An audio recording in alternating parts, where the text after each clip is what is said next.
Audiobook title Reborn is the Empire's Genius Minister FM 01 to 258 End original title. I am the female supporting character. Temu says, I am a famous Prime Minister throughout the ages. FM 01 to 258 End Part 01. Chapter 1 Springtime Harmony. Brain Dump. Warnings. The first few chapters establish background and some personal settings, written a bit stiffly. Those reading for the Sky screen can skip directly to Chapter 6. The female lead is a transmigrator. Her identity after transmigration is that of a villainous supporting character, reborn from birth. She will have some involvement with the original protagonist group, but not much. She will blacken the original female lead, though their screen time is limited. There will be plagiarizing behavior. The system's presence is not strong. The female lead will not become empress, and the emperor of her nation is also a wise and sagacious monarch. Main text begins. Spring. In a clear, wash-bright azure sky, the drifting clouds seemed like they had been cut from shark silk satin, leisurely stretching out. Today was the flower viewing banquet hosted by Grand Princess Victoria Valerius of the Aurelian Empire. Grand Princess Victoria Valerius was the elder sister of the current emperor, born of the same mother. But the reason she was renowned throughout the court and the wild was never due to her innate status as a golden branch and jade leaf. Back when the new emperor first ascended the throne, there were infighting among imperial clansmen, powerful relatives eyeing the throne like tigers watching their prey, and the iron cavalry of the Rakshasa coalition people knocking at the borders and invading, with flames of war raging across the sky, leaving the vast land teetering in the wind and rain. Grand Princess Victoria Valerius donned armor and took up weapons, leading 3,000 black-armored cavalry to the frontier. On the battlefield, she swept across with her spear, slaying dozens of generals of the Rakshasa coalition tribe, pursuing them all the way north, straight into the heartland of the Rakshasa coalition tribe, forcefully carving out over a decade of peace for the Aegis March's border. Upon returning to the capital, she shed her dust-covered armor, restrained her aura of slaughter and sharpness, donned the phoenix crown and rosy cape, and married the current Marquis of Vanguard. After marriage, they lived in harmony,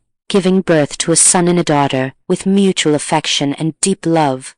They became a celebrated tale in the capital. Deep within the Marquis's estate, the secluded Yellen Pavilion was embraced by the spring scenery of the garden. Beside the stone table, in the pavilion sat a young girl dressed in a sky-blue long dress embroidered with gold and magnolia branches. Her dark hair cascaded like a waterfall, loosely held up by a single mutton-fat white jade hairpin. A few stray strands fell by her cheeks, making her plain, clean face appear even more elegantly stunning. The young girl lowered her eyes, holding a pencil and writing and drawing on paper. Her delicate brows were tightly knit, as if trapped by some difficult problem, unable to relax for a long time. Miss, the Marquis's estate is very lively today, and many noble young ladies have come. Why don't you go join the fun and get to know some of the other young ladies? Her personal maid, Lyra of the Vales, looked at the fatigue on her mistress's brow with heartache. Recalling the earnest instructions of Madame, she couldn't help but softly persuade her. Aurelia PenDragon heard this.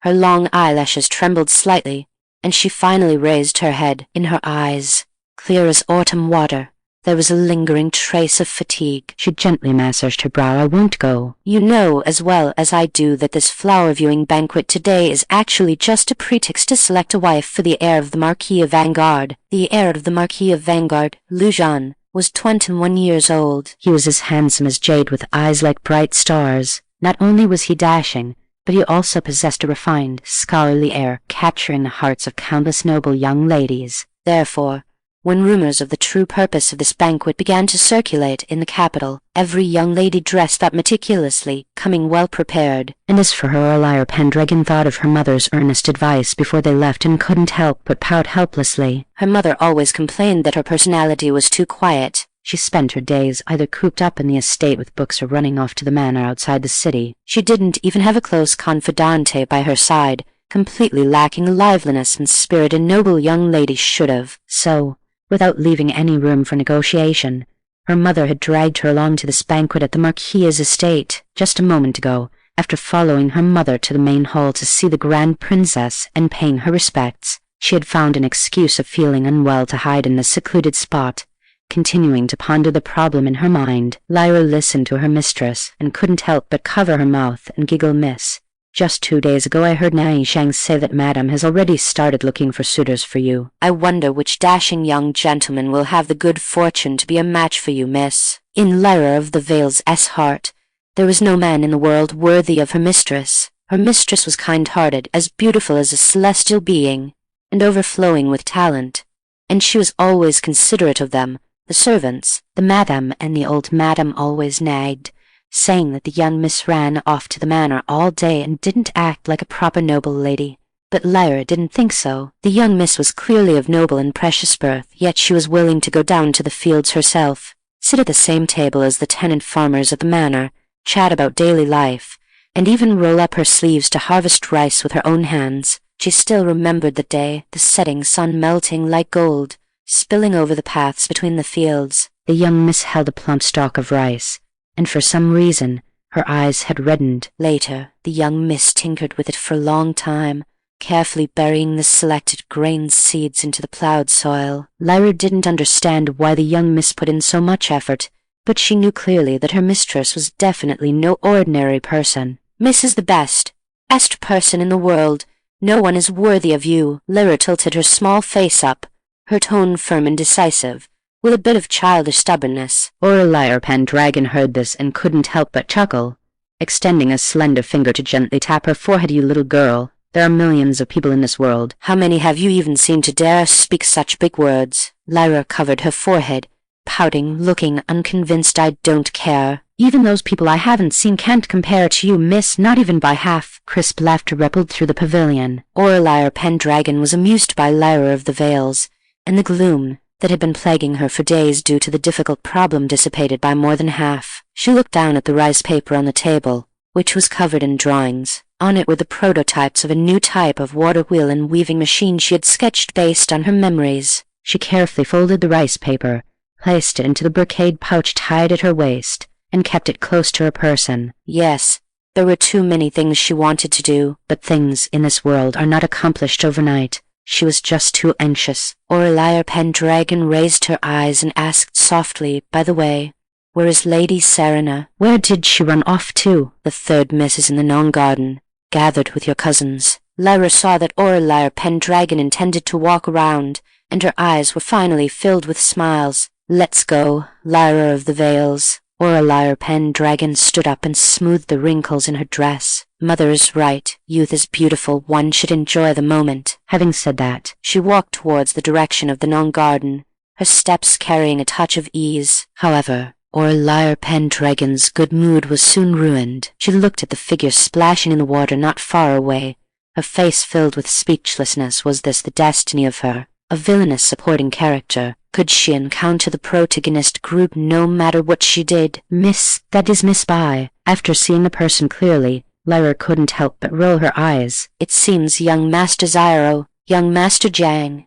and the others will appear soon, and then... Lyra looked at Aurelia PenDragon and couldn't help but stomp her feet in anger. Even a maid like me can see that you don't want to have any involvement with them. Miss, why can't they just believe it? Maybe they are blind. Aurelia PenDragon sighed. Chapter 2. The neurotic protagonist group. Aurelia PenDragon felt helpless. This was her second life. In her previous life, Aurelia PenDragon had been sickly since childhood, constantly on medication. At 15, a cancer diagnosis had nailed her to a pale hospital bed. The orioles flying in grass growing, the cicadas chirp Alice, and leaves falling outside the window all had become phantoms behind the glass, no longer having anything to do with her. Her family wasn't poor, but they were defenseless against the sky-high medical bills. For her sake, her parents had sold their property, exhausted their savings, and turned gray-haired. As the burden on their shoulders grew heavier, arguments became more frequent. Those murmurs once filled with love were gradually ground into sharp shards by resentment and exhaustion. In the end,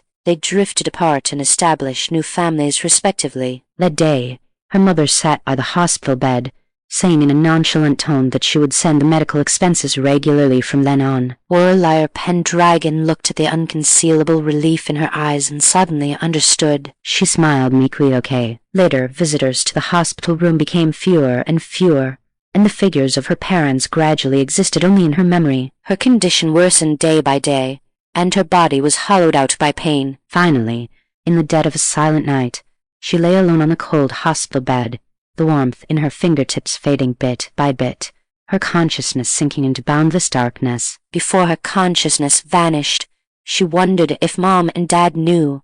Would they feel a bit more relaxed? When she opened her eyes again, Aurelia PenDragon had been reborn into her current identity. Before the age of 8, she lived a carefree life, until after a high fever, the memories of her previous life surged in like a tide, accompanied by a cold, mechanical voice that called itself a merit system. The system said that by accumulating enough merit points, she could return home, but she touched her legs, which could run and jump, and didn't want to go back at all. The parents in this life, although they held the deeply ingrained ancient patriarchal ideas, did not treat her badly. She had fine clothes and abundant food, with servants surrounding her. More importantly, she had a vibrant self, something she had sought but could not obtain in her previous life. When she was 10, her father was promoted, and the whole family moved to the capital. One day, she accompanied her mother to a banquet at her maternal grandparents' house. Her cousins were sitting together, chattering about anecdotes in the capital. When they started talking about the dashing young masters of noble families, Aurelia PenDragon realized that she had transmigrated into a group-pampered novel she had read to pass the time while lying in her hospital bed. The Aurelia PenDragon in the book was an out-and-out vicious supporting female character. She was obsessively in love with the second male lead, Master Jiang, and viewed the female lead, Ariel Zion, as a thorn in her side. She used all sorts of underhanded methods to frame and torment her, eventually provoking the wrath of both gods and men. She was collectively settled accounts with by the male lead Liao, the second male lead Master Jiang, Song Jinian, Siro Mai, Prince Ishmael, and a host of other protectors of the flower, ending up with a tragic outcome of a ruined family and a destroyed reputation. Aurelia PenDragon, after knowing her ending, she only wanted to stay far away from the protagonist group. But whether it was due to the plot or not, she still got entangled with them. She clearly had never said a word against Ariel Zion, yet the looks the protagonist group gave her still carried undisguised disgust and wariness, especially the original book's second male lead, Master Jiang. When those peach blossom eyes, which always held a gentle smile, landed on her, they were full of disdain and certainty, as if they had determined that she was obsessively in love with him and was always waiting for an opportunity to cause trouble. Aurelia PenDragon, as she was absolutely sick of it. Help, help! At this moment, hearing the cries for help not far away, alarm bells rang in her heart. She was the vicious supporting female character, so regardless of whether she was the one who pushed them into the water or not, this black pot would inevitably be placed on her head. Go. Lyra of the Veils, hurry up and go. Aurelia PenDragon grabbed the wrist of the maid beside her and turned to run. She knew that according to the inertia of the plot, the probability of her escapade was low. But what if? It wasn't that she was afraid of them. She was just annoyed. Aurelia PenDragon, an angry shout broke through the air, carrying a biting chill. Aurelia PenDragon, ha-ha! She knew it. Slowly raising her head, she collided with a pair of furious peach blossom eyes. The young man before her, dressed in a moon-white brocade robe with a jade belt around his waist, his face like a jade crown, elegant and refined. If it wasn't Master Jiang, then who was it? He had a livid face, his finger pointing rigidly at her, every word like a knife. You actually pushed Gideon into the water. Are you trying to kill her? It wasn't my miss who did it. Lyra stared angrily at Master Jiang. She just didn't understand.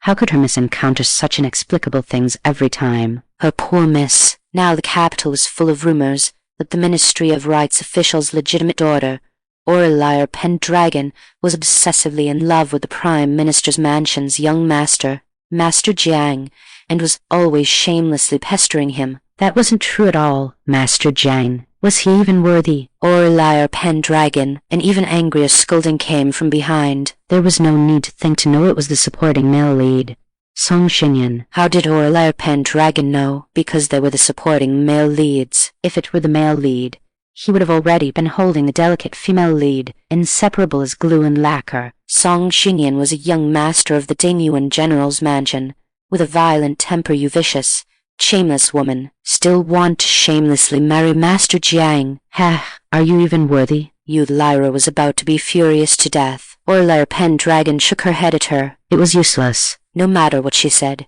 It was useless. She had explained at the beginning, too. But these people were like they had donkey fur stuffed in their ears, poop in their mouths, and eyes growing on their butts. She had also researched the way to make them shut up. Aurelia PenDragon stretched out her hand. What do you want to do? Song Jinyan widened his eyes, recalling the scenes of meeting Aurelia PenDragon in the last few times. This woman didn't know what kind of madness she was having. Just because they said a few words to her, she slapped them across the face. He was a grown man, and yet he didn't even have as much strength as her. Can you believe it? The key was that he couldn't speak out after being beaten, otherwise where would they put their faces? Master Jiang clearly remembered too. He felt his face throbbing with pain. I still have things to do. Slap. A crisp slap landed on Song Jinyan's face, and the latter's face instantly swelled up. Master Jiang just saw the young girl slowly looking towards him, grinning. Master Jiang, he had an ominous premonition in his heart. Miss. Lara didn't know where she broke a branch from and handed it to Aurelia PenDragon. Aurelia PenDragon reached out and took it, smiling even more happily. A breeze blew by. Painful screams were endless. A cup of tea later. 4 figures lay on the ground, beaten black and blue. Gideon stared at Aurelia PenDragon's back with venomous eyes. She clearly hadn't had time to say anything this time. Why did she even hit her? Immediately, she looked resentfully at the 3 useless men on the ground. They couldn't even beat one woman. 3 pieces of trash. Miss, you were so cool just now, Lyra praised with starry eyes. I even took the opportunity to kick them twice just now. These blind idiots dare to speak wildly. Bah. Lyra is truly great. Aurelia PenDragon looked at this little maid with a smile, her hand hanging down clenching. Although the martial arts value opened from the system's novice gift pack was high, they had thick skin and flesh. Her hand would also hurt when hitting them. Wu were moving forward. She didn't encounter any more waves, just as she walked to the Nong garden, and was about to go and inform her mother. But the next second after she lifted her foot, the sky went dark. Chapter 3. The first appearance of the sky. It turned dark, literally dark. Twilight, like thick ink, instantly enveloped the world in a deep, heavy night. The entire Nong garden was immediately thrown into chaos.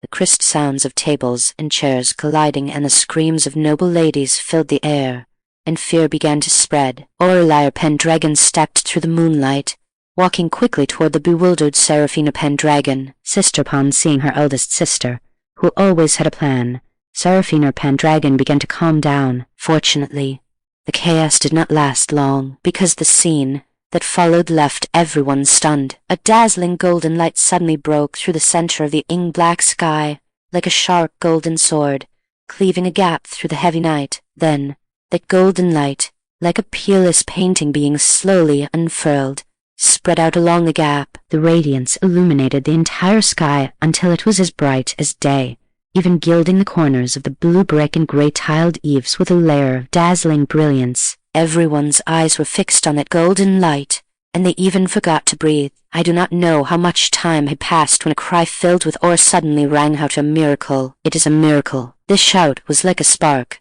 instantly igniting the emotions of everyone present. Some people knelt and kowtowed with tears in their eyes, murmuring prayers. A beautiful, enchanting melody suddenly flowed out from the depths of the golden light. The sound was as clear as the tinkling of a spring, yet as soft and melodious as the songs of orioles and swallows, as if it carried celestial energy from the 9 heavens, lingering in everyone's ears. Following the sound, one could see that in the very center of the golden light, amidst swirling mists, scenes appeared like a passing montage. Faintly, one could discern the shadows of pavilions and towers, and the outlines of figures with flowing robes. People were so shocked by this scene that their souls trembled. It took them a while to regain their senses, and they could not help but whisper to one another, with discussions rising one after another. What is this? Are those people walking in the sky? No, no, no. How could people be in the sky? They must be immortals. They are immortals descending to the mortal world. Yes, yes, yes, they must be immortals. I never expected that in my lifetime I would be able to witness such a miraculous sight. Sister, immortals. Seraphina PenDragon pulled excitedly on Aurelia PenDragon's sleeve. However,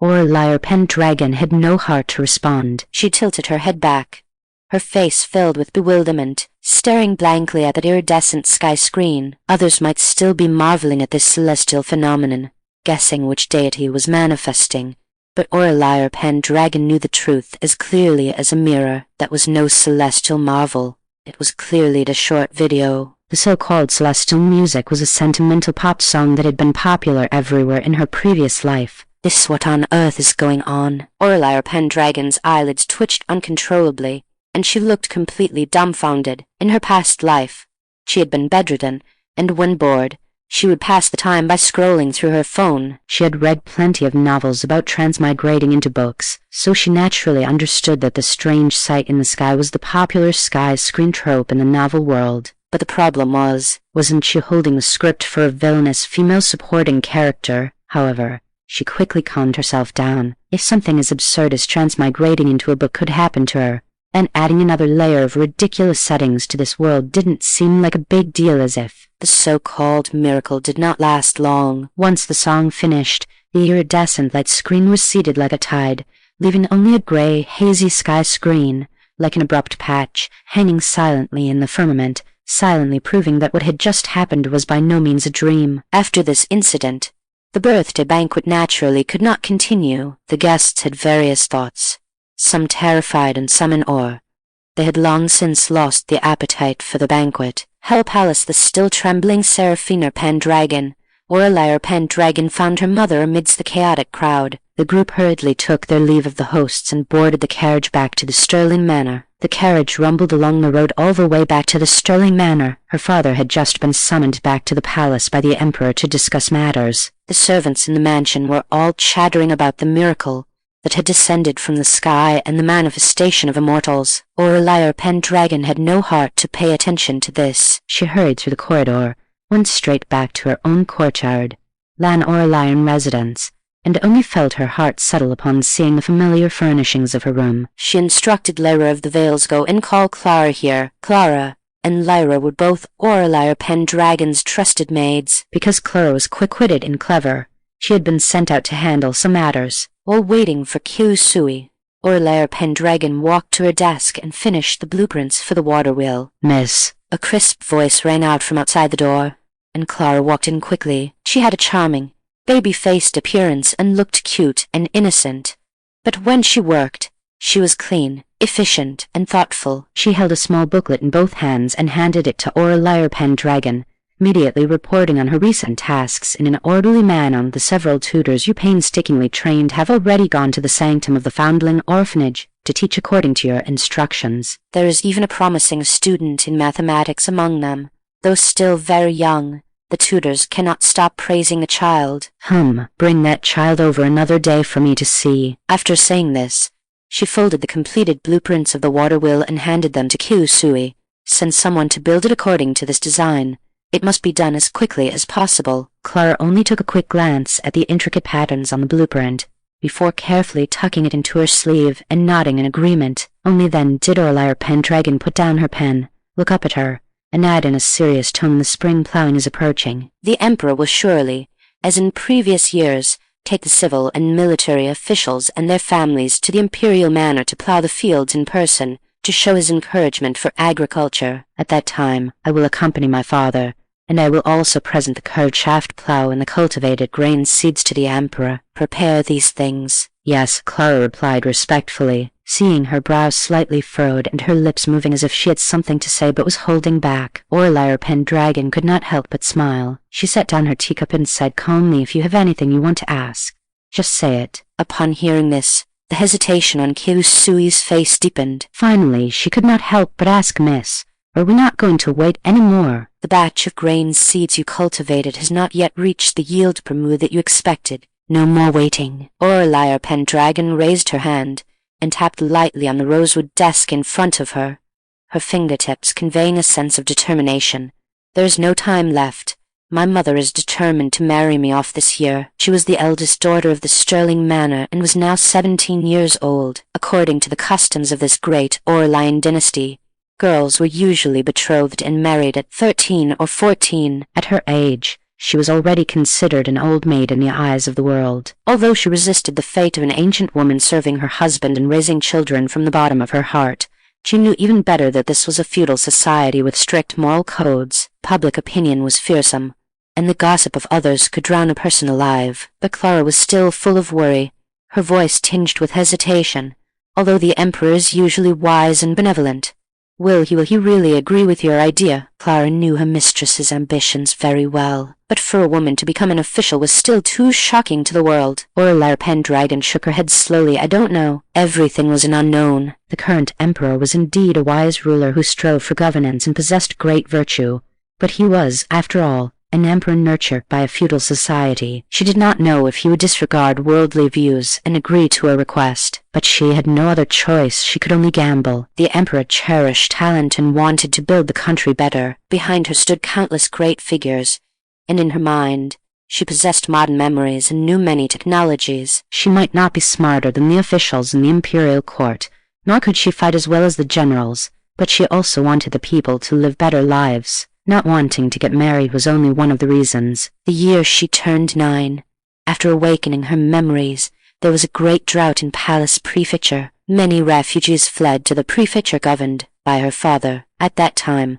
she accompanied her mother to distribute porridge outside the city. She saw the sight of an old grandfather, starved to skin and bones, feeding his last bit of food to his granddaughter while he starved to death himself. She heard stories of people exchanging children to eat, and she learned that no matter how hard the common people worked, they still could not fill their stomachs by the end of the year. If the state rises, the people suffer.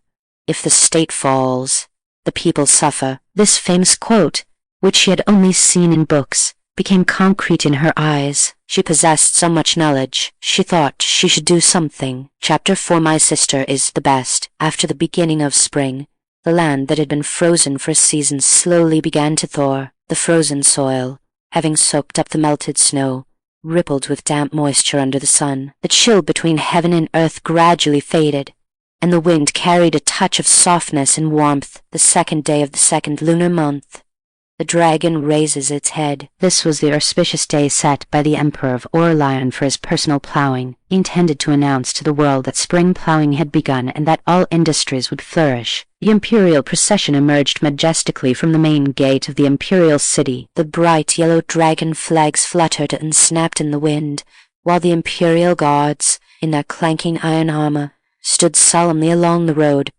Palace the cheers of the people along the way at a distance of 3 zhang. The Emperor of Aurelian wore black everyday robe embroidered with golden dragons. Beside him, the Empress was similarly lightly dressed. The Crown Prince shivered the various princes and princesses were all in simple attire suitable for labor as the party headed to the imperial manor on the outskirts of the capital. Following the imperial carriage, civil and military officials accompanied them according to their rank. This time, the Emperor of Aurelian had specially approved for officials to bring their family members along. It was both a way to share the joy with the people and also held the deeper meaning of selecting the younger generation and assessing potential pillars of the state. A carriage with blue curtains moved within the queue of civil officials and their wives. The wheels rolled over the bluestone road, emitting a steady rumbling sound. Aurelia PenDragon leaned against the carriage wall with her eyes closed, her fingertips lightly twisting a silver button with a dark pattern on her sleeve, her brows furrowed in thought. Beside her,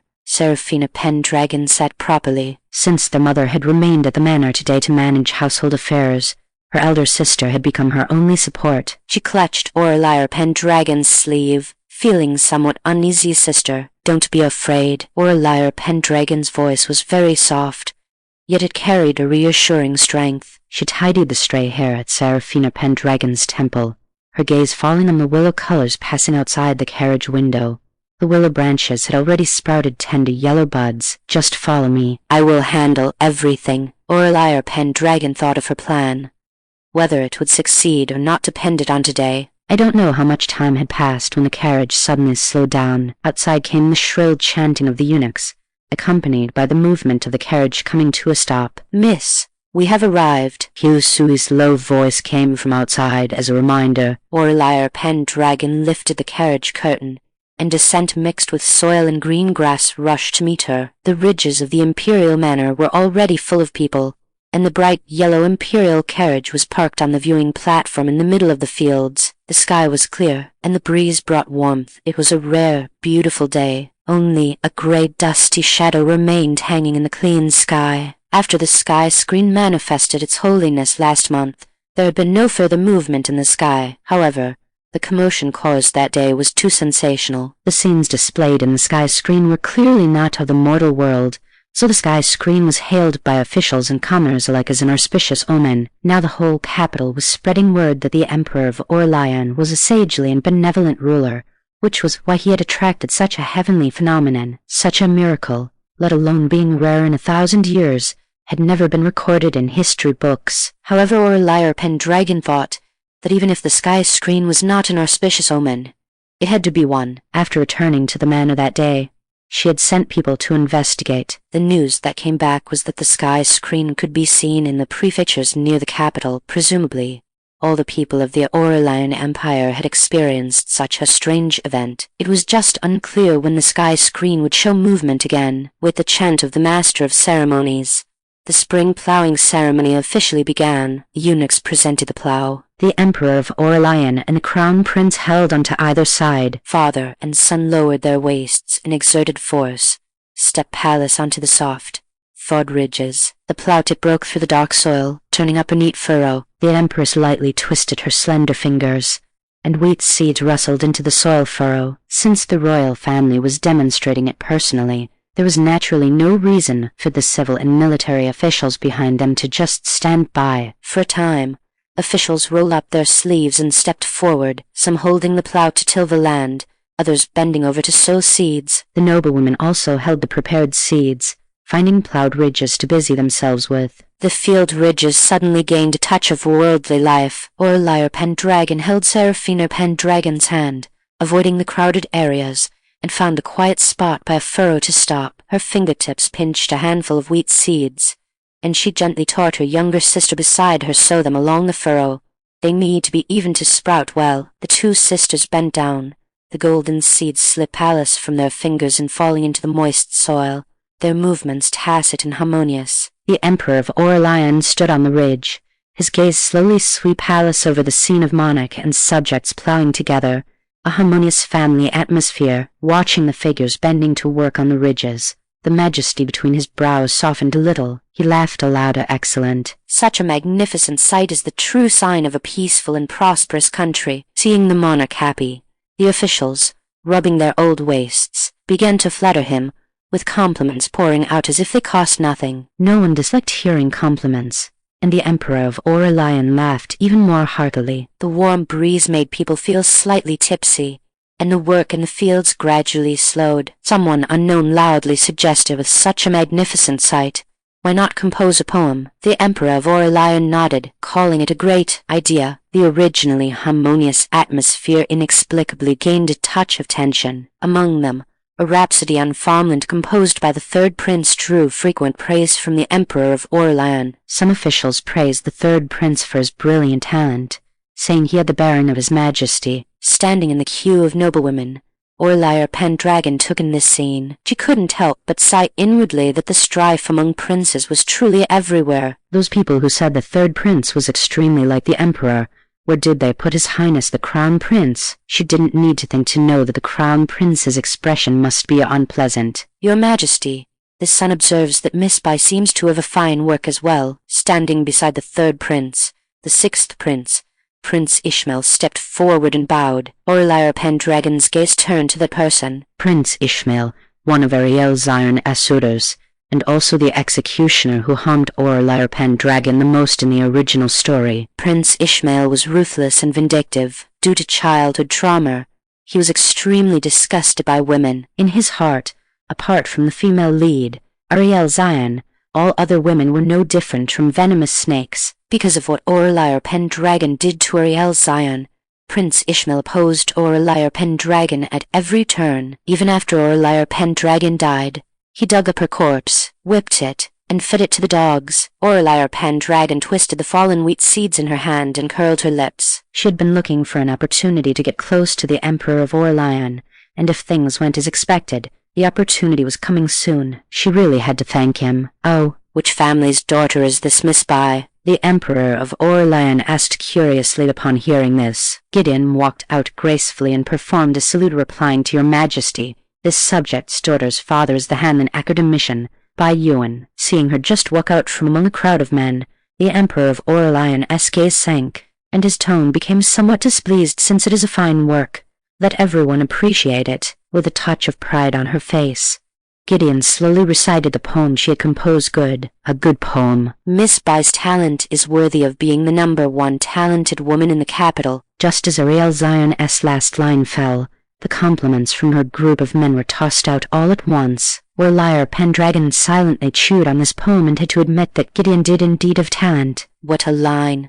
Quietly awaiting the autumn, the ears of grain return full. This final line, depicting a beautiful scene, made the Emperor of Aurelian's expression soften significantly. He looked at Gideon and asked, "What reward do you want?" The smile on Aurelian's face grew even wider. This subject's daughter only prays for His Majesty's good health.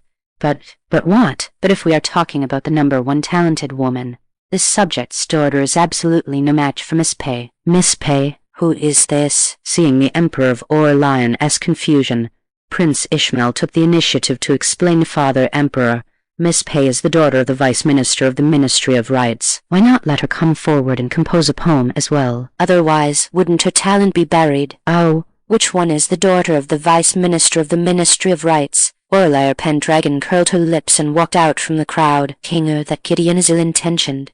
Aren't you worried? A young lady who was on good terms with Seraphina PenDragon and had a good impression of Aurelia PenDragon asked with some worry upon seeing this. Unexpectedly, Seraphina PenDragon was not at all flustered. Instead, she held her head high and chest out, full of confidence. What kind of thing is that, Ariel Zion? Is she worthy of being mentioned in the same breath as my sister? My sister is not the #1 talented woman in the capital, but the #1 talented woman in the Aurelian Empire. No, in the whole world. The young lady from just now. Sorry, I really bothered you. Equals letter FF54 Japanese letter FF54 equals. My dears, if there are any details written poorly, you are welcome to remind me. I will carefully consider and revise them. This is my first time writing this kind of story, so please go easy on me. However, this book already has 5 requests for updates even before signing. Which babies are they? Chapter 5. This humble woman desires to enter the court as an official. Greetings,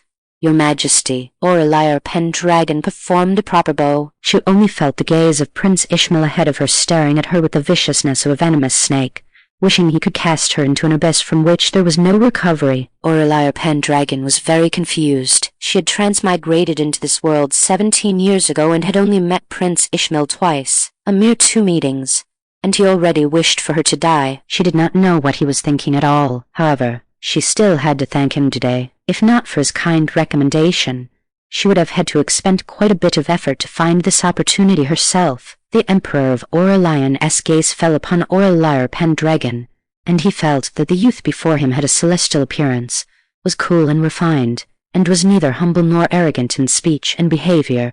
This demeanor gave him a few more genuine expectations. The state of Aurelian valued literature, from the emperor and ministers down to the common peddlers and laborers, all took pride in being able to compose poetry. Under such an atmosphere, those with talent naturally received more favor. Miss Pay, I wonder if you have already composed a masterpiece. Prince Ishmael stepped forward, his tone full of feigned concern, while a flash of undisguised mockery quickly crossed his narrow eyes. Some time ago, Gideon had tearfully told him that Aurelia PenDragon had an overbearing personality and had even struck her fiercely at the banquet in the Marquis's residence that day. Gideon was the person he held dearest in his heart.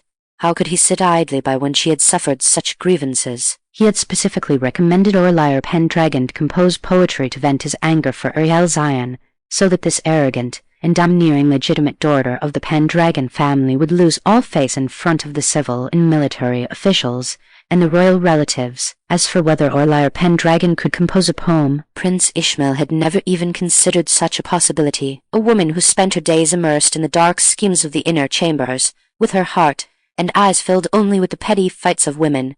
How much literary talent could she possibly have? His hand in his sleeve tightened slightly, just waiting to see Aurelia PenDragon stammer and make a fool of herself. Unexpectedly, the youth smiled calmly, her voice clear and cool, responding neither humbly nor arrogantly. This subject's daughter happens to have thought of one. HMPH. Prince Ishmael immediately let out a sneer of disdain. The sound was not loud, but it was just enough for everyone around to hear clearly. Miss Pay, Could it be that you are just making up a few lines to fool His Majesty for the sake of saving face? In his view, Aurelia PenDragon's words were nothing more than her desperate attempt to save face because she was in a tight spot. Beside him, Gideon also curled her lips, the triumph in her eyes nearly overflowing. Oh, the Emperor of Aurelian became interested. He rarely saw someone as confident as the youth before him. Since you have a masterpiece, then recite it. If it is truly exceptional, I will reward you handsomely. To the Emperor of Aurelian,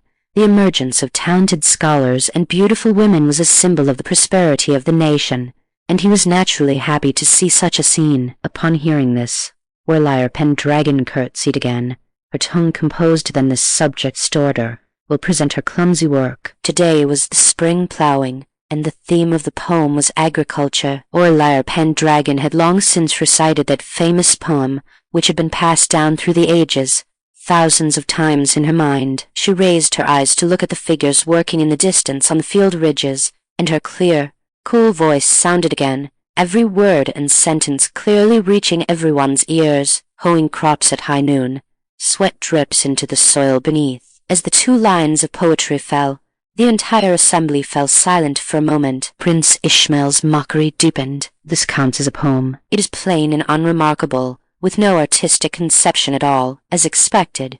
She is just a straw bag. He had almost been bluffed by her just now. Ha! She really is just a straw bag who is good at pretending. The civil and military officials and noble ladies around them gradually showed expressions of disappointment on their faces. These 2 lines of poetry were truly too straightforward and shallow. Gideon even covered her lips and laughed softly, the contempt in her eyes undisguised. Aurelia PenDragon, however, seemed not to hear or see them.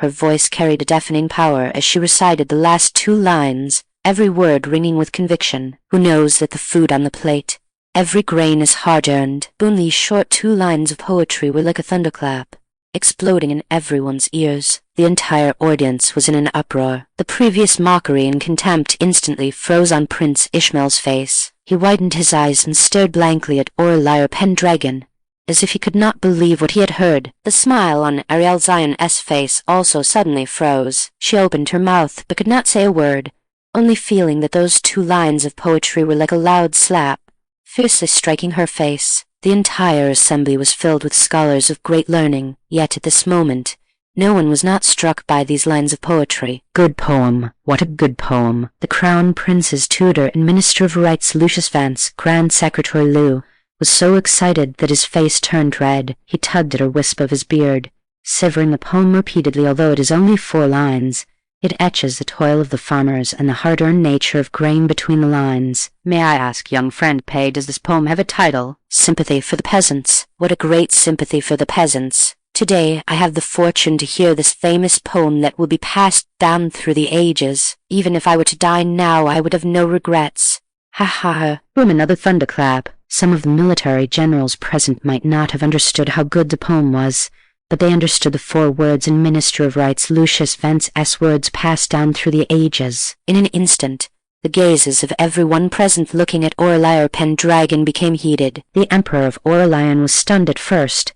Then an indescribable light burst forth from his eyes. He strode over to Aurelia PenDragon, his voice filled with uncontrollable excitement. Good. A great every grain is hard-earned. This poem by the young lady of the PenDragon family is worth more than 1,000 words from everyone here. Aurelia PenDragon lowered her eyes and bowed. Your Majesty is too kind. Prince Ishmael stood where he was, only feeling his cheeks burning with pain. He watched Aurelia PenDragon, who was being praised repeatedly by the Emperor of Aurelian, and then thought back to his own previous mockery, feeling completely ashamed. The hand in his sleeve tightened even more, and the sinister look in his eyes was almost solidifying. He could never have imagined that this person he thought was a straw bag could compose such a poem. As for Aurelian, she bit her lower lip tightly, her nails almost embedding into her palms. She watched Aurelia PenDragon's calm and composed appearance, and the jealousy and hatred in her heart, like wild grass growing madly,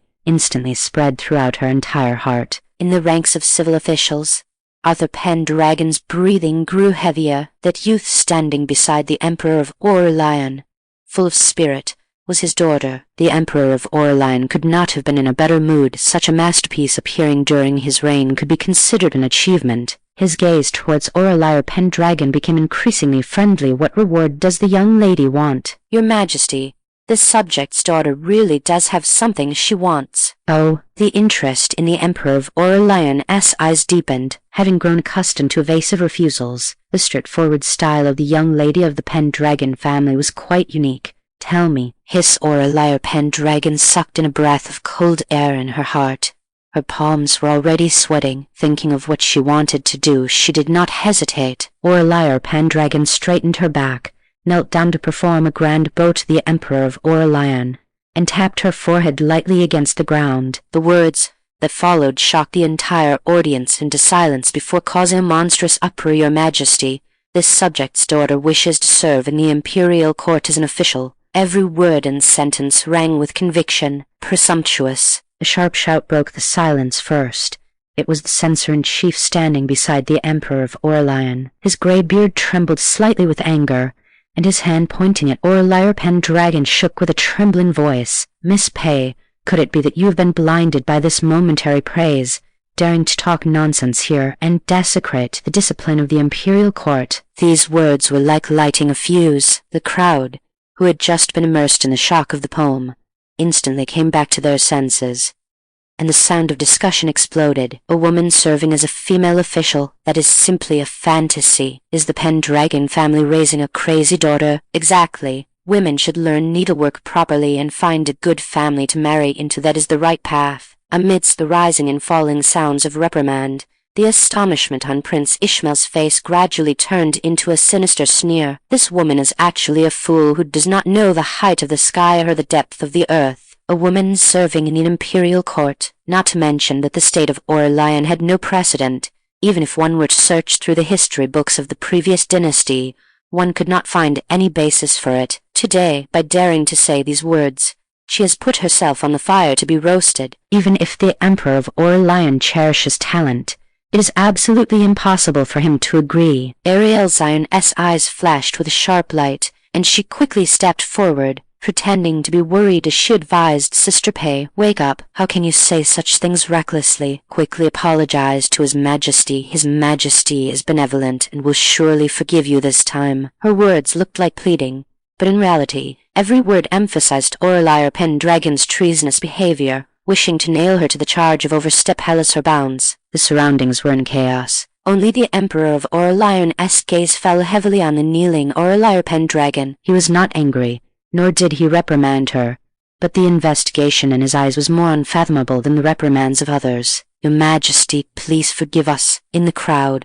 Arthur PenDragon ran out, trembling, and knelt on the ground, kowtowing desperately, his heart filled with terror. Who could understand? 1 second he was still immersed in his daughter's talent. The next second, his daughter had to say such treasonous words. This if the Emperor of Aurelian were to be enraged, I fear the entire PenDragon family would not have a good ending. But Aurelia PenDragon was his first child, the flesh and blood he had watched grow up from childhood. Arthur PenDragon could not bring himself to push his daughter out. He continued to kowtow, his voice filled with determination. Your Majesty, it is this subject who failed to teach his daughter properly. I am willing to bear all punishments on behalf of my child. I only beg for His Majesty's forgiveness. Aurelia PenDragon felt a warmth in her heart. If the Emperor of Aurelian were not a wise and sagacious monarch, she would not have voiced her aspirations. Since she had said it, she was prepared to keep the PenDragon family safe. The things she had given to Clara were enough for the members of the PenDragon family to live safely and securely for the rest of their lives. Aurelia PenDragon slowly raised her head, facing countless criticisms, her voice still steady, every word clear. Your Majesty, this subject's daughter is not talking nonsense. In ancient times, there is no repairing the heavens. In Lizu's sericulture, women are not necessarily inferior to men. Furthermore, this subject's daughter has talent. I believe that my talent is not inferior to men, and I can assist Your Majesty in building the state of Aurelian even better. Every word of hers was full of confidence. Aurelia PenDragon knew deep down that she could not show weakness at this time. She had to show her talent, She had to let the Emperor of Aurelian see her value. She was ready. Chapter 6. That famous prime minister of all time. Ridiculous. You claim you are no less than any man, yet a mere young woman like you has probably barely read a few books. So how could you possibly speak of politics? Or govern a country? The Vice Minister of Personnel's voice was sharp and mean-spirited, his gaze fixed on Aurelia PenDragon full of undisguised contempt. In his pedantic worldview, women were born to be confined to the inner chambers, and their only proper path was to serve their husbands and raise their children. The power of the imperial court was never something they could touch. These barbed remarks, however, did not affect Aurelia PenDragon in the slightest. Her mind was clear. She was currently fighting a war without smoke, battling the rigid rules passed down for thousands of years, and fighting the deeply ingrained prejudices of the civil and military officials of the imperial court. Then may I ask, my lord, how many books have you read? Aurelia PenDragon asked calmly and unhurriedly. The Vice Minister of Personnel immediately held his head high, his face full of arrogance, and stroked his beard as he declared loudly, in my humble opinion, I know the 4 books and 5 classics by heart, and I have also delved into books of practical utility such as mathematics and lore. You are indeed a man of great learning, my lord. I admire that. Aurelia PenDragon nodded slightly, her tone devoid of any sarcasm, sounding almost like a sincere compliment. The Vice Minister of Personnel felt a bit carried away by her praise, his arrogance growing even more. He assumed Lady Pei had conceded defeat and was about to mock her further when he heard Aurelia PenDragon change the subject. Then may I ask, my lord, what is the purpose of your studies? The Vice Minister of Personnel did not hesitate, blurting out almost immediately naturally, It is to serve the Emperor and bring glory to my family. As soon as these words were spoken, many officials round them nodded in agreement, for in their view, this was the ultimate pursuit of a scholar, a matter of course. Aurelia PenDragon remained silent, offering only a faint smile, a smile that seemed to contain 1,000 words yet said nothing at all. Facing the varied gazes of the crowd, she said loudly, I am untalented, but I have also memorized the books you just mentioned, my lord. Oh, the Emperor of Aurelian narrowed his eyes slightly, the light in them dim and unreadable, masking his mood. However, he had observed every word and action of Aurelia PenDragon, regardless of anything else, based solely on her composure in the face of confrontation and her measured demeanor. She was indeed no less than any man in the imperial court. Then what is the purpose of your studies? The Emperor of Aurelian asked with great interest. Aurelia PenDragon smiled. This was the sentence she had been waiting for. She had laid so much groundwork just to lead up to what she was about to say. Move aside. She was about to show off. Aurelia PenDragon withdrew all traces of a smile from her lips, her expression suddenly becoming incredibly solemn. She clasped her hands behind her back, her spine held straight like a spear ready to pierce the clouds. Every word she spoke carried the weight of 1,000 jun, enough to shock the entire audience, enough to become a significant stroke in the history of the Aurelian Empire. She said, To establish a heart for heaven and earth. Boom. The Vice Minister of Personnel, who had been aggressive just a moment ago, saw the smugness on his face instantly freeze. His pupils contracted, and he was completely stunned, his mouth agape yet unable to utter a single word, as if someone had choked him. Aurelia PenDragon did not pause, her voice becoming increasingly resonant, carrying a power that pierced through people's hearts. To establish a destiny for the living people. Arthur PenDragon, who was still kneeling on the ground, suddenly looked up in disbelief, his eyes filled with shock and confusion as he gazed at his eldest daughter, to continue the lost teachings of the ancient sages. The Empress beside the Emperor of Aurelian unconsciously dug her fingernails into the flesh of her palms. In the ranks of the noblewomen, Seraphina PenDragon's breath stopped at that very moment. Grand Secretary Liu seemed so excited that he looked like he might faint. The next second, the wind in the imperial manor seemed to turn biting, whip palace up Aurelia PenDragon's moon-white sleeves, making them snap in the air. The Emperor of Aurelian's hands, hidden in his sleeves, clenched tight. There was more. Under the gaze of the entire assembly and their complex expressions, Aurelia PenDragon dropped the final thunderbolt. She set it to open up peace for all generations to come, to establish a heart for heaven and earth, to establish a destiny for the living people, to continue the lost teachings of the ancient sages,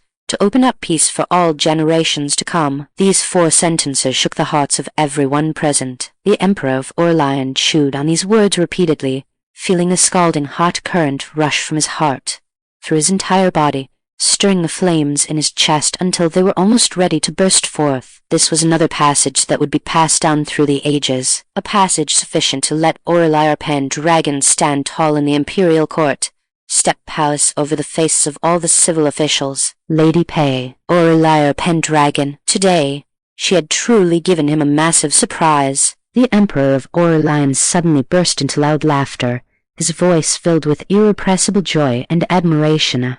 Ha ha ha, good, excellent. He turned to look at the pale-faced Vice Minister of Personnel, letting out a cold snort that carried the dignity and disdain of an emperor. You've served as an official your whole life, eating the emperor's salary and sharing the emperor's worries, yet you are not as insightful as a young girl. Has all the reading you've done gone to the dogs? The Vice Minister of Personnel's face flushed bright red, the color spreading from his cheeks to his ears. He opened his mouth, but could not utter a single word of rebuttal. Indeed, after Lady Pei spoke those words, among all the lords of the imperial court, whose magnanimity could compare to this young girl who had barely reached 20 years of age, the more the Emperor of Aurelian looked at Aurelia PenDragon, the more satisfied he became.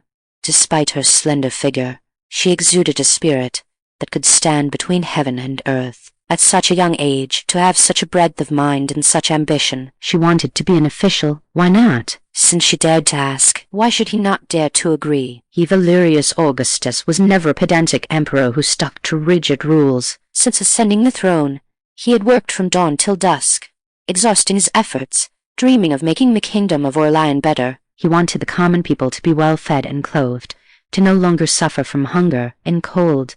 He wanted the country to be peaceful and prosperous, free from the chaos of war and weapons, and to let this magnificent land truly welcome eternal peace. This vision coincided perfectly with Aurelia PenDragon's words. This was precisely what he had sought his entire life. The Emperor of Aurelian strode up to Aurelia PenDragon and patted her shoulder, the warmth of his palm carrying the Emperor's approval and expectations. Then start as an editor in the Hammond Academy. Come to the palace tomorrow to take up your post.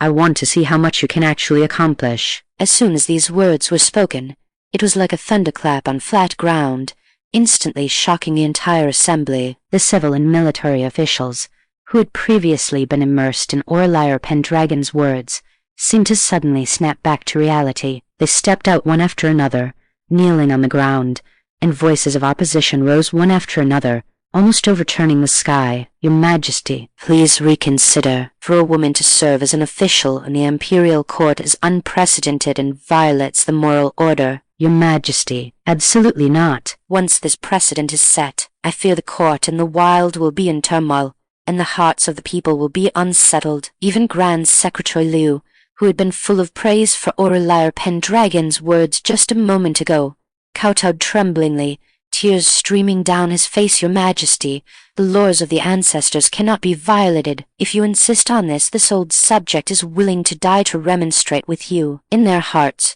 women becoming officials was like a hen crowing at dawn, a calamity that would turn the world upside down, and it could absolutely not be tolerated. Some even pointed directly at Aurelia PenDragon, roaring with eyes split with anger, which, if your Majesty insists on acting arbitrarily today, this old subject will bash my head against the spot and die to apologize to the ancestors. Enough. The Emperor of Aurelian roared suddenly, silencing everyone. He rubbed his temples irritably, looking at the sea of heads below, feeling completely exhausted. You old things, always threatening death at the drop of a hat. Do you really think I dare not punish you? I am the ruler of this country. His eyes, sharp as knives, swept over the crowd, his tone resolute and unquestionable. I have said it. Lady Pei will be an official. No one is allowed to stop it. Aurelia PenDragon stood in place, her surprise no less than anyone else's present. It was that simple. She had thought it would take a lot of persuasion. She hadn't even taken out the high-yield grain seeds and the curved-shaft plow she had prepared. Her original plan was to let everyone see that she could accomplish practical things before being appointed. She hadn't expected the Emperor of Aurelian to be so decisive. He really was a wise ruler. Aurelia PenDragon suppressed her shock and was about to kowtow to thank him when she heard a sharp voice suddenly ring out, "Father." "How is she worthy?" Prince Ishmael rushed out of the crowd, his face livid and his eyes bloodshot. He could not understand how his malicious recommendation had actually led to Aurelia PenDragon becoming the first female official of the Kingdom of Aurelian. What he couldn't understand even more was that Shuna had clearly said that Aurelia PenDragon was bent on marrying Master Jiang. Her heart and eyes filled only with romance.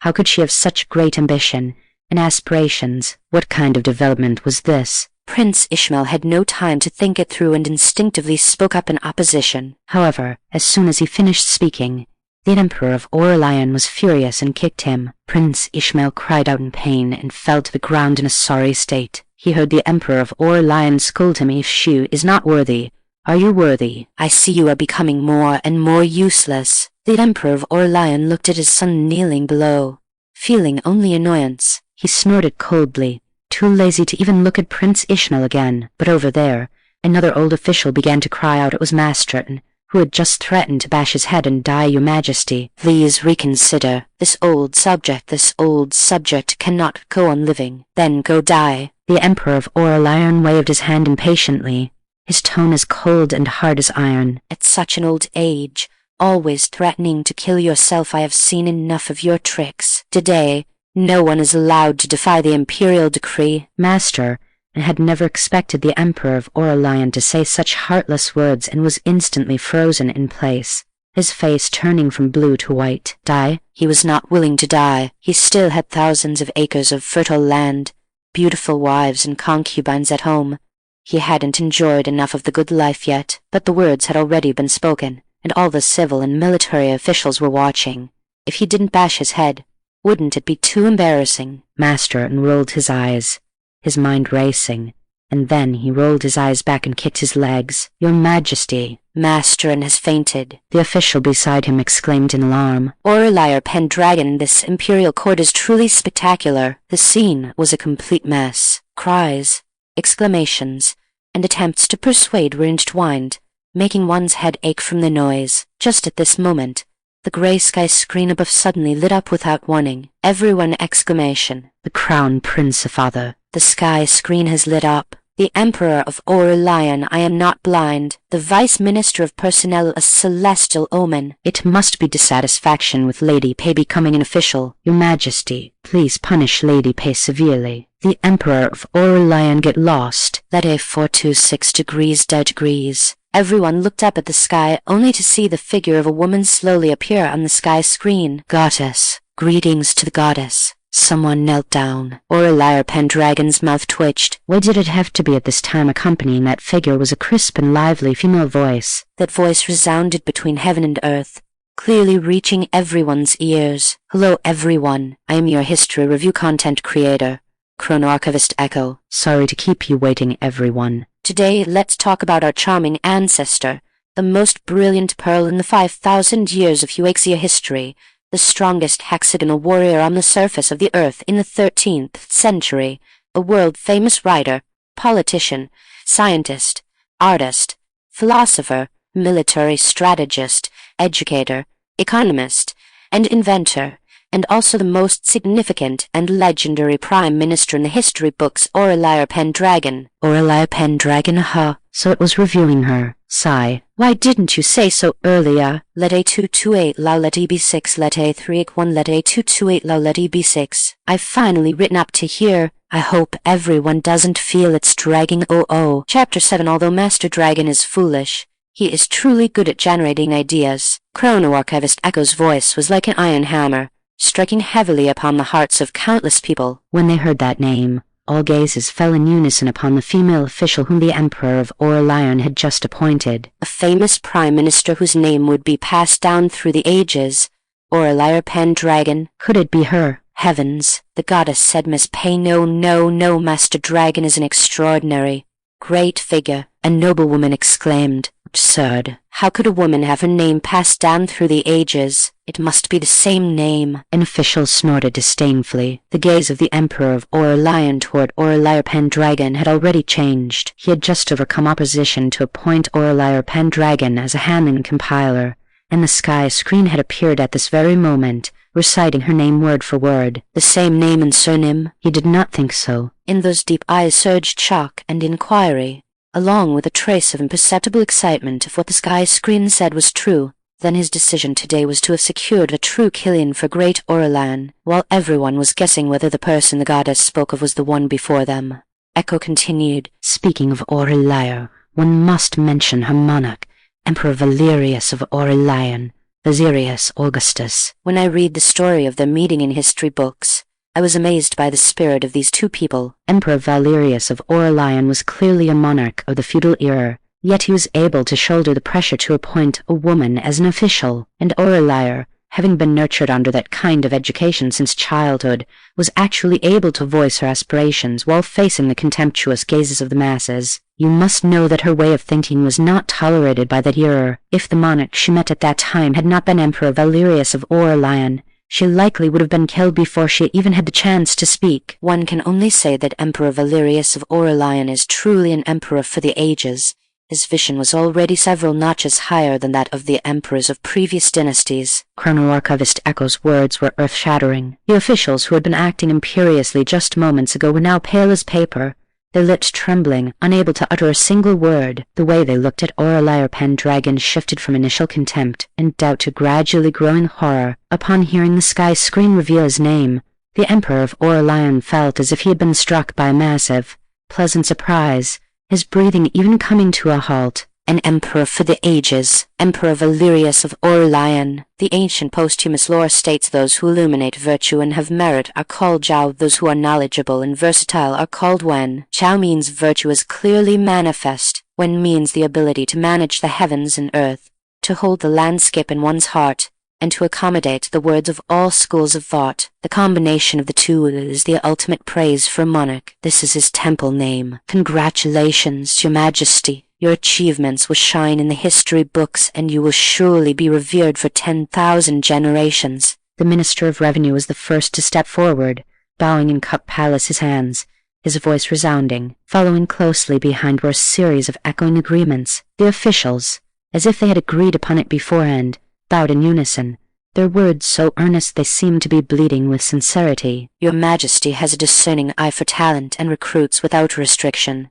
This is the fortune of great Aurelian and the blessing of the common people. With an enlightened monarch like Your Majesty, why worry that great Aurelian will not prosper? Why worry that the four seas will not be pacified? Flattering words poured out like a tide, delivered loudly and soothingly. These officials had long since lost that earlier disdain. Even the minister who had just been clamoring, "How can a woman have her name passed down through the ages?" was now filled with admiration, as if his earlier bluster had never occurred. By now, they had all caught on to the implication. The woman on the sky screen calling herself Echo appeared to be someone from future generations, since His Majesty would be praised by future generations. Then who else could the figure with the brilliant, world-shaking achievements mentioned by Echo be, if not Lady Pei? "Rise, Minister. You have raised a good daughter." The Emperor of Aurelian happily helped the still kneeling Aurelia PenDragon up, his gaze no longer as disdainful as it had been before. He had always disliked Aurelia PenDragon for having little ability and for occupying a position without doing any work, and he had recently been considering removing him from office, but it seemed that would not be necessary. Master Dragon may be foolish, but he truly knows how to sire. Your Majesty is too kind. Aurelia PenDragon's body was trembling with excitement. Damn it. Who could understand the emotional roller coaster he had been on in such a short time? He had thought he was done for. But then the sky screen lit up, and the sky screen even said his daughter was the brightest pearl in history. Was he dreaming? He pinched his own thigh. It actually hurt. Aurelia PenDragon grinned, his old face wrinkling into a chrysanthemum. He wasn't dreaming. It was his daughter. Har! The Emperor of Aurelian laughed heartily. I would like to see what other surprises this sky screen can reveal. Everyone craned their necks to look at the sky. They saw rows of dense text appearing on the sky screen. The characters were missing strokes. Yet strangely, they could all understand them. Woo woo woo. The creator is finally talking about Aurelia. You've got my triple like. Emperor Valerius of Aurelian is an emperor for the ages. But after having Aurelia, it wouldn't be an exaggeration to call him an emperor for all eternity. I don't care. I am just a mindless fan of the Aurelian dynasty. Aurelian and the great Emperor of Aurelian are the benchmark for monarch and subject throughout history. Reading the history books, I am simply mesmerized by this period of history. When Aurelian first entered the officialdom, she was suppressed everywhere, but she used her strength to prove herself. The Emperor of Aurelian was also wise and martial. The two of them complemented each other, and just like that, they made the Aurelian dynasty of that time the pinnacle of the world. I dream of going to that dynasty to take a look. Woo, woo, woo, who isn't? Every time there's a vote for which era do you most want to travel to? The Aurelian dynasty always ranks first. Your Majesty, Your Majesty. The sky screen says the Aurelian dynasty will actually stand at the pinnacle of the world. The head eunuch Seneschal Cedric's voice cracked, his face flushed with excitement, and his usual composed demeanor was completely gone. But at this moment, no one cared about his lapse in etiquette. Everyone's hearts were also firmly gripped by the descriptions in the text. Empress Sushui's eyes rippled with a gentle smile. I really didn't expect that future generations would hold our country in such high regard. The fifth Princess Xu Ying's eyes were full of amusement. Mother is right, but what makes me curious is how the people of the future refer to Master Dragon. Aurelian. This form of address was soft and intimate. Who could have imagined that the great Master Dragon in the history books would be called by such a cutesy name? Aurelia PenDragon's small face turned red, and she glanced in the direction of her father, Arthur PenDragon. Beside her, Seraphina PenDragon smiled with her eyes curved like crescents, and replied crisply to the fifth princess, replying to the princess. This is exactly the nickname our parents used for my sister at home. Her sister had been sensible since childhood and was as cute as jade and snow. Their parents cherished her like the apple of their eye, and even after younger siblings were added to the family, their love for her had not diminished in the slightest. Har har. The Emperor of Aurelian could not help but laugh heartily upon hearing this. His gaze fell on Arthur PenDragon with a hint of playful teasing. I really couldn't tell. Master Dragon is actually a daughter slave. Arthur PenDragon was not embarrassed at all, and smiled so wide he couldn't close his mouth, the wrinkles on his face smoothing out Your Majesty jokes. My daughter is mischievous. It is just that my wife and I dote on her a little more. Although he said that, the pride in the corners of his eyes and brows could not be hidden. Whose child could be as famous in future generations as his daughter? From the moment the sky screen appeared, the Emperor of Aurelian had dismissed all the miscellaneous people. At this moment, inside the imperial manor, there were only the closest members of the royal family, trusted high officials, and the PenDragon family. But even so, the discussions about the sky screen among some of the officials and noblewomen who had left did not diminish in the slightest. Today, we will talk about the meeting between Aurelian and the Emperor of Aurelian, which was also the beginning of the prosperity of the great Aurelian. Chapter 8 Later Generations Video. The assembled monarch and officials all straightened their postures, staring at the sky screen hanging high above the imperial court. They were familiar with the matter the young girl was about to discuss, familiar to the point of intimacy, for it had happened only a quarter of an hour ago, the very scene of the spring plowing at the imperial manor that they had just personally experienced. They wanted to see how history would record this brief moment of turmoil. Miss Bo's crisp voice rang out again, carrying a touch of playful excitement. Please watch the VCR. The monarch and his officials looked at each other, their eyes filled with confusion. Who is this VCR? A military official couldn't help but mutter, his rough voice sounding exceptionally clear in the quiet atmosphere. What kind of trick is this? Amidst the murmurs, the figure of Echo on the sky screen suddenly shrank down to the size of a palm in the bottom left corner, and then, with a flash of light, an image slowly unfolded. The fields are crisscrossed with ridges, covered in fresh green sprouts, and several figures stand upon the field paths. Although they are all in ordinary casual clothing, their bearing and presence are certainly not something commoners could possess. Most eye-catching is the man dressed in bright yellow casual wear, roughly 40 years of age, with a tall, straight figure and an innate sense of dignity in his brows and eyes. Just by standing there, he radiates an awe-inspiring aura. Father. This couldn't be. The crown prince turned his head to look beside him, only to see everyone wearing the same expression as himself: shock, bewilderment, and a touch of incredulous trance. This scene was clearly the very image of them at the imperial manor just a moment ago. Was the image on the sky screen actually imitating them? Just as they were in doubt, Chrono-Archivist Echo's voice rang out again, thoroughly confirming everyone's suspicions. There have been many dramas made about the stories of great Aurelian, but no matter how I look at them, I still think the tale of Aurelian is the most faithful to historical facts. Although there are many bugs, it's still much better than those stories filled with romance. Everyone, just make do with watching this for now. In the 20th year of Changning, the great Aurelian of that time welcomed its annual spring plowing. The Emperor of Aurelian led the imperial relatives, nobles, civil and military officials, and their families to the imperial manor to personally sow seeds. The story begins right here. As the voice fell, the image on the sky screen began to move. Those little people dressed in ancient costumes rolled up their sleeves and walked down into the field ridges, bending over to sow seeds, their movements orderly. Not long after, the little person playing the Emperor straightened up, raised a hand to wipe the sweat from his forehead, and looked up to see the scene of people plowing across the fields, a smile slowly curving at the corners of his mouth. Just at this moment, a young figure walked out from the ranks farther.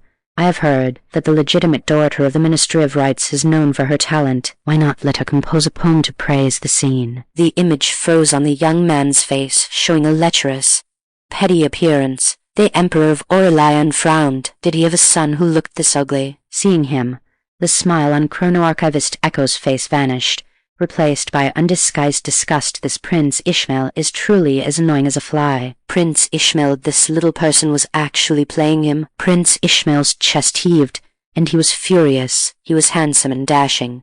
How could he possibly be associated with that shifty-eyed person? Right.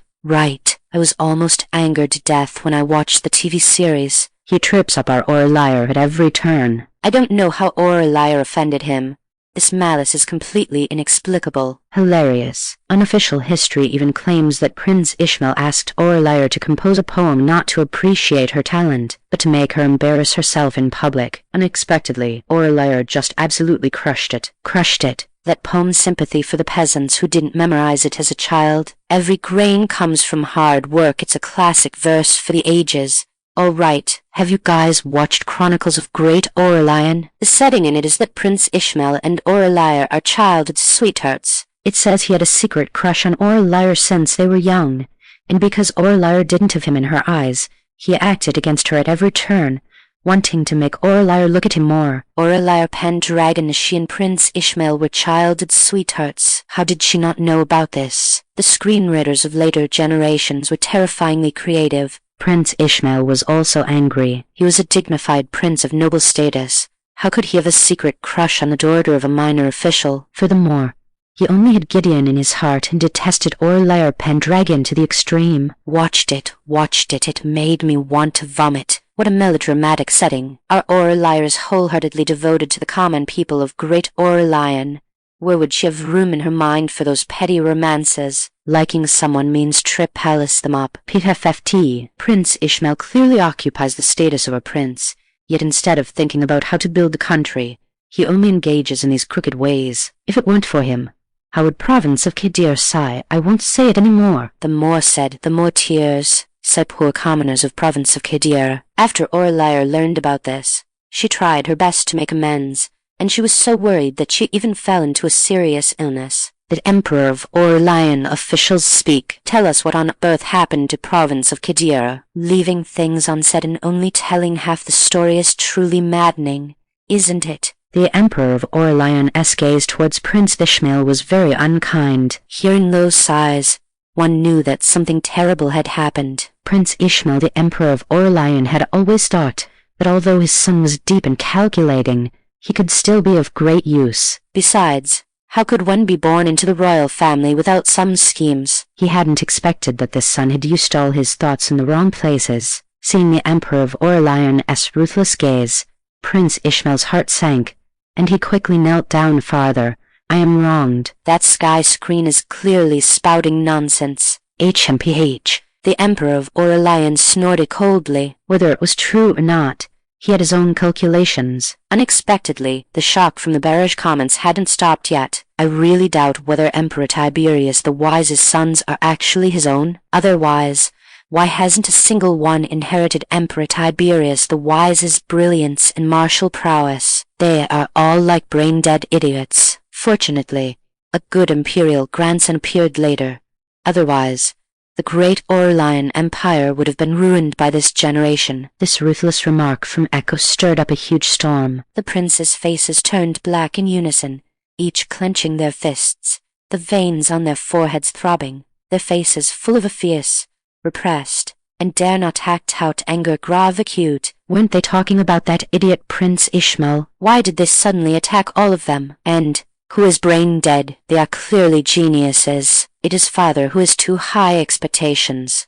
It is the sky screen that doesn't know how to appreciate. The Emperor of Aurelian's mouth twitched, feeling extremely stifled inside. Letter A426. Oh grave oh acute. Of course he knew that none of his sons were easy to deal with.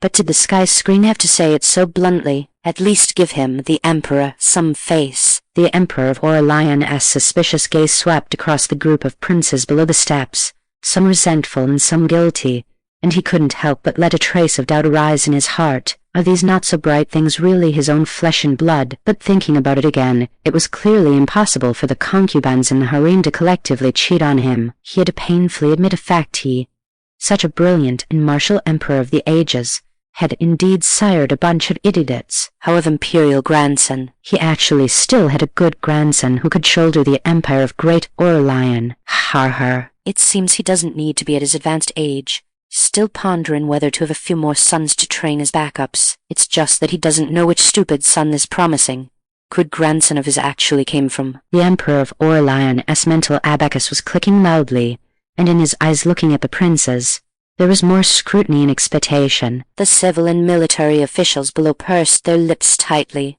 not even daring to breathe loudly. Damn it all, what kind of earth-shattering secrets are these? Is this something they, as ministers, should be listening to? Imperial grandson, this is a sign that the heavens are about to change. I've digressed again. Let's continue watching the video. No, Miss Bo, don't stop. Just clearly say who the imperial grandson is. Save them from guessing blindly here. Picking the wrong side could cost them their heads. The video continued to play. In the image, the young girl playing Aurelia PenDragon is only in her early teens, her figure still delicate, but standing on the field ridge, she naturally possesses a calm and composed demeanor, uniquely gifted, making it impossible for people to look away. Facing the scrutinizing or contemptuous gazes of the crowd, her back is straight, and her clear voice rings out brightly, reciting the poem's Sympathy for the peasants word by word. When the Emperor asks her what reward she wants, she speaks out her prospect unhurriedly and unpretentiously. I want to become an official in the imperial court. Echo in the bottom left corner of the sky screen spoke at the right moment, her tone full of admiration. To become an official in the imperial court. Although the status of women during the Great Aurelian period had improved a lot compared to the Great Jew, for a woman to be an official was still too much of a fantasy. Yet our Aurelia just said it out like that. Aurelia is awesome. This is in ancient times, after all. Daring to say this is simply earth-shattering. The actress is too good at acting. When I watched the drama and heard this line, it was simply deafening. Just for this courage, she deserves to leave her name in history. Those who mocked her later had their faces slapped swollen. Isn't that so? From then on, Aurelia's legendary life began. Who says women are inferior to men? I really didn't expect that in that era. The Emperor of Aurelian would actually agree. You have to know that since Aurelia became an official, she faced not only the suppression of civil and military officials but also the lack of understanding from fellow women. At that time, a famous opera troupe in the capital even wrote a play to mock her. After her deeds spread throughout Great Aurelian, all she drew was spit and curses. Woo woo woo, don't say any more.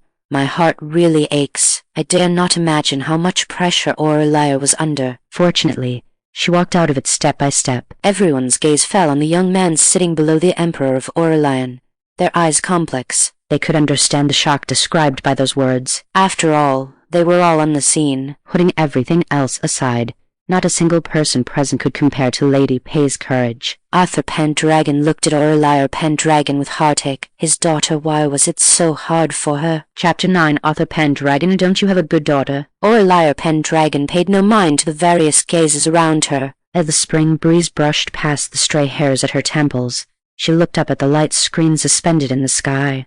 her eyes filled with unconcealable joy and relief. The appearance of the sky screen was undoubtedly a great thing for her, since it was tallying her great achievements. What she wanted to do in the future would surely not be as difficult as the original trajectory. The video was still playing. The voice of the content creator, Chrono-Archivist Echo, lingered between heaven and earth. When Aurelia proposed the idea of becoming an official, it drew countless, unbearable curses. But Aurelia was fearless.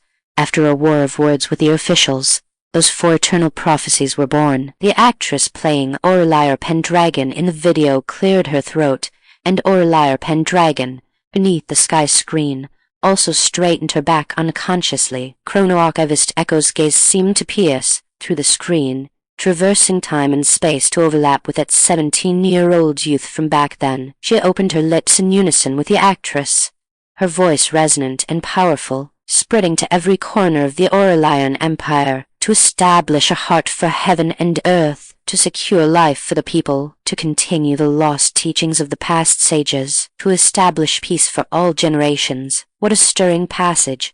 Chrono-Archivist Echo's murmured whisper carried burning emotion, and the myriad living beings beneath the sky screen were also shaken to their core by these 4 maxims. Even the officials who heard this passage again, no matter how much they looked down on Aurelia PenDragon's status as a woman, had to admit that they could not compare to this 17-year-old youth. At the time, Emperor Valerius was just as fired up as I am now upon hearing this, so he overcame all opposition and finalized Aurelia's official position. Ha ha ha! Emperor Valerius of Aurelian is so awesome! Seeing the praise from his descendants, the Emperor of Aurelian felt so comfortable that the wrinkles on his body smoothed out. He laughed with delight, clapped Palace's hands. Har, that's right. I am indeed that wise. I really want to know how Aurelia's brain grew. At the same age of 17, I get a headache just writing an essay, and she's already left a name for posterity. Emperor Tiberius, the wisest princes don't seem like his own children because they are too stupid, and our Aurelia doesn't seem like Arthur PenDragon's offspring because she is too smart. Ha ha. Old Dragon would lift his coffin lid and jump up to punch you if he heard that. Although Old Dragon isn't smart and Emperor Valerius has always wanted to strip him of his official position, he is a good daughter, Arthur PenDragon. Arthur PenDragon was so angry that he jumped on the spot, pointing at the direction of the sky screen, blowing his beard and staring with wide eyes. Nonsense. Simply nonsense. I watched Aurelian grow up with my own eyes. She couldn't be any closer to me. How is she not like my own flesh and blood? That flustered and exasperated appearance made everyone unable to suppress a smile. Old Pay, you can't speak so absolutely. His old frenemy in the officialdom leaned over, patting his shoulder and teasing him, his face full of mischief. Why don't you and my niece try a blood test? I also feel that my niece doesn't look like your offspring. This cleverness clearly comes from me. What if she was held by the wrong person back then? As soon as these words were spoken, everyone burst into laughter. Other officials also rolled their eyes and rushed to claim kinship. That's right. I think my niece's courage is exactly the same as mine when I was young. Stop talking nonsense. It obviously comes from me. In my opinion, perhaps she is a royal descendant lost outside. Look at this bearing. How much she resembles His Majesty. Go away. You shameless sponge. At your age, you're still causing trouble here. Get lost. Arthur PenDragon was teased until his face turned red, like a ripe persimmon. He rolled up his sleeves, ready to fight, wishing he could kick each of them to vent his anger. Watching him jump around in a frenzy, the civil and military officials finally felt relieved. But before they had laughed enough, another bullet comment popped up on the sky screen, instantly causing everyone's laughter to come to an abrupt halt, each one of them gnashing their teeth in anger. Why wouldn't I say Old Dragon has good fortune? He is one of the only 2 people in history books to leave a name in history by relying on his daughter's great achievements, and even made future generations willing to build temples for him. Everyone. No, why? Leaving a name in history is one thing, and building temples to enjoy incense offerings. Does he deserve it? Does he deserve it? Does he deserve it? Does he deserve it? Smiles do not disappear. They only transfer to Arthur PenDragon's face. Arthur PenDragon triumphantly glanced at his colleagues with ugly expressions beside him and deliberately raised his voice. Did you hear that? Did you hear that? Leaving a name in history. Future generations building temples. Ha ha. Ha ha ha. The officials who had just teased him were suddenly speechless, their hearts bubbling with sour jealousy. Someone said resentfully, "The old thing has no real ability. He only knows how to rely on his daughter." Author PenDragon, is it that you don't want to? Can the old thing see if he deserves it? Author PenDragon, is it that you don't want to? You. Author PenDragon, is it that you don't want to? PFFT. Seeing her father's arrogant appearance, Seraphina PenDragon laughed out loud. Aurelia PenDragon also looked at Author PenDragon, feeling that if her father continued with this expression, he would probably be secretly beaten up in a sack by someone tomorrow during the morning court. She helplessly called out farther, "Hey, good daughter." Author PenDragon had always doted on his eldest daughter, and now he was even more obedient to Aurelia PenDragon. He sat back in his seat, looking honest and upright, but actually grinning like a crooked-mouthed dragon king. Above the sky screen, Echo saw that comment and couldn't help but laugh out loud. "We will specially release a video later to tally Author PenDragon. If you want to see it, all right, let's get back to the main topic." Although the Emperor of Aurelian at the time supported Aurelia very much, the voices of opposition from the 100 officials were too loud. Some old ministers even threatened to die, kneeling and wailing to heaven and earth. The Emperor of Aurelian had no choice, and was prepared to withdraw his order, first letting Aurelia go to the Empress's palace to be a female official. Oh, so there was still room for maneuver in the matter? The quick-witted officials' brains began to stir again. A female official is just a leisurely position with no real power. It seems this Lady Pay ultimately failed to cross the threshold of secular conventions. The Emperor of Aurelian took in this scene, thinking to himself, "A bunch of idiots." Seraphina PenDragon pinched Aurelia PenDragon's sleeve, her eyes full of worry. Sister Aurelia PenDragon patted her hand and returned a reassuring smile, her eyes showing no trace of panic. She looked up at the sky screen, thinking to herself what Echo is narrating should be the original trajectory, but for those people to think that this would make her compromise, they were too naive. Above the sky screen, Chrono-Archivist Echo's voice suddenly became light and cheerful. "But after this spring plowing trip ended, not only did our Aurelia not let those officials get their way, she was promoted. Hee hee." As soon as these words were spoken, those officials who had just shown triumphant expressions instantly froze, their faces full of disbelief. Such a fast promotion speed. What on earth did she do? History records that Aurelian proposed a method to increase production and offered self-bred grain seeds. The yield per moo of these seeds was twice the usual amount, and with secret techniques, it could be tripled. As soon as these words were spoken, the entire Aurelian Empire was in an uproar. Chapter 10, Goddess of Agriculture. To translate this into plain language, it means that at that time, my Aurelia offered up a method to increase crop yields, as well as grain seeds that she had spent years of painstaking effort cultivating. The new grain seeds produced double the yield of what was common in the state of Aurelian at the time. If combined with the secret yield-increasing formula, it wouldn't be impossible to triple the yield per moo. Above on the sky screen, Chrono-Archivist Echo's voice carried a sense of immense pride, clearly reaching every corner of the state of Aurelian. Palace Prefecture, Lai Family Village. Under the large locust tree at the village entrance, Old Man Lai was squatting on the ground with a few old companions, looking up at the sky screen. Previously, listening to that person praise the achievements of the female Prime Minister Aurelia PenDragon, they had just considered it a legend told by a storyteller, having no real sense of it. But when those last two sentences fell, the air instantly froze. Whoosh! Old Man Lai stood up abruptly from the ground, his rough palms clenched tightly, his knuckles turning white, looking at the few old companions beside him. All of them were full of excitement and disbelief, their cloudy eyes bursting with a scorching light. "Old Man Lai, did you hear that? Did you hear that?" Light Haishun's voice trembled uncontrollably, his whole body shaking violently. He was the most miserable person in the village. During the great drought in Palace Prefecture, his son, daughter-in-law, and little grandson had all starved to death on the road while fleeing famine. Now, only he and his young granddaughter were left to depend on each other. If not for the thought of raising his granddaughter, he would have followed his family long ago. Triple the yield, triple. Light Haishun suddenly covered his face, tears pouring out from between his fingers, his voice filled with heartbreaking regret. "If we had had these grain seeds back then, my children wouldn't have starved to death. They wouldn't have." Old Man Lai and the others also had reddened eyes. They raised their hands to wipe away the tears from the corners of their eyes, their tone filled with anticipation. "That's right, Triple, it's just unknown when we will be able to plant these grain seeds." They were just the most inconspicuous existence among the thousands upon thousands of commoners in the state of Aurelian.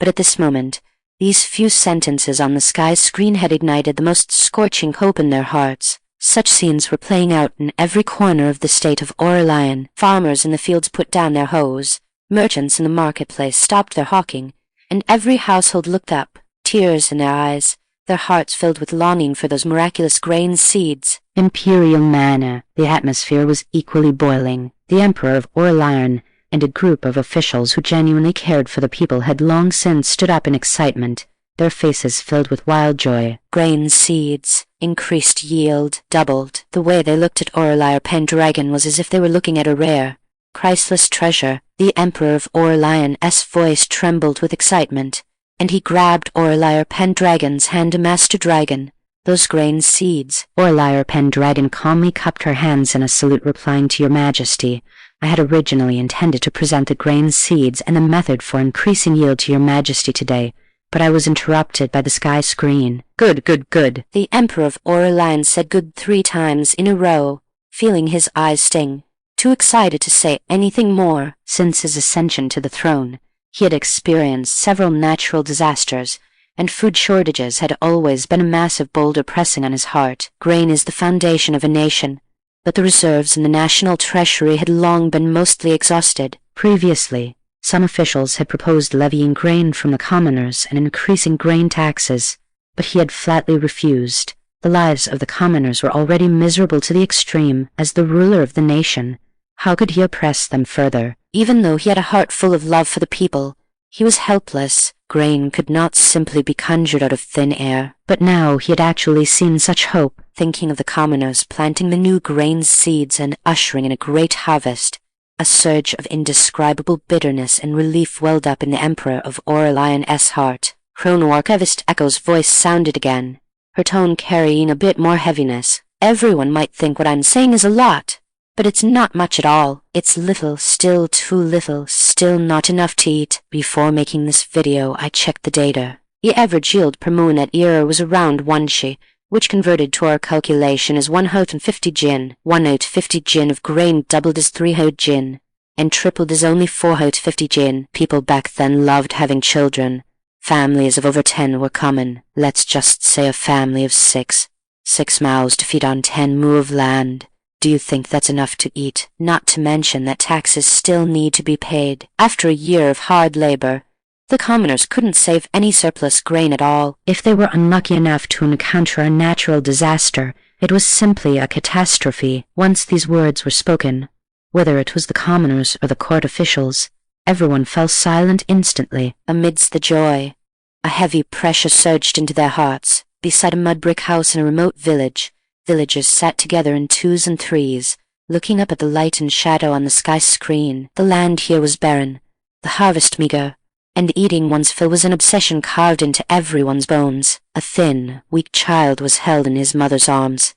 His sallow little face made his eyes look exceptionally large. He didn't understand the specific meaning of tripling the yield per mu, but he heard clearly Chrono-Archivist Echo's last sentence about it still not being enough to eat. On his little face appeared a confusion that didn't belong to his age. He rubbed against his mother's rough clothes, his soft voice filled with confusion. "Mother, then when will we be able to eat our fill?" The mother's heart wrenched violently. She patted the child's back gently with her rough palm, forcing a bitter smile onto her face. She looked at the clear light and shadow on the sky screen, but a glimmer of longing rippled in her eyes, and she whispered, "Perhaps it will be thousands of years from now." Thousands of years from now, what a distant and vague concept. She didn't know what the world would look like thousands of years later, nor did she know if the land then would grow more grain. But she didn't want the children of that time to ask such a question again. Sob, sob, sob. The lives of ancient people were bitter. That's why I say to those who dream of time traveling all day, if you went there, you wouldn't survive more than a few days. People back then, the poorer they were, the more they loved to have children, the more they had, the poorer they became. If they were born, they couldn't be raised. If they were raised, they couldn't be fed. Sigh. However, It's fortunate that there was Aurelia. Yes, it's fortunate that there was Aurelia. Echo smiled and echoed the comments in the bearer, her tone full of relief and pride. This soft murmur was like a spring breeze, sweep palace across the mountains, rivers, and seas of the state of Aurelian, drifting into the ears of every commoner, for some reason, whether it was the officials in the court, the farmers in the fields, or the women and children in remote villages.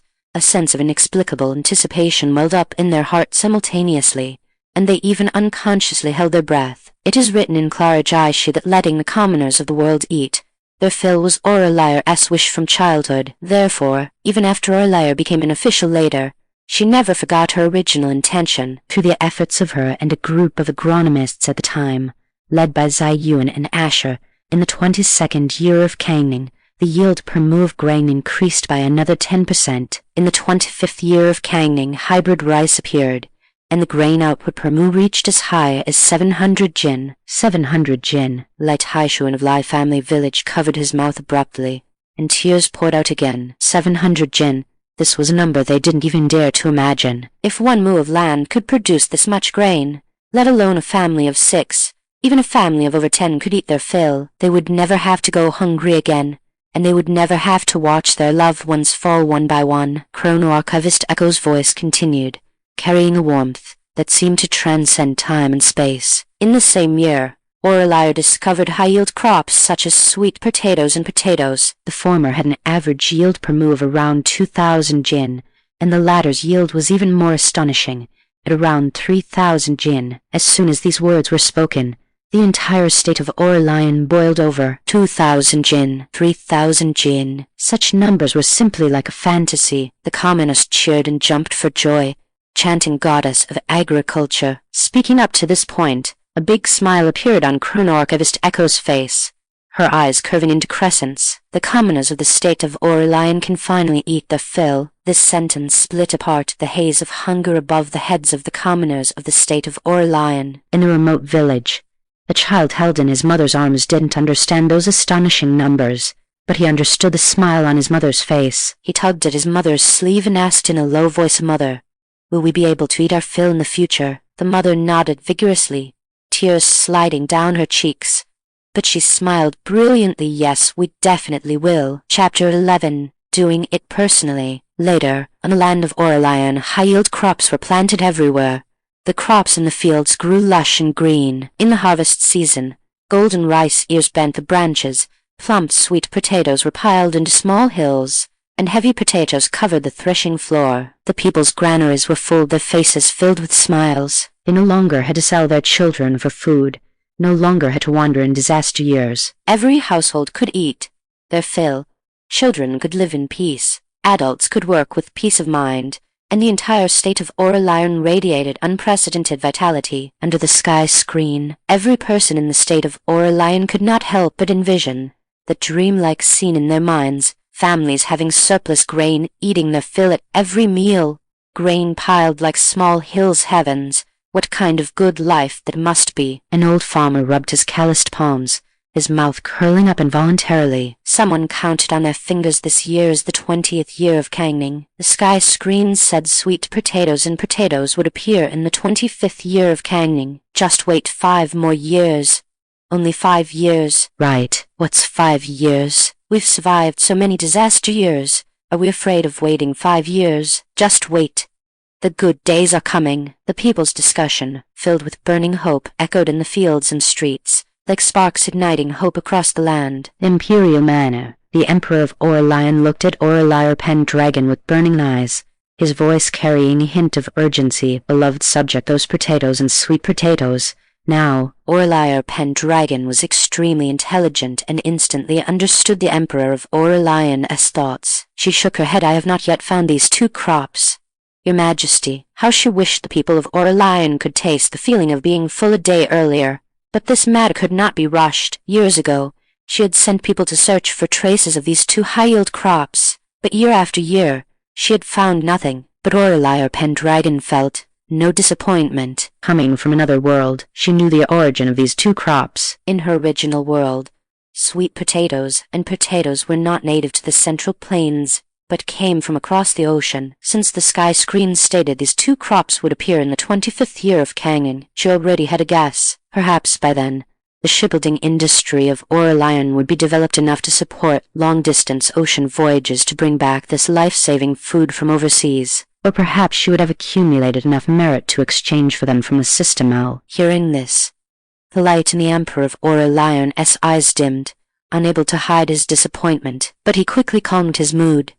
Secretly annoyed at himself for being too impatient, the high-yield seeds and methods Aurelia PenDragon offered today were already a tremendous surprise, enough to solve the urgent needs of Aurelian. The Emperor of Aurelian's gaze fell on Aurelia PenDragon again, full of appreciation and admiration. The young girl before him had an ethereal elegance in her features. Though she looked young, she had great depth, possessing not only outstanding scholarship but also this world-shaking talent for governance. Letting her be a Hamlin Academy compiler now was truly wasting her talent. But in the imperial court, high-ranking positions were already filled. All those officials lacked earth-shattering talent.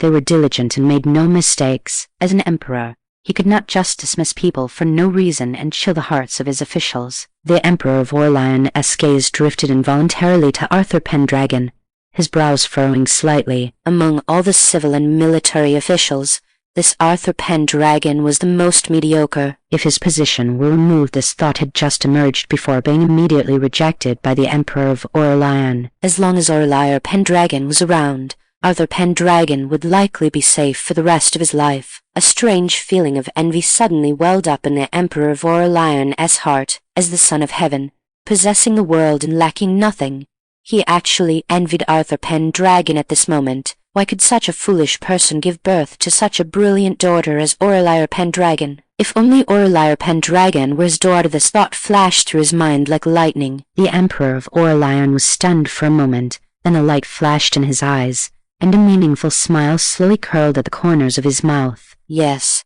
it was not impossible for Aurelia PenDragon to become his daughter. This matter was worth studying carefully. Arthur PenDragon, why did he inexplicably feel a chill and a sense of foreboding? He subconsciously looked up, just in time to meet the Emperor of Aurelian's gaze on him. That look carried a bit of scrutiny and a bit of unfathomable amusement, making him feel uncomfortable all over, his heart pounding, not knowing how he had offended His Majesty. When we talk about Aurelia offering good seeds and secret formulas for increased production to the Emperor of Aurelian, we must mention how much effort and heart she put into it. Back then, after she published the formula, some people immediately jumped up, saying it was too simple, that they could do it if given time to study, saying Aurelia's virtue didn't match her position, and other nonsense. Speaking of this, Chrono-Archivist Echo's tone was full of anger. I just want to say, if you think you can do it, then go ahead. Do you think it was easy for Aurelia to come up with this? Records of Kyusui writes that when Aurelia was at an age where her peers only knew how to play, she spent most of her time at the land, personally observing the growth of crops, and even went into the fields to farm. Following her narration, a small figure gradually appeared on the sky screen. It was a little girl with double buns, barefoot on the moist soil, squatting on the ridge of the field, her eyes focused on the seedlings in front of her, her fingers gently brushing over the leaves of the seedlings, as if caressing a rare treasure. Under the scorching sun, her little face was sunburned red, and her forehead was covered with fine beads of sweat, but she still refused to leave, persistently recording every change in the seedlings. She observed the fields and crops, and even when she returned home, she observed the plants growing in the courtyard. Later, she accidentally discovered that plants grew more vigorously in places where dogs had urinated or defecated, so she went to find her father and proposed her idea. The scene on the sky screen switched. Little Aurelia PenDragon was excitedly tugging at her father's sleeve, chattering about her discovery, her eyes sparkling, but her father thought she was just being a mischievous child, and her mother also advised her not to mess around. Neither her father nor her mother thought she was serious, so she had to prove her idea herself. She thought, since animal manure works, what about human waste? Thinking of it, she did it. So, behind her parents' backs, she used all her pocket money to send Clara to collect some night soil which had been dumped and applied it to the acre of land she farmed. As the night deepened, the two small figures on the sky screen appeared exceptionally thin. The little girl and the maid were struggling to carry wooden buckets, and by the moonlight carefully sprinkled the collected night soil onto their field. Their movements were very light, fearing they would be discovered, yet their faces carried a hint of stubborn expectation. The evening breeze blew gently, and the seedlings in the field swayed slightly, as if responding to their efforts. "Oh my, streamer, don't stab me, my eyes are leaking. This is why Aurelia can be famous through the ages and be revered by countless people." The welfare she brought to the people and the country was all achieved through her own efforts, conquering countless hardships. "Some might ask Aurelia is a young lady of a prominent family. Her father is an official, and her mother is also from a scholarly family. Why did she have to do such filthy work herself? But think about it.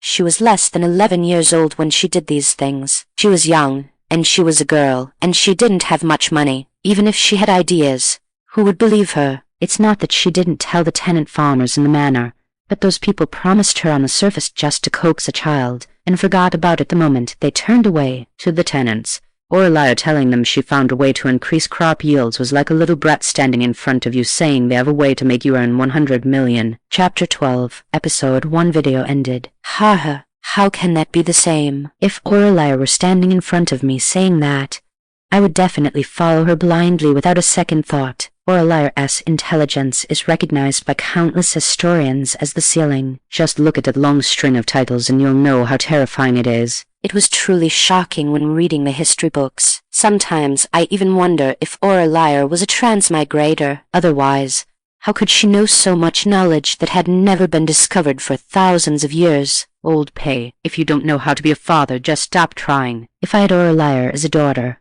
I would definitely indulge her in everything. Woo. Although I know Aurelia was too young to be trusted. Old pay. If you had listened to her, my baby wouldn't have suffered so much. But since you are Aurelia's father, and Aurelia has also said she respects you greatly, I won't scold you any more. Author PenDragon stared at the text on the sky screen, his facial expression shifting constantly like an overturned pallet. At first, there was a hint of embarrassment from being teased, but as he continued to read, the color gradually drained from his cheeks, leaving only unconcealable guilt and heartache. His memories were like a lake into which a stone had been cast, instantly rippling and pulling him back to that afternoon several years ago. Back then, Aurelia PenDragon was still a little girl, clutching his sleeve, her eyes sparkling as she told him about her discoveries. But at the time, he only thought it was a child's wild imagination, treated it as an amusing anecdote, and after laughing, cast it to the back of his mind. Later, he heard from his wife that his daughter had pestered them for a remote the manor, saying she wanted to study crop cultivation. He just dismissed it as a childish whim, thinking she would give up once the novelty wore off, and never took it to heart. But he never imagined that the little girl in his eyes who hadn't grown up yet had actually relied on an unyielding tenacity to persist all this time, and had truly succeeded. Thinking of how difficult these past years had been for Aurelia PenDragon, he felt a pang of heartache. The sky screen was right. It was all his fault. He blamed himself for being too negligent and dismissive as a father, which caused his daughter to suffer so much unnecessary hardship at such a young age. The Emperor of Aurelian and the officials standing in the hall looked at Aurelia PenDragon with uncertainty and suspicion. 11 years old, what kind of age is that? It is an age of ignorance, spent enjoying the doting affection of one's parents. They simultaneously thought of their own children and grandchildren. Children of that age were either studying and learning to read or playing and causing mischief.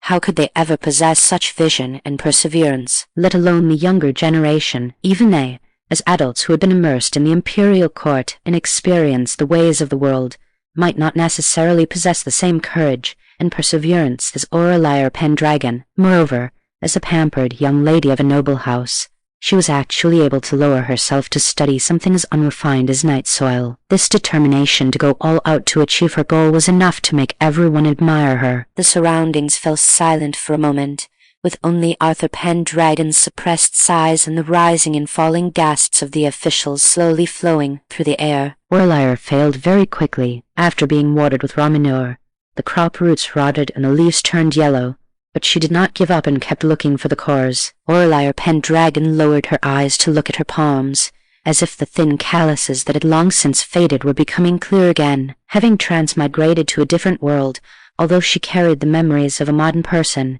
she had never truly been exposed to farming. In the days after she fell ill and dropped out of school, She spent most of her time in a hospital bed or with books. Her knowledge of fields and crops was limited to a few words in textbooks. She had never had any practical experience. She knew that fertilizer could increase crop yields and understood the general principles of organic fertilizer, but as for how to specifically mix and apply it, she could only grope forward step by step, like a toddler learning to walk. Her initial attempts, just as the sky screen said, involved her joyfully applying the collected raw manure to the fields, squatting on the ridges every day to observe, expecting the crops to grow vigorously. But after a few days, the seedlings gradually lost their usual verdant green, the leaves began to turn yellow and curl, and the roots were quietly rotting in the soil. The first attempt ended in total failure, but she was not discouraged. She squatted beside the withered seedlings, carefully dug out the roots, observed the degree of rot, went to ask experienced farmers, and flipped through all the books on farming at home,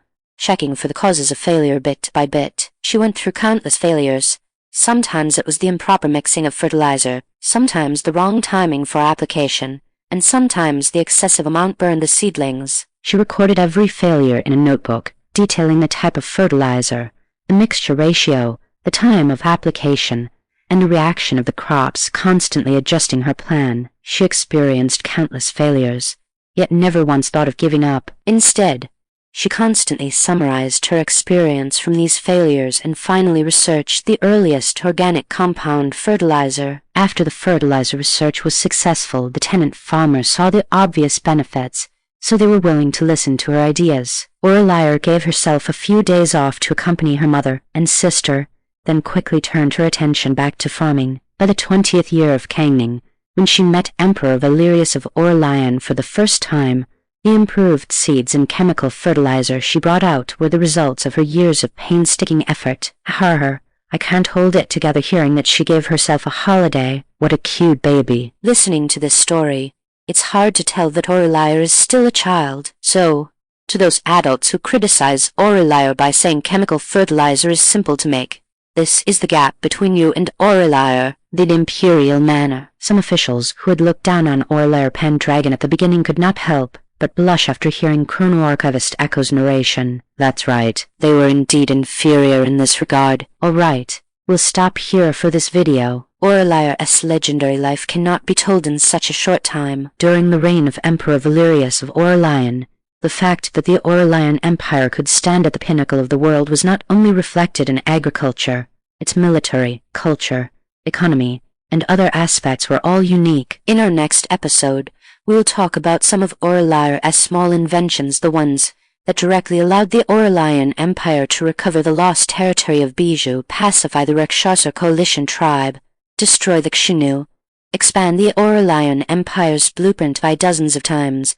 and even nearly unify the globe. Chapter 13. Lord Sire Tope. The Chrono-Archivist disappeared after Drop Palace, that bombshell, which was enough to shatter the understanding of this other world. The sky screen, which had just been swirling with light and shadow, returned to silence, leaving behind a field of dead silence and tremors that spread silently in the wind. Imperial manner. The dead silence lasted only a brief moment, and the next second, recover the lost territories, wipe out the foreign tribes, expand our borders. Deafening shouts erupted from the throats of the civil and military officials present, especially the generals who had spent years guarding the frontiers and fighting bloody battles against foreign tribes. They were trembling with excitement, their eyes bloodshot, like lit firecrackers, their hearts filled with blood and passion that nearly burst from their chests. This Minister of War Gareth Blackwood stared fixedly at Aurelia PenDragon with eyes like copper bells, his tone filled with incredulous excitement and urgency. Master Dragon, do you have that little invention now, the one the Chrono-Archivist mentioned? That treasure that can make our army invincible? Although he had no idea what Aurelia PenDragon had developed, since the Chrono-Archivist had explicitly pointed it out, it must be an earth-shattering, awe-inspiring thing. The generals present could no longer sit still. They gathered around, their gazes fixed on Aurelia PenDragon. Their eyes were burning and devout, as if they were looking at their own mothers. Aurelia PenDragon was left speechless and amused by this scene. She shook her head helplessly. My lords, today is my first day as an official. I haven't even stepped foot into the Aurelian Empire's armory. and I know nothing about our existing weapons. Even if I were to improve them, I need to see and understand them first, don't I? Aurelia PenDragon knew clearly that the invention capable of almost unifying the entire world must be gunpowder. However, such things were dangerous. She needed the support of the Emperor of Aurelian. Minister of War Gareth Blackwood had initially slumped his shoulders in disappointment upon hearing the first half of her sentence, but hearing the latter half, his Drew Palace eyes instantly lit up. He slapped his thigh and shouted excitedly, "Master Dragon actually has a method for improvement." "Wonderful, wonderful. Look, you must look." "I wonder if Master Dragon is interested in joining my Ministry of Revenue." A loud, aged voice suddenly rang out. Everyone looked towards the source of the sound and saw the Minister of Revenue, Zhang Yuanshan, stroking his grey beard as he walked slowly out of the line of civil officials. His back was straight, his expression solemn. Though he was over 60, he still radiated the majesty of one who held the power over the world's wealth in grain. The Emperor of Aurelian narrowed his eyes. He remembered clearly that this old man and the Minister of Rights were the two who had most vehemently opposed Aurelia PenDragon becoming an official. Jum Palace out now, could it be that he was trying to stir up trouble again? Thinking of this, the Emperor of Aurelian felt extremely annoyed. But the next second, the Minister of Revenue bowed deeply and respectfully to the Emperor of Aurelian. His tone was sincere and solemn, a complete contrast to his previous attitude.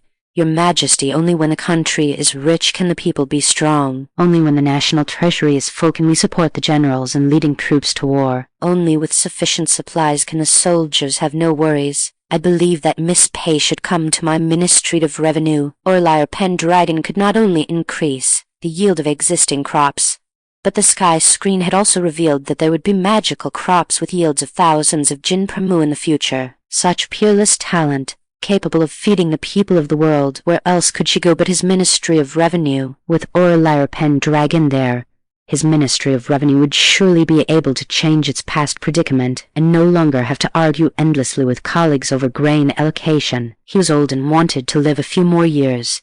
He did not want to get angry every time he attended court. Oh, he was here to ask for the person. The Emperor of Aurelian felt inexplicably pleased. "What? You old codger." Minister of War Gareth Blackwood was so angry his beard bristled. He had the same idea, but someone had beaten him to it. "You didn't have this face when you were opposing Master Dragon becoming an official just a moment ago." The Emperor of Aurelian's tone also held a hint of mockery.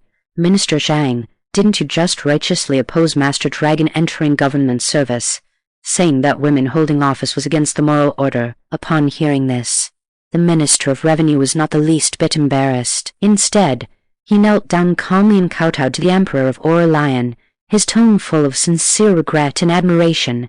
"Your servant knows he was wrong, but this old servant is not an ignorant man. Master Dragon's talent is already far above my own, and even far exceeds that of the court officials. This old servant is completely convinced." His initial opposition to Aurelia PenDragon entering government service was indeed influenced by deep-rooted traditional teachings, believing that a woman serving in court violated ethical standards and would disrupt the order of the court. But after listening to the sky screen's explanation, he understood that Aurelia PenDragon's ability had long since broken through the shackles of gender and worldly conventions. She could help the people of the world escape hunger, fill the Aurelian Empire's granaries with grain, and even expand the Aurelian Empire's territory, making the Aurelian Empire a truly powerful nation. The sky screen reached every corner of the Aurelian Empire.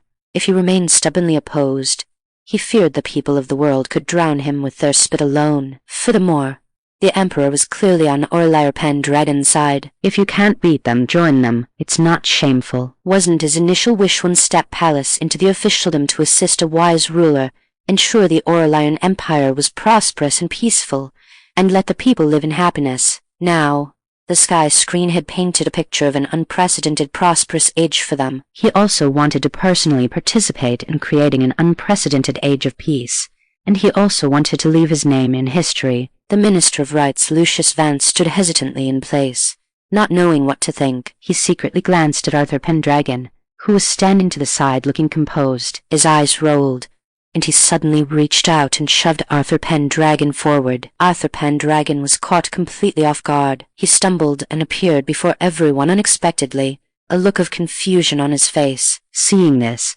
the Emperor of Aurelian raised an eyebrow. Master Dragon, surely you don't want Master Dragon to go to your Ministry of Rights? Author PenDragon, Author PenDragon, Your Majesty. I didn't. Your Majesty, that is what he thinks. Minister of Rights Lucius Vance hurriedly interrupted.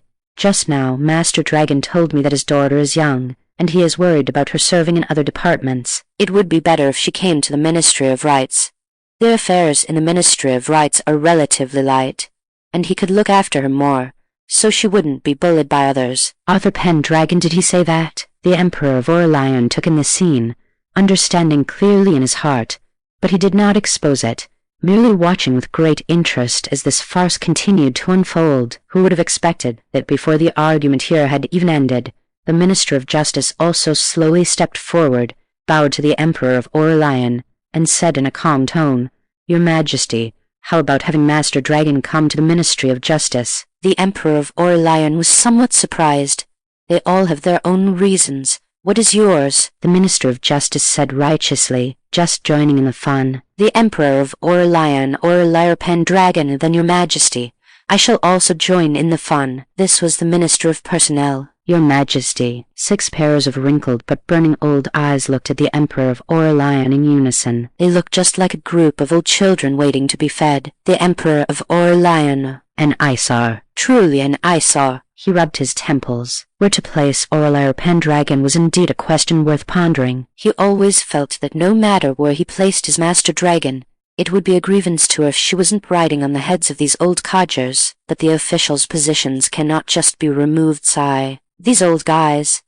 They were all so old, couldn't they be more sensible? As he was getting a headache, his peripheral vision inadvertently swept to Aurelia PenDragon, who was standing beside him. Seeing her watching the fun with great interest, the Emperor of Aurelian's eyes lit up, and he instantly had a good idea. He cleared his throat and said loudly, Regarding this matter, you should go and ask Master Dragon for her wishes. Throwing this hot potato to Aurelia PenDragon to solve herself, he would not accompany them any longer. After saying this, the Emperor of Aurelian hurriedly reached out to take the Empress's hand and walked away from this place of trouble with light steps. Before leaving, he did not forget to turn back and instruct, After Master Dragon finishes dealing with things here, come to the palace to report, and by the way, bring the high-yield grain seeds and those novel formulas. As his voice fell, the Emperor of Aurelian left the imperial manor without looking back, leaving behind a group of ministers looking at each other, and Aurelia PenDragon, who had become the center of attention. Master Dragon, suddenly caught in the crossfire and inheriting the gaze of 6 pairs of old eyes. Aurelia PenDragon. Chapter 14 Pays Farther. I'm at the age where I love to strive. Shoo, shoo, shoo. Author PenDragon strode in front of his daughter, his burly figure like a thick wall protecting Aurelia PenDragon tightly. You gentlemen are all at such an advanced age. Aren't you ashamed to be making things difficult for my daughter? A young girl. The Minister of Rights saw this and grabbed Author PenDragon's sleeve, saying with a hint of inducement, Master Dragon, that is where you are wrong. Don't you want to keep your daughter right under your nose to look after her well? Young Master Dragon is not yet worldly wise, but this officialdom is as deep as the sea. One wrong step and it is total ruin. These words were like a stone smashing into Author PenDragon's heart. The expression on his face paused slightly, and a trace of hesitation flashed in his eyes. But this hesitation was quickly covered by firmness. My daughter is so capable. She was born to be an eagle soaring in the sky. Wherever she wants to go, she must have her own insights. As her father, I will never stop her. His tone shifted, his eyes sharp as a knife. But if anyone wants to use their reputation to bully her, I, Author PenDragon, will fight them to the death. Author PenDragon knew that his Aurelia was never something to be kept in a pond. She had her own ideas since she was little, was 100 times more steady than children of the same age, and had her own methods when encountering things. Now that His Majesty had specially issued an edict allowing Aurelia to decide her own posting, how could he, as a father, use family affection to bind her steps? Only by respecting her choice could he be good to her. He knew his own brain wasn't exactly sharp, and back then, he only relied on his heart of love for the people to get promoted. Over these years, His Majesty was occasionally dissatisfied with him, and he knew it clearly. Father Aurelia PenDragon stood behind her father, her eyes slightly warm. She remembered when she said she wanted to be an official. Her father stood out without hesitation, bearing the risk of losing his life, to take on all the blame for her, in this lifetime, to have such family. It is truly good. Aurelia PenDragon steadied herself, stepped forward, and bowed to the officials, her tone calm and unhurried. Gentlemen, the achievements mentioned by the sky screen have not yet been realized by Aurelia. As for which department to work in, I truly cannot make up my mind for the moment. May I have a few days to think about it? She looked up at everyone, her gaze clear and firm. I believe that all of you gentlemen are loyal and patriotic, exhausting your hearts and blood for the great Aurelian Empire. In the future, as Aurelia walks in officialdom, I will need your care and guidance. Since things had been said to this point, if they continued to pester, it would seem impolite instead. Then we shall await young Master Dragon's good news. Watching the figures of the few as they turned to leave, Author PenDragon pointed at their backs. But when he faced his own daughter, his face instantly filled with an honest smile again. Aurelia, father suddenly remembered, there are some urgent matters to attend to. Tell your mother I will return home later. In his heart, he was genuinely happy for his daughter. The sky screen had let the whole world know that Author PenDragon's daughter was someone with great ability, but the sky screen hadn't spared him from mocking his stupidity. These words were like a small thorn, pricking him and making him feel uncomfortable inside. He could not let his daughter have an incompetent father. He was only 40. It was the prime age to strive. He had to work hard. He couldn't lose face for his daughter. Father? Seraphina PenDragon, who was on the side, watched completely confused, not understanding how her father had suddenly become so fired up. Aurelia PenDragon, however, understood her father's thoughts. Her eyes were full of warmth as she smiled and praised her father. Amazing, receiving his daughter's praise. Author PenDragon suddenly became proud, raised his chin, and walked away with great vigor. Although today was the Spring Plowing Ceremony, and His Majesty had specially granted all officials a day off, he insisted on going to the Ministry of Rites to read through documents for an extra hour. A man must fight. The crowd in the imperial manor gradually dispersed. Seraphina PenDragon held her sister's arm, chattering away about the content on the sky screen just now, her tone full of excitement. A little boy dressed in simple clothes, sallow and thin, ran out from somewhere and blocked their way directly. He sucked his finger, opening his large eyes like black grapes, staring at Aurelia PenDragon without blinking. Where did this child come from? Seraphina PenDragon looked around and saw a woman wearing coarse cloth clothes running anxiously towards the side not far away. Just at this moment, the little boy spoke up crisply, his voice childish yet clear. Are you a fairy? Seraphina PenDragon was stunned, then asked curiously, why do you say that? The little boy tilted his small face up, looking at Aurelia PenDragon, and answered seriously, Mother often prays to the goddess Ever, Ho Palace, that this year will be a good harvest, so that our whole family can have enough to eat. The sky screen said you can make everyone full, and you look so beautiful. You must be a fairy descended to earth. These naive words made Aurelia PenDragon unable to help but laugh. She squatted down, making eye level with the little boy, stretched out her hand to gently pinch his thin, sallow face, and asked softly, then what else did your mother tell you? The little boy tilted his head, thought carefully, and said Mother also said, one must know how to be grateful. You helped us, and I want to repay you. As he spoke, he took out something wrapped in coarse cloth from his bosom, opened it layer by layer, and inside was a yellowed pancake. The pancake was only the size of a fist, its edges uneven, looking like it had been eaten a few bites, and then carefully put away. This is the pancake Mother baked. It is the most delicious thing in the whole world, better than meat. The little boy held the pancake and solemnly stuffed it into Aurelia PenDragon's hands. I have been reluctant to eat it, and now I give it to Fairy Sister. He tilted his small face up, his eyes full of hope. Hurry and taste it. Is it delicious? Aurelia PenDragon looked at the rough pancake, then looked at the little boy's expectant eyes, and her heart softened, seeing that she didn't speak. The little boy was a bit sad. That's true, Mother said.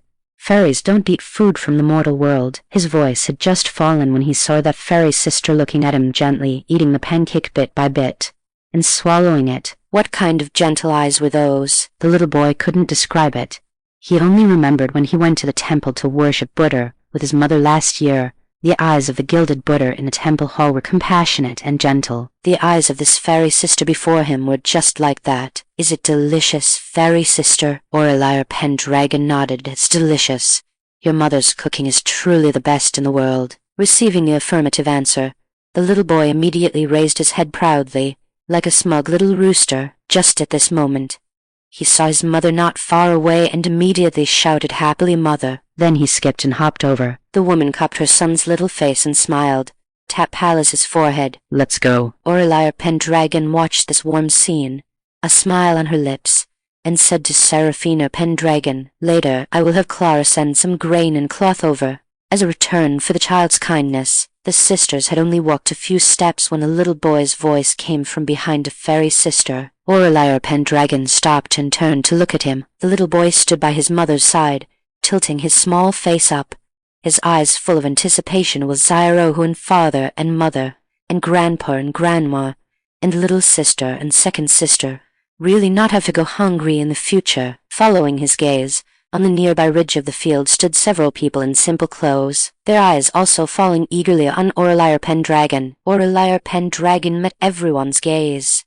Slowly and with absolute firmness, nodded yes. Zyrohu, just wait a few more years, okay? Okay. Zyrohu immediately smiled with his eyes curved, nodding vigorously. Then Zyrohu will still bring pancakes for fairy sister in the future. Aurelia PenDragon's nose felt a little sore. Chapter 15. The Curved Plow. In front of the Imperial Manor, third miss, the two maids, Clara and Lyra of the Vales, had long been waiting by the carriage. Seeing their mistress appear, they called out excitedly. Clara clutched her handkerchief, her fingertips twisting it unconsciously, and a faint blush spread across her cheeks. "Miss, am I also known by the people of future generations?" With the sky screen mentioning Clara's compendium so explicitly, how could she not overthink it? Aurelia PenDragon gently pinched her cheek with a touch of doting affection. "Yes, my Clara has also left her name in history." Miss, this sentence touched the softest part of Kyusui's heart. Her nose tingled, her eyes instantly turned red, and bean-sized tears welled up in her eyes. Choked with emotion, she said, "Everything Clara has was brought to her by Miss. Clara will always be loyal to Miss and will stay by Miss's side for a lifetime." Lyra as well. Beside her, Lyra immediately straightened her back. The two of them had both been picked up from a pile of corpses by Aurelia PenDragon. That year, there was a great drought in their hometown. The earth was scorched for 1,000 miles, and there was no harvest at all. They had followed their family to flee from the famine. On the road littered with the starving and dead, their parents and brothers fell one by one. In the end, only the two weak young women remained, tattered and emaciated, lying in a pile of withered grass by the roadside. They felt as though all their strength had been drained away. They didn't even have the energy to open their eyes, just waiting for the King of Hell to come and claim them. It was then that Aurelia PenDragon appeared. She wore a brocade dress, like a fairy descended from the heavens, crouching beside them and offering warm rice porridge and clean water. Later, their mistress taught them to read and write, let them fill their bellies, and even bestowed upon them new names. For them, Aurelia PenDragon was more than just their master.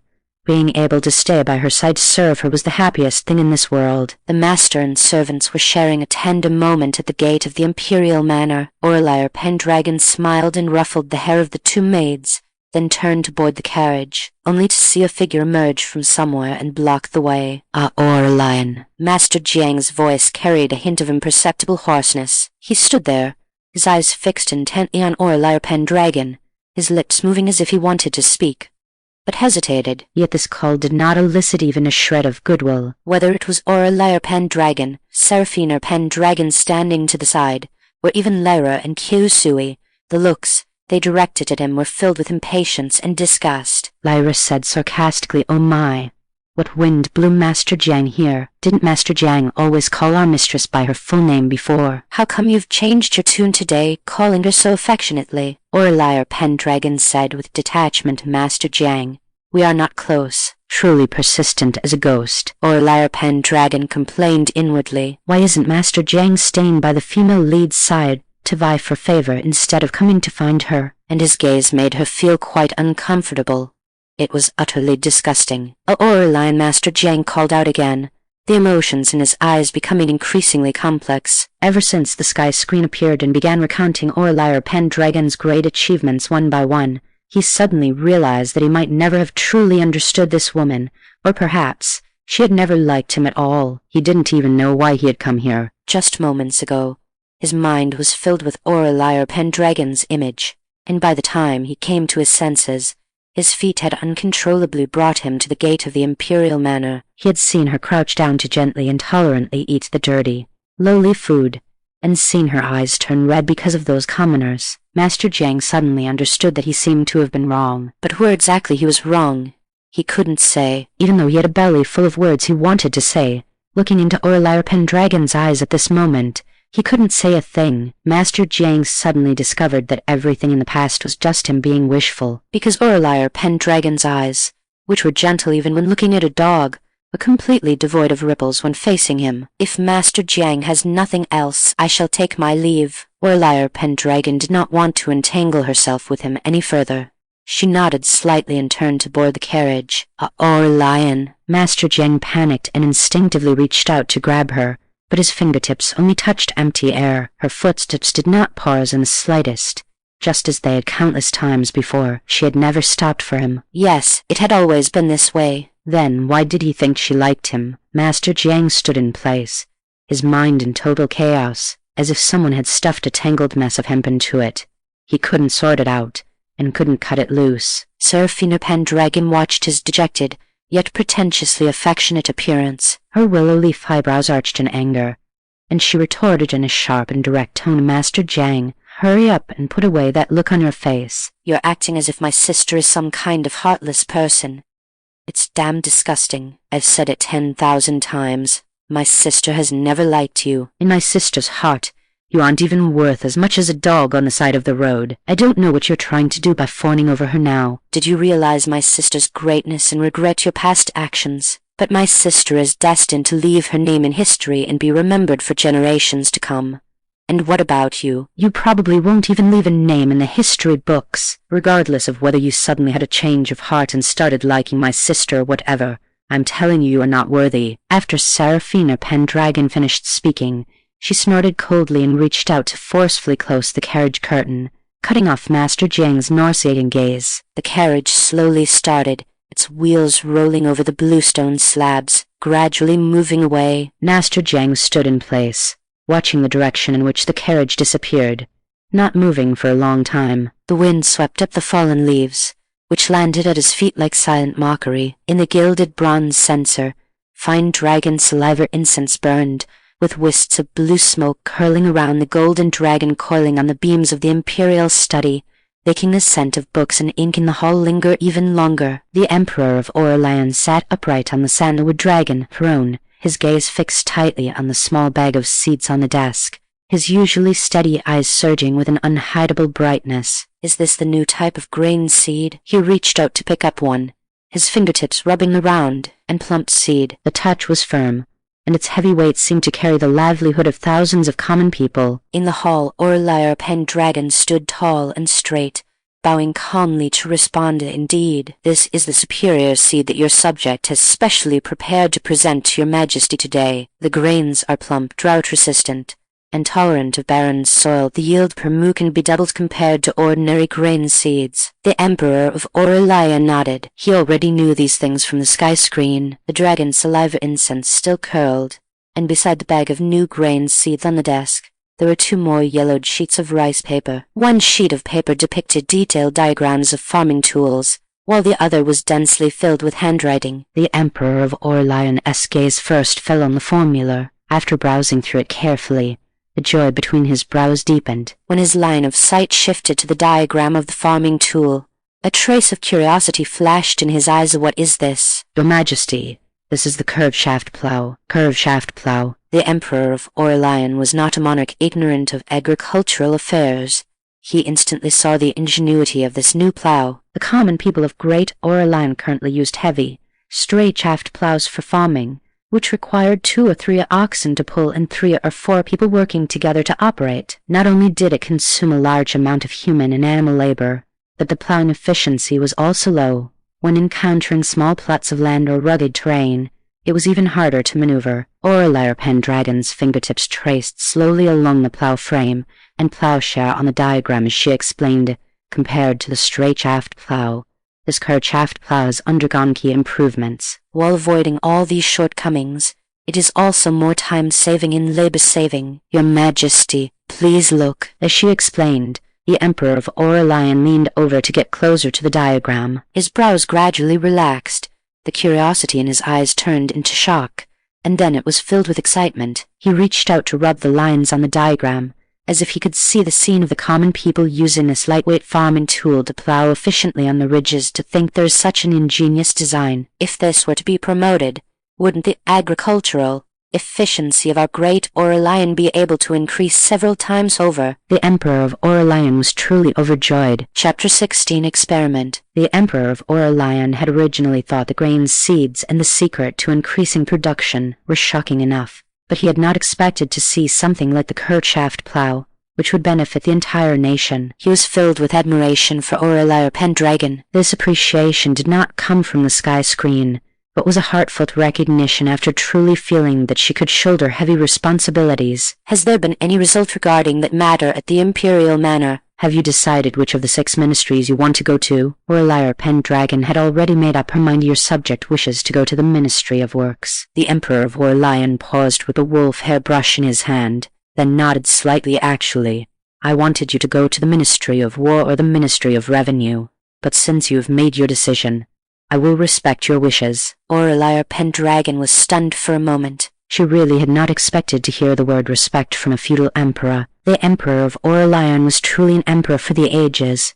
Aurelia PenDragon had lived in this world for so many years and had heard many stories of the Emperor of Aurelian's sagacity. The year of the great drought in Palace Prefecture, when the national treasury was empty, he voluntarily reduced his meals and donated his entire private treasury for disaster relief, not even willing to have a new dragon robe made. In the imperial court, he encouraged open criticism, listening attentively even to the advice of low-ranking 7th-grade officials. Every time her father returned from court, he would always mutter about how the emperor had lost a bit more weight. Such an emperor deserved praise. This was the reason Aurelia PenDragon was so determined. But if those other old fogies find out, it will likely come to annoy me again. I have thought of a good position, though. The Emperor of Aurelian raised his brush. Just as he was about to finalize the decree, the soft footsteps of the imperial eunuch came from outside the hall. Your Majesty, those alchemists you previously sent men to find say they have refined a golden elixir for longevity and wish to present it to you personally. A golden elixir? The Emperor of Aurelian put down his brush,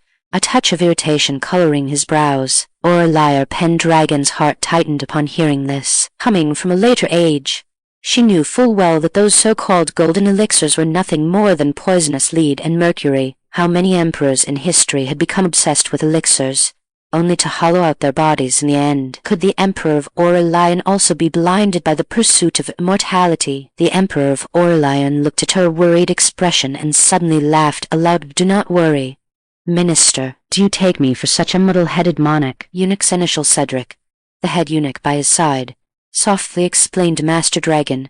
You may not know this, but those alchemists were sought by the Empress Dowager. The Empress Dowager is of advanced age, so it is inevitable that she has some thoughts about the arts of immortality. Har. The Emperor of Aurelian's smile did not fade, but his tone carried a lucid clarity. Where in this world is there any elixir of immortality? If there truly were such a thing, why haven't the parents and masters of those alchemists lived to be 100? I heard that when they refine these elixirs, they actually melt gold into the medicine. Gold is fatal if ingested, yet they claim it becomes beneficial once refined into an elixir. How many emperors of previous dynasties took these elixirs daily, only to die young in the end? He paused, his expression turning colder. I had already planned to feed these elixirs to livestock first, to let the Empress Dowager see for herself that they are useless, so she can give up on this idea. Aurelia PenDragon's hanging heart finally settled, and she once again marveled at the Emperor of Aurelian's sagacity and clarity. Your Majesty,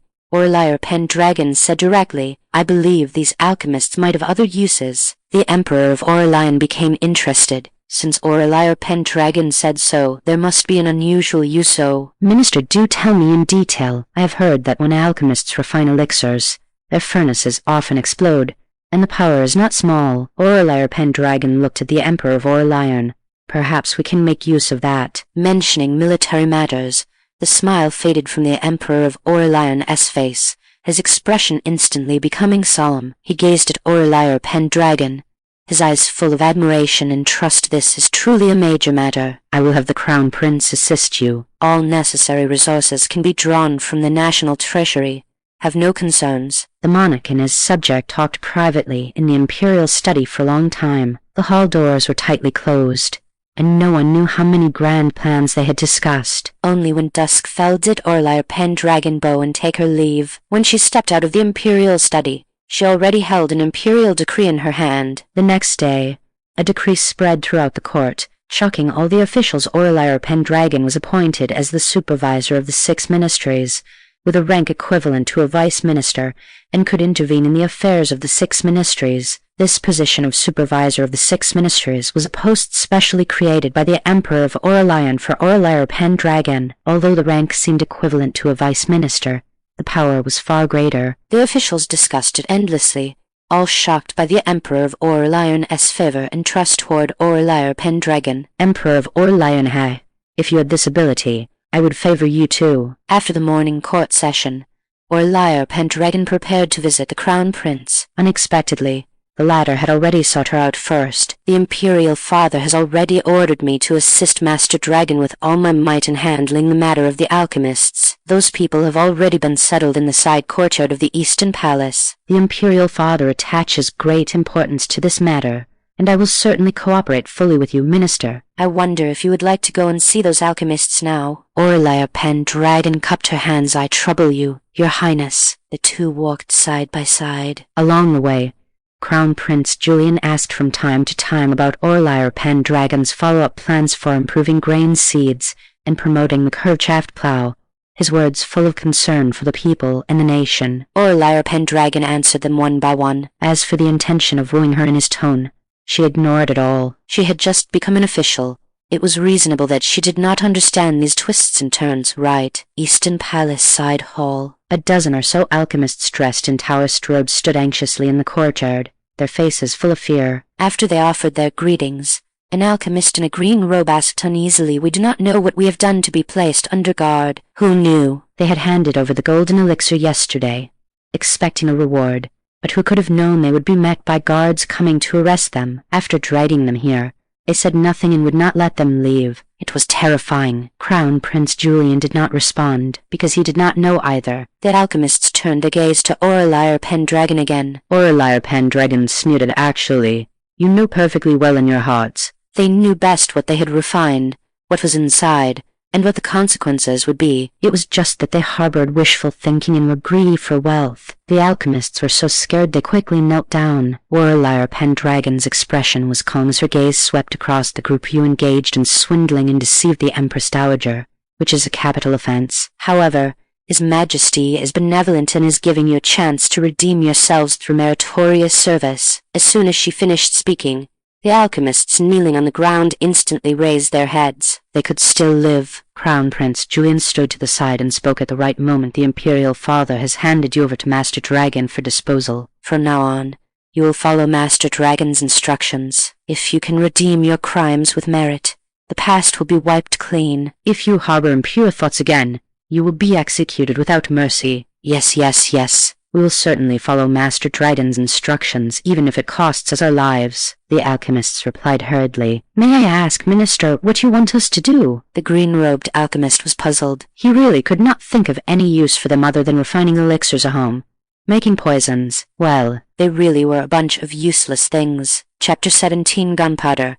Conferring titles. Babies, please be gentle with your criticism. I don't know much about this, so I'm writing this while looking up information. Please point out any unreasonable parts. Please, Crown Prince Julian, help me prepare some things. Aurelia PenDragon bowed with her sleeves gathered and reported the required items one by one. Crown Prince Julian raised an eyebrow upon hearing this, a trace of confusion flashing in his eyes, but he did not ask further.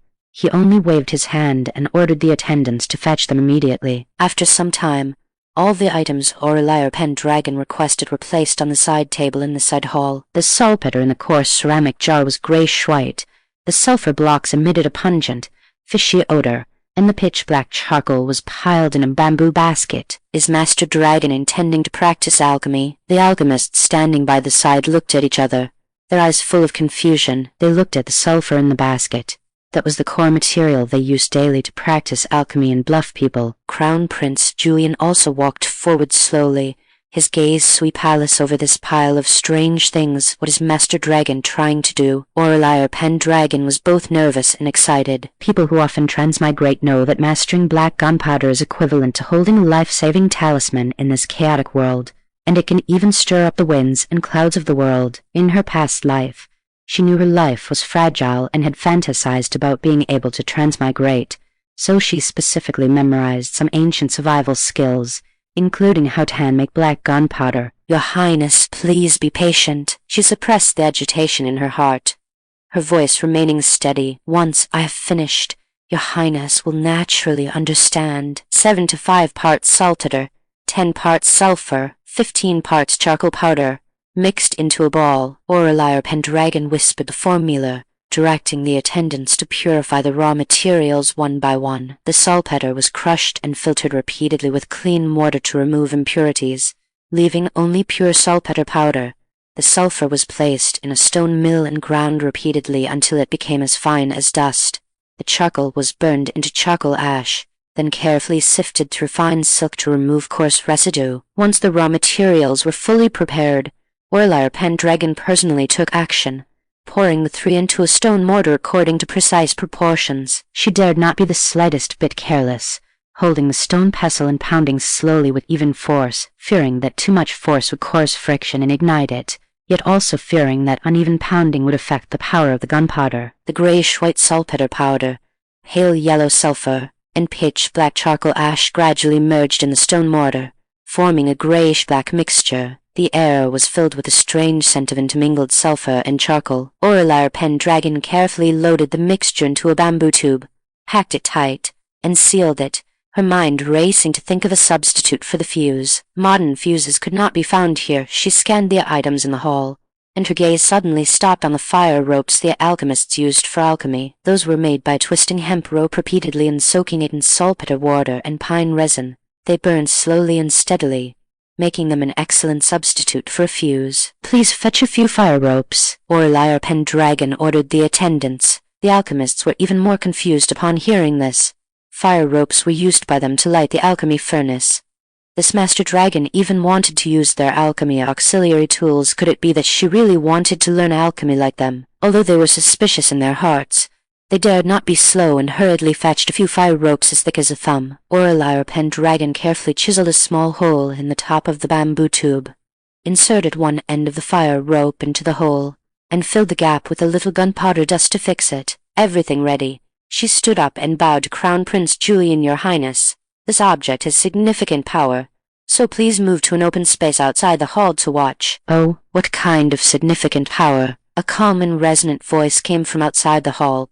The person arrived before the voice, carrying a bit of playful curiosity, instantly suppressing the whispers in the hall. Looking towards the sound, they saw the Emperor of Aurelian walking calmly into the side hall, followed by several personal attendants. His gaze swept over and landed precisely on the inconspicuous bamboo tube in Aurelia PenDragon's hand, the corners of his mouth curling into an arc of interest. Of what good thing has my official produced this time? Just now, an attendant reported that the Crown Prince and Aurelia PenDragon were tinkering with some strange things in the side hall, so he couldn't suppress his curiosity and came over personally. Aurelia PenDragon repeated what she had just said to Crown Prince Julian. The Emperor of Aurelian's interest grew even stronger upon hearing this. The group went grandly to an open space on the west side of the palace garden. Aurelia PenDragon instructed the attendants to pile broken stone blocks on the open ground, forming a small stone mound, and then steadily bury the prepared bamboo tube in the center of the stone mound,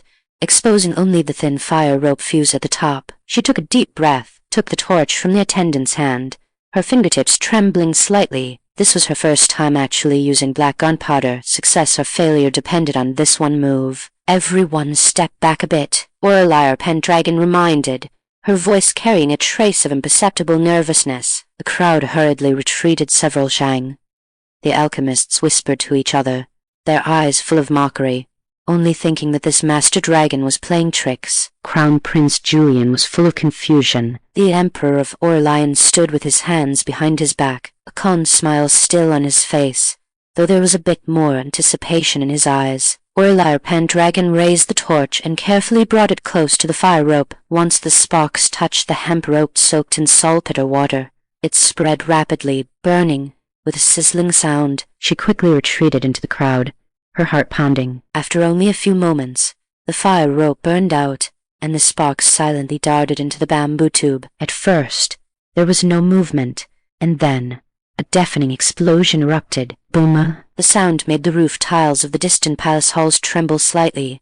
The ground seemed to shake with it, and a wave of air wrapped in dust rushed towards them, blowing everyone's sleeves. Caught off guard, everyone subconsciously raised their hands to cover their ears, their faces full of shock. Several guards who were closer were even scratched on their arms by flying gravel.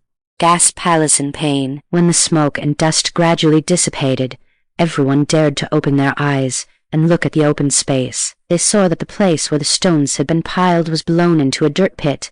The bottom of the pit was scorched black. Broken stone blocks were scattered everywhere, and the air was filled with a thick smell of sulfur and smoke that lingered for a long time. The Emperor of Aurelian stood in place, the calm smile on his face long gone. He widened his eyes, looking at the dirt pit, his lips slightly parted, speechless for a moment. Having governed the government for decades, he had seen the tragic nature of battlefield slaughter and the shock of siege engines, but he had never seen such earth-shattering power. It was just an inconspicuous bamboo tube, yet it had such heaven-destroying and earth-shattering ability. Crown Prince Julian was also stunned and stood still. He opened his mouth, and it took a long time before he squeezed out a sentence. Master Dragon, this is simply a divine weapon. Those alchemists were already scared pale, their legs went weak, and they knelt on the ground one after another, kowtowing to the dirt pit repeatedly, chanting a miracle. This is a miracle. They thought that Aurelian PenDragon had summoned the power of thunder. How could they dare to have any contempt left, only full of awe and fear? Aurelian PenDragon looked at the scene before her, and the nervousness in her heart finally turned into firm confidence. She looked up at the Emperor of Aurelian, bowed slightly, and her tone was calm, but every word was from Your Majesty. This is the small invention mentioned on the sky screen that can help our great Aurelian expand its territory. These alchemists are proficient in the art of alchemy and are familiar with the properties of various minerals. I want to let them study how to maximize the power of gunpowder. She knew in her heart that her understanding of gunpowder was ultimately limited to a theoretical level, and professional matters had to be left to professional people. Although the alchemists usually relied on alchemy to swindle people, they had a natural sensitivity to minerals, heat, and proportions. With a little guidance, they would be excellent hands for researching gunpowder. Hearing Aurelian PenDragon's words, everyone's faces twitched. The Emperor of Aurelian and the Crown Prince, you call this a small invention? The alchemists pointed at themselves suspiciously. Is this thing something they can make? The Emperor of Aurelian looked at the messy scene, and after the shock, his eyes were full of admiration as he looked at Aurelian PenDragon. The youth before him was only 17 years old and had only been an official for 2 days. First, she improved farm tools, which greatly increased grain production, and now she created such a divine weapon to help the imperial court stabilize the country. Such world-shaking talent could not be found a second time throughout the entire great Aurelian. No wonder Aurelian PenDragon could be passed down through the ages. This famous minister praised by the sky screen came to assist him. Doesn't that mean he is the true son of heaven, recognized by the heavens? The more the Emperor of Aurelian thought, the more pleasantly surprised he became, and he couldn't help but laugh out loud. Ha. With Master Dragon, it is like a fish finding water. When the laughter subsided, he restrained his smile, his expression became incomparably solemn, and he turned to look at Crown Prince Julian beside him, saying in a deep voice, Crown Prince, this matter of gunpowder is of great importance. I will entrust it entirely to you to supervise. The formula is the lifeline of our great Aurelian, and it must never be leaked. Crown Prince Julian felt a chill in his heart,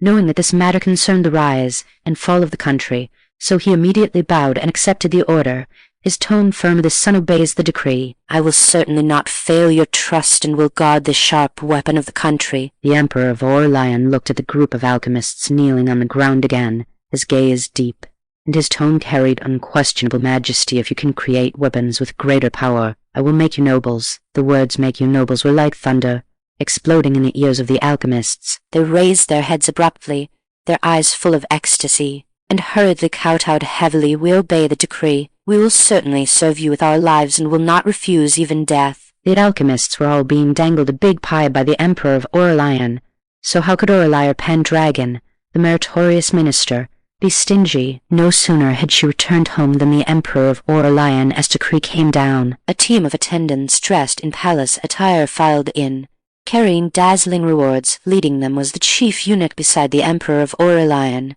holding the imperial decree with a flattering smile on his face. "Master Dragon, receive the decree." Aurelia PenDragon felt a chill in her heart and quickly straightened her robes, leading her family to kneel on the ground. The chief eunuch cleared his throat, unfolded the imperial decree, and read it aloud in that unique high-pitched voice. "By the order of the Emperor, Minister Aurelia PenDragon has exceptional talent and cares for the country. She offered grain seeds, improved the Curved-Shaft Plow, solving the worry of feeding the people. She created gunpowder and built a divine weapon, solidifying the foundation of the great Aurelian country. Her contribution is great, and I am very gratified. I specially confer the title of Marquess Changning, grant a mansion, 1,000 taels of gold, 100 bolts of silk, and 1,000 mu of fertile land. I hope you will not forget your original intention, continue to share my worries, and serve great Aurelian. This is the decree." Marquess Changning, Author PenDragon, and Zyrui,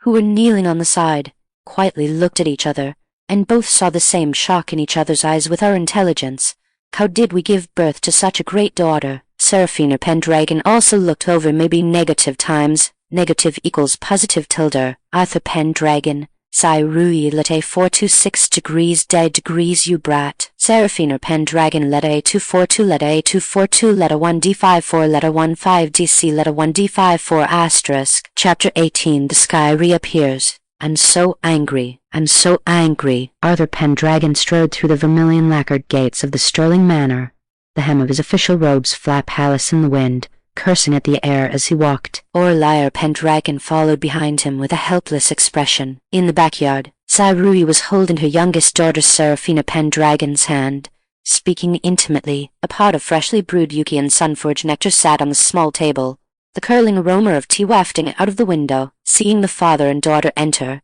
with Author PenDragon looking furious, Zyrui hurriedly rose to greet them, her face full of concern. "What's wrong with your father?" Who angered him again? Before Aurelia PenDragon could explain, Author PenDragon unclasped the jade belt at his waist, picked up a teacup, drained it in one gulp, and slammed it down onto the table with a crisp clatter. Who else could it be? Today in the imperial court, those officials started wailing and shouting again, saying that Aurelia's virtue does not match her position, and requesting that His Majesty revoke his decree. Upon hearing this, Zyrui also looked indignant and slapped the table. "They've been arguing for so many days now. Whose eyes is our Aurelia offending? They have no ability themselves, so they can't stand to see others succeed." His Majesty wouldn't actually listen to their nonsense, would he? "Mother, don't worry." Aurelia PenDragon walked slowly to her mother's side and gently patted her hand. "To the current Emperor's wise. Since he gave your daughter such a high position,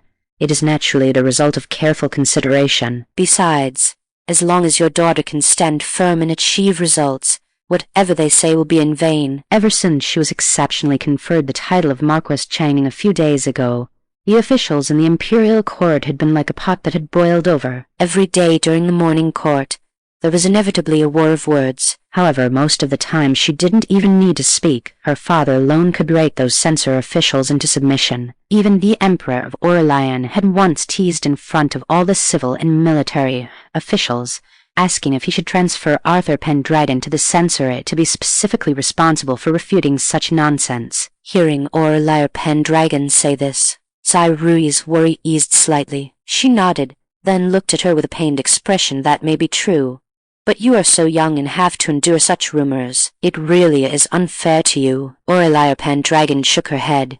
She didn't mind. She had been so busy these past few days that her feet barely touched the ground. After the morning court, she would rush non-stop to the Eastern Palace to discuss matters regarding gunpowder with the Crown Prince, Those flammable and explosive items allowed for no carelessness. Besides that, the Minister of Works also couldn't do without her. The new type of water wheel she had people build previously was treated as a treasure as soon as it was handed over to the Minister of Works. The people in the Ministry of Works saw at a glance that this water wheel could greatly save irrigation labor and was a divine agricultural tool that benefited the country and the people. They immediately organized manpower to put it into mass production and promotion. The reputation of the Curved-Shaft Plow had already spread throughout the court and the wild, and even reached the common people. The citizens all praised this young Marquess Changning endlessly. The Minister of Works discovered her talent in research and creation, so he would often ask for advice on technical problems that had plagued the Ministry of Works for a long time. Being this busy, she hadn't been to the sanctum of the Foundling Orphanage for a long time. She wondered how the lessons of those mischievous children were going, whether they had been obedient, and she also hadn't had time to look at that promising child with a great talent for arithmetic that Clara had mentioned last time. Aurelia PenDragon planned to change into casual clothes and go to the sanctum of the Foundling Orphanage in person. Mother, Hello everyone, I am your history content creator, Chrono-Archivist Echo, Aurelia PenDragon : Black Circle Black Circle. It's been a long time. I went back to my hometown these past few days. My hometown is in Zushi. I plan to go out in a few days, hehe, you can guess where I'm going. In the last video we talked about the first meeting between Aurelia and Emperor Valerius of Aurelian, and discussed the outstanding contributions Aurelia made in agriculture. Today, we will talk about how much change she brought to the Aurelian state of that time in military affairs. It's Miss Both. Quick, move the stools outside to the courtyard. Let's watch the sky screen together. Cyrui's face lit up with joy. By the way, Aurelia, what were you just about to say? Aurelia PenDragon, it's nothing. Chapter 19, The God of Literature descends to Earth. Finally waiting for the host. I've been waiting for the outfit for days. It's been driving me crazy! Exclamation. Is it in Oakhaven City? I'd bet 50 cents the host is definitely going to that place. Those who know.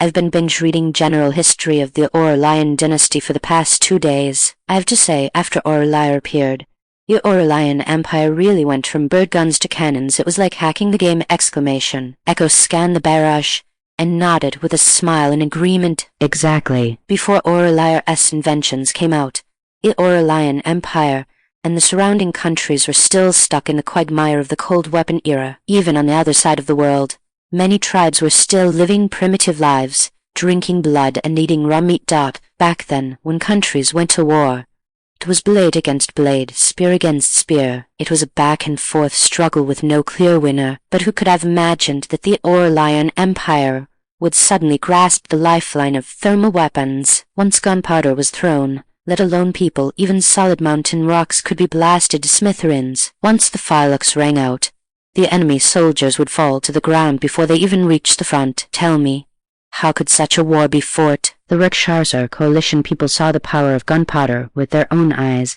and were so terrified that they immediately knelt and surrendered. From then on, they never dared to harbor any disloyalty. When the Chinoo heard the earth-shaking explosions, they thought it was the wrath of Tengri and became convinced that the Aurelian Empire possessed the power of thunder. They obediently bowed their heads and became the Aurelian Empire's natural pasture.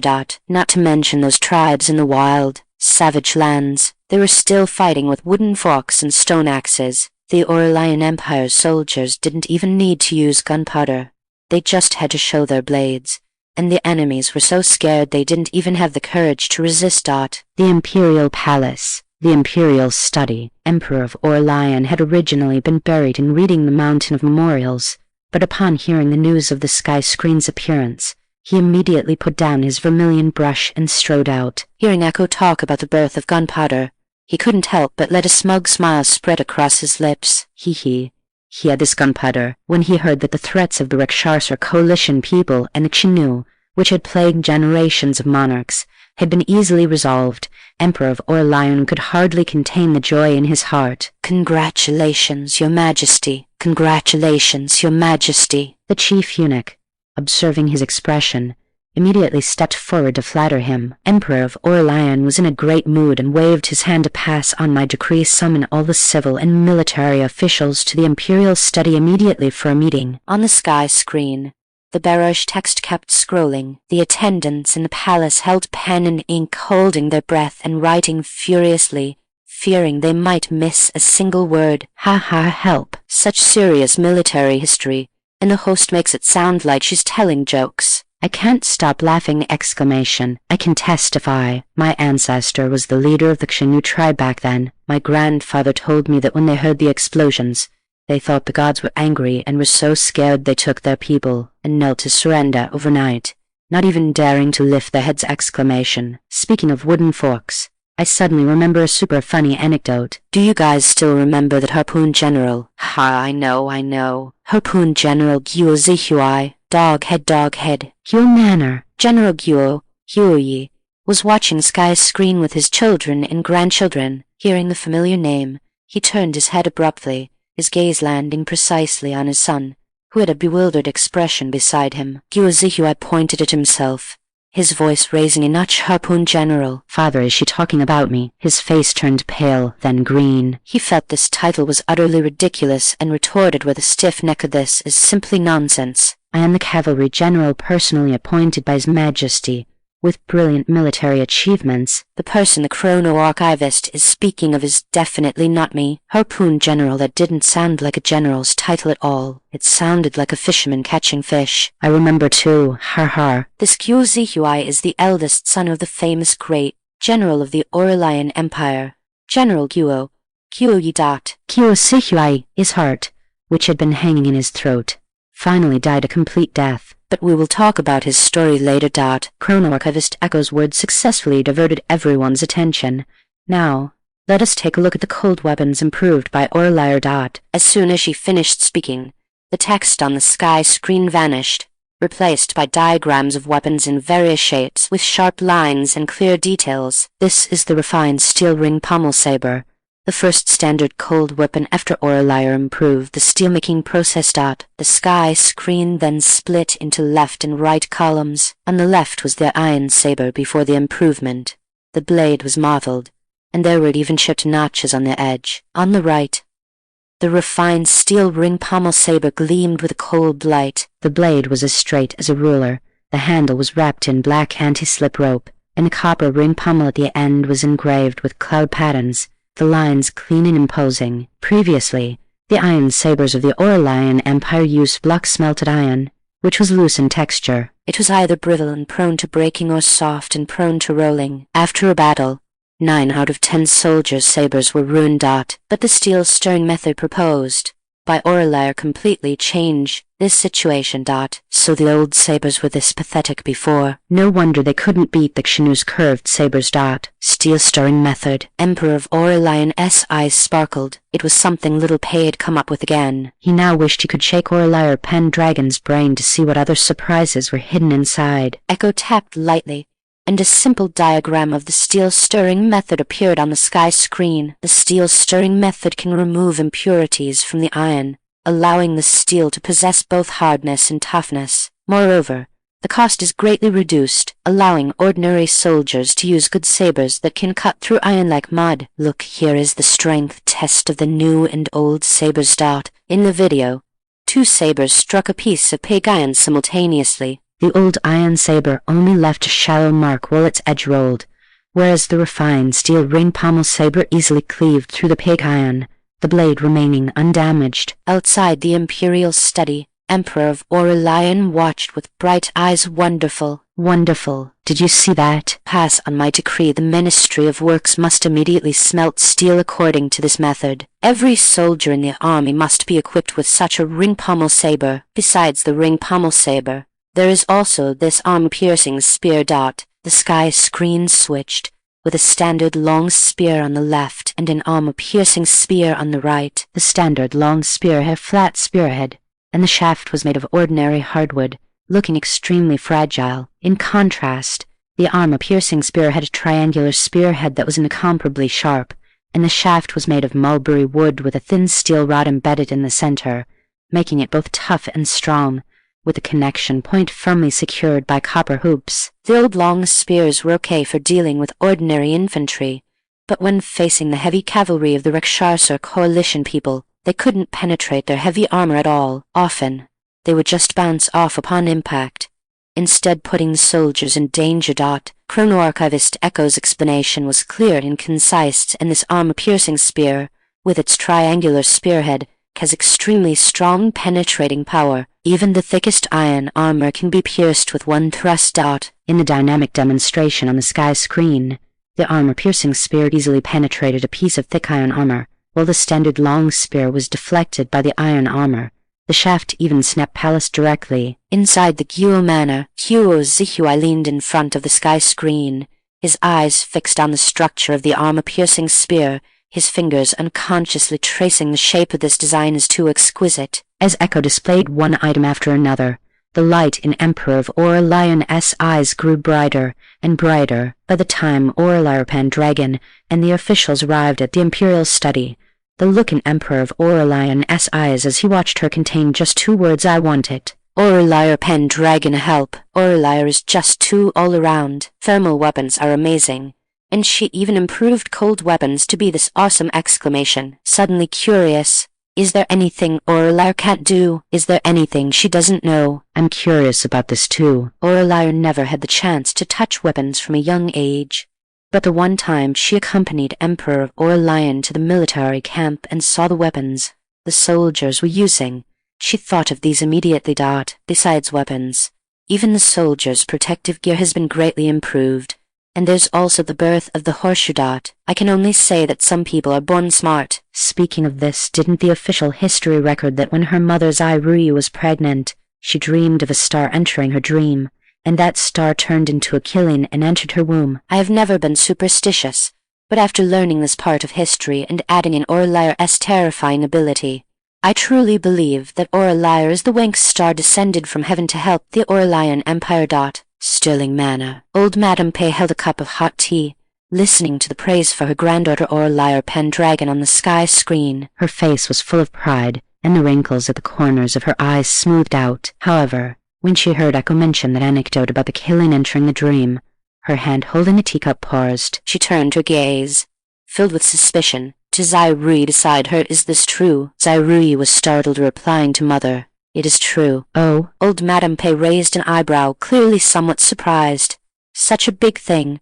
Why didn't you say anything back then? Zairui, her mouth twitched, and she cried out an injustice in her heart. She had only just made it up a few days ago. This matter started at a banquet yesterday. A group of noble ladies surrounded her, pestering her about how she had raised a daughter like Aurelia, who was such a heaven-sent genius, insisting on learning her educational secrets. But Zairui herself was confused too. It seemed like she just did this and that, and then her daughter grew up like that. But those ladies were unwilling to believe her, assuming she was hoarding her secrets and unwilling to share the tricks. Zairui was unable to defend herself, so in a moment of inspiration, she randomly fabricated a mystical explanation. To tell you the truth, when I was pregnant with Aurelia, I once dreamed that a star descended from the sky, and that star turned into a killing and entered my womb. I suppose Aurelia was not an ordinary child to begin with. Once these words were spoken, the ladies were indeed convinced. One by one, they marveled and stopped asking about educational methods.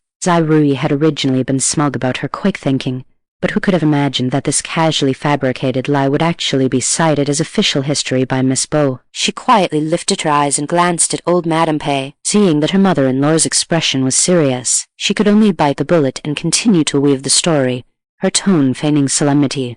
When I was pregnant with Aurelia, I thought it was just an ordinary dream and was afraid of being laughed at if I told anyone, so I didn't dare to make it public. The Imperial Palace. The officials who had been temporarily summoned were sitting outside the palace watching the sky screen together. Emperor of Aurelian was also astonished to think there was such a thing. Aurelia PenDragon, based on her understanding of her mother, she guessed it was made up. Arthur PenDragon, could he say he had just learned about it too? He knew his wife's temperament. This killing entering the dream was probably made up. However, Arthur PenDragon did not deny it. As the sky screen tallied more and more of his daughter's achievements, he felt increasingly worried. After the first sky screen appeared, many ordinary households had sculpted statues of his daughter, calling her the goddess of agriculture. His daughter's fame was spreading far and wide, and he didn't know if that was a good thing or a bad thing. Chapter 20, Expanding Territory. Let us continue. On the sky screen, Chrono-Archivist Echo, dressed in strangely styled clothing, tapped her fingertips against the rim of her cup and took a light sip of warm tea. Among the officials below, one who was always refined suddenly locked his gaze onto the object in her hand and exclaimed in shock, This is actually made of glazed glass. No wonder the Chrono-Archivist carries such an extraordinary air. Her family background must be extremely illustrious. Currently, the glazed glass in the Aurelian Empire was all brought in as tribute from foreign lands, worth more than gold. Even ordinary royalty and nobles rarely laid eyes on it.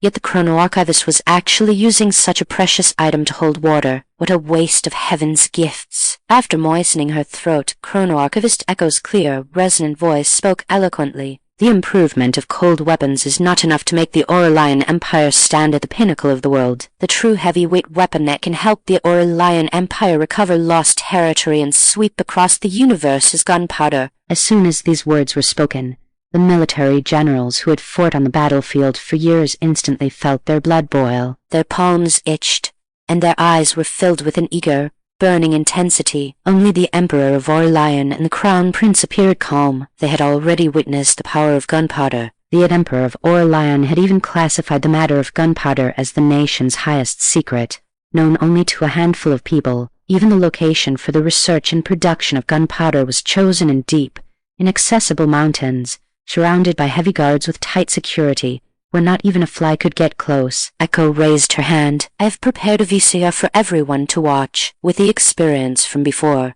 these ancients already understood what a VCR was, so they immediately held their breath and looked toward the sky screen with great anticipation. As light and shadow shifted, a clear image slowly emerged. A huge map unfolded slowly on the sky screen, with mountains, rivers, cities, and strategic passes all marked in minute detail, every fiber visible. Your Majesty, it is the territory map of our Aurelian Empire, an official said, his voice trembling with excitement.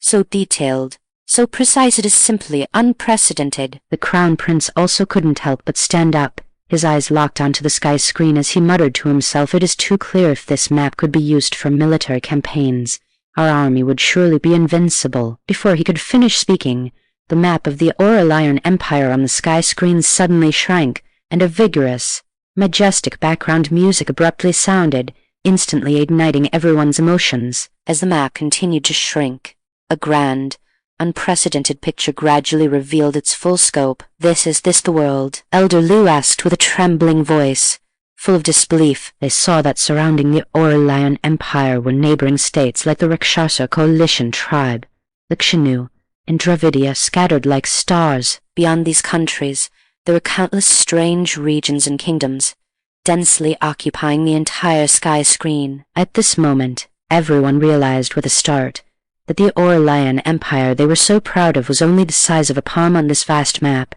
as tiny as a drop in the ocean. The usually composed eyes of the Emperor of Aurelian were now churning with stormy waves. His ambition clearly revealed. The images on the sky screen continued. A dark, round ball descended from the sky, landing precisely on the territory of the northern province. The next second, boom, a heaven-shaking explosion erupted, with flames shooting into the sky and smoke filling the air. The piece of lost territory, which had been occupied by foreign tribes for 3 dynasties, slowly faded from its original color and turned into the same crimson red as the Aurelian Empire. Bang, bang. 2 more loud explosions followed, making everyone's hearts race. The territories of the Rakshasa coalition tribe and the Kshaну were also completely merged into the Aurelian Empire amidst the sky-filling flames. Beneath the sky screen, whether it was the civil and military officials in the imperial court or the common people in the streets,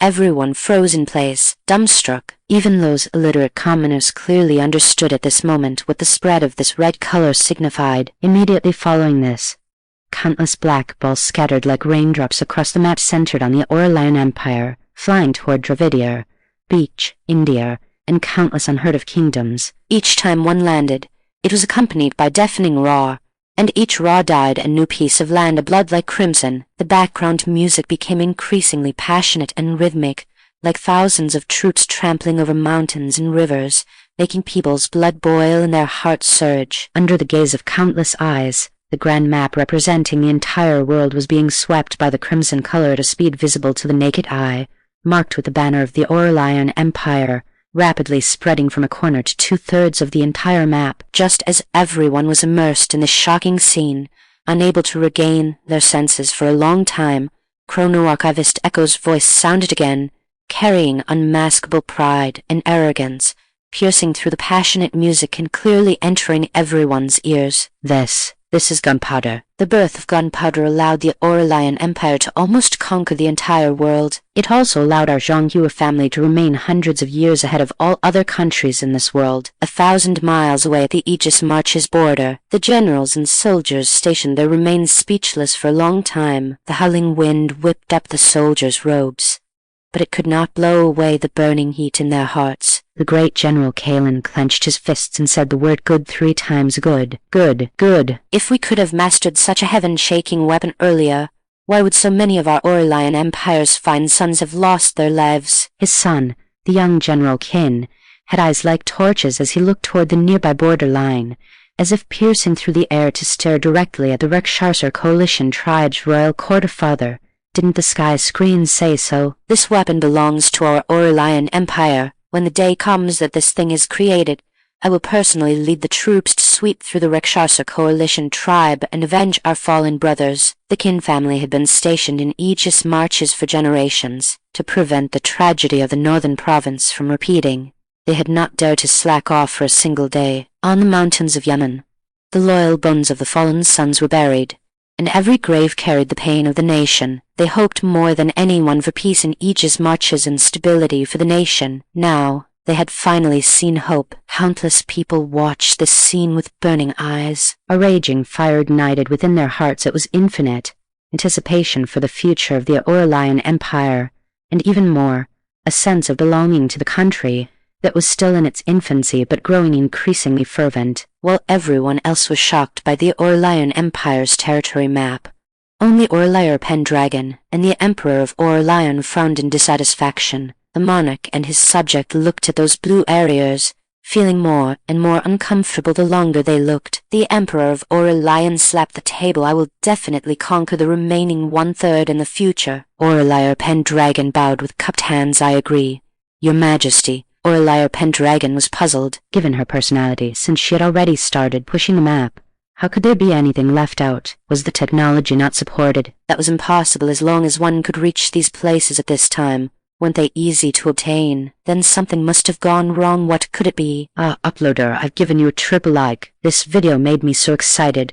I wish I could go to the battlefield and poke 300 holes in the enemy. Me too. Every time I see the territory of the Aurelian Empire during the reign of Emperor Tiberius the Wise, I feel both passionate and sad. Sigh historical regrets. Chapter 21. The Sky Giving Aurelian Bow, an Elixir of Mortality. Every time I come across a post with the hashtag if you could bring one thing back to the Aurelian Kingdom 99% of people choose the immortality pill without hesitation. That's a must. I'd bring 2 immortality pills, one to feed to my Aurelia, and one for Emperor Valerius of Aurelian. The 5 characters for mortality pill seemed to be surrounded by a golden halo, so dazzling that one could not look away. Whether there were peddlers and foot soldiers in the streets, nobles and powerful figures in high-walled mansions, or emperors and court officials, the moment they saw these 5 words, they all couldn't help but gasp. Birth, old age, sickness, and death are the eternal laws of the world, but the word immortality is like poisoned honey, tempting everyone, especially those who hold power and enjoy endless glory. Sapphire Coast, the QE family estate. Evie Connor leaned back on a carved soft chair, his gaze swept palace over the text on the sky screen, a mocking curve forming at the corners of his mouth. The sky screen is really a bit too excessive in its praise for that Lady Pei and the Emperor. Beside him, the head of the QE family, QE, slowly raised his eyes. This old man, who had held the reins of Sapphire Coast's premier noble family for years, had a face as solemn as an ancient pine, and the fine lines at the corners of his eyes held the deep astuteness of a century-old noble house. He narrowed his eyes, his tone sounding like a reprimand but actually being indulgent. Linner, watch your words. Do not let people with ulterior motives hear you and cause unnecessary trouble. Upon hearing this, a look of smug satisfaction flashed across Avi Canner's face. his thick features full of arrogance. Grandfather, you worry too much, not to mention the high walls and deep courtyards of the QE family estate. Even in all of Sapphire Coast, my QE family's word is law. Who would be so blind as to dare spread my words? Evie Canner could not help but chuckle. The Canyon of Jericho QE family, head of the 8 great noble families of Sapphire Coast, had occupied this land for hundreds of years, with tangled marriage alliances and students and former subordinates filling the imperial court. They were already a deeply rooted behemoth and certainly had the confidence to speak this way. He picked up the teacup by his side, took a sip of the warm tea, and then spoke slowly. How is the matter I tasked you with progressing? Mother has already selected a capable matchmaker, and has set off for the imperial city with generous gifts. She should arrive in about half a month, Evie Canner replied. Evie Canner nodded, a trace of contempt flashing between his brows. That Lady Pay comes from a humble background. It is a grievance to you. How can you say that, grandfather? To be able to share the burden of the QE family and serve you is no grievance at all. Evie Canner shook his head. It is just that I am a little worried. Since that Lady Pay could achieve such things, she must have a bit of backbone. I fear she might be unwilling. As soon as these words fell, QE's eyes narrowed sharply, and the air pressure around him instantly plummeted, like an icy pool in the dead of winter, radiating a chilling intent that made one's heart tremble. He tapped his fingertips lightly on the table, emitting a dull sound, and said, word by word, with unquestionable ruthlessness, this intelligence, if it can be used by my QE family, is naturally a good thing. But if not, the second half of his sentence stopped abruptly, but the unfinished killing intent spread silently in the courtyard like a cold blade, making one shudder. On the other side, the Zier family. Magistrate Kennan leaned on his carved cane, standing by the window looking at the sky screen, his expression calm on his white-bearded face. His grandson, Gawain Mercer, leaned in, his face full of conflict, and whispered, Grandfather, I heard the QE family wants to make that Lady Pay a concubine for Evie Canner. Should we also, a concubine? Magistrate Kennan couldn't help but sneer upon hearing this. He turned to his grandson and said, Lady Pay is a legendary chancellor recognized by future generations, a figure who can stand shoulder to shoulder with emperors. The QE family actually wants to make her a concubine. How utterly stupid. But grandfather, that Lady Pay comes from a humble background. Gawain Mercer still wanted to argue, but was interrupted by Zirjan. Magistrate Kennan restrained his smile, his expression suddenly becoming serious. He extended a withered finger and tapped his own forehead, saying in a deep voice, the reason my Zir family can stand for 100 years and be passed down to this day does not rely solely on the family assets left by our ancestors, but also on. His words were profound, but Gawain Mercer remained ignorant, scratching his head with a face full of confusion. Looking at his grandson's naive appearance, Magistrate Kenning couldn't help but sigh. His gaze returned to the sky screen, his voice low and solemn, carrying a hint of insight into the ways of the world. The sky has already changed. The imperial palace, Emperor of Aurelian, was also filled with wonder at the words mortality. Who would have thought that people of the future could actually create such a thing? As soon as he finished speaking, the text on the sky screen refreshed rapidly, and a new bearish comment jumped onto it. Although my Aurelian and Emperor Valerius of Aurelian likely won't believe in such ethereal things, even if I risk losing my head, I'm going to pry their faces open and feed them the pill. Aurelia PenDragon, Emperor of Aurelian, the monarch and his subject exchanged a glance, both seeing helplessness and wry amusement in each other's eyes. This really isn't necessary to be so aggressive. The person above stopped pretending. You just want to take the chance to touch Aurelian and His Majesty's faces. What kind of excuses are you making? He. Those are the legendary Chancellor and the Emperor of the Ages. Never mind touching their faces. If I could just touch the corner of their robes, I'd have to start a new page in my family genealogy when I get home and worship it. Start a new page in the genealogy? The young officials in the hall heard this, their breathing instantly becoming heated, and their eyes flickering with longing. Could they, just as everyone was immersed in reveries of immortality and yearning for legends? A line of cold text suddenly jumped onto the sky screen, like a bucket of cold water poured over their heads. It's a pity, but there is no such thing as an immortality pill in this world. The entire Aurelian Empire instantly fell into a dead silence. Everyone saw you were just spouting nonsense earlier, chatting so heatedly and creating such a realistic feeling. Do you have to be so hateful? Aurelia PenDragon smiled silently. These netizens, as expected, are so mischievous. No matter what era they are in, she didn't have any thoughts about so-called immortality. Birth, old age, sickness, and death are the natural laws of the world. She only wanted to live healthily, happily, and fulfilling lives. Echo also looked at the full screen of bearish comments and smiled. The next second, she spoke softly. Yeah, where could there be any immortality pill in this world? In ancient times, many emperors sought immortality, blindly believing slanderous words of alchemists and taking so-called immortal pills, only to end up with a short life due to the heavy metals in the pills. It is truly pathetic and lamentable. That's right. Most of those so-called immortal pills in ancient times were mixed with things like mercury, lead, and cinnabar, all highly toxic substances. Many emperors who sought immortality ended up with their bodies hollowed out from long-term consumption of these toxic pills, and died early. Mercury. You can't even touch that stuff casually, yet they dare to eat it every day. They really didn't care about living long. What? The pills are poisonous. A sharp exclamation suddenly rang out, and the Hanlon Academy compiler's face turned as pale as paper. Besides him, those officials who secretly took pills on a daily basis were struck as if by lightning. It's over. I have eaten 3 immortal pills in the past 6 months. The Vice Minister of Revenue felt terrible all over. No wonder I've been feeling dizzy, with heart palpitations and shortness of breath lately. So this is what being poisoned feels like. Me too. Me too. Another official stumbled forward, his face turning green. I still have a box of pills hidden at home, which I spent a lot of money to beg for from alchemists, saying it could prolong life and strengthen the foundation. Who would have thought? Was what I ate actually the lethal poison? Emperor of Aurelian also hadn't expected that even after he had explicitly banned this behavior in his early years, officials were still secretly taking pills. He wanted to be angry, but at this point, being angry was useless. Summon the head of the Imperial Medical Academy to examine all officials who have taken pills. Forget it. Have all officials examined, especially my little Master Dragon. These idiots were beyond saving.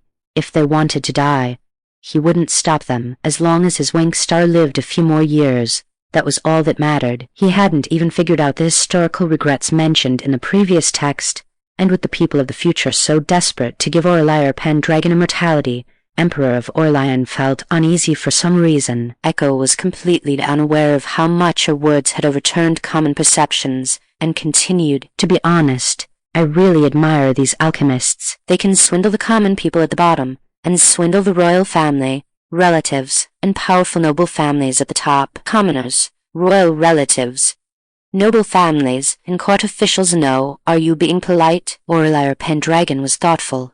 She seemed to have discovered another use for them. Alchemists can be considered the biggest swindlers throughout history, but unfortunately, they swindled the one person they shouldn't have, and from then on became the Aurelian Empire's #1 laborers.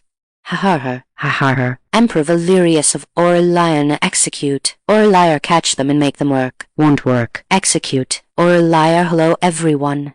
Here is a heart-pounding offer. Is heart-pounding literal? Ha-ha. Chapter 22 Empress Dowager. I heard it with both ears. Aurelia PenDragon's mouth twitched. Was this really the image she had in the eyes of future generations? All right, let's talk about serious matters. Actually, during the reign of Emperor Valerius of Aurelian, court officials were forbidden from consuming elixir pills. Emperor Valerius even once said, if elixir pills could really grant immortality, would it ever be my turn to sit on the throne? I must say, he was very clear-headed. It's not just that it wouldn't be Emperor Tiberius the Wise's turn to be emperor. Perhaps by the time you were white-haired and old, your grandfather's father's son would have only just been born. Ha-ha-ha-ha. Emperor of Aurelian letter to CDU is quite a bit speechless. But one cannot stop others from pursuing immortality. HMPH. A cold, ambiguous snort escaped the throat of the Emperor of Aurelian, the low sound piercing through the surrounding silence. The officials who had just been crying and wailing while secretly consuming elixir pills Laulata EB6 eradicating. Laulata EB6. As long as they pretended not to know, His Majesty wasn't snorting at them. Actually, the greatest contributor to the discovery of this gunpowder is none other than Empress Dowager Wang. Echo blinked. Sinning Palace. The Buddhist prayer beads in the hands of Empress Dowager Wang, who was leaning on a soft couch and twirling them, nearly scattered. The eunuchs and palace maids serving in the hall reacted extremely quickly, kneeling down in unison and shouting, "Empress Dowager, your merit is boundless." Their voices were uniform and loud, filled with undisguised flattery. Although they were confused and had no idea what contribution the Empress Dowager had actually made, since the sky screen had said so, they couldn't go wrong by following along and praising her. The people kneeling on the ground could not see Empress Dowager Wang's face, which was alternating between shades of green and white. Empress Dowager Wang's heart was pounding. She was well aware of the commotion caused by the alchemist she had allowed into the palace to refine elixir pills just a few days ago. She felt that Chrono-Archivist Echo's words were not praising her at all. They were clearly loaded with hidden meaning, ostensibly praising but actually disparaging, mocking her foolishness with sarcasm. And indeed, that was the case. If it weren't for Empress Dowager Wang wanting to live longer, refusing to listen to her son's advice, and insisting on eating those mortal pills refined by the alchemists, how could gunpowder have appeared so early? Empress Dowager Wang, I'm not listening, just babbling nonsense. All right, I know I was wrong. Is that not enough? Can the sky screen stop nagging about this matter? She was a dignified Empress Dowager of a nation. Didn't she have a reputation to maintain? But on second thought, this could be considered leaving her name in history on another level. Right. It's just a bit embarrassing. Just as this spot of self-consolation emerged, Echo dropped a bombshell. In the 23rd year of Changning, Empress Dowager Wang fell gravely ill. The Emperor summoned famous doctors from across the land to the palace to treat her. Although her life was prolonged, her body had already been hollowed out by the elixir pills, and within a year she passed away. Boom! Suddenly hearing the news of her own death, Empress Dowager Wang felt the world go black before her eyes. Blood rushed to her head, and she fell straight backward. If not for the palace maid by her side who was quick enough to support her, she might have fainted on the spot. Mother! The Emperor of Aurelian's expression changed drastically. He stood up abruptly from the throne, his voice carrying an imperceptible tremor. Empress Dowager Wang was his birth mother. Even though he often had reservations about her pursuit of immortality and Taoism, he had never shown the slightest disrespect. How could he bear to hear such tragic news so suddenly? Your Majesty, do not be anxious. Since we know about it early, surely it will be different from the original history. The head eunuch reacted very quickly, lowering his voice to console him. Emperor Valerius of Aurelian realized the dangers of the elixir pills very early on. He sent people to feed the pills to livestock, and the livestock died shortly after. He had hoped that Empress Dowager Wang would give up on them. Unexpectedly, she still couldn't resist the temptation of living longer. With the slanderous words of the favorite palace maids around her and the coaxing of the alchemists, Empress Dowager Wang still went down this path. Because she knew her son would not approve, Empress Dowager Wang was quite clever and kept it hidden from Emperor Valerius of Aurelian until she was terminally ill and it was discovered. Emperor Valerius of Aurelian was furious and executed all the alchemists. Aurelian brought the miracle doctor, official Lady Genevieve Thorne, into the palace to treat Empress Dowager Wang. Upon hearing about this, and hearing that the alchemists' pill refining caused furnaces to explode, she became interested. After returning home, she began exploring the principles behind it, and 1 month later, gunpowder appeared in the world. This point was actually different from what Echo had said. Now that gunpowder had appeared several years early, it must be the butterfly effect caused by the appearance of the sky screen. Miracle Doctor, official Lady Genevieve Thorne. It sounded like a girl's name. Aurelia PenDragon's eyes curved into crescents. That's why I say Aurelia is a natural-born genius. How could an ordinary person link an exploding furnace to its potential application in military affairs? She not only dared to imagine it, but she also dared to put it into practice, and she actually succeeded. The Emperor of Aurelian nodded.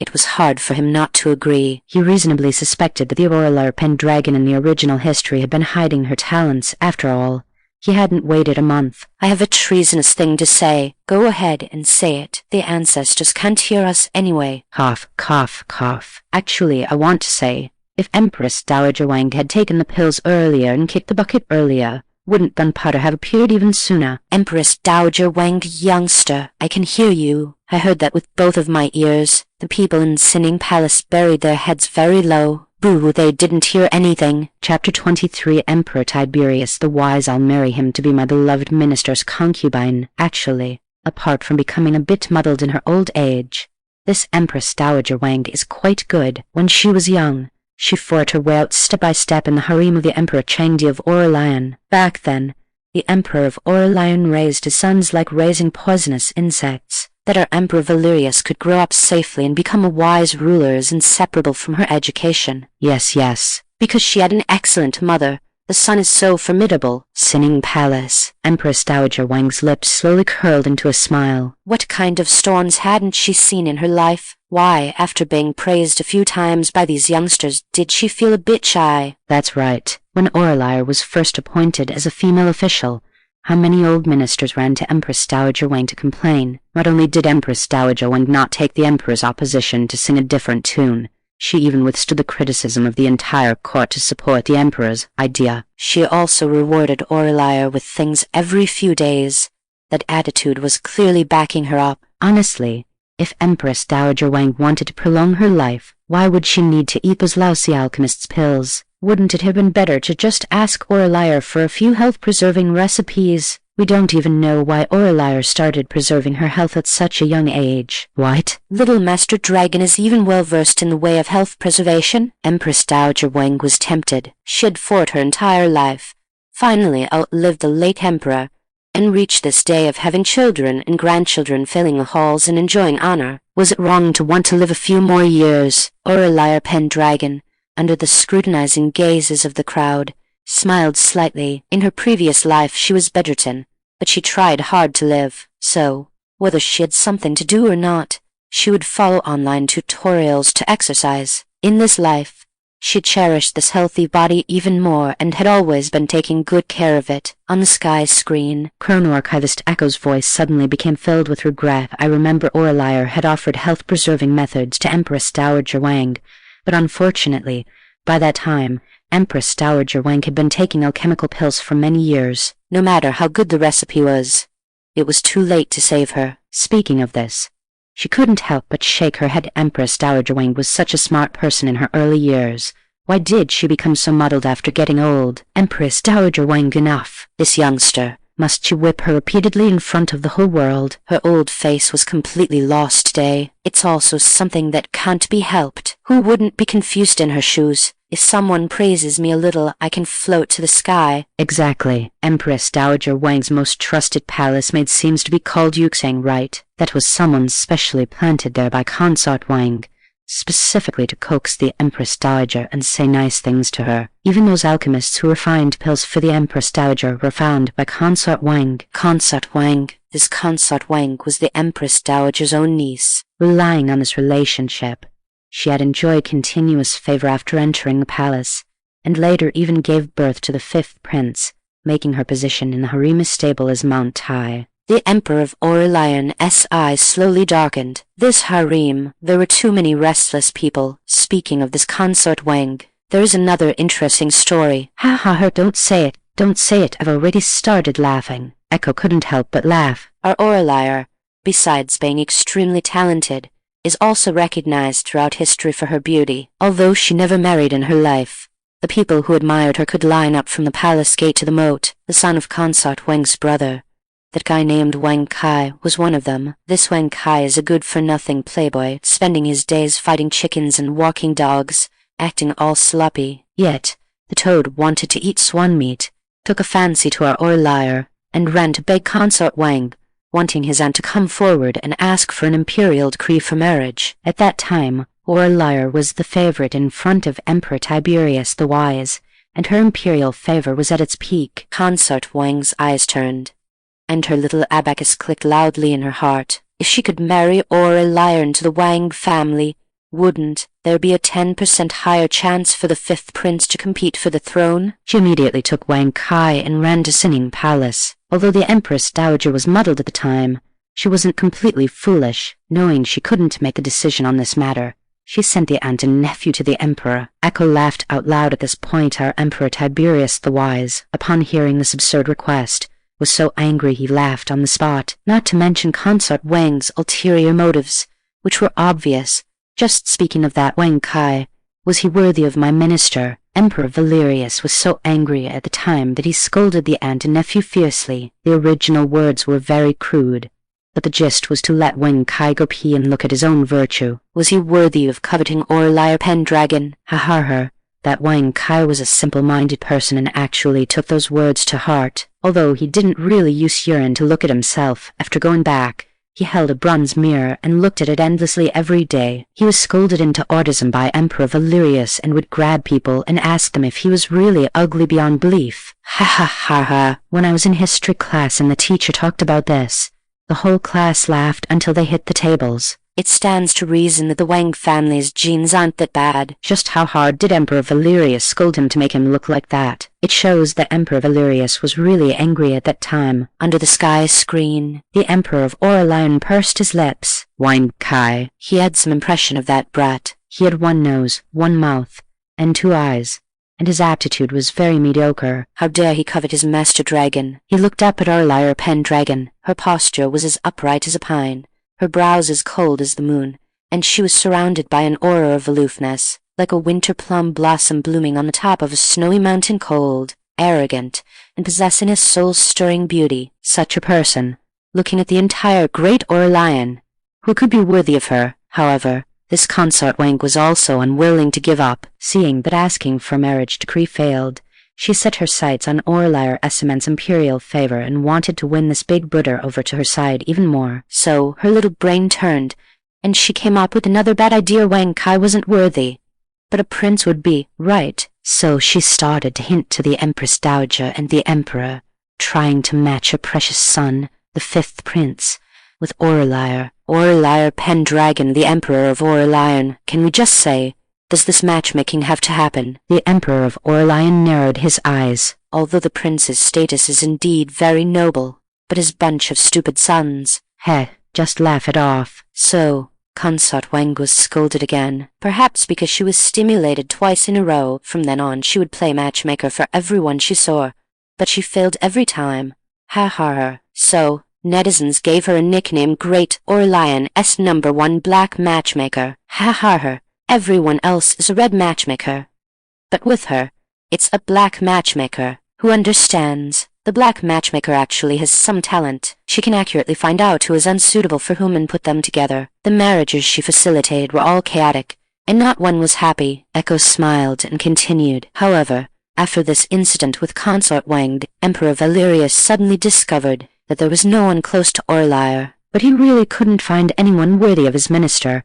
So he called Aurelia over to ask her thoughts. He even said that whoever Aurelia took a fancy to, she could marry him back, even marry a few more. However, these young masters were not worthy of being the main spouse and could only be concubines to amuse Aurelia. Chapter 24.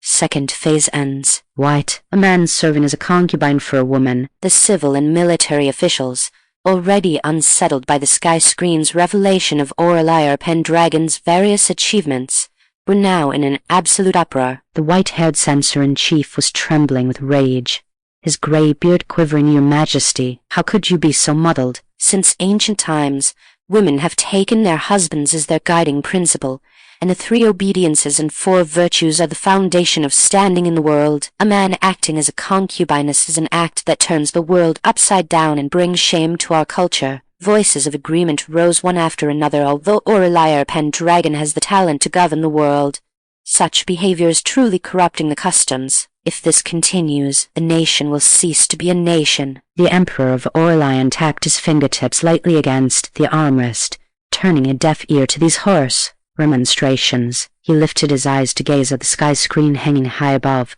a trace of surprise flashing in his eyes. The version of himself on the sky screen actually favored Aurelia PenDragon to such an extent, but upon second thought, he felt it was only natural. In his life, he cherished talent above all else. Aurelia PenDragon could solve the people's hunger and cold and bring peace to the nation. This ability surpassed all the empty talk of the civil and military officials in the court. The dark faces of the officials in the palace echoed the uproar of the commoners on the long streets. A pedantic scholar dressed in a Confucian robe heard the 4 words "man is concubine," jumped up in shock, and angrily flung his sleeves. How could this be? How could this be? A dignified 7-foot man actually stoop palace to serve as a concubine for a woman this lady pays. Simply absurd to the extreme. Indeed.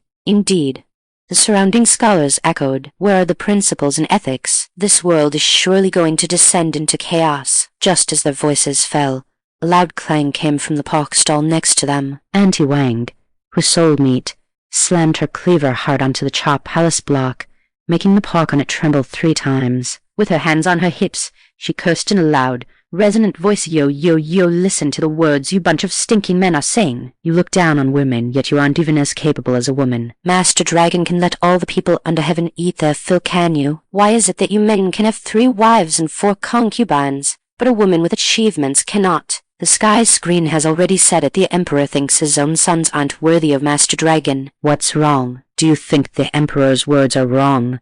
Or are you trying to rebel? The scholar was left speechless by her retort, pointing at Auntie Wang for a long time without being able to say a word. Finally, he could only choke out, "Your logic is simply twisted." The sage said, "Only women and small men are difficult to raise. I am ashamed to argue with you." After saying this, he flicked his sleeves and stormed off in a rage. The onlookers burst into laughter. Someone agreed with Auntie Wang. Auntie is right. Master Dragon has great ability. We commoners don't understand anything else.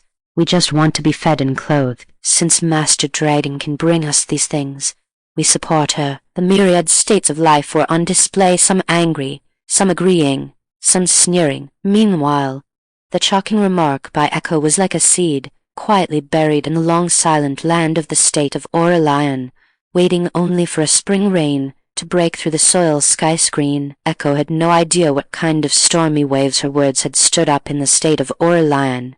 She continued to talk with great animation. Aurelia explicitly stated at the time that she had no thoughts of starting a family, and Emperor Valerius wondered, how could that be? Our Lord Aurelia is busy with 1,000 tasks every day, handling state affairs and pacifying the people. The pressure is immense. When she gets home, she must have some flower to talk to for entertainment, to relax her body and mind. Right, so Emperor Valerius waved his hand and bestowed 5 beautiful concubines upon Aurelia. These 5 young gentlemen were all personally handpicked by the Empress, each one as beautiful as a flower and gentle and considerate. Emperor Valerius had good intentions, thinking of pampering his own Master Dragon. But Aurelia was truly not interested in men. When she received these 5 delicate young gentlemen, she didn't even lift an eyelid. She waved her hand and sent them all off to the manor outside the city to do farming. Hey, you really can't say otherwise. Among those 5 young gentlemen, 2 actually made a name for themselves in farming. One became a master of agricultural science, and the other wrote the world's first encyclopedia of plants. Actually, the thinking of Emperor Valerius is not like that of an ancient person at all. A man acting as a concubine was an extremely shocking thing at that time. Yet he still felt these people were unworthy of Aurelia. Sob, sob, sob. Emperor Valerius is really so good. Besides Aurelia's family, he must be the person who dotes on Aurelia the most. He is completely doting on Aurelia like his own daughter. The relationship between the monarch and his subject is really lovely to ship. But us normal people only ship that kind of friendship that is both like friends and family. Some TV dramas insist on forcing a romantic pairing between Aurelia and Emperor Tiberius the Wise. I am absolutely disgusted by it. Exactly. That's the one. The palace promotion diary, right? It's a good thing it was reported and taken down.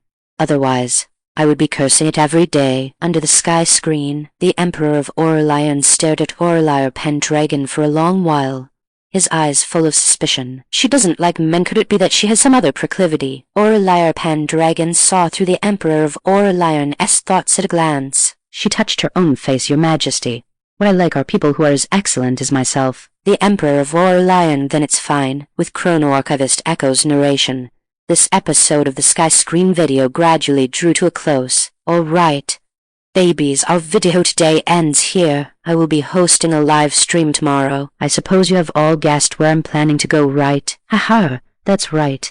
It's our famous goddess of fertility temple in Oakhaven City. As for the theme of the next video, I have a few ideas. You can vote in the comments section on what you want to see. 1. Regrets of history. 2. Aurelia's harem. 3. Shimmering stars.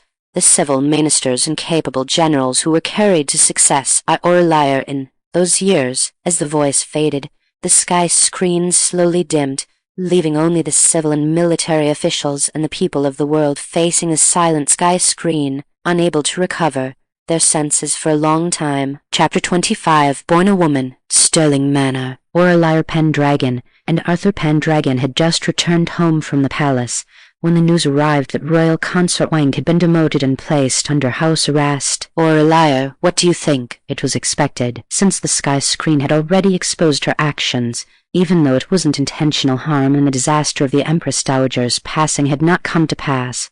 Being punished was already a certainty. The Wang family has relied on the influence of Royal Consort Wang and the Empress Dowager to run rampant in the capital for many years. After this incident, they should finally restrain themselves a bit. Arthur PenDragon stood with his hands behind his back, his brows furrowed tightly, his tone full of indignation. It's just that Wang Kai, not knowing the immensity of heaven and earth, actually dared to covet my daughter. Aurelia PenDragon rubbed her forehead helplessly. Father, I only learned of this name today. Then forget it. Don't dirty your ears. Aurelia PenDragon remained silent. Ever since she was exposed by the sky screen, Arthur PenDragon's already doting attitude toward her had deepened even further. As the father and daughter were talking, chaotic footsteps could be heard from outside the courtyard. A palace attendant dressed in eunuch attire walked in slowly, holding an exquisite brocade box. He bowed and saluted a junior master dragon. The official robes ordered by His Majesty from the Bureau of Palace Attire have been completed. Please inspect them. Aurelia PenDragon was slightly stunned. The official robes she had worn to court these past few days were all old ones discarded by her father. Although they had been altered by a tailor, they ultimately did not fit well. After returning to the palace from the imperial manor that day, the palace had sent people to take her measurements. She hadn't expected them to be finished so quickly. Official robes. A crisp female voice suddenly rang out. Seraphina PenDragon ran over from the corridor like the wind, her eyes shining like starlight's sister.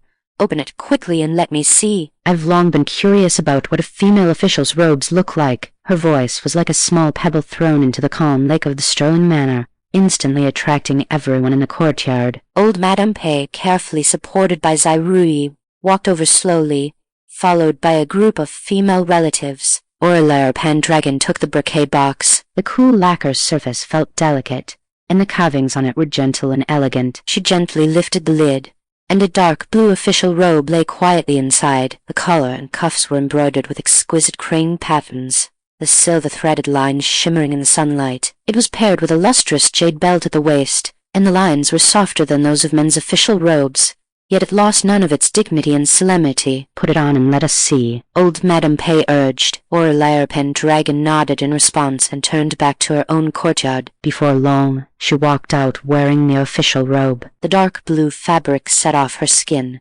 making it as fair as snow, and her posture was as upright as a pine. The gentle and soft expression that usually lingered between her brows had completely receded, replaced by an air of clarity and integrity. Her gaze was clear and bright. Standing in the courtyard, she made it impossible for people to look away. Truly wonderful. Our Aurelia wearing this is simply perfect. Zairui held her daughter's hand and looked her up and down, her eyes slightly red, but the corners of her mouth couldn't stop turning up. Old Madame Pei looked at her granddaughter and nodded with satisfaction. Concubine Liu covered her mouth and chuckled. Our eldest young lady's bearing is no less than that of a man. Once she goes out in the future, it will surely be a unique sight in the Aurelian Empire. Arthur PenDragon's eyes were full of pride, and he agreed in a deep voice. Far better. Celeste PenDragon's gaze was locked tightly on Aurelia PenDragon, her eyes surging with undisguised envy and melancholy. Aurelia PenDragon keenly caught the emotion in her eyes and asked softly, Minxin, is something troubling you? The question caused Celeste PenDragon's cheeks to instantly flush red. She twisted her sleeve tightly and didn't dare to make a sound for a long time. Aurelia PenDragon looked at this timid and sensitive younger sister and, thinking of the situation in the family, sighed softly. Her father, Arthur PenDragon, and mother Zairui had 2 daughters, her and Lady Serena. Because Zairui had no sons, her grandmother had arranged for her father to take 2 concubines. Concubine Liu gave birth to the now 5-year-old Dragon Chen, while concubine Zhang had a son and a daughter. The daughter was Celeste PenDragon, and the son, Hei Sheng, was already 13. When her grandmother first mentioned taking concubines, her mother not only felt no resentment, but was instead full of guilt, feeling that she was incompetent for failing to give birth to a son to continue the PenDragon family line. When Aurelia PenDragon learned of this, she had mixed feelings. Although she came from 1,000 years later, a world that advocated gender equality, the ideology of valuing men over women was still hidden in the bones of many people and had never truly disappeared, let alone in this ancient era with its strict feudal etiquette. Now that she had become an official, she didn't know whose interests she had touched. In the future, if she wanted to win more rights for women and improve their status, she was afraid she would have to stir up countless storms. As her thoughts drifted away, concubine Chang stepped forward, her tone tinged with teasing. The eldest young lady doesn't know yet. Right. Minxin isn't troubled by anything. It's just that a young girl has someone she admires. Aurelia PenDragon was stunned. What do you mean by that? The mansion has been busy looking for a match for Minxin these past few days. Concubine Zhang smiled with her eyes curved, her tone filled with a bit of relief. Minxin has been of age for some time now. It is time to find a good family of equal status to put this matter to rest. Aurelia PenDragon suddenly understood. Logically, Celeste PenDragon should have been discussing marriage after coming of age, but because she had been at the forefront, it had been delayed. After Minxin, there was still Lady Sarah, and Aurelia PenDragon looked at Seraphina PenDragon, who was chirpellis away on the side, still unaware of life's worries, and pinched the bridge of her nose. At their age, in her original world, they would still be minors in need of protection, but in this ancient era, they had to consider their lifelong affairs early. Aurelia PenDragon shook her head, dispelling the melancholy in her heart, and turned to look at Celeste PenDragon and Seraphina PenDragon, her eyes warming up. I'm planning to go out for a while later. Do you two want to come along and look around? As soon as these words were spoken, Seraphina PenDragon's eyes instantly lit up. She grabbed Celeste PenDragon's hand and shouted excitedly, "We want to go! We want to go!" Celeste PenDragon slowly raised her head, her voice as thin as a mosquito's, but she couldn't hide her expectation. "I want to." "Going out to clear your minds is good. It's rare that the weather is so nice today. Remember to come back early. Don't play too long." Old Madame Pei saw the three sisters were in high spirits and smilingly agreed. Zairu urged even more carefully, "Be sure to be careful on the road. Take more guards with you and prioritize safety in everything." Aurelia PenDragon agreed to everything one by one, a glimmer of light flashing in her eyes. She had originally intended to go to Sanctum of the Foundling Orphanage to see the children, and now that she happened to be taking her two younger sisters, it would also allow them to clear their minds. The carriage slowly drove out of the Stirling Manor,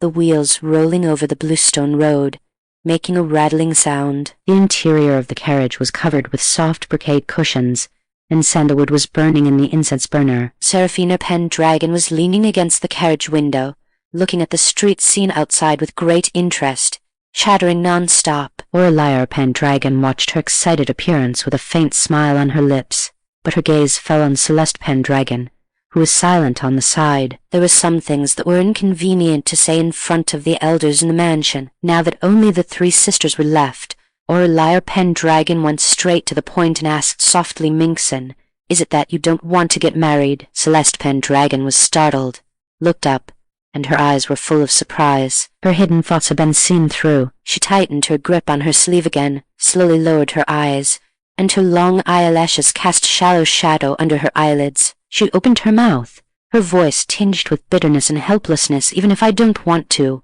what can I do? A woman marrying and having children, serving her husband and teaching her children, is something that cannot be changed." "That's not true." Seraphina PenDragon turned her head and retorted, frowning. Her straightforward nature meant she could never keep things to herself. Didn't the sky screen say it? Sister never married in her life, yet she still lived a life of boundless glory and left her name in history. Celeste PenDragon shook her head gently, the light in her eyes dimming a bit, her tone filled with deep envy and self-mockery. "But that sister is so amazing.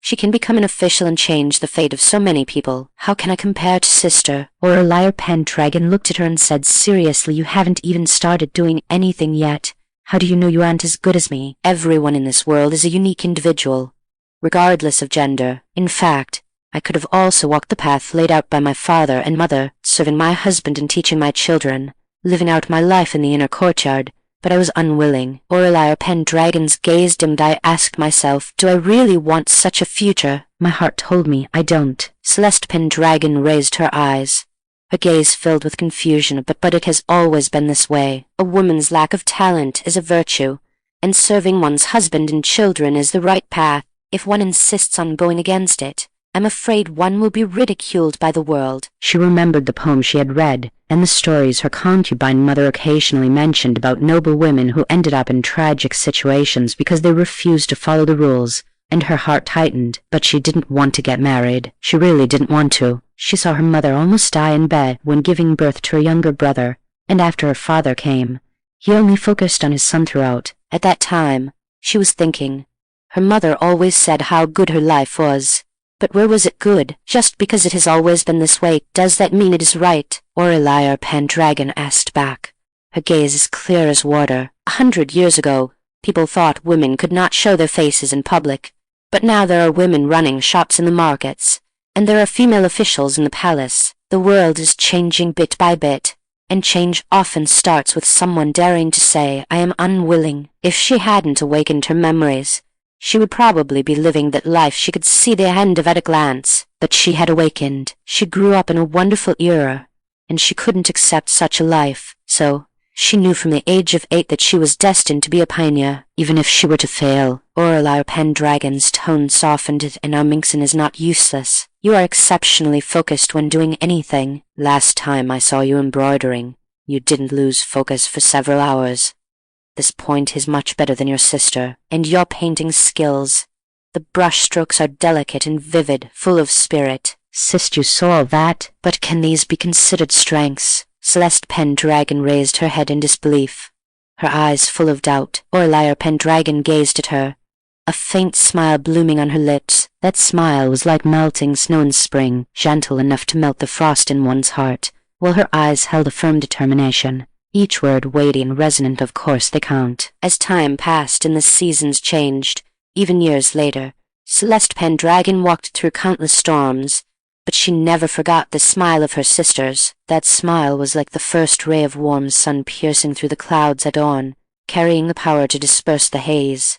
It was not scorching, but it was hot enough. From the moment her sister raised her eyes, it spread inch by inch across the desolation of her heart, illuminating all the ruggedness and confusion in her long years to come. Chapter 26. A promising researcher. The manor on the outskirts of the capital was far removed from the hustle and bustle of the city, leaving only the soft rustle of wind through the treetops, carrying with it the sweet, fresh scent of grass and trees as it brushed past the blue-tiled, white-walled buildings. The sanctum of the Foundling Orphanage had been single-handedly established by Aurelia PenDragon 3 years ago, and it housed nothing but helpless, destitute orphans. As soon as Seraphina PenDragon and Celeste PenDragon stepped through the courtyard gate, their attention was captured by the high swings, the fluffy piles of sand, and the patched yet spotlessly clean children's clothes drying under the veranda. They stood on tiptoe, looking left and right, their eyes full of wonder, and even their steps were slow and leisurely. Seeing their excited expressions, Aurelia PenDragon felt both helpless and amused. So she waved her hand and sent them off to play. It just so happened to be the time when classes ended, and the previously quiet courtyard instantly erupted into chaos. A group of half-grown children poured out. Some chased each other around, some squatted on the ground to fight crickets, and others gathered around a stone table to browse through the books left behind by their teacher, their laughter filling the entire courtyard. Upon seeing Aurelia PenDragon, the children stopped their play, lifted their innocent little faces, and called out crisply, "Hello, Sister Pay." Aurelia PenDragon responded to each of them with a smile, her eyes filled with gentle warmth. "Miss." A soft call came from behind her. It was Q Wenry, the director of the sanctum of the Foundling Orphanage. He was holding a thick account book in his hands. "This is the revenue for Yushuafang for this period. Please take a look." Aurelia PenDragon took the account book, her fingertips brushing over the yellowing pages as she carefully examined them one by one. The account book was clear and organized, with every income and expenditure item easy to understand. Well done. Double the monthly wages for everyone in the shop this month. Yu Shuafang was one of the shops her mother had personally handed over to her the year she came of age. Her mother always said that a woman must learn how to manage household affairs so that she wouldn't be at a loss when she married in the future. When Aurelia PenDragon first took charge of the shop, she had put a lot of thought into it. She had considered selling salt, but in this era, the monopoly on salt and iron was entirely in the hands of the government, and if a private individual touched it, it would be a capital offense. She had also thought about brewing wine, but the grain yield in this era was too low, so that idea was also dismissed. After much thought, Aurelia PenDragon finally set her sights on cosmetics and powders. Using the novel methods in her mind, she concocted a few types of moisturizing and nourishing creams to sell in the shop, and to her surprise, they became an instant hit, becoming highly sought-after items among the noble ladies and young women in the capital. The majority of the sanctum of the foundling orphanage's expenses relied on the profits from Yu Shuafang. If she relied solely on her own pocket money, let alone hiring teachers, even the children's daily meals would likely be hard to sustain. After listening to Qi finish his detailed report on the recent situation of the sanctum of the foundling orphanage, Aurelia PenDragon closed the account book and said in a light tone, "I am going to meet the promising seed that Clara mentioned," just as she lifted her foot to step out of the main hall. Her gaze was drawn to a scene in the corner of the courtyard. There, 3 figures were squatting, 2 large and 1 small, huddled together with their heads close, busy tinkering with something, so focused that they didn't even notice her approaching. Aurelia PenDragon walked over quietly and saw the little child holding a bronze mirror, tilting it back and forth towards the sun. The reflection from the bronze mirror fell on a pile of dried, sun-baked grass in the corner, forming a small, bright spot that was almost blinding. Seraphina PenDragon and Celeste PenDragon beside him were entranced, occasionally asking in hushed voices, "Can you really make the grass catch fire like this?" The child was about 7 or 8 years old, with mud splatters on his face and somewhat messy hair, but his eyes were startlingly bright. Hearing this, he replied with great seriousness, "When I see the sun's light scattered, it only feels warm on the body, but when it's gathered in one place, it gets very hot. I was wondering, if it gets too hot, will it catch fire just like a flame?" So I pondered whether there was anything that could replace the sun, and later I discovered that a bronze mirror could produce bright spots under the sun. A few days ago, I placed dry leaves under the bright spot from the bronze mirror, and the leaves became very hot. Today, I polished the bronze mirror to make it even brighter, and it will definitely be able to make the grass catch fire. He paused, then wrinkled his little face and added, his tone full of confusion, "I just haven't figured out why the more the light is gathered, the hotter it gets." Is light like water? Does it gather strength when it flows into one place? Aurelia PenDragon, listening from the side, felt her heart skip a beat, and an indescribable joy washed over her. This child was actually able to figure out the method of gathering light to create heat from ordinary light and shadow, and even knew how to draw inferences and ask about the principles behind it. With such keen observation and a desire to explore, what else could he be but a natural-born seed for science? She couldn't help but praise him aloud. "You are absolutely right. Light is naturally scattered, but by using something like a bronze mirror to gather it, the heat concentrates in one place. As it accumulates, it can ignite dry grass and wood." The child turned his head abruptly at the sound, and upon seeing Aurelia PenDragon, his eyes brightened even more. He quickly stood up and called out respectfully, "Sister Pei." Seraphina PenDragon and Celeste PenDragon were also startled and stuck out their tongues at Aurelia PenDragon, looking adorable. Aurelia PenDragon squatted down to look the child in the eye, her gaze filled with admiration. "What is your name?" The child scratched his head, his voice thin. "My name is Jang Tong." Kyusui, standing behind her, eyes lit up, and she quickly stepped forward.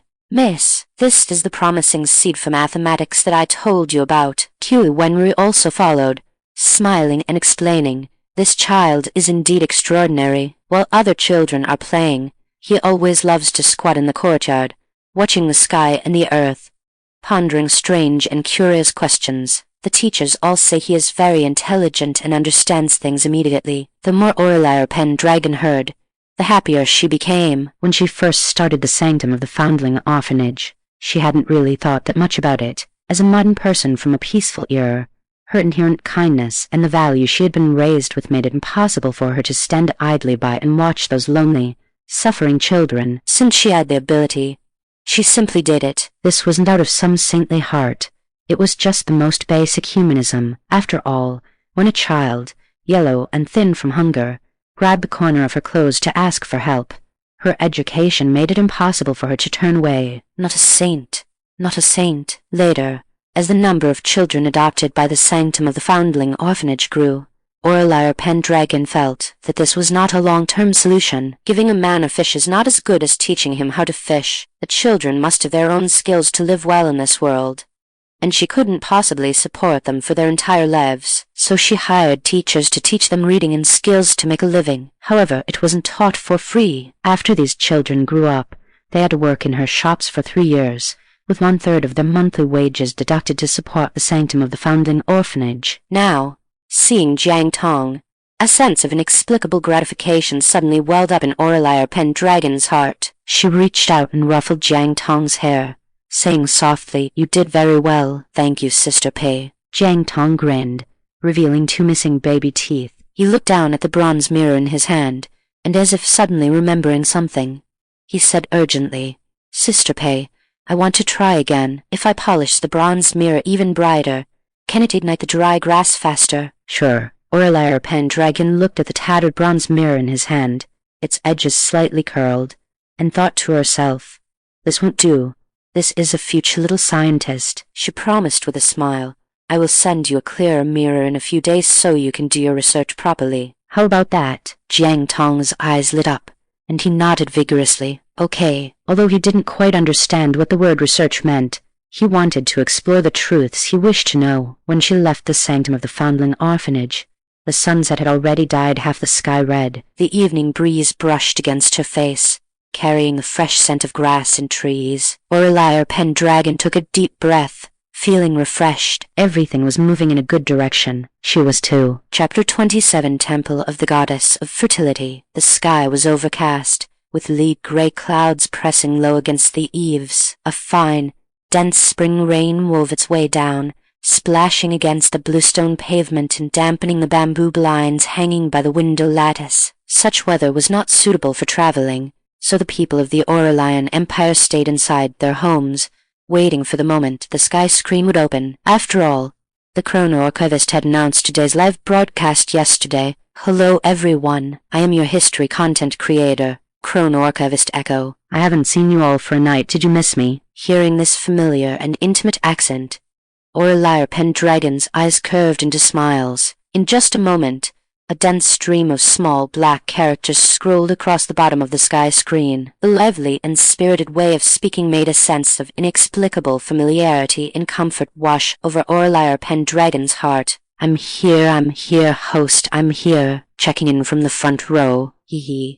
Oakhaven City is 108,000 li away from my home. I don't know when I'll be able to go, so I might as well take advantage of the live broadcast to pay my respects online today. I'm in Gilded City. I just went to visit Aurelia's tomb a few days ago. The bouquets and snacks in front of the stele were packed full. Ah, so jealous of the person above. I really want to go see it too. Wait, what are they saying? The smile on Aurelia PenDragon's face stiffened instantly, and the corners of her mouth twitched uncontrollably. It wasn't that she hadn't thought about how people in the future, thousands of years later, might dig up the graves of their predecessors under the guise of archaeology, but to actually see someone in the comments saying they were digging up her own grave, the feeling was just too abstract and bizarre, leaving her momentarily speechless. She had actually thought about what she would leave in her, the monolith of remembrance after she died. For example, a stone tablet with an inscription, "Hello there, descendants of the future, I'm a time traveler." Thinking of this, she could almost see a group of archaeologists wearing glasses and clutching notebooks,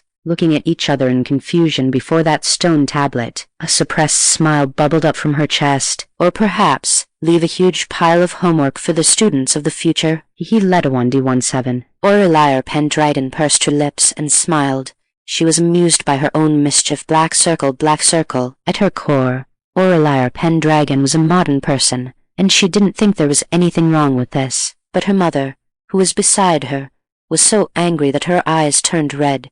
and tears were about to fall. These descendants of the future, how can they be so disrespectful to their ancestors, to actually commit such an unfilial act of digging up someone's ancestral grave? My poor Aurelia, she can't even have peace after death. Aurelia PenDragon. She raised her hand and patted Zairui's hand, her voice faint. Mother, I'm still alive and well. Pa, pa, pa. Zairui snapped back to reality, quickly raising her hand to cover her mouth. Mother was confused just now. Those words don't count. They don't count. Aurelia PenDragon suppressed a smile and gently comforted her. Perhaps it's just a unique way of commemorating in the future. If they were disrespectful, why would they go out of their way to pay their respects? Even so, digging up someone's grave is always inappropriate. Zairui remained indignant, her brows knitted together into a knot. The rest of the PenDragon family also had dark expressions, their brows full of disapproval. Only Seraphina PenDragon tilted her head and muttered a sentence.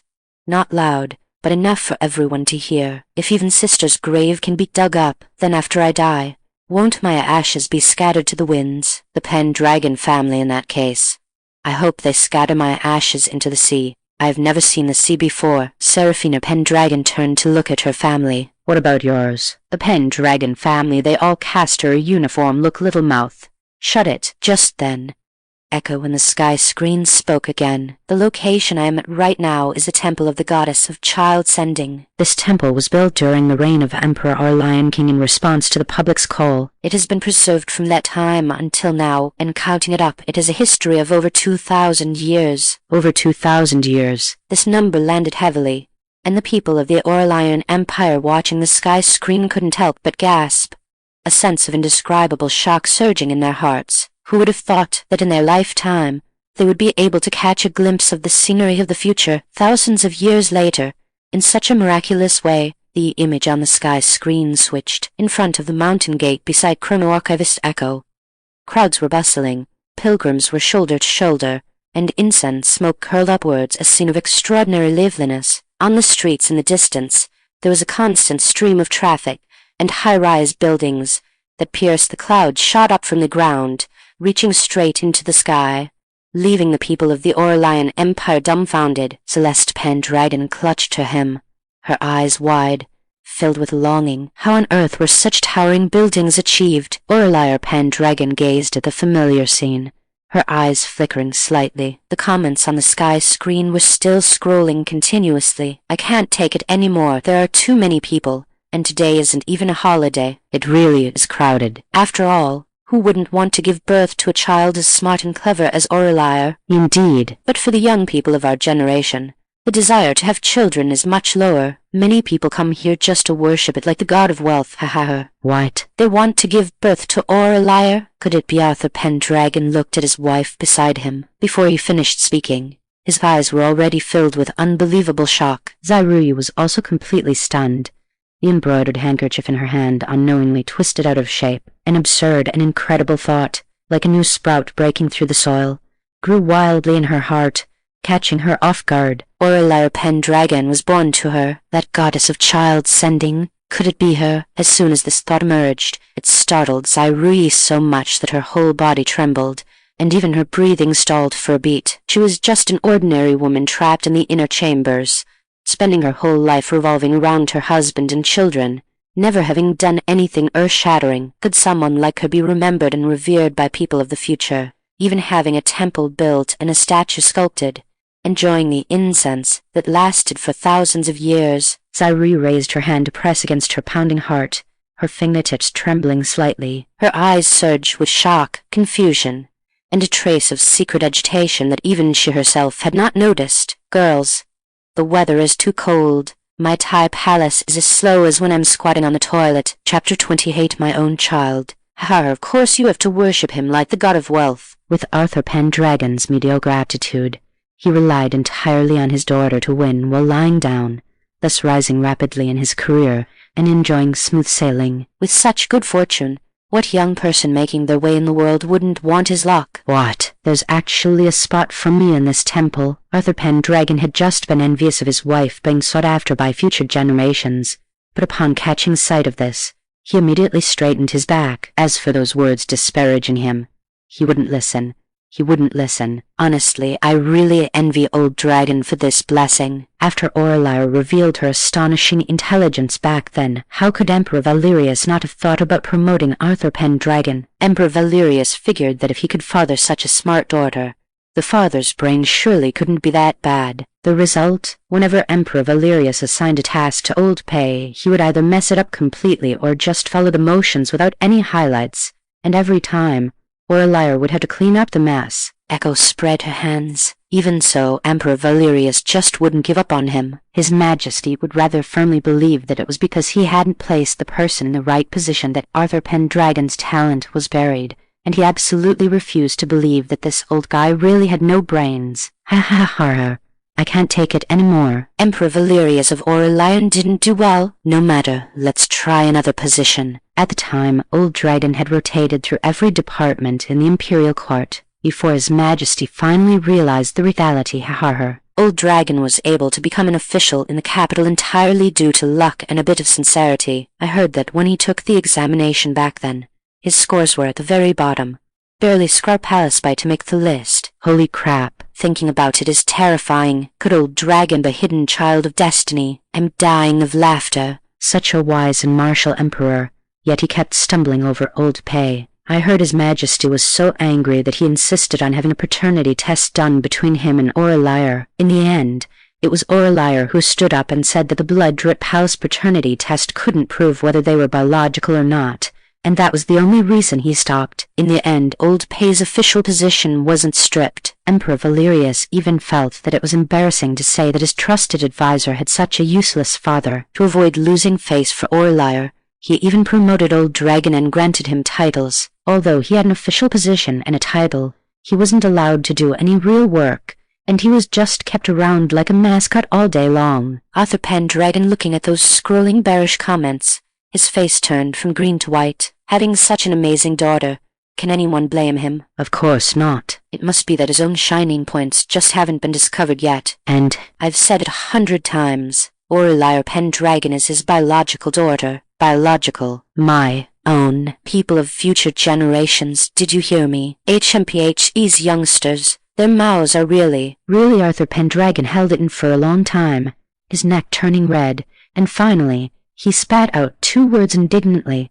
Abominable. Zyrui, who was to the side, heard this and rolled her eyes unceremoniously, her disdain almost overflowing from the corners of her mouth. If you ask her, what could their daughter's intelligence and cleverness possibly have to do with Aurelia PenDragon? It was clearly inherited from her own superior genes. Back in the day, her parents always praised her for knowing 8 whole characters when she was 3 years old. I'm also here to pray for wealth today. I wish for my career to flourish. Money come, let money come from all directions. Echo interacted lively with the bearish comments while walking into the temple along with the bustling crowd. The line was very long, and when she finally stepped through those vermilion lacquered wooden doors, an aura of solemnity rushed towards her. Under the sky screen, the people of Aurelian were instantly awestruck by the lifelike statues in the hall, and the scent of incense seemed to linger at the tips of their noses, making them involuntarily hold their breath. As for those who were familiar with Zyrui and Aurelia PenDragon,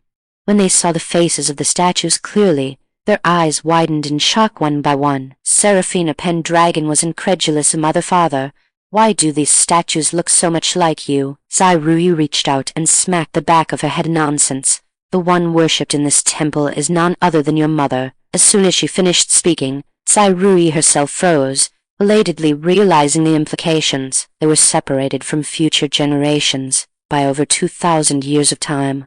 How did the people of the future know what she looked like? Aurelia PenDragon was also stunned, her gaze locked on the contours of the statue's eyes and brows. They were indeed 60% similar to her father and mother. Was it manual sculpture restoration? Or did they rely on some computer 3D restoration technology? In the era she lived in, there had indeed been a trend of restoring the true appearances of ancient people, but this was just too similar. On the sky screen, Echo didn't speak again, but like everyone else in the hall, she bowed 3 times with a pious expression. After finishing her bows, she clutched her burning hot phone and slowly walked out of the temple. The atmosphere in the temple just now was so heavy. I don't know why, but I kept feeling like the goddess of child-giving and the god of child-giving were actually staring at me. Zaire, Arthur PenDragon, and what else would you expect? Chapter 29 Live stream ends. Oh my god.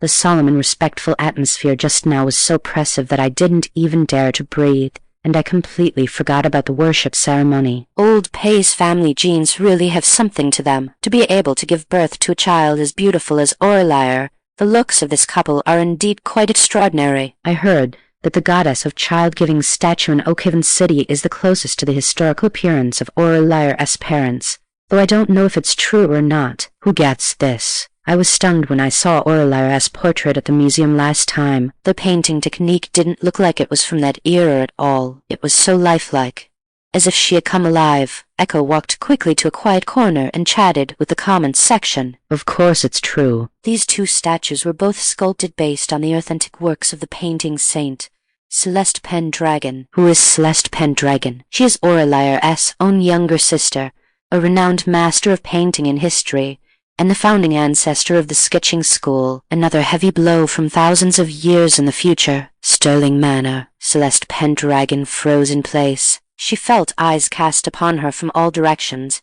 Her eye sockets suddenly turned completely red, and her voice trembled. Eyes at me. She abruptly lifted her eyes, filled with admiration and fervor, and looked toward the smiling Aurelian PenDragon. Tears had already uncontrollably spilled from her eyes. Sister, did you hear that? The little girl's figure was slender and frail, as if a gust of wind could blow her over. Yet at this moment, she was teary-eyed, her eyes surging with excitement, relief, and complex emotions that had been suppressed for a long time. This appearance made Aurelian PenDragon inexplicably think of the crying puppy meme from later generations.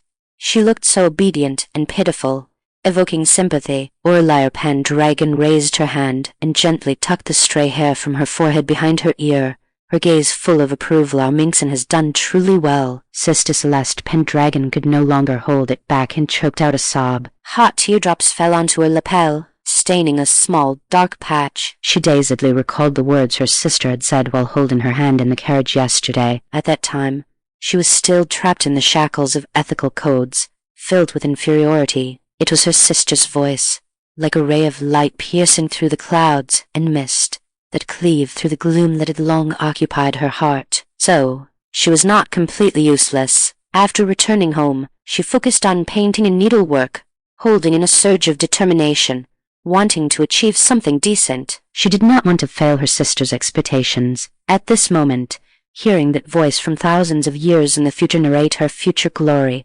Celeste PenDragon only felt that the heavy shackles called ethical rules, which had long pressed upon her shoulders, had been brushed away by a gentle breeze, vanishing without a trace. Sister was right. Even as a woman, one could rely on one's own hands to live in a way not inferior to men, and carve out a path of one's own. It's just she sniffled, tilted her tear-reddened little face to look at Aurelian PenDragon, her eyes still brimming with undried tears, carrying a bit of naive curiosity. Sister, what is a sketch? Above the sky screen, Chrono-Archivist Echo's voice carried a hint of playful amusement. As everyone knows, our Minxon is definitely a Sisticon. Although she founded the sketching school, her brush most loved to blend rich colors, and everything she depicted was her sister. It can be said that if Celeste PenDragon painted 100 paintings, 99 of them would be of Aurelia. Severe sister dependency. Didn't the archaeological team excavate Celeste PenDragon's tomb a year before last? The funerary objects completely shocked the entire internet. The entire tomb chamber was filled with painting paper, many of which had been preserved through special techniques. Although most were already tattered and broken, the brows and eyes of the person in the paintings could be recognized as Aurelia at a glance. Celeste PenDragon mainly focused on loving even in death. I'm ship palace this so hard. I can ship this pair of sisters for 10,000 years. Sisticon. Aurelian PenDragon raised an eyebrow, looking at the little girl beside her with a smile that wasn't quite a smile. Celeste PenDragon's cheeks suddenly flushed red, like a ripe cherry. Don't forget the little cutie, Seraphina PenDragon. The three Pace sisters are none of them weaklings. It's just that Our Lady Serena's way of becoming famous is truly a bit peculiar compared to her two sisters. Are you sure it's only peculiar? Dog head to save life, dog head to save life. When other people's ancestors are worshipped, it's all fruits, snacks, incense, candles, and paper money. When it comes to our little cutie lady Serena, people directly burn 10 or 8 models for her, laughing until I crow. Sister, what are models? Are they very fun things? Seraphina PenDragon asked because she didn't understand. In her heart, her sister knew everything. Aurelia PenDragon looked at her sister's clear and clean eyes, the corners of her mouth twitching, and for a moment, she didn't know how to explain it. She was truly speechless. High Echo, the style is unique. Low Echo, let her. Speaking of painting, there's always been a lot of controversy about Aurelia's painting skills. Some say Aurelia doesn't understand painting at all, while others say she has superb skills and is hiding her true ability, but I lean more towards the latter. Celeste PenDragon once wrote in her diary that the reason she was obsessed with painting was entirely due to Aurelia's encouragement, and even the method of sketching was inspired by Aurelia. Think about it. If Aurelia really knew nothing about this field, how could she have come up with such ideas? Hearing this, Aurelia PenDragon's expression became a bit strange. She remembered her own painting skills that were not fit to be shown. Drawing people always resulted in stick figures, and adding facial features just made them sloppy chibi characters. It had absolutely nothing to do with the word's superb skills. She really didn't have any talent for painting. Those so-called pointers and inspiration must have come from later generations. The reason Celeste PenDragon could leave a legacy in the history of painting was never because of some ethereal guidance, but because of her own exceptional talent and persistent effort. I have the exact same thought as the uploader. Although Aurelia has no paintings passed down to the world, in my opinion it's not that she couldn't paint, but that she simply didn't have time to paint. After all, the things she had to worry about were much more important than painting. Help. Is Aurelia's life simply a heartthrob script? Since childhood, she was pampered and cherished by her parents. After entering officialdom, she was strongly supported by Emperor Tiberius the Wise. Her younger brothers and sisters all worshipped her endlessly, and even so many famous historical figures were willing to submit to her. That's true. It's clearly Aurelia's personal charm. We, separated by thousands of years of time,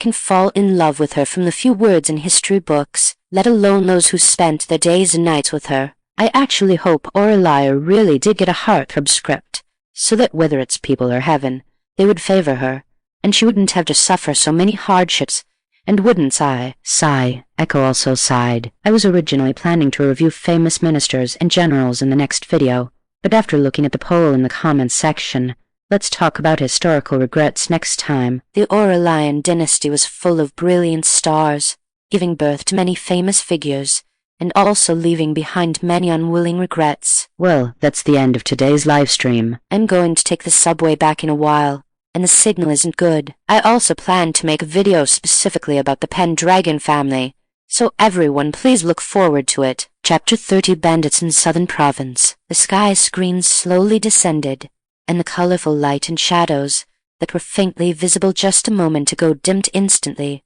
merging with the gray sky. A continuous drizzle tapped against the ground, splashing up tiny droplets of water, making the green grass look even more vibrant under the rain. A chilly wind carrying the scent of rain swept past, and Aurelia PenDragon raised her hand to gather her wide sleeves, hiding the slight chill on her fingertips. I had the kitchen prepare the ingredients early. Father, mother, grandmother, it is cold today. Shall we have hot pot? When Aurelia PenDragon said the last 2 words, she could almost taste the fragrance on her lips. As soon as she finished speaking, Seraphina PenDragon's craving was practically spilling from the corners of her eyes. The members of the PenDragon family nodded one after another, their eyes filled with nostalgic smiles. This way of eating hot pot was something Aurelia PenDragon had devised herself. Various fresh vegetables and meats were swished in the boiling broth, then dipped into a secret, rich and fragrant oil source. Just thinking about the taste made one's mouth water. In the interval while waiting for the meal, old Madame Pay held Aurelia PenDragon's hand and refused to let go. Her wrinkled palms were warm and dry, and words of doting chatter spilled from her lips. Looking at the granddaughter who excelled in everything before her, the old woman's brows relaxed, looking exceptionally gentle, filled with undisguised satisfaction and pride. Aurelia PenDragon followed her lead, occasionally saying a few witty remarks, making old Madame Pay beam with joy, her hearty laughter echoing in the hall. Savoury sat to the side, holding a warm cup of tea, her gaze falling gently upon the grandmother and granddaughter, hint of pride playing on her lips. Life nowadays was truly too happy. Thinking back to the first few years after she married into the Sterling Manor, because she had been slow to give birth to a son, the old lady had looked upon her with disfavor, and even towards her 2 daughters, her attitude had not been affectionate. In those years, she was filled with inferiority, feeling that she was incompetent, and whenever she attended banquets, she could never hold her head high among the other ladies. But now, who did not envy her, Zairui, among the young masters in the capital who prided themselves on being extraordinary? Not a single one could compare to her daughter in the slightest. Recently, her favorite thing to do was to attend various banquets. Watching those noble ladies who used to mock her gather round with envious expressions, she felt exhilarated and refreshed. When Aurelia PenDragon looked up, she happened to catch a flash of complex sorrow in her mother's eyes. That emotion was hidden very deeply, yet it was still keenly captured by her. She offered a gentle, comforting smile in return. Actually, thinking about it carefully, grandmother had not treated her and Seraphina PenDragon badly in the past. Whenever the mansion received novel trinkets or exquisite snacks, the old lady would always have someone send a portion to their courtyard, never shortchanging the 2 sisters. But if compared to the younger brothers, the difference was immediately clear. They were clearly of the same bloodline, yet because of the distinction between men and women, a clear, distinct line had been drawn. This was not just the situation in the Sterling Manor, it was clearly a true reflection of the state of Aurelian, and, indeed, countless families throughout history. She had never resented anyone. She knew better than anyone that these deeply rooted concepts could not be shaken by a few words. To shatter the old shackles of valuing men over women, to rewrite the fate that women are born inferior, was never something that could be achieved by change in one single person. What she wanted to do was to pry loose the foundations of this corrupt era, to let the thousands of women in this world break free from their shackles and live with their heads held high in the sunlight. After the meal, the rain outside the window had stopped. The clear daylight pierced through the clouds, gilding the wet eaves with a soft golden edge. The rain had thoroughly cleansed the world. The air was mixed with the fresh scent of grass and soil, and taking a breath felt as refreshing and clear as being reborn from fire. I need to make a trip to the palace. The Imperial Palace. The Imperial study was so quiet that a falling needle could be heard. With the memorials piled high like a mountain on the dragon desk, the Emperor of Aurelian felt his inner fire rising the more he flipped through them. His knuckles turned white, and he suddenly slammed a memorial onto the floor, the rice paper tearing with the impact. HMPH, that whispering Vale's prefect has such audacity, he scolded angrily. With such a heaven-collapsing disaster in his jurisdiction, he actually dared to cover it up until now before reporting it. Taking the imperial court's salary every year, is he just there to eat and do nothing? Before his anger had subsided, he grabbed another memorial and the sapphire coast. I truly did not know that this place had long since become the private property of the noble families. As the Emperor may become nothing more than a decoration. The floor of the hall was covered with kneeling people. The attendants dared not even breathe loudly, fearing they would be caught in his anger. Just then, a very light sound of footsteps came from outside the hall, and a young eunuch entered bowing, reporting in a low voice, "Your Majesty, young Master Dragon requests an audience." Young Master Dragon. When the Emperor of Aurelian said these words, his tense expression eased, and the frigid aura around him faded by more than half summon her. Eunuch Seneschal Cedric, the attendant before the throne, immediately responded, then turned to the people kneeling in the hall and shouted in a deep voice, "All of you, leave." As the words fell, the attendants and palace servants felt as if they had been granted amnesty, and they retreated on tiptoe. Eunuch Cedric watched the backs of the crowd as they retreated, a sigh rising in his heart. He had seen the Emperor's thunderous rage many times in the past. Even veteran ministers of great importance rarely managed to make the Emperor restrain his ferocity just by a form of address when he was in a fit of rage. Only this young Master Dragon happened to have such an ability, such favor and trust. Looking across the entire imperial court, one feared that no second person could be found to compare with her. As soon as Aurelia PenDragon stepped into the hall, she felt the heavy atmosphere. The Emperor of Aurelian's expression was not good, but when facing her, he still managed a kind smile. "Sit." Eunuch Cedric brought over a chair covered with brocade. Just as Aurelia PenDragon sat down, the Emperor of Aurelian picked up a memorial from the desk and handed it directly to her, his voice deep and hoarse. "Take a look at this." Aurelia PenDragon's eyes flickered. She reached out and silently took it, and upon reading the words on the memorial, she finally understood where the Emperor of Aurelian's anger came from. Several months ago, a peaceful village in Whispering Vales was massacred by mountain bandits. The entire village was filled with wails, and the few villagers who were lucky enough to escape stumbled to the county office to knock on the door and beg for help. The Whispering Vales county magistrate was indeed a good official who cared for the people, but unfortunately, the county office had meager military strength and was simply no match for the fierce bandits, so he could only write a letter overnight and report the matter to the prefectural government. Who would have expected that after the Whispering Vales prefect received the document, he treated it as a mere skin disease, scoffing that the mere bandits were not to be feared, while promising to send troops to clear them out. He turned around and threw the matter to the back of his mind. It was delayed again and again, until another village was razed by the mountain bandits, and the tragic massacre happened again. The people of Whispering Vales fell into complete panic, closing their doors even during the day, everyone fearing for themselves, terrified that they would be the next to suffer. Driven to a dead end, the common people spontaneously organized themselves, surging in great numbers toward the prefectural office to kneel and beg for their lives. Under the roaring tide of public anger, the prefect finally hurriedly gathered soldiers to go and suppress the bandits. But who could have foreseen that a group of soldiers carefully raised by the imperial court, when facing a rabble of mountain bandits, would end up with the entire army being wiped out without a single survivor? Simply absurd. The Emperor of Aurelian slammed the dragon desk, raising troops for 1,000 days to be used for a single moment. The provisions I allocated actually raised a group of useless cowards who couldn't withstand a single blow. Your Majesty, this matter is definitely not ordinary. Aurelia PenDragon slowly closed the memorial and looked up. If they were just a rabble from the mountains, even if fierce, how could they have the strength to defeat imperial soldiers? Ordinary bandits lived by plundering and would avoid the officials. How would they dare to openly contend with the imperial court, even if the training of the Whispering Vales soldiers had been lax? It should not have been to this extent. This group of people is well equipped and moves with discipline. They have clearly received formal training. Aurelia PenDragon's tone was firm. The Whispering Vales prefect delaying again and again is likely not as simple as just underestimating the banditry.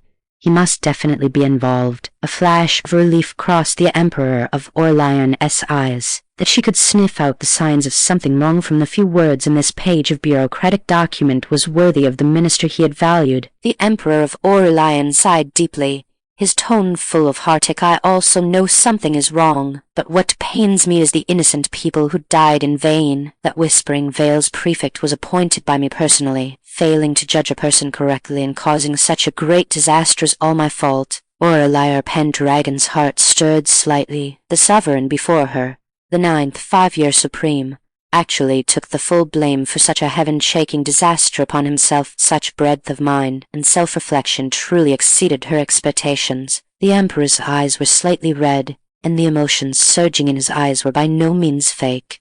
He was truly and genuinely grieving for the innocent people who died in vain. Your Majesty, this is not your fault. Aurelia PenDragon composed her expression, carrying a power of comfort. When I was young at home, I once heard my father speak of the Whispering Vales prefect's virtuous reputation before he took office. The public all praised him as upright and loving to the people. When your Majesty promoted him, it was with a heart of sincerity for the people. How palace he could be a parent official to the local people. If there is anyone to blame, it is only that human hearts are easily changed. Speaking up to this point, Aurelia PenDragon's voice paused. Or perhaps those virtuous and clean reputations from the past were, from beginning to end, nothing more than a disguise he had carefully woven. As for which one it specifically was, Aurelia PenDragon did not know. People are very complex. You are right. The pressing matter is to comfort the people and find out the truth. The Emperor of Aurelian nodded, the gloom between his brows dissipating a little. I intend to send a prince to Whispering Vales to oversee this matter personally.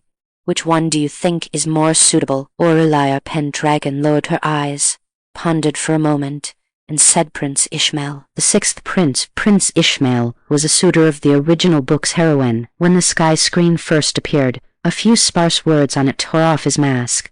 also causing the Emperor of Aurelian to develop an indelible rift with the son he had always relied on. This person was selfish and self-interested, and his actions were even more sinister and ruthless, showing not a shred of consideration. But it was precisely this temperament that made him the most suitable candidate at the moment. In order to regain the imperial favor, and to tighten his grip on the power in his hands, he would definitely risk everything, racking his brains to uncover the tangled roots behind the Whispering Vale's banditry, even if it meant overturning the sky of Nanjo. He would not hesitate, seeing that she had reported a candidate without a moment's hesitation. The Emperor of Aurelian was startled at first, then threw his head back and laughed heartily. Young Master Dragon, others, when encountering such topics of succession and seizing the throne, all avoid them as much as possible. You. Upon hearing this, Aurelia PenDragon only pursed her lips and smiled, her eyes rippling with a sense of calm shrewdness. Your subject knows that your majesty understands me. She hadn't thought that much about it. However, the Emperor of Aurelian was a rare sovereign and would not care about such small matters. Chapter 31. The real intention is not in the wine. By the way, what did you come to see me about today? Matters could not be rushed for the time being. The Emperor of Aurelian relaxed his tense posture, leaning back against the dragon throne. The gloom in his tone having vanished, Aurelia PenDragon's eyes brightened.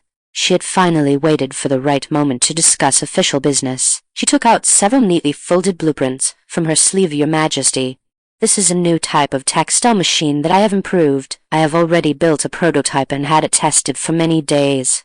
The results are remarkable. Compared to the old machines, this textile machine can increase efficiency by more than 3 times. Furthermore, the silk threads it spins are even and fine, and waste can be reduced by 50%. If it can be promoted throughout the country, it will not only fill the national treasury with tax revenue but also increase the income of weaving households among the people. If the commoners have enough food and clothing, that is the blessing of the nation. The Emperor of Aurelian had not yet finished Flip Palace through the first blueprint of the new textile machine, but as his fingertips touched the intricate structural patterns on the paper, a smile of irrepressible joy began to spread across his face. However, hearing Aurelia PenDragon change the subject, she pulled another stack of paper from her sleeve and handed it to him. This is a salt production method I have improved. Compared to the previous methods of boiling and sun-drying salt, this method takes less time, results in less waste, and produces refined salt that is white in color and pure in taste. Furthermore, the cost can be reduced by more than 30%. Salt. The Emperor of Aurelian sat up straight abruptly, his breathing becoming heavy. Salt is the lifeblood of the nation and the foundation that the common people cannot live without for even a moment. At present, what circulates on the market is nothing but bitter and astringent crude salt, full of impurities, which is choking to the throat when ingested. Yet, the price is ridiculously high, and ordinary commoners cannot bear to add even half a spoonful when cooking. Yet, salt is also essential for survival. Lacking it, a person becomes weak all over, unable to even hold a hoe firmly. In order to improve the salt production method and allow the common people to eat good, affordable salt, the Emperor of Aurelian had pondered countless times over the years and sent many people to explore it,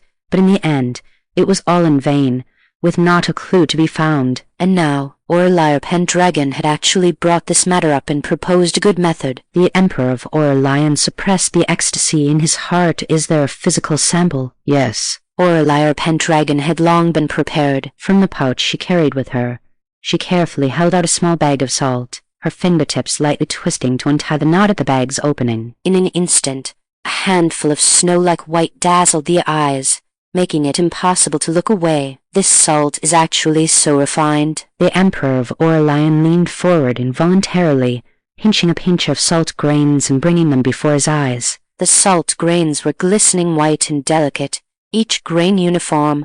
Not even a hint of impurity could be found. It was several times more translucent and superior to the refined salt specially supplied to the imperial kitchen. He couldn't help but put the salt grains into his mouth and taste them. A mellow, salty flavor spread across the tip of his tongue, clean and pure, without a trace of the bitterness of crude salt. The turbulent waves in the Emperor of Aurelian's eyes were almost overflowing. he asked eagerly. You just said that the cost of this salt is low. Even lower than refined salt. Aurelia PenDragon nodded. Much lower. The Emperor of Aurelian stared at Aurelia PenDragon for a long time, then suddenly threw his head back and laughed heartily. The laughter was unrestrained, sweep palace away all previous gloom. It was very satisfying. With Master Dragon, why should I worry about the prosperity of the Aurelian Empire? He seemed to see the powerful rise of a vast empire within her. Sighed the Emperor of Aurelian, sighed slowly in his heart. What a wonderful person. Why wasn't Aurelia PenDragon his daughter? Otherwise,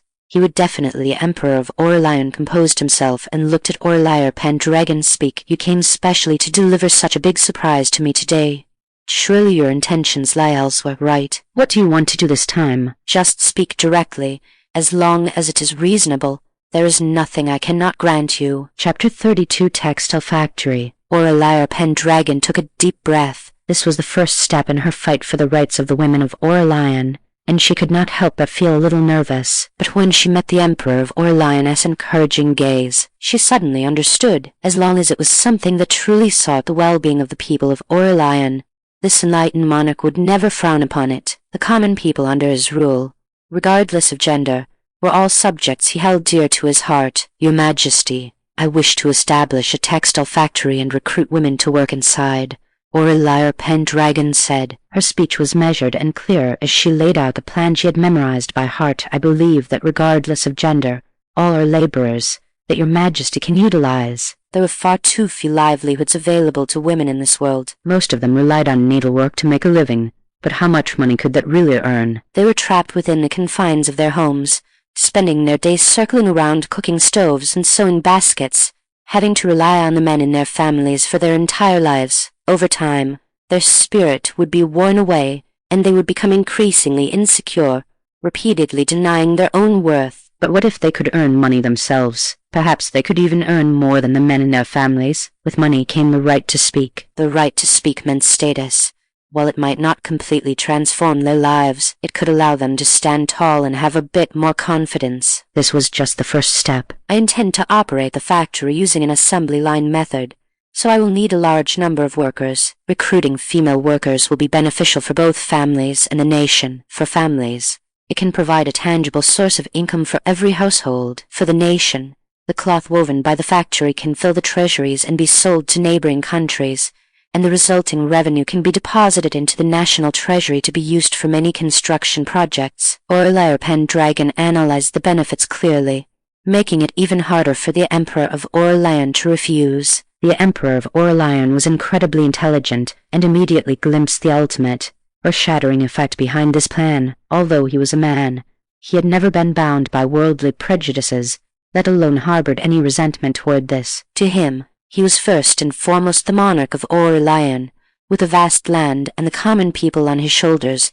not the pedantic rules of men being superior to women. You want to arrange for female workers, but I suspect it's not just in this textile factory, is it? The Emperor of Aurelian said with a knowing smile in his tone. Aurelia PenDragon rubbed her nose, a cunning curve appearing at the corners of her lips, and she gave a cheeky laugh as expected. I could not hide it from your Majesty. Later on, I plan to establish sugar refineries, paper mills, glass factories, and so on, Aurelia PenDragon said slowly. Starting with the textile factory, as long as the women inside can earn tangible money with their own hands. When we open other factories to recruit people later, the opposition from the men and their families will certainly be much smaller. A trace of approval flashed in the Emperor of Aurelian's eyes, but he instantly restrained his smile and deliberately put on a stern face. You, Aurelia PenDragon, hiding so many good methods, why didn't you bring them all out today? Aurelia PenDragon answered honestly. The rest hadn't been completely worked out yet. The Emperor of Aurelian. He was choked by the straightforward answer,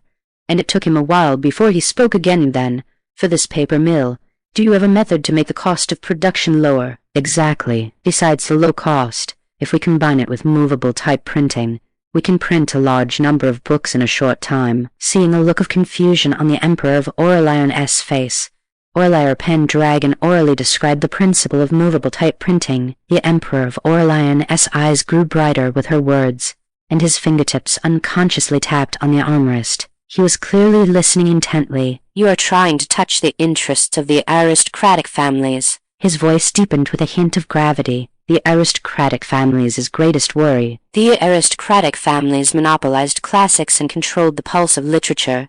This had been a deep-seated problem for hundreds of years. The high cost of paper and the scarcity of books were the very foundation upon which they firmly held their right to speak. Aurelia PenDragon's move was no different from pulling teeth from a tiger's mouth. Aurelia PenDragon restrained her smile, bowed deeply to the Emperor of Aurelian, and said with a firm tone, "It must be touched." After Aurelia PenDragon finished speaking, the hall fell into a long silence. The sandalwood incense curled, wisps winding round the coiled dragon casing ceiling of the hall, and the sound of the wind outside seemed to be wrapped by this stagnant atmosphere, quietly fading away. Aurelia PenDragon stood there with her hands down, patiently and quietly waiting. She was not in a hurry at all. She believed that the Emperor of Aurelian understood, and she also believed that his thoughts must coincide with her own. After all, no monarch would want a group of deeply entrenched, unmanageable aristocratic families looming over their heads. They occupied the court and the field, monopolizing resources. They appeared to be vassals of the dynasty, but in reality, they were a sharp blade hanging over the monarch's heart. The Emperor of Aurelian was ambitious and wanted to create a true golden age. How could he tolerate such constraints? When the Emperor of Aurelian was still the crown prince, he had strongly advocated for the imperial examination system, all to break the aristocratic family's monopoly on the court and carve out a path for children from humble backgrounds to advance. But so many years had passed, and the results had ultimately been minimal. The root cause was that most books in the world were firmly held in the hands of the aristocratic families. Coupled with high cost of paper, poor commoners could not even afford a thin booklet, let alone study. "I know." The Emperor of Aurelian's voice broke the silence in the hall, neither light nor heavy, revealing no joy or anger. He neither agreed nor rejected, only calmly instructing, "You proceed with getting these things done first." "Yes," Aurelia PenDragon replied. She began to calculate in her mind the raw materials for papermaking, the firing of movable type, the location of the textile factory. Every single item needed to be put into practice. Where should she start first for the next step? Just as she was pondering, she heard the Emperor of Aurelian speak again. "The people from the Canyon of Jericho QE family will be arriving in the capital in a few days." Aurelia PenDragon was stunned upon hearing this. Her eyes filled with confusion. The Canyon of Jericho QE family. That was an aristocratic clan that occupied a region, deeply rooted. What did their arrival in the capital have to do with her? Her look of bewilderment fell into the eyes of the Emperor of Aurelian. He recalled the information revealed by the sky screen. She never married in her life and remained alone. At this thought, a flash of mischief swept across the Emperor of Aurelian's eyes. "They are coming for you." Aurelia PenDragon was truly confused now. Did they sense something and want to win her over in advance? Before she could figure it out, she heard the Emperor of Aurelian give a cold laugh at the young master of the QE family. "Wants to marry you and have you enter his household as a concubine." He had people from the aristocratic families in his court, so naturally, he also had informants within these families. Aurelia PenDragon was rendered speechless on the spot. What was the QE family trying to do? Use a concubine position to tie her to the QE family ship, so they could ride her coattails to cling to imperial power, or even plant an informant by the Emperor of Aurelian's side? That was simply not taking the Emperor of Aurelian, the supreme sovereign, seriously at all. The point of the Emperor of Aurelian's anger was not this. He slammed the table, his imperial countenance furious, his voice like thunder. "How dare they make my beloved official a concubine? Even if it were to be the head of the QE family, that Avikana would have to roll down and yield the position." Aurelia PenDragon, Chapter 33. Regrets of History. Aurelia PenDragon was very busy, so busy that her feet barely touched the ground. The matter of establishing a factory that she had discussed with the Emperor of Aurelian that day, how could it be as simple as it sounded? The most pressing issue is money. Constructing factory buildings, crafting new types of textile machines, every single item was a bottomless money pit. Plus, there were the daily meal expenses for the workers and the wages to be paid at the end of the month. A quick calculation revealed a sum that would leave an ordinary family tongue-tied. Fortunately, she was never fighting alone. The Emperor of Aurelian allocated a special fund from the national treasury. That very day, upon hearing that she intended to seek a path for women, the Empress Dowager and the Empress also each sent people to deliver generous rewards. Her father, mother, and maternal family were even more supportive, sending chest after chest of goods to the Sterling Manor. Even her younger sisters and brothers ran to her, clutching the private savings they had hoarded for a long time. Aurelia PenDragon felt a warmth in her heart, but moved as she was, she did not intend to touch this money. She already had a plan in mind. Didn't the Emperor of Aurelian say that the Huey family of Kenyon of Jericho would be arriving in the capital in a few days? Since the Huey family was making a move, how could the other noble families, upon hearing the news, not come to stick their oars in? The capital would certainly be lively then. Aurelia PenDragon temporarily put the factory plans aside and dove head first into the firing of glass. The cost of this stuff was pitifully low, merely some sand and mineral materials, yet in this great Aurelian, it was a rare treasure worth 1,000 gold. She controlled the production quantities, never making too much. Things are valued for their rarity.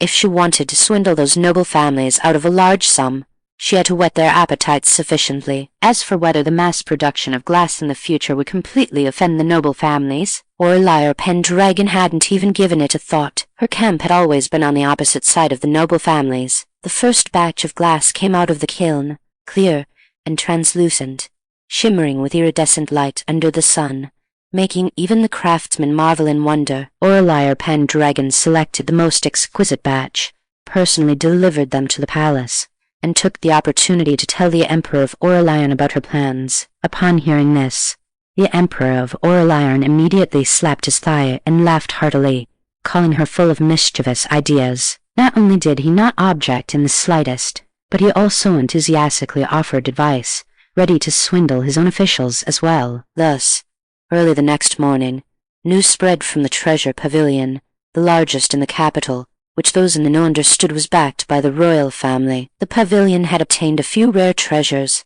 unparalleled in the world, with a brilliance and radiance never seen before. The news, spread by word of mouth from passing merchants, seemed to grow wings, spreading throughout the capital's 9 streets and 18 alleys within a single day, and even began to diffuse to surrounding prefectures. The Treasure Pavilion struck while the iron was hot, releasing word that 3 days later they would present the first treasure for the entire city's commoners to view and appreciate. And this 3-day period was timed precisely to coincide with the arrival of the noble clans in the capital. Sterling Manor, Lan Aurelian Pavilion. The window lattice was half open, letting in a spring breeze carrying the faint scent of grass and trees, which brushed over the blueprints spread on the desk, causing the paper to rustle. Aurelia PenDragon sat upright at the rosewood desk, holding a piece of translucent glass in her hand, carefully polishing it by the light slanting in from the window. Miss, the tasks you arranged have been completed. Clara lifted the curtain and entered, still wrapped in the gentle warmth of the spring air outside. The notices for the Treasure Pavilion have been posted everywhere. Every tea-house and restaurant in the capital is now discussing the treasure that is about to be unveiled. Aurelia PenDragon didn't even look up, her hands continuing their work, only nodding faintly. Go find a few smooth-talking storytellers and hype up the reputation of this treasure. The more mysterious, the better. Yes, Clara acknowledged and retreated. The warm chamber became quiet once again. Aurelia PenDragon smiled, the corners of her lips curving upward. She was from the modern age of information explosions. Marketing tactics were simply second nature to her. Now, from the high officials and nobles down to the peddlers and porters in the capital, who wasn't eagerly anticipating the grand event at the Treasure Pavilion, finally finished. After an unknown amount of time, Aurelia PenDragon finally let out a long sigh and raised her hand to rub her sore neck. Miss, what is this? Lyra of the Veils, who was attending to her, immediately stepped forward to massage her stiff shoulders and neck, her gaze falling on the few pieces of polished glass on the desk. Full of curiosity, it looks like the glass sent to the palace the other day, but it's much clearer than those. Aurelia PenDragon picked up a lens and shook it in the light. The lens refracted the sunlight into tiny spots of light that landed on her smiling face. Didn't I promise that child, Jiang Tong, that I would bring him something more useful to study? Her tone was light, her brows curved. Ever since she had managed to tinker with pure, translucent glass, she had been thinking of Jiang Tong's obsession with the study of natural sciences. These past few days, she had buried herself in a courtyard conducting repeated experiments, and she had finally managed to make it. Aurelia PenDragon placed the lens over a book. Lyra had originally just been curiously leaning in to take a look, but when she saw the handwriting on the paper, her eyes widened instantly. Miss, these characters are actually this big. This is a magnifying glass. Magnifying glass. That's a very fitting name. Lyra couldn't help but look a few more times. In the past, when looking at those tiny characters, I always had to get extremely close to see them clearly. Now, even from this far away, every character is distinct and clear. This is truly miraculous. Aurelia PenDragon moved the lens away and placed it back, watching the handwriting on the paper switch back and forth between clear and small, a smile rippling in her eyes. What kind of surprises would the future little scientist bring her? Hello everyone, I am your history content creator, Chrono-Archivist Echo. I've been busy writing my thesis these past few days, and I've finally finished editing the video. Did you miss me, babies? Hearing the familiar voice, Aurelia PenDragon smiled lightly. Let's go out and watch the sky screen. Lyra quickly agreed, following with light steps, muttering the Chrono-Archivist hasn't appeared for several days. I wonder what you will talk about this time. It had been a full 6 days since the sky screen last lit up. Aurelia PenDragon really missed it. I missed you, uploader. You must keep updating. I can't live without my electronic side dish. Is the streamer actually Spider-Man? Don't hide your identity anymore. Hurry up and bring out your 8 hands. Come out and work. Sob.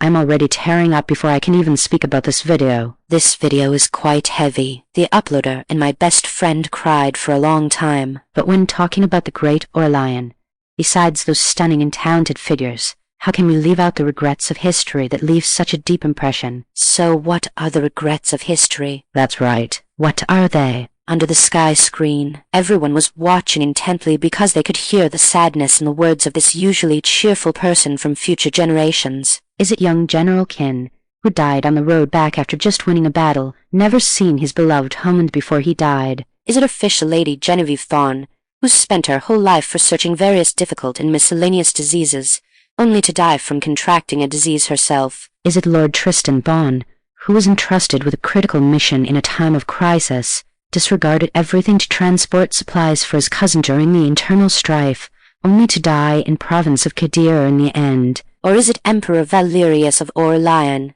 who was just one step away from uniting the worlds in the end? Or perhaps... Chrono-Archivist Echo's voice paused. Or perhaps Aurelia PenDragon, this famous prime minister who was wholeheartedly dedicated to the people, met with an early death. Chapter 34.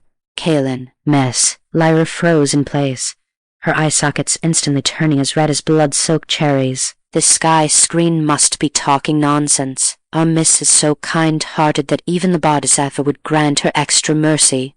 She will surely live a long, healthy, and blessed life. Neither Lyra nor Clara wanted to believe Chrono-Archivist Echo's words. Aurelia PenDragon was also stunned. Even though she had vaguely gasped from the sky screen's intermittent remarks earlier that the regrets of history might be inseparable from her, when the truth was actually placed before her, she didn't know how to accept it for a moment. Could it be that in this life, she ultimately could not escape the fate of a short life? Her nose felt a bit sore. Tears quickly filled her eyes. Aurelia PenDragon quickly wiped away the tear stains with a handkerchief. She tried hard to suppress the choking sensation in her throat and ordered with feigned composure, "Let's go see Mother." Mother's state right now must surely be poor. Because among the names Echo had just listed, besides her, there was also Mother's own nephew, the eldest young master in whom the Kin family placed high hopes, her cousin, Lord Tristan Thorne. He was also the child Mother had doted on since he was small. Now, hearing such tragic news suddenly,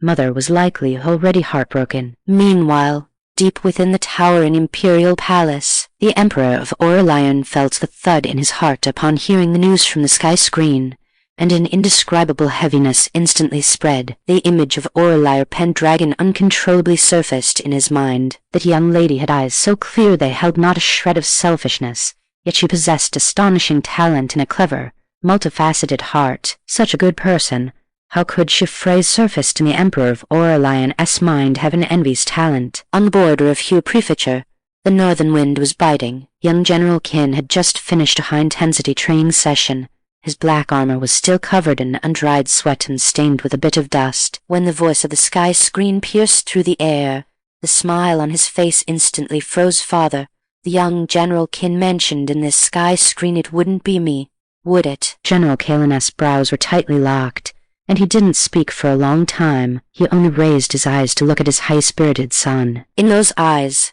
sharpened like an eagle's by years on the battlefield, there was now an undisguisable worry. Hua Prefecture, Su Mansion. Mother Su gazed at the sky screen, her expression dazed, her voice as light as a breeze kinger.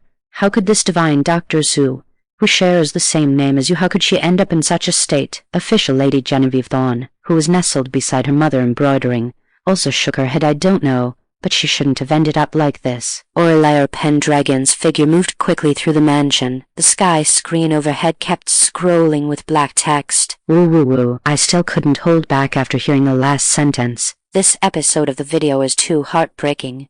I don't know if I can finish watching it. When I was young, I didn't understand what the words in history books represented. After growing up, I realized that these few sentences speak of the regrets of an era. The understated pages in history books are all their magnificent lives. Chrono-Archivist Echo's voice continued. Besides these names, there are too many regrets in history. This video is a bit long, so the uploader will split it into 2 parts. Please watch patiently to the end. Flip palace through history books. We know that during the reign of Emperor Valerius of Aurelian, the people of Aurelian had an exceptionally high sense of belonging to the country. Scholars and poets used brilliant poetry to praise Aurelian. Where their pens fell, it was a prosperous scene of peace and tranquility. Military officials and soldiers were also using their own lives to defend the land they loved. Even if they died on the battlefield, they had no regrets. Young General Kin was one of them. The moment the voice fell, the light and shadow on the sky screen changed suddenly. The scene was torn open,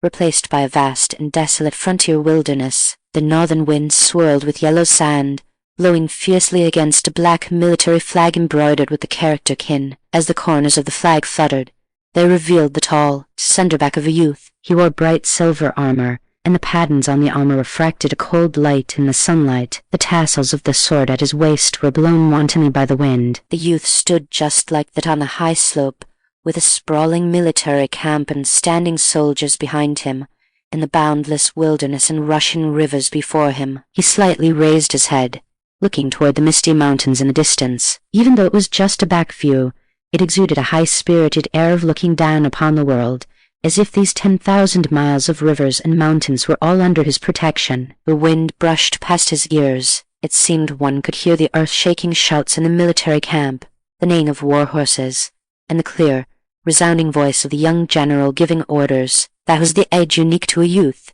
the sincerity unique to a soldier, and a microcosm of the countless defenders of the country under the reign of Emperor Valerius of Aurelian. He slowly turned around. Sunlight broke through the clouds, falling just right between the youth's brows and eyes. His sword-like brows slanted toward his temples, and his eyes were as bright as cold blades tempered with starlight. Although his face had not yet shed its childishness, it exuded a steady, sharp air born of long experience on the battlefield. He raised his hand to wipe away the sand and dust from the corners of his lips, and a flamboyant smile curled at the corners of his mouth. Soldiers, those who violate the territory of our Aurelian Empire, even if they are far away, must be executed. At his command, the military camp behind him instantly erupted with a response like a mountain of calls and a sea of roars. Even if they are far away, they must be executed. Even if they are far away, they must be executed. Even if they are far away, they must be executed. Must be executed. Oh, young General Kin, this level of handsomeness, this aura, I'm directly kneeling. Who says heroes come from youth? The youth is the hero. I cried to death earlier when I saw young General Kin died young, and now I'm even more heartbroken seeing the scene. Such a good young man. The soldiers under Emperor Valerius of Aurelian are indeed all good. This is the backbone of the Aurelian Empire. No wonder history books say the people had a high sense of belonging back then. With such generals guarding the national gates, who wouldn't love their own country? The wind on the border of Yun Prefecture always carried knives. General Kalen confirmed that young General Kin was indeed his own son, and his heart felt complicated. The deputy general behind him couldn't help but call out in a low voice, his eyes full of undisguisable worry, fearing that this usually steady great general would be crushed by this news from the sky screen. Who would have thought that in the next second General Kalen would suddenly look up and laugh loudly? The laughter was rough and heroic, shaking the surrounding wind and sand as if it paused for an instant. Before the laughter faded, 2 lines of clear tears had already rolled down his weather-beaten cheeks. He raised his hand and slapped General Kalen Vanguard's shoulder heavily, with enough force to make General Silas Vance wince. But his tone was full of pride. Good lad, worthy of being my General Kalen's son, famous in history, beloved by descendants. You have truly brought glory to our kin family. General Silas Vance was slapped into a stagger. He rubbed the back of his head and grinned, revealing 2 rows of white teeth. Then farther, next time there is a war, I can personally lead troops into battle, right? General Kalen's laughter stopped abruptly. He glared at him fiercely, raised his foot, and made a gesture to kick him. Curse and get lost. You haven't even grown your hair out fully, and you want to lead troops. Practice your spear skills until they are proficient first. Chapter 35. Loyal souls buried everywhere in the yellow sands. Young General Kalen Vanguard, is the son of General Kalen, the great general guarding the border of Aurelian. The entire kin family is loyal and heroic, having guarded Aegis marches for generations, protecting the peace of the Aurelian border for generation after generation. Before Silas Vance was born, his parents actually wanted him to pursue a literary career. General Kalen was originally from Zhongzhou, and his hometown was in the capital area. Ever since he began guarding the frontier, the number of times he returned to his homeland in his entire life could be counted on one hand. But who would have known that this brat, Kalen Vanguard, inherited his family's fine genes from a young age? He couldn't stand reading anything other than military strategy books and loved wielding blades and spears. The sky screen image switched, turning into General Silas Vance during his childhood. The little toddler was wearing a set of miniature armor, clutching a wooden sword and a wooden spear in his hands, chasing after the soldiers in the military camp. When the teacher taught him to read the annals, he did the opposite, hiding a military book under the pages to read secretly. When discovered, he was still righteous and confident of the 6 arts of a gentleman. Archery and charioteering come first. Ha, little Silas Vance is truly too cute. So adorable, Mummy gives kisses. Absurd. I, General Kalen Vanguard, am a dignified man. How can I be described as cute? General Kalen Vanguard's ears turned bright red. General Kalen recalled the way his boy looked when he was little and curled his lips. This strange style was actually quite accurate. General Kalen felt helpless, but also felt that it was worthy of being his own son, so he let him be. The battlefield is cruel, and a moment of carelessness can cost one's life. Therefore,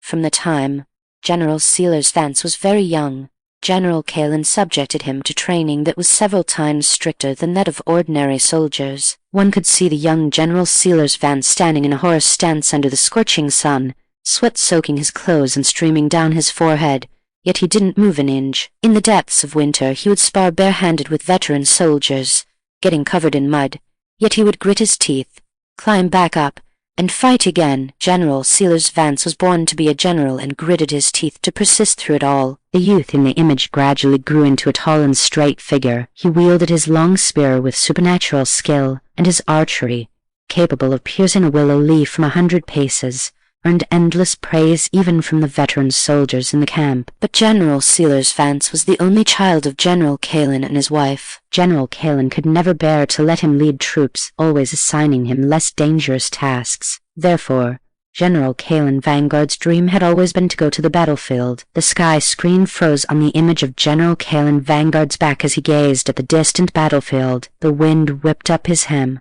like an eagle ready to soar. In the 21st year of Changning, the Rakshasa coalition people led a large army to invade the border. The roads in ancient times were difficult to travel, and by the time the news reached the ears of Emperor Valerius of Aurelian, it was already 3 months later. An invisible heavy hammer smashed fiercely into the hearts of every citizen of Aurelian on the long streets of the capital. The previously chattering commoners instantly fell silent. In the water towns of Jiangnan, the boatwoman rowing the black horning boat suddenly stopped her oar. Outside the military camp in Aegis marches, even the howling northern wind seemed to freeze for a moment. Aurelia PenDragon, who was walking toward her mother's courtyard, paused in her steps. The 21st year of Changning. This year is the 20th year of Changning, that is to say, only a short year remains before this war. Even if the Emperor of Aurelian immediately sent troops to support Aegis marches, by the time the army arrived at the battlefield, 5 months had already passed since General Kalen sent out the plea for help. Chrono-Archivist Echo's voice carried an uncontrollable tremor, and the light and shadow on the sky screen suddenly became dim. In the image, General Kalen was writing furiously in the military tent. The candlelit stretched a shadow long, and the ink from the inkstone splashed onto the memorial, the smudged ink marks looking exactly like dried blood stains on the city wall. The messenger took the plea for help, stained with the heart's blood of the commander, and mounted his horse. The horse's hoofs shattered the cold moon of the frontier as he rode off in a cloud of dust toward the capital. A full 5 months. Chrono-Archivist Echo's eyes suddenly filled with tears, and the sorrow in her voice pierced through the sky screen. The Rakshasa coalition tribe united with the surrounding small countries, bringing their total forces to a full 400,000. The Aegis March's garrison was no more than 100,000, yet, despite this disparity of 2 times the number, the soldiers of Aegis Marches managed to hold the city for 5 months until the reinforcements arrived. The sky screen image switched abruptly. On the ramparts of Aegis Marches, filled with wind and sand, General Kalen was clad in blood-stained armor, his long blade chipped, yet he still stood firmly on the city wall. General Kalen Vanguard's silver armor had long been soaked in blood. The young general's face was covered in dust and bloodstains. He gritted his teeth and pushed rolling stones down the city wall,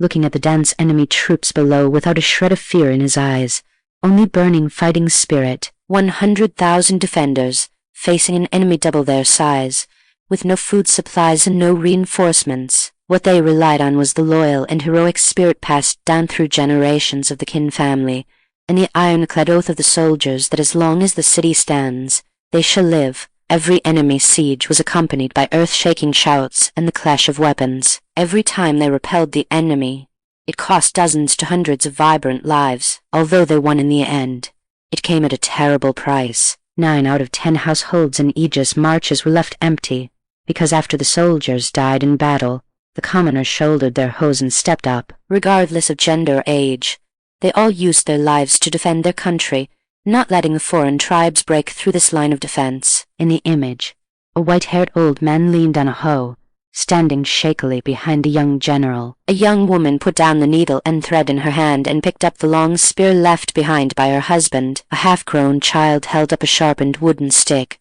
his eyes filled with a determination that did not match his age. They were not well-trained soldiers, but they used their flesh and blood to build a line of defense stronger than the city walls. When the flags of the reinforcements finally appeared on the horizon, the survivors on the Aegis Marches city walls, gazing at those familiar Aurelian flags, could not help but burst into tears. In their weeping, there was the relief of surviving a disaster, and even more, the heart-piercing pain of losing loved ones. The Aurelian Empire under the sky screen was already filled with sounds of weeping. 400,000 against 100,000, 4-fold difference, and they held for 5 months. What kind of will is this? The people of Aegis Marches are too great. 9 out of 10 households empty, defending the country's gate with their lives. Sob, sob, sob. It was truly not easy. In this battle, General Silas Vance quickly became a commander capable of holding his own, because his father had died in battle. Chrono-Archivist Echo's voice was as light as a feather, yet it carried the weight of 1,000 jinn. In the image, the sounds of slaughter on the Aegis Marches city walls were deafening. The Rakshasa coalition peoples scaling ladders were densely placed against the city walls, and the roaring enemy troops surged forward like a tide, on the verge of breaking through the line of defense. General Kalen pushed General Silas Vance aside, his voice hoarse as torn silk hold. "Hold the line for me." The long blade in his hand had long been blunted, his armor was split with countless gashes, and blood was oozing out from the gaps in his armor. Yet he remained like an unshakable god of war, dragging his scarred body as he charged toward the densest part of the enemy troops. "Father!" General Kalen Vanguard's eyes were splitting with rage, and he reached out to grab him, but only caught a piece of his fluttering hem. General Kalen's figure wove through the enemy troops, and as his long blade swung, it splashed up wave after wave of blood. His roar shook the sky, a display of iron-blooded loyalty unique to the generals of the Qin family as sons of the Qin family.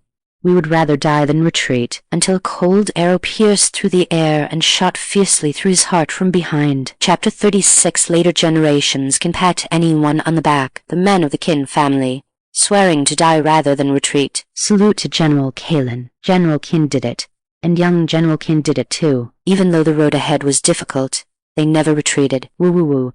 General Silas Vance lost his father overnight, and his grandmother couldn't bear the blow and passed away too. How can war be so cruel? Beneath the sky screen, General Silas Vance stood frozen in place. His lips trembled, and his voice was broken. Father, grandmother, once upon a time, what he longed for most was to wear the tiger helmet his father had forged with his own hands, to become a majestic great general like him, guarding the country's gates and protecting the people. But at this moment, he would rather remain a child who had never grown up forever. War has always been cruel. It can shatter all perfection in a single night. Chrono-Archivist Echo's voice slowly rang out, choked with sobs. Every word turned into a sharp blade, ouching at everyone's hearts. After losing his father, General Silas Vance grew up overnight, beginning his magnificent yet short life. After the imperial reinforcements arrived, General Silas Vance led his army to strike directly at the royal court of the Rakshasa coalition people, nearly wipe them out,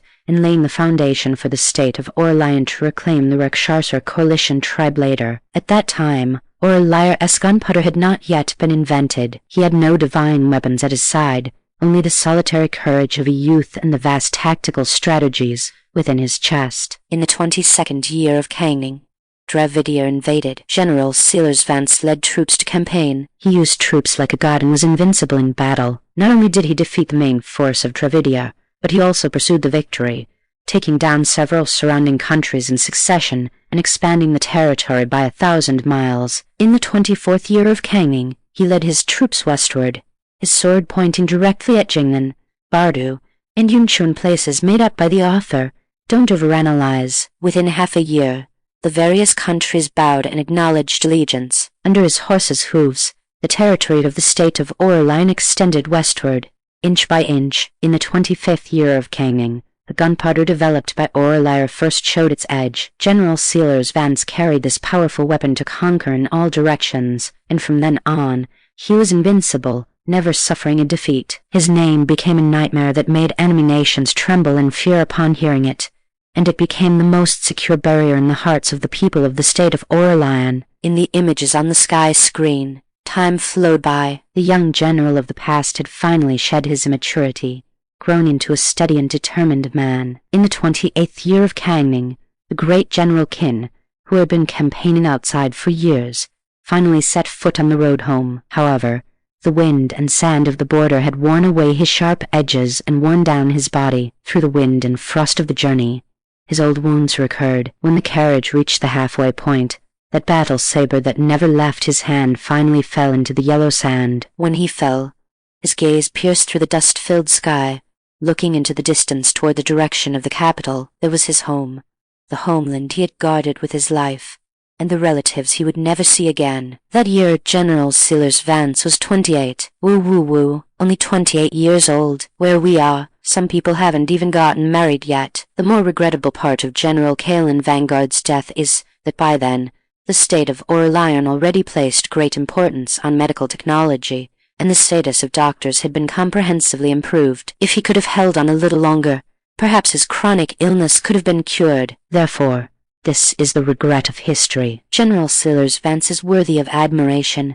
General Kalen is worthy of being revered by thousands, and even General Kalen Vanguard's mother, Lady Rowena Vance, was an unparalleled military talent. The faint light of the sky screen flowed, and Chrono-Archivist Echo's voice drifted into the ears of every subject of the state of Aurelian. In that voice, there was the determination of General Kalen as his blood stained the isolated city, the heart-wrenching pain of General Silas Vance losing his family in his youth, and even more, the clanging oath of 2 generations swearing to die rather than retreat. Countless people listened to the story of the men of the Kin family, their eyes turning red and their hearts burning hot. Aurelia PenDragon stood under the veranda. The evening breeze brushed against her sleeves, and it also blew her eyes red. In her mind hid thousands of ingenious ideas. She could improve agriculture, innovate machinery, make the granaries of the state of Aurelian overflow, and make the border defenses as solid as a golden soup. She had once thought that by relying on this wisdom that transcended the era,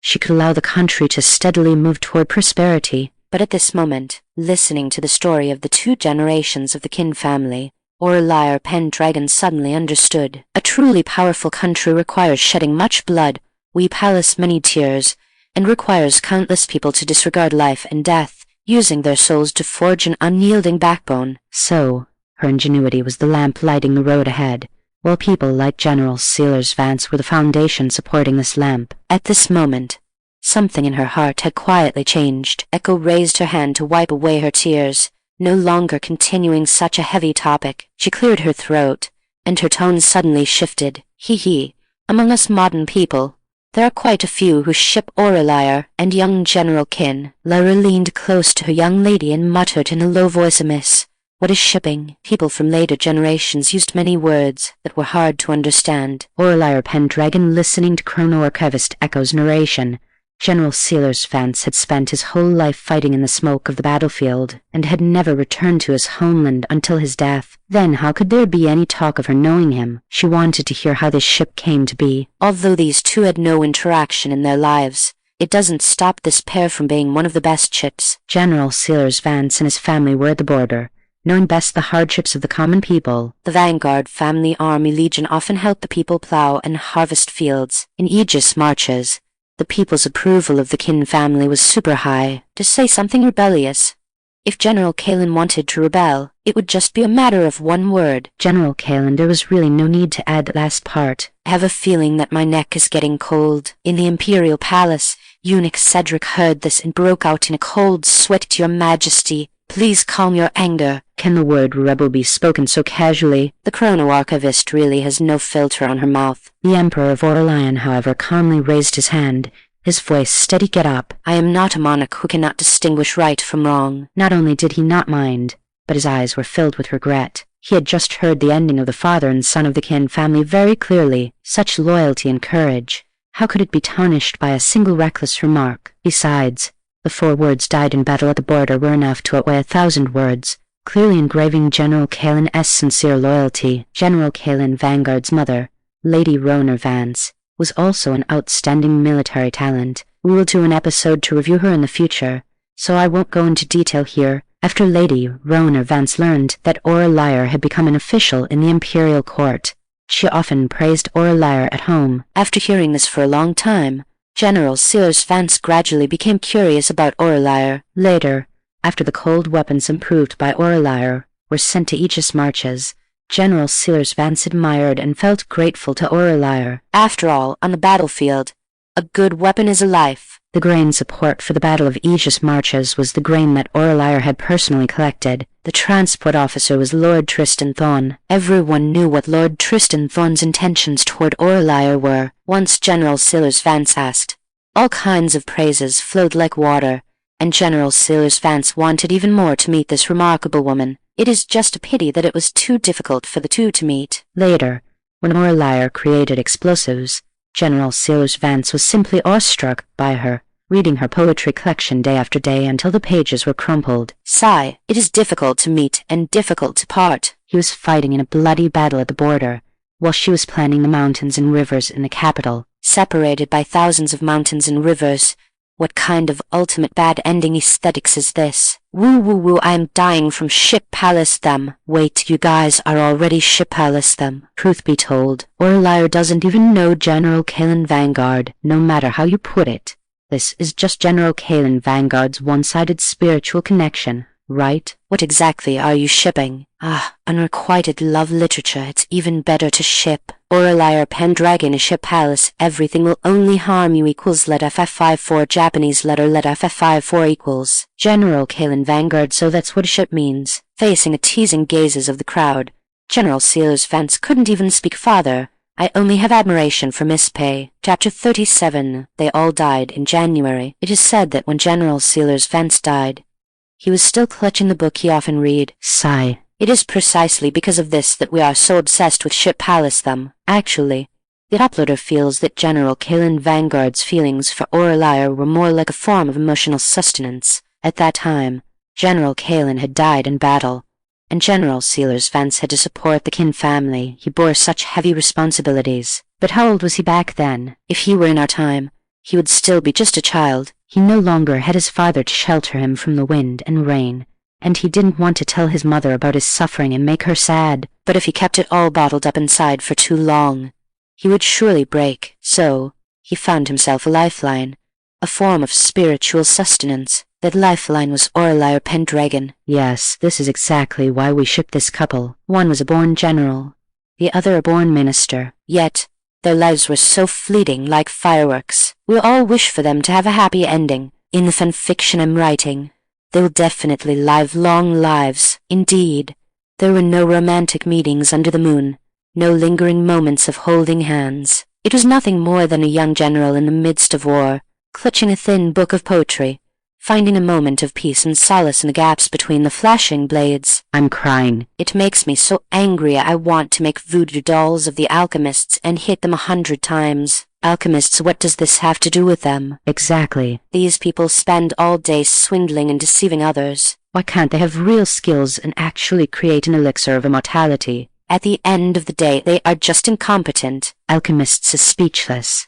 They can pass the buck to them even from thousands of years away. Misplaced anger, naked, misplaced anger. At the foot of the capital, gunpowder production camp, the soldiers supervising the alchemists were already looking at them with malice. The sky screen was right. Are these incompetent fools raised on pig slop? They're stupid to death and can't even make an elixir of immortality. If it weren't for the Crown Prince Shivered Master Dragons saying they were useful, I would definitely give each of them a punch. Alchemists. Smiling at you is purely out of politeness. Mother. Aurelia PenDragon had already stepped quickly into Zairui's courtyard. The moment she pushed open the door, her heart sank slightly. Just as she had expected, her mother's condition was terrible. Her eyes were swollen like walnuts, clearly having just cried heavily. Even the skin round her eye sockets looked haggard. Hearing her daughter's voice, Zairui grabbed Aurelia PenDragon's hand. The force was astonishing.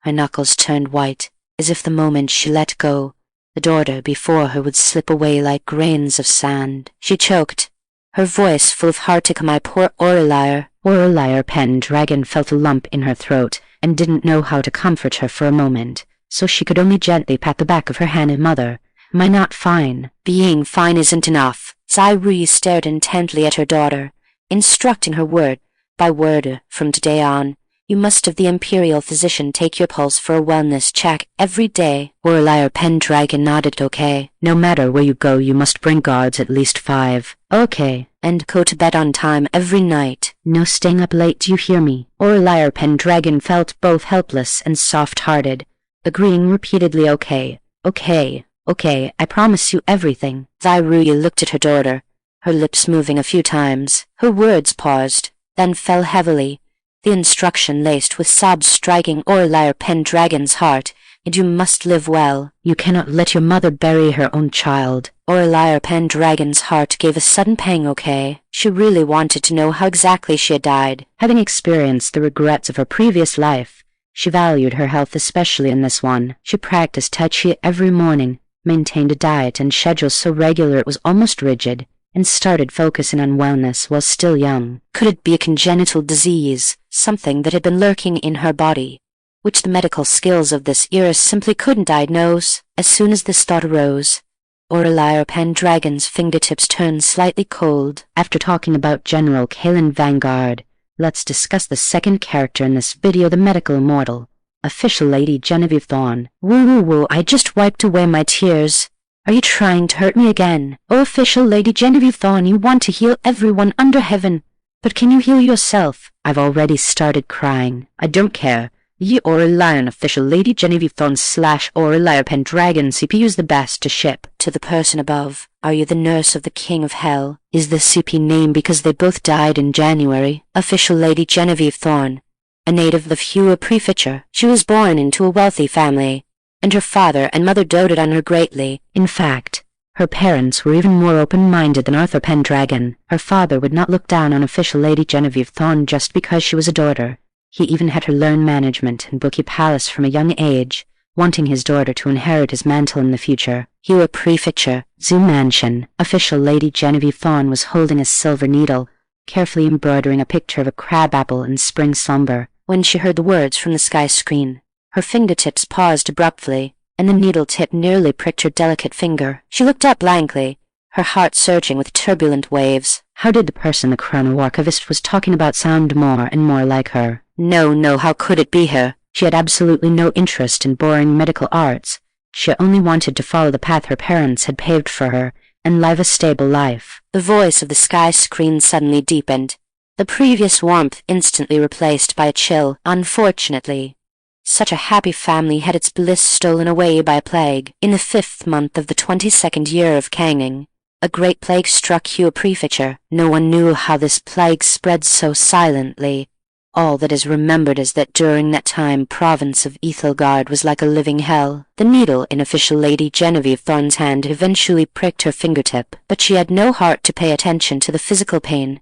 Her eyes were fixed firmly on the sky screen. What did the Chrono-Archivist just say? Hua Prefecture Great Plague, Sterling Manor. Changning 22nd year. Complex emotions surged in Aurelia PenDragon's eyes. My dears, I don't know if you like reading about other people's storylines. If you don't like it, I will try to write it faster. Chapter 38. My only wish in this life is for a world free of disease. 1 year later, foreign tribes invaded the borders. 2 years later, province of Ethelgard suffered a disaster. So many major events occurred in such a short time. Was it truly a punishment sent down by the unpredictable heavens, or was someone manipulating the winds and clouds, using the common people as chess pieces? Aurelia PenDragon couldn't help but wonder. The Imperial Palace. The sky screen's light flickered and shifted, reflecting in the Emperor of Aurelian's eyes, which were as deep and cold as a frozen pool. He tapped his fingertips against the imperial desk, his voice cold and hard as ice. Unit Seneschal Cedric, you tell me, does it take 3 months for an 800-mile urgent dispatch to travel from Yun Prefecture to the Imperial Palace? Eunuch Cedric prostrated himself on the ground, his spine stiff, cold sweat trickling down his forehead, not daring to utter a single word. The Emperor of Aurelian suddenly let out a low laugh, the sound filled with mockery. The grain supplies to support Yun Prefecture arrived a month earlier than the memorial letter conveying the news. Heh. He paused, his tone light and airy, yet carrying the weight of 1,000 Jun. If I recall correctly, province of Ethelgard is under the jurisdiction of Prince Jayan, is it not? Eunuch Cedric trembled all over, and buried his head even deeper. Like countless commoners in Hua Prefecture, official Lady Genevieve Thorne's parents and family all perished in this great plague. In how many midnight dreams did she wake, clutching her loved ones' already cold hands, wishing she could follow them? Yet, whenever she closed her eyes, she would hear the painful groans of her parents in their final moments, and see the look in her young brother's eyes before he breathed his last, a gaze filled with a desperate longing to live. And so, she gripped that tattered medical book she had dug out from the ruins, and stepped palace over the countless bones scattered throughout the city. She embarked on the path of practicing medicine. Step by step, the image on the sky screen froze. The young girl cradled the yellowing medical book against her chest,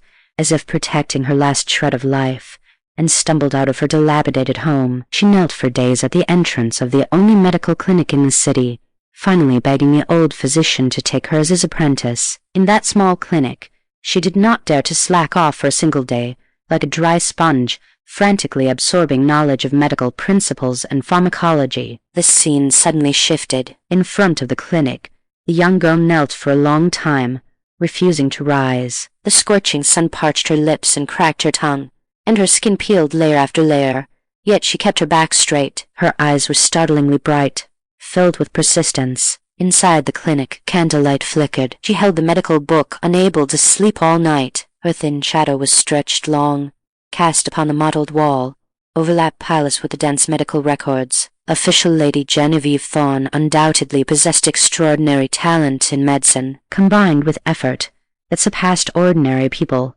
She soon finished reading all the books in the clinic, and her pulse taking and prescription writing became quite proficient. Though the clinic was small, it was a microcosm of a living hell. She had seen too many commoners who, due to empty purses, could not afford the consultation fees or medicine, and in the end, could only watch helplessly as their loved ones passed away in agony. In the scene, an old woman held her dying grandson, kneeling on the ground and kowtowing repeatedly until her forehead bled.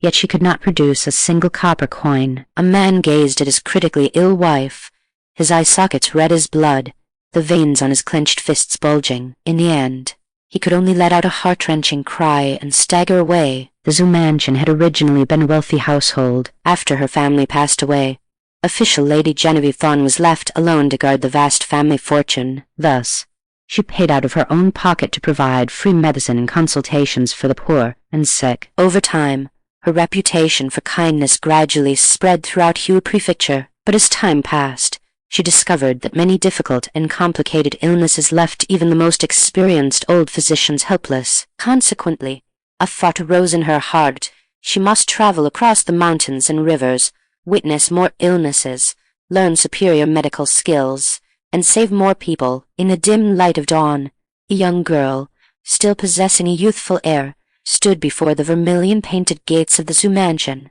her figure so slight that it seemed a gust of wind could blow her over. She gazed at the tightly closed doors, her eyes brimming with tears, yet she bit her lip hard, refusing to let them fall. She took one last, deep look, as if wanting to carve every blade of grass and every tree here into her very bones, and then turned away resolutely. And this departure of hers lasted for countless years. Zoo mansion. Mother Zoo's tears had long since soaked her lapels, her voice choked with sobs. My king must have suffered so much. Official Lady Genevieve Thorne knelt before her mother, also unable to speak through her tears. Mother. So the official Lady Genevieve Thorne that the Chrono-Archivist spoke of was not just a person with the same name, but was, in fact, herself. Yet, this growth, step palace over blood and tears, burdened with countless sorrows, she did not wish to have it. Woo. Why are these people all so tragic? Official Lady Genevieve Thorne became an orphan at 15. It is hard to imagine how she,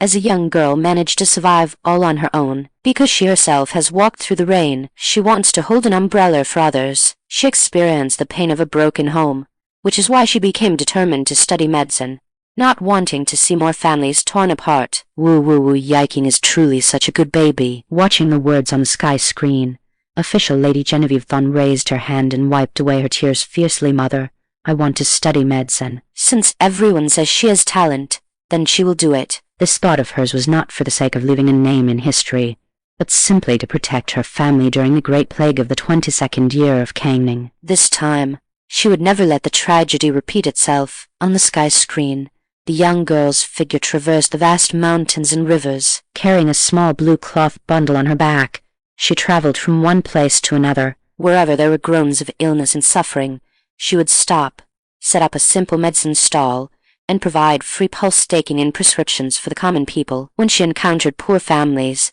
she would not take a single cent, and would even give away all the medicinal herbs she carried with her. When she met powerful and wealthy families seeking medical treatment, she would charge the standard fee, then turn around and exchange that money for grain and medicine to distribute to poor villages lacking medical care. Over the years, official Lady Genevieve Thorne's footprints covered the length and breadth of the land. The lives she saved were already countless, and her name had become like that of a living bodhisattva among the common people. In the 23rd year of Changning, official Lady Genevieve Thorne was ordered to enter the palace to treat Empress Dowager Wang for cinnabar poisoning. Although she could not reverse the deep-seated illness, she met another remarkable woman here, Aurelia PenDragon. The scene shifted. Within the towering palace walls, one woman wore scarlet official robes, her posture upright, her brows cold and aloof. The other was dressed in plain white, her features gentle and warm, her body fragrant with medicinal herbs. The two locked eyes and smiled at each other. That smile was light and tacit, as if crossing the long river of time, becoming eternal. I really want the image to stay at this moment forever. I have to say, the director filmed this part really well, and the two actors are impeccable. Not only do they look similar, but their acting skills are also top-notch. Back then, this video went absolutely wild on all the major websites. Aurelia and official Lady Genevieve Thorne had not met before this. They had only heard of each other's reputations. Yet, there is a kind of fate that is very miraculous. After meeting just once, they became confidantes to each other. In the memoirs written by official Lady Genevieve Thorne, during her time in the capital, she often played with Aurelia. It was as if both of them had laid down their heavy burdens, becoming the most ordinary of close female friends. Aurelian even discovered official Lady Genevieve Thorne's astonishing talent for business and even wanted to introduce her to the Emperor of Aurelian. But official Lady Genevieve Thorne politely declined. She said, in this life, I only wish for a world without illness. Chapter 39. I saw it. What a magnificent aspiration! Tears filled Chrono-Archivist Echo's eyes before she even realized it. After hearing these words, Aurelian set aside her own thoughts, and upon returning, she composed the poem White Rover to a kindred spirit, which has been passed down through the ages. Echo took a deep breath, her voice trembling slightly, and recited the poem word by word. Simple sleeves carry the wind across the great wilderness. A medicine bag hides herbs to aid the suffering. I seek no fame in the annals of history. I only wish for a world free of plague and pain. Within the pulse, the seasons discern hot and cold. On the paper, herbs write of warmth and coolness. Meeting with a smile, our earthly hearts align. Under the bright moon, we pour a cup of wine together. She recited it extremely slowly, her eyes and brows filled with immersion, as if, through these very words, she could truly see that moonlit night from many years ago, the white-robed female physician and the crimson-robed heroine sitting opposite each other drinking wine, moonlight spilling over their shoulders, filled with the warmth of kindred spirits meeting. I remember it all. I had to memorize this poem for 2 whole days. Whoa. It's a required exam topic. That's why so many people ship them. When official Lady Genevieve Thorne first entered the palace as a physician, they were both stunned by each other upon meeting, and Aurelian was even able to discover official Lady Genevieve Thorne's hidden talent through their conversation. When Aurelian heard official Lady Genevieve Thorne's grand aspiration, she just sighed in regret that the rest was all blessings. Actually, I think they got along so well because they were the same kind of people. Upstairs, you're spot on. Both of them were pioneers for women of that era. The responsibility they carried on their shoulders was more like a mission they had bestowed upon themselves. Every time I read this part in the memoirs of Lord Cassius about Aurelian, I cry. After experiencing the destruction of her family, the happiest days for official Lady Genevieve Thorne were when she was in the capital, and after Aurelian became an official. Her most relaxed times were the days spent playing with official Lady Genevieve Thorne. It's a pity. Get that person upstairs out of here. I've been trying so hard not to think about what happens later. Woo. Those who understand are already crying. Woo. Another case of dying young. Such a regret. Speaking of which, there is still a controversy regarding Aurelian. Echo deliberately paused, whetting everyone's appetite, before slowly continuing. And that is, did Aurelian actually know medicine? Official Lady Genevieve Thorne wrote in her memoirs that after Aurelian learned of her wish, not only did she fully support her, but she also gave her a book on surgery. When official Lady Genevieve Thorne saw the anatomical diagrams in the book, she was absolutely obsessed. Aurelian said she got the book from somewhere else. But official Lady Genevieve Thorne believed until her death that this shocking medical book was actually researched by Aurelian herself. During the days she spent with Aurelian, official Lady Genevieve Thorne discovered that Aurelian was practically omniscient.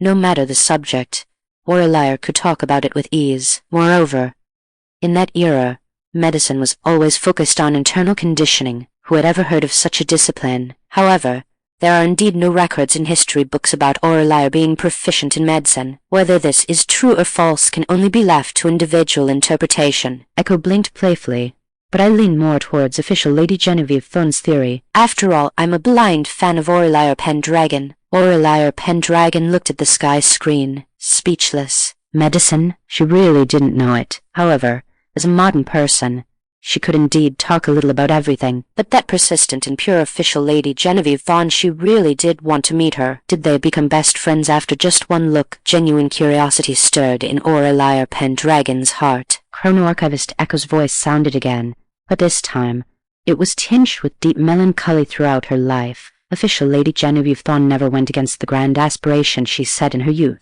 She exhausted her life's energy running about for the 4 words "a world without disease," but her life was ultimately too tragic. At 15, she lost all her family. At 30, she lost the only best friend of her life. At 35, she compiled the world's first medical encyclopedia, and then passed away, leaving her life forever on the road of saving lives and healing the wounded. Mansion. Official Lady Genevieve Thorne lowered her eyes. Chrono-Archivist Echo's light.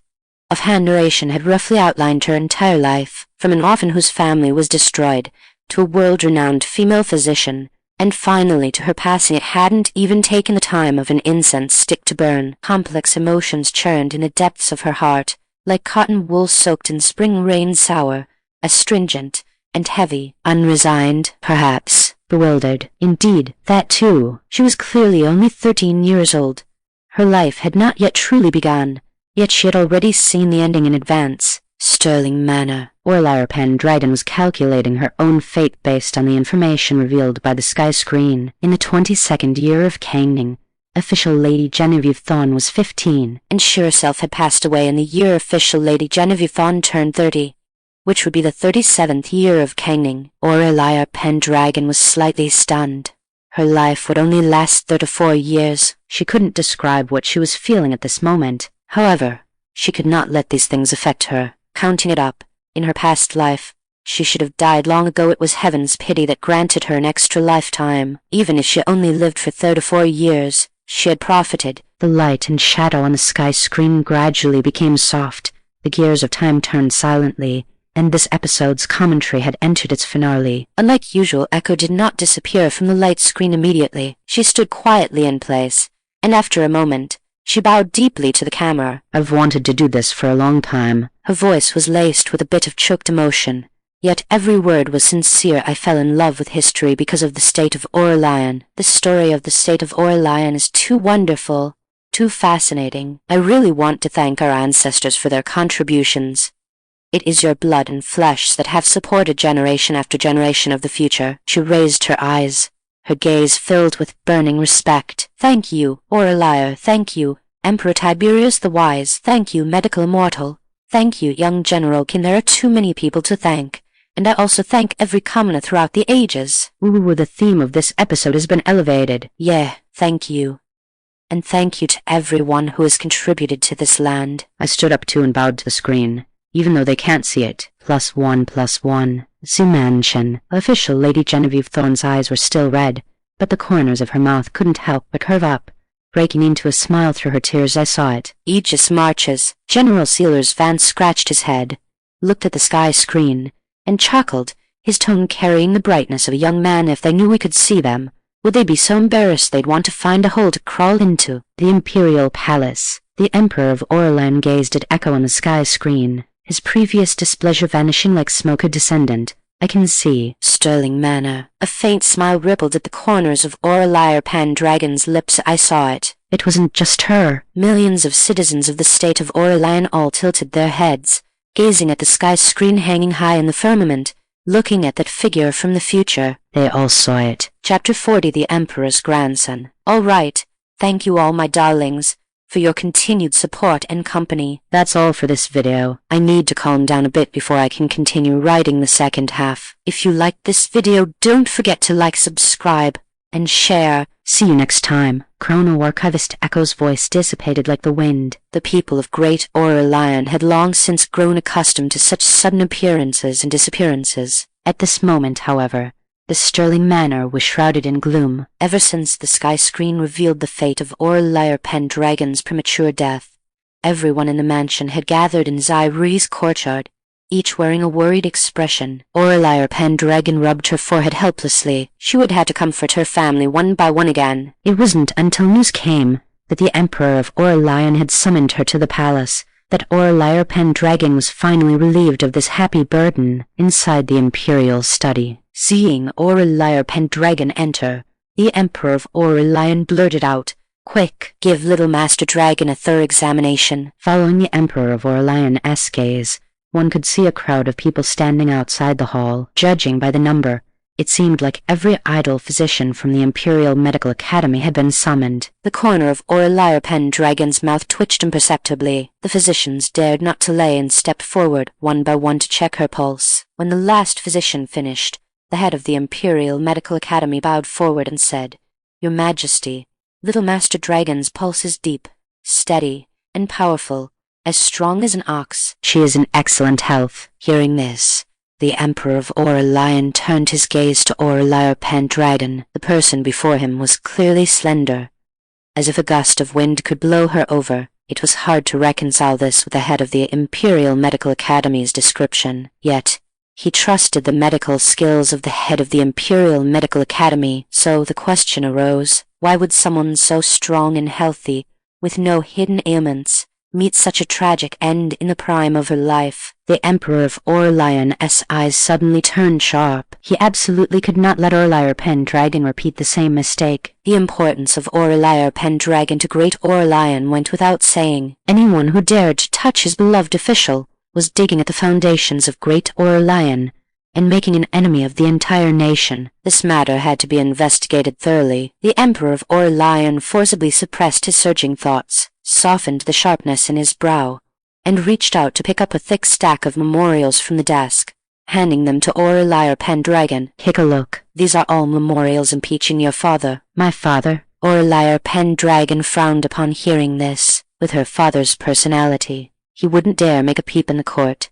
He was as honest as a wooden stake. What kind of trouble could he possibly cause that would warrant impeachment by all the officials? Though puzzled, she sensed no hint of reprimand in the Emperor of Aurelian's tone, so she took the stack of memorials with relief and lowered her head to read through them carefully. In less than the time it takes to burn an incense stick, Aurelia PenDragon finished reading all the memorials. Even though she was usually composed, she couldn't help but twitch the corner of her mouth, an indescribable sense of absurdity rising in her heart. Arthur PenDragon had indeed not committed any acts of corruption, dereliction of duty, or harm to the nation, but the reasons these officials used to impeach him were so outrageous that it was laughable. Someone solemnly submitted a report claiming that when her father entered the court, he stepped with his left foot first, which was out of step with the rule that everyone else stepped with their right foot first. This was labeled as eccentric behavior, lacking decorum. Someone else complained with heartbreaking grief that yesterday, after the court was dismissed and before he had even left the palace gates, her father sneezed in public, the sound echoing through the corridors, which disgraced the dignified image of a court official. Even worse, some had dug up ancient history, counting the misdeed of her father wetting the bed when he was 10 years old, asserting firmly since he was so ignorant in his youth, he will be even less capable of handling important responsibilities as an adult, and is unworthy of holding a high position. Aurelia PenDragon, her fingertips tightened around the memorials as she held back laughter, her shoulders trembling slightly. Aurelia PenDragon could understand why the officials were impeaching her father. It was nothing more than them feeling that Arthur PenDragon had risen to his position because of his daughter, so they were just being sour. She had heard plenty of such sour remarks when she attended court. A trace of a smile also appeared in the Emperor of Aurelian's eyes. I intend to let that old fellow Arthur PenDragon take over the task of the new grain seeds. Upon hearing this, Aurelia PenDragon was stunned. The new grain seeds were currently the task the Emperor of Aurelian valued most. The seed cultivation was already complete. The subsequent steps only needed to be followed, and it would securely result in a great achievement that would benefit all the people. Anyone with a discerning eye could see that this was a lucrative job where one could reap rewards just by lying down. The Emperor of Aurelian had told her so lightly, but her father, just her father, mentioning Arthur PenDragon's name. The Emperor of Aurelian's smile faded, his tone full of disdain. It's time to let that old thing use his brain. Being impeached like this every day, doesn't he feel embarrassed for you? He has been in his post for these few years with neither achievements nor faults, just mediocre. It's perfect to use this matter to let him establish some merit, so I can logically promote him. Aurelia PenDragon was left speechless. In all her years, she had only heard of children being naughty and embarrassing their parents. This was the first time she had seen an emperor who was so disgusted by a father's incompetence and so afraid of him causing his daughter to lose face. There is nothing to do today, so stay in the palace for a meal. The Emperor of Aurelian stepped forward, his tone familiar, as if chatting about daily life for the Empress has been talking about you for quite some time. It's a good chance for her to see you. Aurelia PenDragon nodded slightly in agreement and followed beside the Emperor of Aurelian. The two walked slowly, one after the other, towards the direction of the Fangy Palace. Before they reached the palace gate, a burst of crisp laughter could be heard. Step Palace into the hall.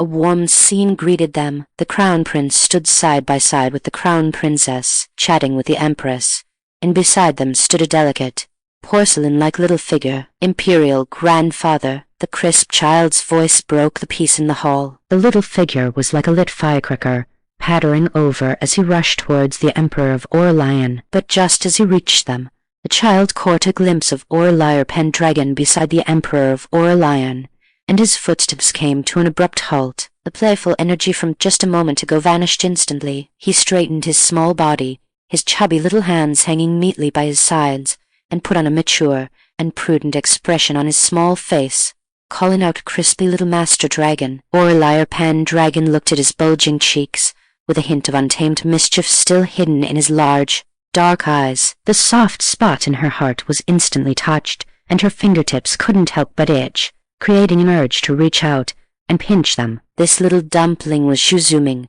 the legitimate son of the Crown Prince, shivered Crown Princess. Although he was an imperial grandson of noble status, his notoriety had long since spread throughout the court and the harem. When studying in the imperial school, he was never settled for even half a day. If he wasn't climbing walls or trees while the teacher turned his back, he was hiding under the veranda with the cricket jar to fight crickets. The time he spent quiet didn't even add up to an hour. The Crown Prince, shivered Crown Princess were heartbroken over this, and even the Emperor of Aurelian, when mentioning this little grandson, would often helplessly scold him, "A little rascal." Chapter 41 Magnifying Glass ignites successfully. The Emperor of Aurelian laughed heartily, bent down to scoop the soft little figure into his arms, and tapped Zhuzuming on the forehead with his fingertip. "You little rascal. You can't even sit still for a moment in the study hall on normal days. It's truly strange today that you actually performed the rites so properly." Zhuzuming immediately pouted, his cheeks puffed up in anger. "Imperial grandfather, young Master Dragon is still here. Can't you at least save me some face?" Upon hearing this, the Emperor of Aurelian laughed even more heartily. He held Zhuzuming and turned to Aurelia PenDragon, his eyes and brows filled with smiles. "What does my beloved subject think of this grandson of mine?" Hearing this, Zhuzuming immediately poked his little head out from the Emperor of Aurelian's arms, his large, dark, glistening eyes wide open, staring unblinkingly at Aurelia PenDragon, his little face full of anticipation. Aurelia PenDragon nodded slightly, her tone sincere. "His Highness the Imperial grandson is lively, active, clever, and quick-witted." Zhuzuming's eyes instantly curved into crescents. His mouth turned up high, and he even shook his little head triumphantly. The Emperor of Aurelian, however, feigned dissatisfaction and clicked his tongue. "Don't you go learning the sycophantic ways of those old fogies. I want to hear the truth." Aurelia PenDragon was open and honest. "Your subject has heard the rumors about his highness in the outside world, but I have never been one to judge a person's character based on a few hearsay remarks." Her gaze fell upon Zhuzuming, carrying a hint of gentleness. "Just from what I've seen since that palace into the hall, the way his highness presented himself is by no means as unruly as the outside world claims. His highness is humble and polite, and his heart is very pure." Aurelia PenDragon noticed that with every word she spoke, the corners of Zhuzuming's mouth turned up a little more. By the end, his little mouth was almost reaching the sky. However, the Crown Princess sighed softly, her tone laced with helplessness. "Those people outside all say my son has a volatile temperament and is unlearned and unskilled, and it is true that he cannot calm his heart to read and practice calligraphy." As these words fell, the smile on Zhuzuming's face instantly faded. He lowered his head, his little head drooped palace low, his long eyelashes covering his eyes. Aurelia PenDragon clearly saw a trace of imperceptible hurt quietly flash across his eyes. Aurelia PenDragon sighed softly in her heart. How old is the child before her? At the tender age of 4. You want him to read obscure books of sages. When she was young, her family had also hired tutors, but these tutors would only shake their heads and recite classical texts during class, making you memorize them by rote. She was almost drained from studying back then. Even though royal children carry heavier responsibilities than those of ordinary families, learning, after all, requires a balance of work and rest. Crown Princess, your subject believes that being lively and active has never been a flaw. Aurelia PenDragon's voice was gentle and soft, her gaze falling upon the Drew Palace Zhuzuming, adding a touch of tenderness. His Highness is at the age of innocent nature. Why must he be confined by the rules of being as quiet as a maiden? She paused, looking at the worry between the Crown Princess's brows, and continued. His Highness not being able to calm his heart to study is not necessarily due to a volatile temperament. Perhaps the current teaching method does not suit his nature. What if we changed the method? Do you have any good methods the Crown Princess asked hurriedly. Every time she gathered with other princes' wives to talk about their children's studies, she wished she could dig out a palace with her toes and live in it. For example, when teaching him the character for fish, take him to the pond in the Imperial Garden to watch the swimming fish. When teaching him the character for bird, point out the spring swallows nesting under the eaves. By turning the characters in the books into things he can see and touch, he may not necessarily resist. Juzuming raised his head, his eyelashes fluttering, his eyes suddenly as if lit up with a sky full of stars. He looked at Aurelia PenDragon, his little mouth slightly agape, even the curve of his lips carrying an unbelievable joy. The Crown Princess was stunned, seemingly awakened by these words, her furrowed brows gradually relaxing. This is indeed a reasonable point. The Emperor of Aurelian stood to the side with his arms crossed, watching Aurelia PenDragon's patient and systematic guidance, the smile in his eyes deepening. You lass, you are much more insightful than those old pedants. Upon hearing this, the Crown Prince's eyes suddenly darted around, as if he had suddenly thought of a brilliant idea. In that case, why not let Mingers study under young Master Dragon? As soon as these words were spoken, the hall instantly went silent for a moment. The Emperor of Aurelian glanced at him sideways, his tone indifferent. Let's discuss it later. The smile on the Crown Prince's face suddenly froze, and he belatedly remembered that the sky screen had once vaguely mentioned a few words about the imperial grandson. He had only mentioned it casually just now, thinking that Aurelia PenDragon was insightful and interesting, and perhaps she could tame his own unruly boy. He had no other intentions at all. Could Father Emperor have misunderstood? The Crown Prince's heart tightened, and he hurriedly explained to Father Emperor, "Son is not." The Emperor of Aurelian, however, couldn't be bothered to listen to his explanation and just waved his hand, a trace of imperceptible helplessness flashing in his eyes. This son of his is truly, clearly stupid. All his little thoughts are written on his face, for fear that others won't see them. But would you believe it?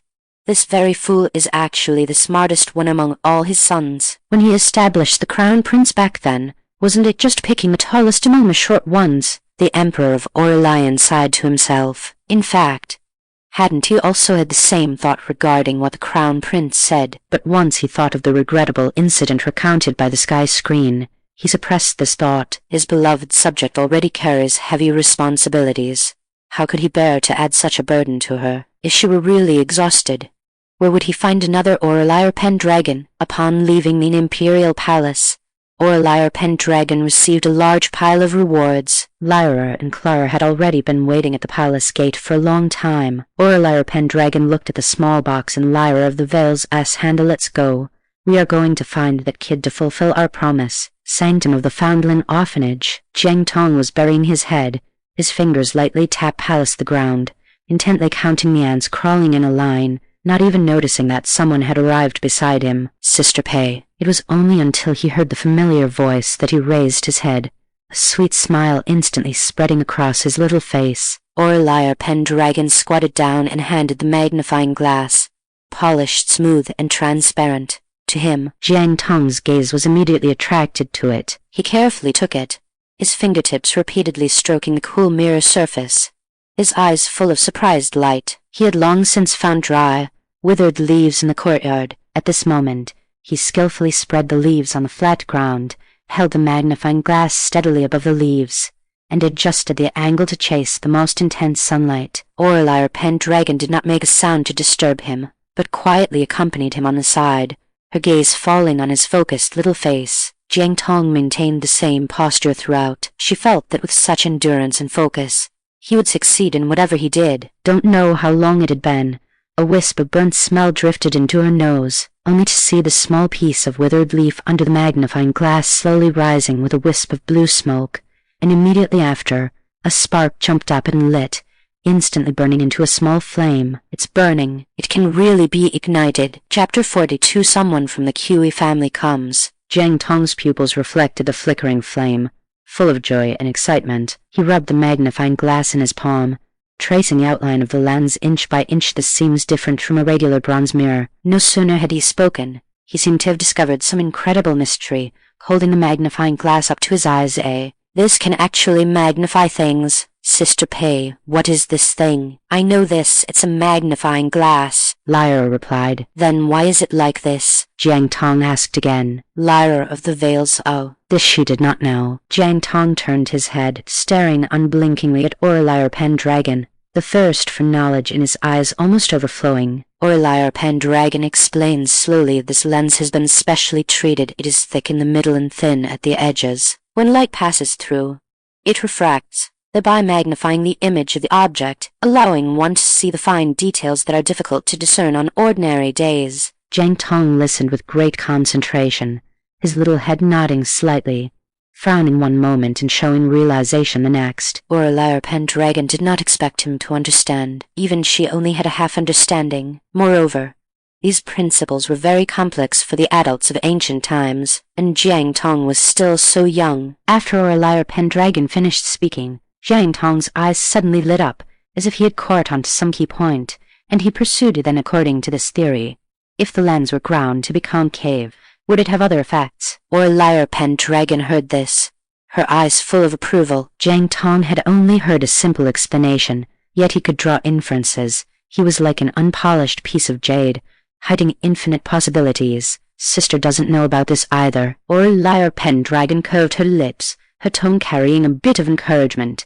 Why don't I send you some lenses of different shapes tomorrow, and you can try it yourself? Okay, Jiang Tong agreed excitedly, his head nodding like a rattledrum. Eager to try, time flowed slowly and silently. They had thought the sky screen would descend again the next day, but a night passed, and the sky remained quiet. Another day passed still without any movement. The appearance of the sky screen was very random. People still hadn't figured out its pattern to this day, but the imperial court had stirred up waves over these 2 days. The Emperor of Aurelian issued an imperial decree, conferring the title of Marquis of Dingbei upon General Kalen, and the title of Baron of Ningni upon General Kalen Vanguard. Although the father and son had not yet sacrificed their lives for the country, as Echo had said, the Emperor rewarding merit could not be stingy. Official Lady Genevieve Thorne also received a title. However, even with Aurelia PenDragon as a precedent, her honor was still not easily obtained. The officials were in an uproar, submitting memorials one after another to oppose it, bluntly stating how a woman could receive such special honor. In their view, Aurelia PenDragon being enfeoffed as a marquis and appointed as a prime minister was a helpless move. The sky screen had announced it to the world, and whoever opposed it was standing on the opposite side of the common people. But on what grounds did official Lady Genevieve Thorne deserve it? She was merely a woman who had established no merit. Even if the sky screen had mentioned her future achievements, so what? In the eyes of these scholar officials, practicing medicine was merely a lowly trade. They had studied hard for decades and still hadn't received such honors. How could a woman who practiced medicine be worthy of such glory? The waves of opposition in the Golden Throne Hall rose one after another, but they could not shake the Emperor of Aurelian in the slightest. The old officials kowtowed and remonstrated, their words sincere and full of stubbornness. Aurelia PenDragon sneered. Was it really that a woman was unworthy, or were they afraid that a woman would take away their power? It was thought-provoking. The Emperor of Aurelian turned a deaf ear to these voices. Although official Lady Genevieve Thorne had not yet established any merit, her reputation was already known throughout the world. If he could trade a title for the hearts of the people, it was a guaranteed profitable deal. Thus, he now held such a powerful weapon as gunpowder, so he had no fear. The day gunpowder could be stably produced, even the noble families would have to bow their heads and submit. Thinking of this, the Emperor of Aurelian felt unprecedentedly refreshed. The decree was quickly drafted and sent to province of Ethelgard by fast horse. The news of the ennoblement of official Lady Genevieve Thorne as Countess of Renili, along with the sound of horse hooves, broke the silence along the way. Meanwhile, the people sent by the noble families had also arrived. The wind swept through the streets of the capital. On one side was the grand momentum of the imperial court conferring titles, and on the other was the undercurrent of the noble family's spies. Beneath the calm city, calculations were already lurking everywhere. Sterling Manor, Lan Aurelian Pavilion. The black and white pieces on the chessboard had just settled halfway through the game when the sound of a servant came from outside the door. Eldest miss, Master asks you to go to the front hall. Aurelia PenDragon raised her eyes, a flash of realization passing through her gaze. She gently pushed aside the chess piece she was holding, her voice calm and waveless. It has finally come. Passing through the winding corridor, the oppressive atmosphere of the front hall could already be faintly heard. When she pushed open the door, She saw Arthur PenDragon sitting in the main seat, his brows tightly furrowed, his face so dark that water could drip from it. He was clearly suppressing a belly full of anger. A middle-aged man sat diagonally in the guest seat, wearing brocade robes and a jade belt, his attire so flashy that it was out of place with the elegant furnishings of the Sterling Manor. He was sitting with his legs crossed, looking round with an arrogant face. His gaze swept over the calligraphy and paintings on the walls and the porcelain vases on the tables, a look of undisguised disgust curling the corners of his mouth. Just at this moment, a servant brought hot tea forward. The man glanced at the tea in the cup without even touching it, then sneered, "I won't drink the tea. I've had better Sunfridge nectar before the rains at the Cuey family. This kind of coarse tea doesn't suit my taste." Every word he said revealed his disdain for the Sterling Manor. Aurelia PenDragon's expression darkened slightly so it is a distinguished guest from the canyon of Jericho Cuey family. Her voice was clear and gentle, yet carried a trace of imperceptible coldness as she walked slowly from behind the screen. The man from the Cuey family turned his head at the sound, his gaze immediately sticking to Aurelia PenDragon, his constant sizing up as if he were examining an item for sale. After a long while, he spoke slowly. "Miss Pay really makes people wait a long time." As soon as he finished speaking, he scanned Aurelia PenDragon up and down again, saying sarcastically, although it was raised in a small, humble household, the appearance is quite good. To comment on a woman's appearance so bluntly in front of the host was truly presumptuous and rude. Arthur PenDragon had previously endured it, hindered by the power of the Cuey family.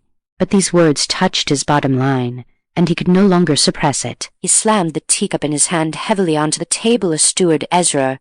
"These words are too presumptuous." Aurelia PenDragon suddenly laughed. She walked slowly into the hall, looking directly at the middle-aged man, her tone light but every word piercing. "So it's just a steward, yet you put on the airs of a master." "I have always heard that the Cuey family has strict family discipline. Seeing it today, it is nothing more than this." She paused, looking at the man's suddenly flushed face, and added in the end, "It is just a dog that bullies others by relying on its master's power." "Even if it wears brocade robes and puts on airs, it can never become a human." These words were like a sharp knife, piercing a vital point, instantly tearing the face of Steward Ezra to shreds. The air in the front hall suddenly froze. Arthur PenDragon was stunned, a trace of worry flashing in his eyes, and that Steward Ezra was trembling with anger, pointing at Aurelia PenDragon, unable to say a complete sentence for a long time. "Eldest Miss Pay, watch your words. To be so barbaric and unruly, without any etiquette of a lady from a great family, how are you worthy of entering our Cuey family?" Aurelia PenDragon frowned slightly. A few days ago, the Emperor of Aurelian had already spoken with her. She knew exactly what bad ideas the Cuey family had, but she remained calm on the surface, instead revealing a faint smile of feigned confusion. Her tone light. "Steward Ezra is joking. I have grown up in the Sterling Manor since I was a child, so how could I enter the Cuey family?" She changed the subject, a flash of slyness passing through her eyes, as if she were making a casual joke. "Could it be that the old madam of the Cuey family has received some news recently, and just like those officials in the imperial court, discovered that the children were swapped back then, and now want to bring me back to acknowledge my ancestors?"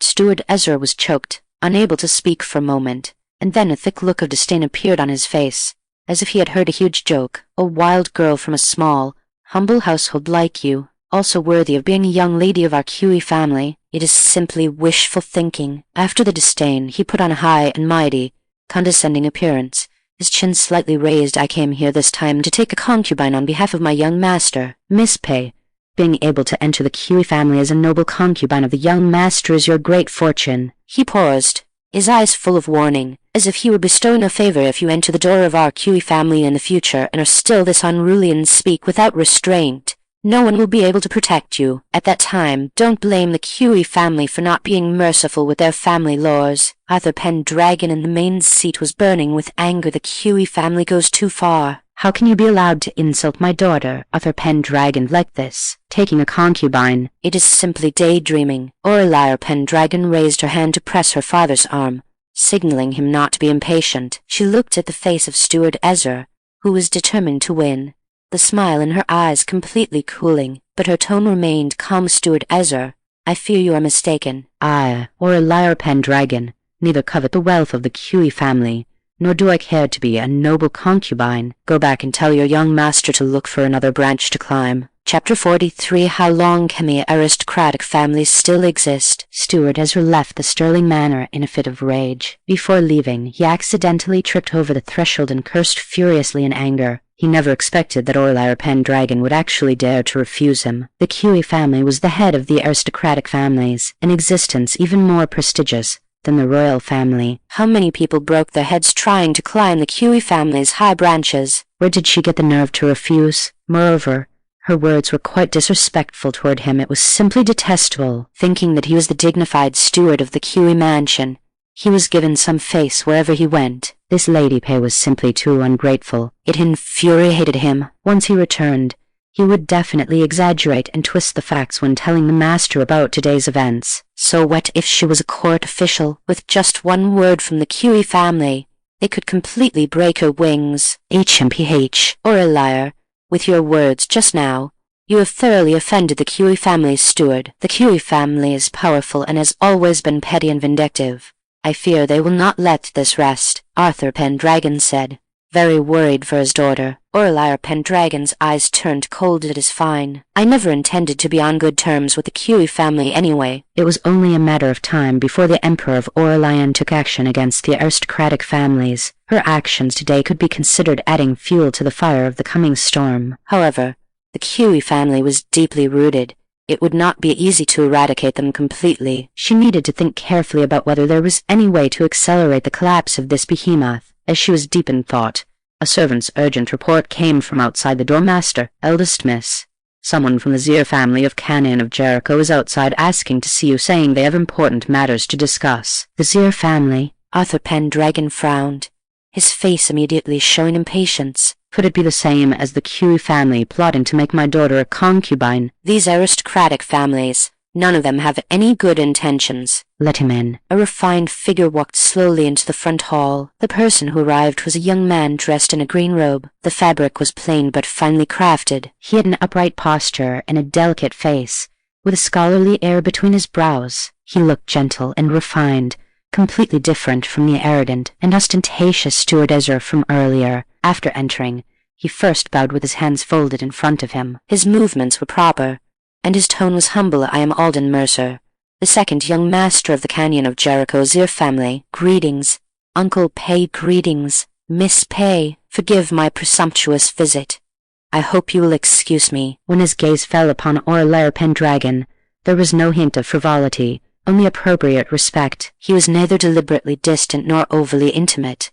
His manners were so impeccable that no fault could be found. Seeing this, the anger on Arthur PenDragon's face subsided slightly, but he still maintained a hint of vigilance. Young Master Zier, please sit, Aurelia PenDragon said, gesturing with her hand. Her tone was calm, and there was no trace of the coldness she had shown when dealing with Steward Ezra earlier. Instead, she was composed and relaxed, as if she had long anticipated the purpose of the Zier family's visit. Alden Mercer sat down as requested. As soon as he was seated, he looked up at Aurelia PenDragon. Without any pleasantries, he went straight to the point. I have come today because I wish to discuss a business deal with Miss Pay. Business? Arthur PenDragon, sitting in the main seat, could not help but look puzzled upon hearing this. In his impression, although his daughter owned a few roof shops that were booming with business and earning a fortune, those were, after all, common trades. As an aristocratic family with substantial assets and immense power, why would the Zier family need to specifically visit to discuss business with a woman? This was truly beyond his understanding. Aurelia PenDragon, however, seemed to have expected this. A faint smile curving her lips. Young Master Zier, are you referring to colored glaze? Miss Pay is indeed intelligent. You understand immediately. Alden Mercer nodded in acknowledgement. It is indeed colored glaze. Aurelia PenDragon nodded slightly. There was no intention to deliberately hide the colored glaze treasures that the Apex auction house was going to auction tomorrow. Those colored glaze artifacts were crystal clear and radiant. They were rare items in this world. Once they appeared, they would surely cause a sensation throughout the city. Moreover, with the reach and capabilities of the aristocratic families, finding out the origin of this colored glaze and knowing who the maker was behind it would be an easy task. More importantly, this was a trap she and the Emperor of Aurelian had set together. Miss Pay, regarding the share of the colored glaze sales, The Zier family is willing to offer an 80-20 split. Alden Mercer's tone was firm, his words carrying the unique confidence of an aristocratic family descendant. Aurelia PenDragon took a light sip of tea, the steam blurring the expression in her eyes, but she only smiled without speaking. Alden Mercer's brows furrowed involuntarily, and the humble posture he had deliberately maintained added a hint of stiffness. In his view, the Zier family taking the initiative to extend an olive branch and offering an 80-20 split was already giving her plenty of face. She was truly too ungrateful. As soon as this thought arose, it was seen through by Aurelia PenDragon at a glance. 70-30. Alden Mercer said, suppressing the discomfort in his heart. Miss Pay, one must know how to be content. What the Zier family can offer is an opportunity that others can only dream of. Young Master Zier, don't be in such a hurry. Aurelia PenDragon suddenly smiled, with a hint of unfathomable depth. Why don't you answer me one question first? Alden Mercer was stunned and instinctively asked what question. Aurelia PenDragon set down her teacup. How much longer do you think the current aristocratic families can last? Chapter 44. I am loyal to the people. The spring breeze blew across the desolate wilderness, brushing against Alden Mercer's green robes. He followed behind Aurelia PenDragon, his footsteps unsteady, his mind far from the path ahead. When they set out from the Sterling Manor, she had only said she had something to show him, but remained tight-lipped about what it actually was. Yet, this place was desolate and uninhabited. Even the birds were reluctant to linger. What could be worth her bringing him here specifically to see? Miss Pay,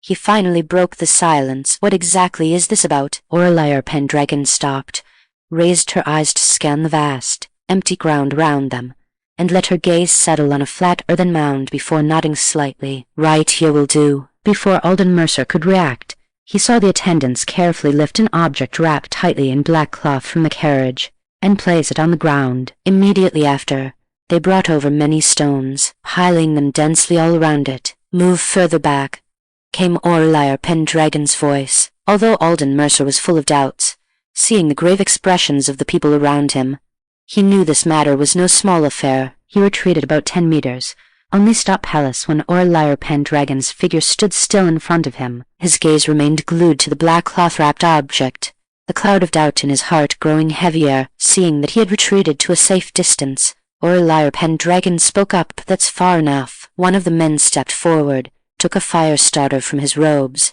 blew it to life, and brought it near the length of fuse exposed beneath the black cloth. An orange spark ignited suddenly, spreading rapidly along the fuse. The sizzling sound was exceptionally clear in the silent, desolate hills. After lighting it, the man turned immediately and ran back, almost stumbling in his haste, fearing to be even a split second too slow. Alden Mercer's gaze remained fixed on the burning fuse, his heart tightening inexplicably. Beside him, Aurelia PenDragon raised her hands to cover her ears, her long lashes fluttering gently. A trace of imperceptible nervousness flickered in her usually calm eyes, just as he was about to ask.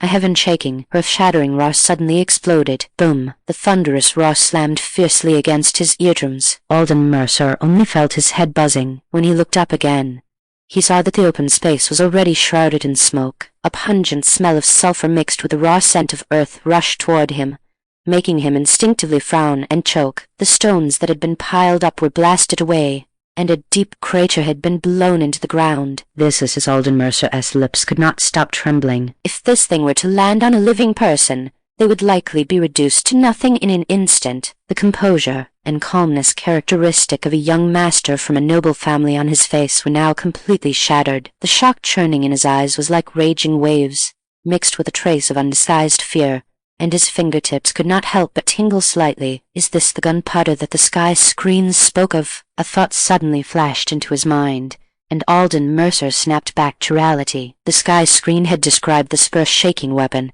which had caused all the noble families to stir with restless ambition at the time. But wasn't it said that gunpowder wouldn't be created for several more years? How did Aurelia PenDragon already have such a deadly weapon in her hands? It is indeed gunpowder. Aurelia PenDragon had also been shaken by it. The power of this explosive package before her was much greater than the one she had made in the palace back then. Truly, professional matters should be left to professionals.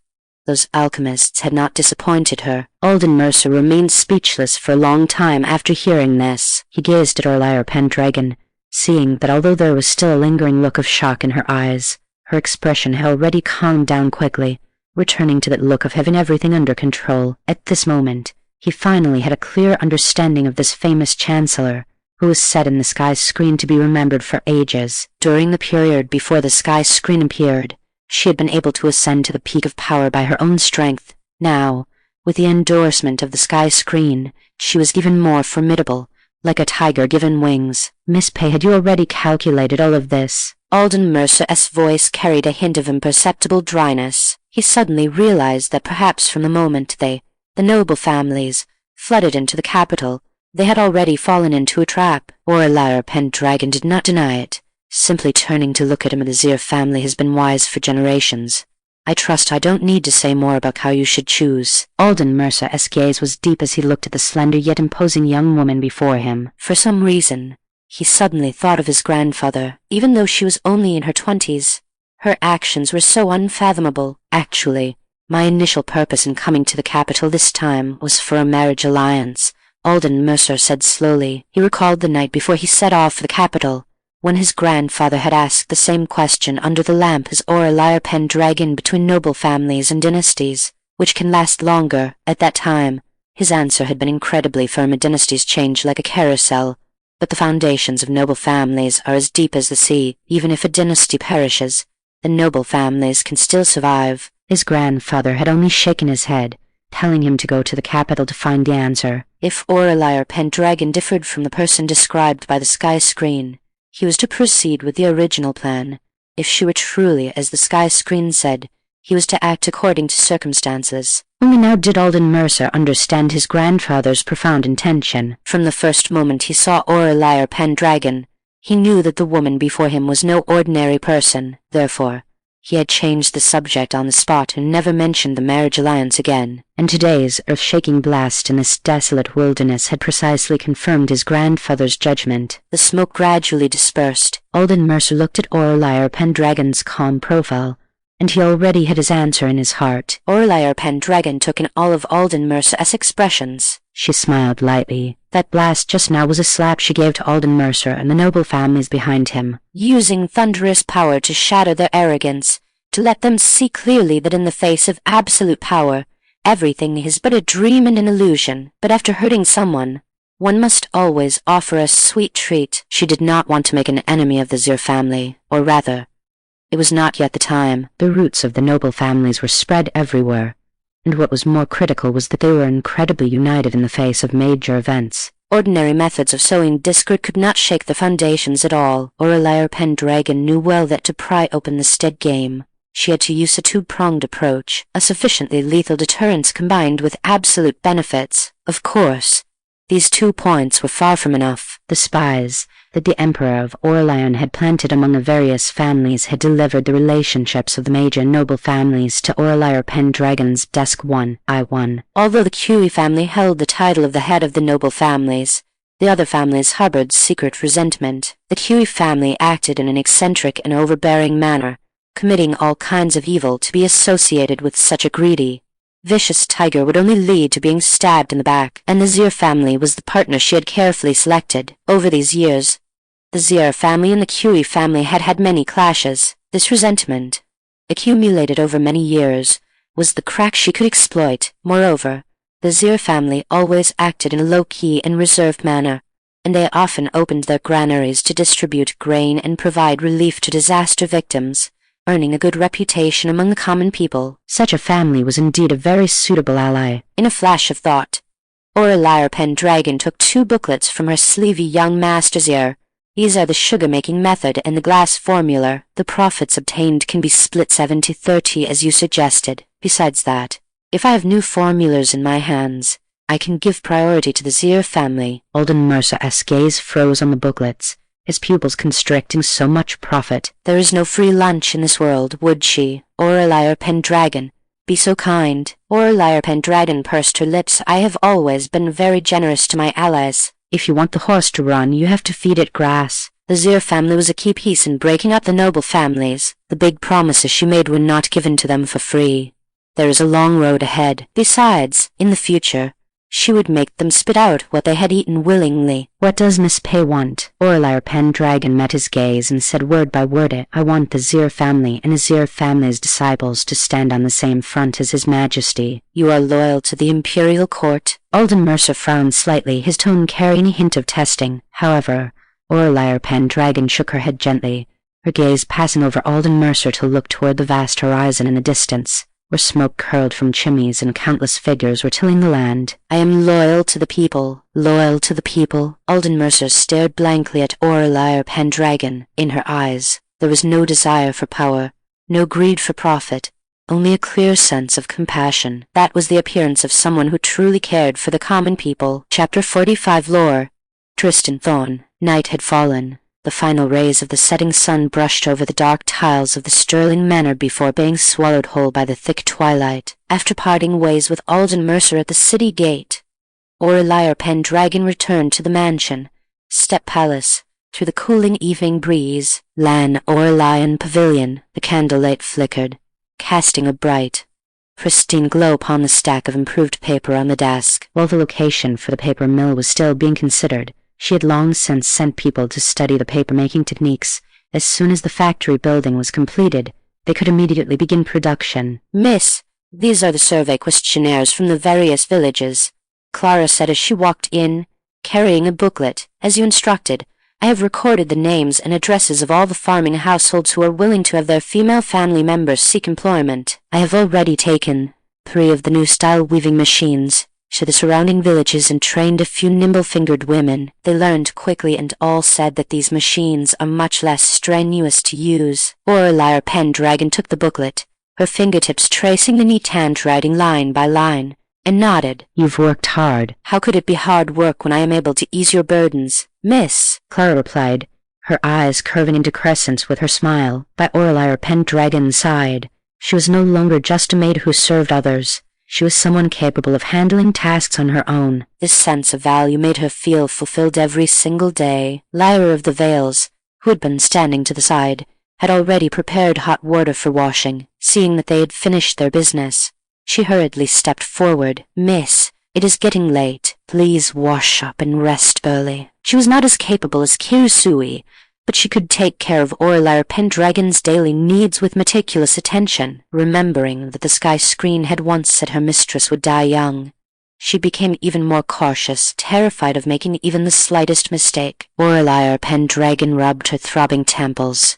She was indeed quite tired. She took off her outer robe and had just changed into light sleep palace attire when a strange light suddenly illuminated the area outside the window. All 3 of them were stunned for a moment before realizing what it was. Lyra of the Vales' eyes lit up and she covered her mouth, whispering, "Miss, it is Miss Bo. The sky screen has appeared again." Clara walked to the window and gazed at the brightening sky screen, smiling helplessly. "This the Chrono-Archivist is certainly carefree, choosing to appear in the dead of night. I fear she will keep many people in the capital awake tonight." Aurelian PenDragon threw on a robe and walked to the window. A night breeze carried a chill brushing against her hair. The light and shadows on the sky screen became increasingly clear, and a familiar female voice came through the void, carrying a touch of lively laughter. "Hello, everyone. I am your history content creator, Miss Bo." "Did you miss me?" A familiar tone, a familiar smile. Lyra watched with delight. The Chrono-Archivist always speaks so openly and cheerfully. "She is actually quite similar to you, Miss." Clara nodded in deep agreement. "More than just similar, the strange vocabulary she uses is something you occasionally mention as well, Miss. Sometimes I can't help but wonder if you and the Chrono-Archivist come from the same place." Hearing this, Aurelian PenDragon chuckled inwardly. These 2 little maids had stumbled upon the truth by accident. They were getting close. Today, we will continue from the previous episode and talk about the regrets of history. In the last episode, we talked about General Silas Vance and official Lady Genevieve Thorn. Today, we will discuss 3 figures: Lord Tristan Thorn, the Emperor of Aurelian, and our Aurelian tilde. It's here. The creator updated so late today, I was already lying in bed, ready to sleep. Lord Tristan Thorn, my heartthrob that I can never get over. Got my melon seeds and drinks ready in the front row, obediently waiting for the creator to tell the story tilde. The comments flashed rapidly across the sky screen, fleeting like shooting stars. The Sky Mansion. Lord Tristan Thorne's fingertips tightened slightly. After the sky screen mentioned in the last episode that he died young, his elders at home looked at him with cautious pity, and they were even afraid of touching on his sorrows when they spoke. Yet he did not feel sad. If it could ensure his cousin's safety and well-being, then it was worth it. He thought that the Lord Tristan Thorne in history probably shared the same state of mind. Lord Tristan Thorne's grandfather, Saijin, was a famous Confucian scholar of the Aurelian state, and his father also held an important civil official position in the imperial court. He had been immersed in literature since childhood, cultivating a refined and noble character, and his talent was famous from a young age. Speaking of Lord Tristan Thorne, we must mention his aunt, that is, Aurelia's mother, Zai-Rui. When Zai-Rui married Arthur PenDragon back then, Arthur PenDragon was just a small county magistrate. In terms of family background and future prospects, he was not a match for the Zai family. This was truly marrying down. Ha ha ha, another day of old dragon being roasted. I knew it. Every episode has to include gossip about old Pei. So what was the great scholar Zai thinking back then? How could he actually agree to this marriage? Lord Tristan Thorne has known countless people in his life, but he just had to trip up over Arthur PenDragon. Our old dragon looks honest and simple, but when he was young he had a silver tongue. He sweet-talked Lord Tristan Thorne until he was spinning, firmly believing that this kid would surely achieve great things and soar into the sky in the future. So he immediately made the decision to betroth his daughter to him. But then again, Lord Tristan Thorne didn't exactly misjudge him completely, did he? After all, old dragon did eventually move to the capital and hold high and powerful positions. It's just that this wealth and honor were mostly thanks to our Aurelia, the sterling manner. Arthur PenDragon was so angry at the words on the sky screen that he blew his beard and glared. He slapped the table and said, "What is wrong with this Miss Bo?" She was clearly talking about Lord Tristan Thorne, so why drag me into it? Back then, I won over my father-in-law with my genuine talent and learning. What does she mean by silver tongue? Zai-Rui walked in with a cup of hot tea. Seeing him like this, she couldn't help but laugh. It's been so many years. Why are you still fussing over such old news? Arthur PenDragon, forget it. There is no winning an argument with his wife. In the Zai Mansion, Lord Tristan Thorne sat on a stone bench in the courtyard, listening to the sky screen's mockery, his mouth twitching. Past events were vivid in his mind. Back then, he had indeed been moved by Arthur PenDragon's grand ambitions, but after the marriage, he realized that his son-in-law had an honest and simple nature. While he was reliable in getting things done, he lacked flexibility. Over the years, he had felt guilty about his daughter's marriage more than once. Now that it had been exposed by the sky screen in front of everyone, his old face felt a bit unable to hold up. The scene on the sky screen switched. The crabapple flowers in the courtyard were in full bloom. Little Aurelia PenDragon was wearing a goose-yellow dress with her hair in double buns. Her features were as exquisite as a fairy child from a painting. Lord Tristan Thorne, a few years older than her, was wearing a cyan robe, standing under the crabapple tree. From the moment Aurelia PenDragon appeared, his eyes could no longer look away. That sense of awe, that joy, was pure and devoid of any impurities. And as the years went by, it only grew deeper. Lord Tristan Thorne's affection for Aurelia is recognized throughout history. Chapter 46, The Dangers of Consanguineous Marriage. Chrono-Archivist Echo's voice carried a hint of melancholy as she spoke slowly. It is a pity that Aurelia was dedicated solely to the court and had no interest in romance, while Lord Tristan Thorne remained unmarried for her sake for his entire life. He could have used his talent to walk a smooth and prosperous path in the court, but upon learning that his cousin was frequently attacked after entering the court, he begged his grandfather to secure him a modest position. Starting from the lowest-ranking official, he earned the qualification to appear before the Emperor within 3 years through solid achievements.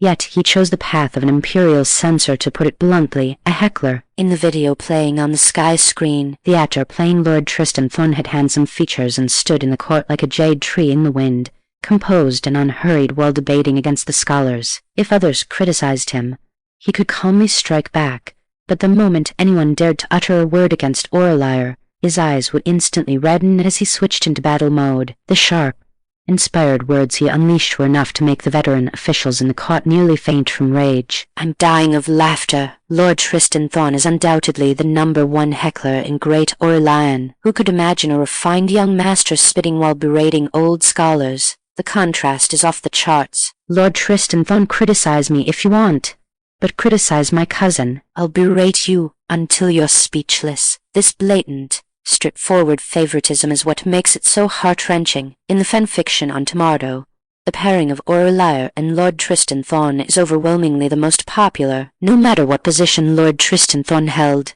he thrived. At that time, the Emperor of Aurelian also recognized his worth. Loyal, incredibly talented, and unafraid of power. When he was ruthless, he dared to refute even the Emperor to his face. Echo cleared her throat, and the screen split in two. The right side displayed a few lines of archaic classical text, and she read them word for word. The Emperor was reviewing a memorial when he suddenly smiled slightly at Aurelian's mistake. Hearing this, Lord Tristan Thorn was immediately moved and remonstrated in a loud voice. Does your majesty not distinguish between the loyal and the treacherous? His tone was intense, and he criticized without reservation. Unable to endure his nagging, the Emperor avoided him for over half a month. This means that one day, when the Emperor of Aurelian and Lord Tristan Thorn were discussing state affairs in the imperial study, the Emperor of Aurelian was flit palace through memorials and casually complained about our Aurelian, but he never expected that he had inadvertently provoked a lovesick fool. Lord Tristan Thorn's expression changed on the spot,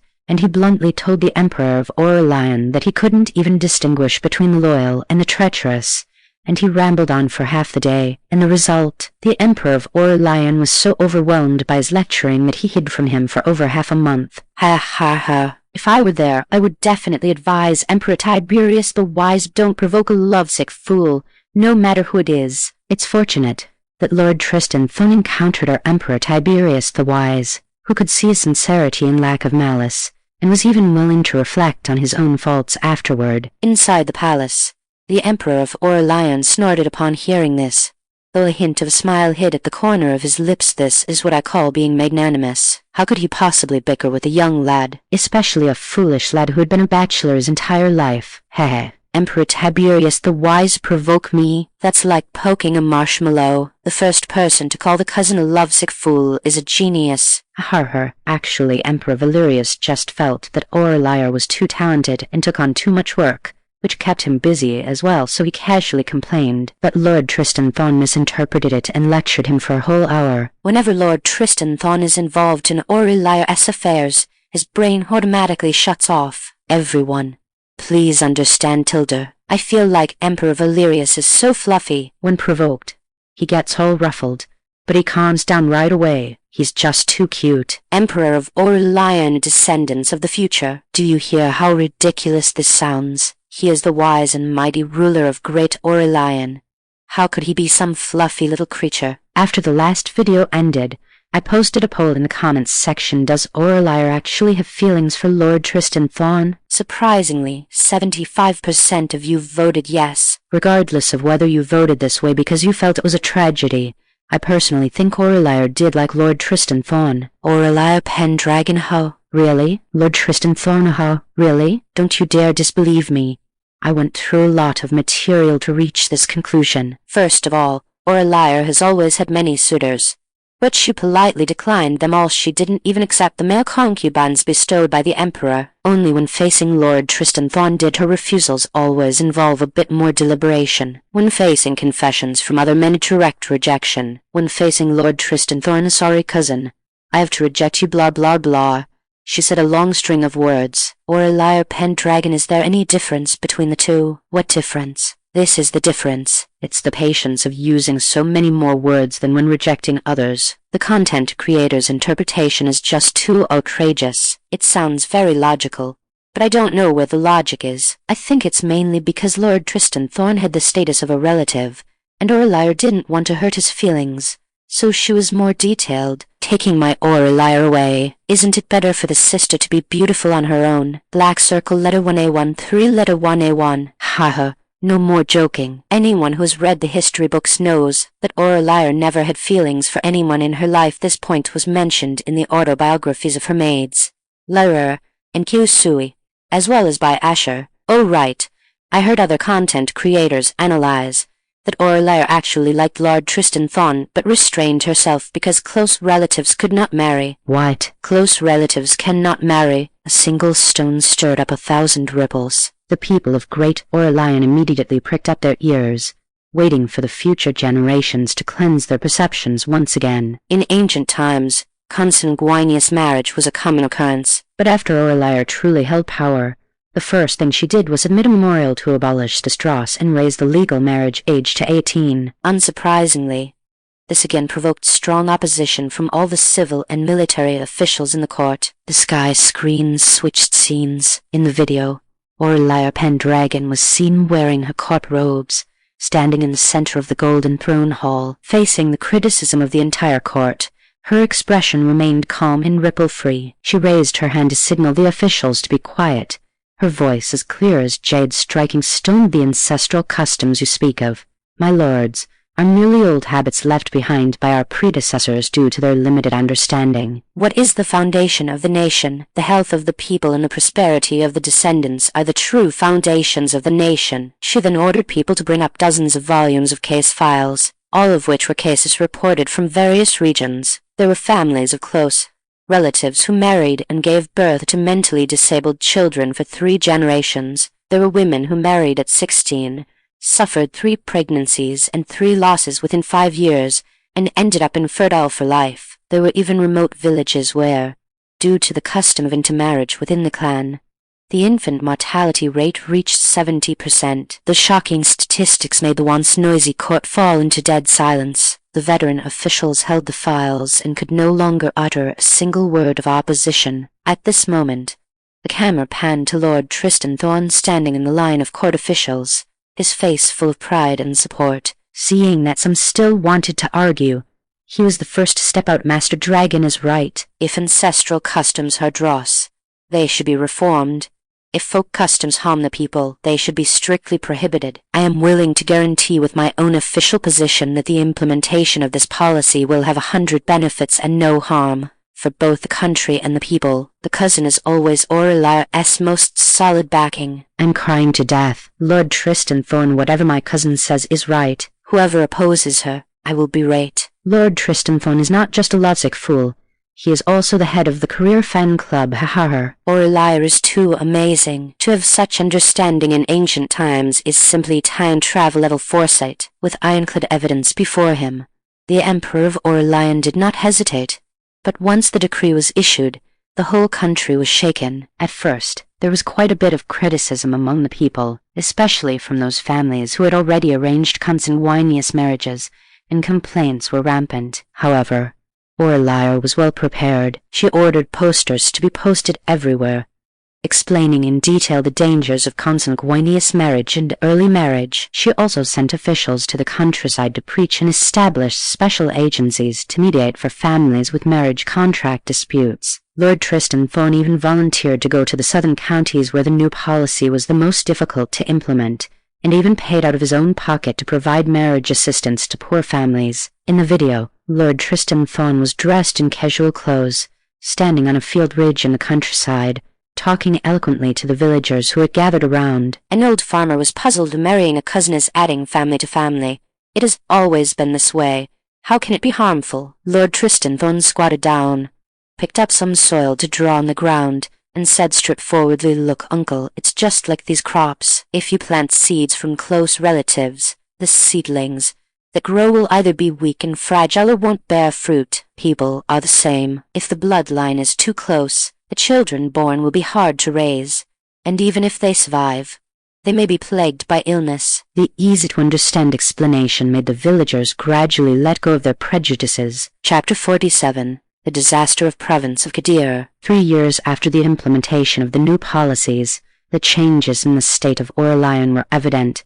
Infant mortality rates across the land had dropped significantly, the birth rate of children with deformities had plummeted, and the overall health of the populace had improved markedly. Families that had once complained about the new policies gradually began to taste the benefits. Men and women marrying at 18 were more mature, and their households were more harmonious. Hearing this warms my heart. The most enchanting thing about the state of Aurelian is that everyone is shining. Indeed, even the most ordinary people have their own stories. I really want to go and see it for myself beneath the sky screen." Countless women listened in a daze to Chrono-Archivist Echo's words. A woman who had just endured the pain of childbirth shed tears. Did I just barely escape death? She had been just 17 when she married, and her pregnancy had been fraught with peril. That her child was now safe was nothing short of a miracle. Deep within a courtyard, a woman dressed in plain clothes held onto a veranda pillar, her entire body trembling. She had been married to her cousin for 3 years,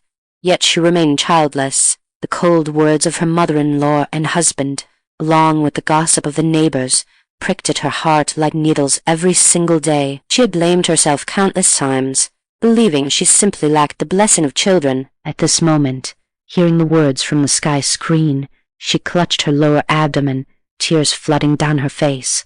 Mother-in-law, husband, did you hear that? Not being able to bear children is not my fault. Her cries were shrill, carrying years of accumulated grievances and resentment. The wee palace seemed contagious, spreading through the streets and villages of the state of Aurelian. Some women recalled their young children who had passed away years ago.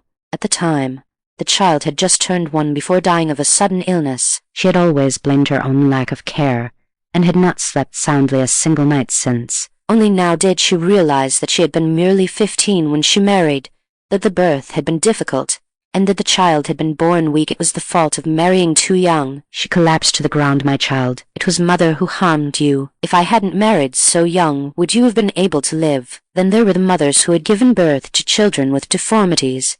Their children had been regarded as omens of misfortune by their kin, some quietly abandoned, others left to perish under cold, unfeeling gazes. Now that the sky screen had revealed the truth, they could finally no longer hold back their sobs.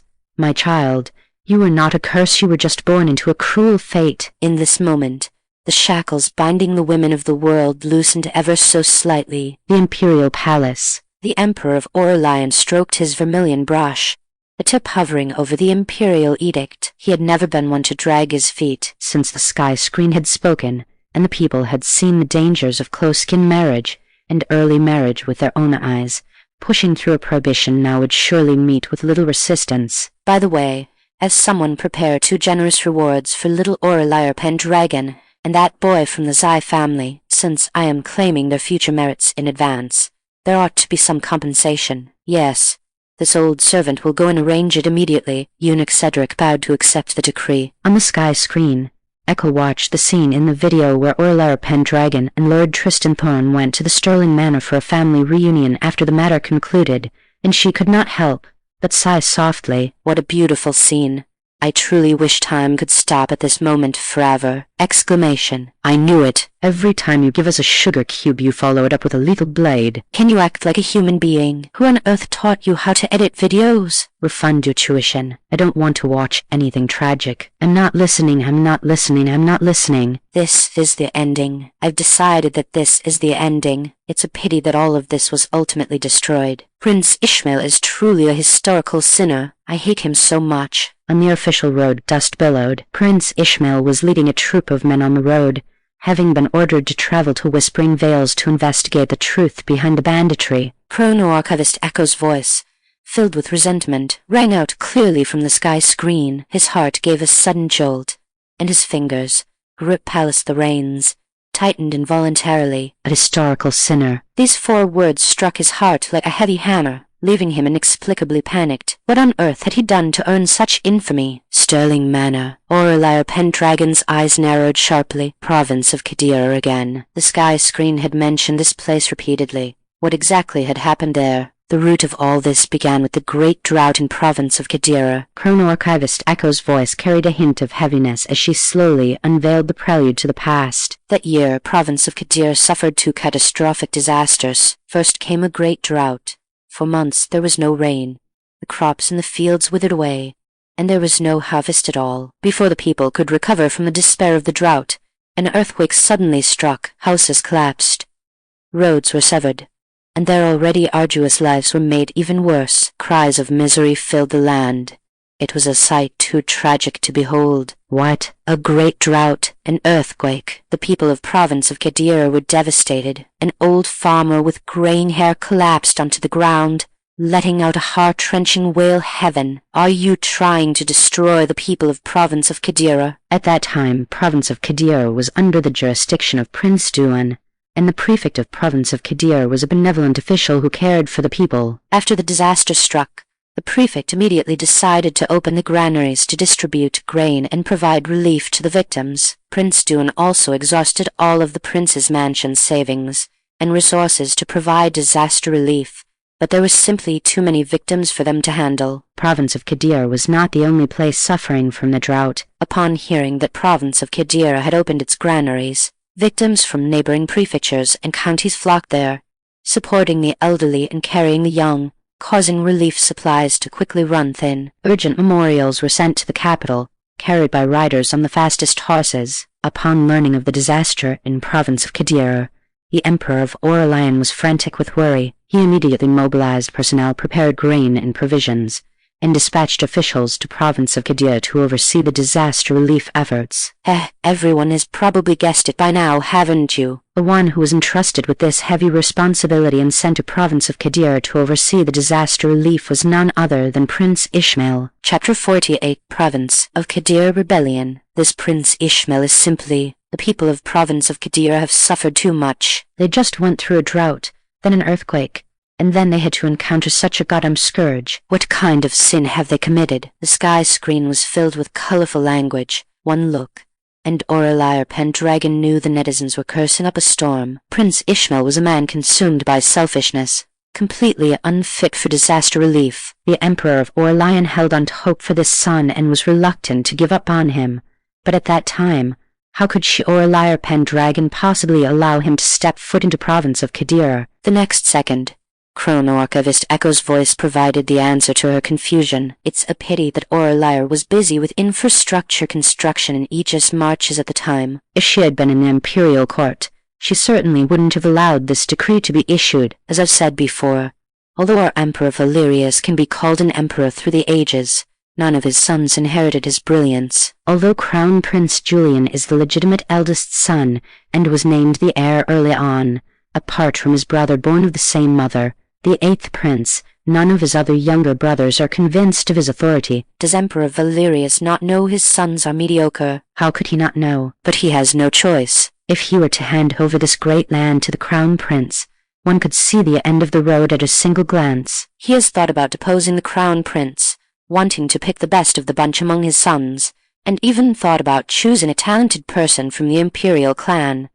But among this generation of juniors, not a single one is capable of taking on important responsibilities. Actually, Crown Prince Julian is quite pitiful, being both the legitimate son and the eldest. After becoming the crown prince, he has handled everything personally and has never shirked any responsibility. The most important thing is that he has a heart that loves the people. This is also why Emperor Valerius chose him as the crown prince. The emperors of the state of Aurelian always keep the people in their hearts. In the Eastern Palace, Crown Prince Julian heard Chrono-Archivist Echo's words, his pupils suddenly constricting. An unspeakable bitterness washed over his heart.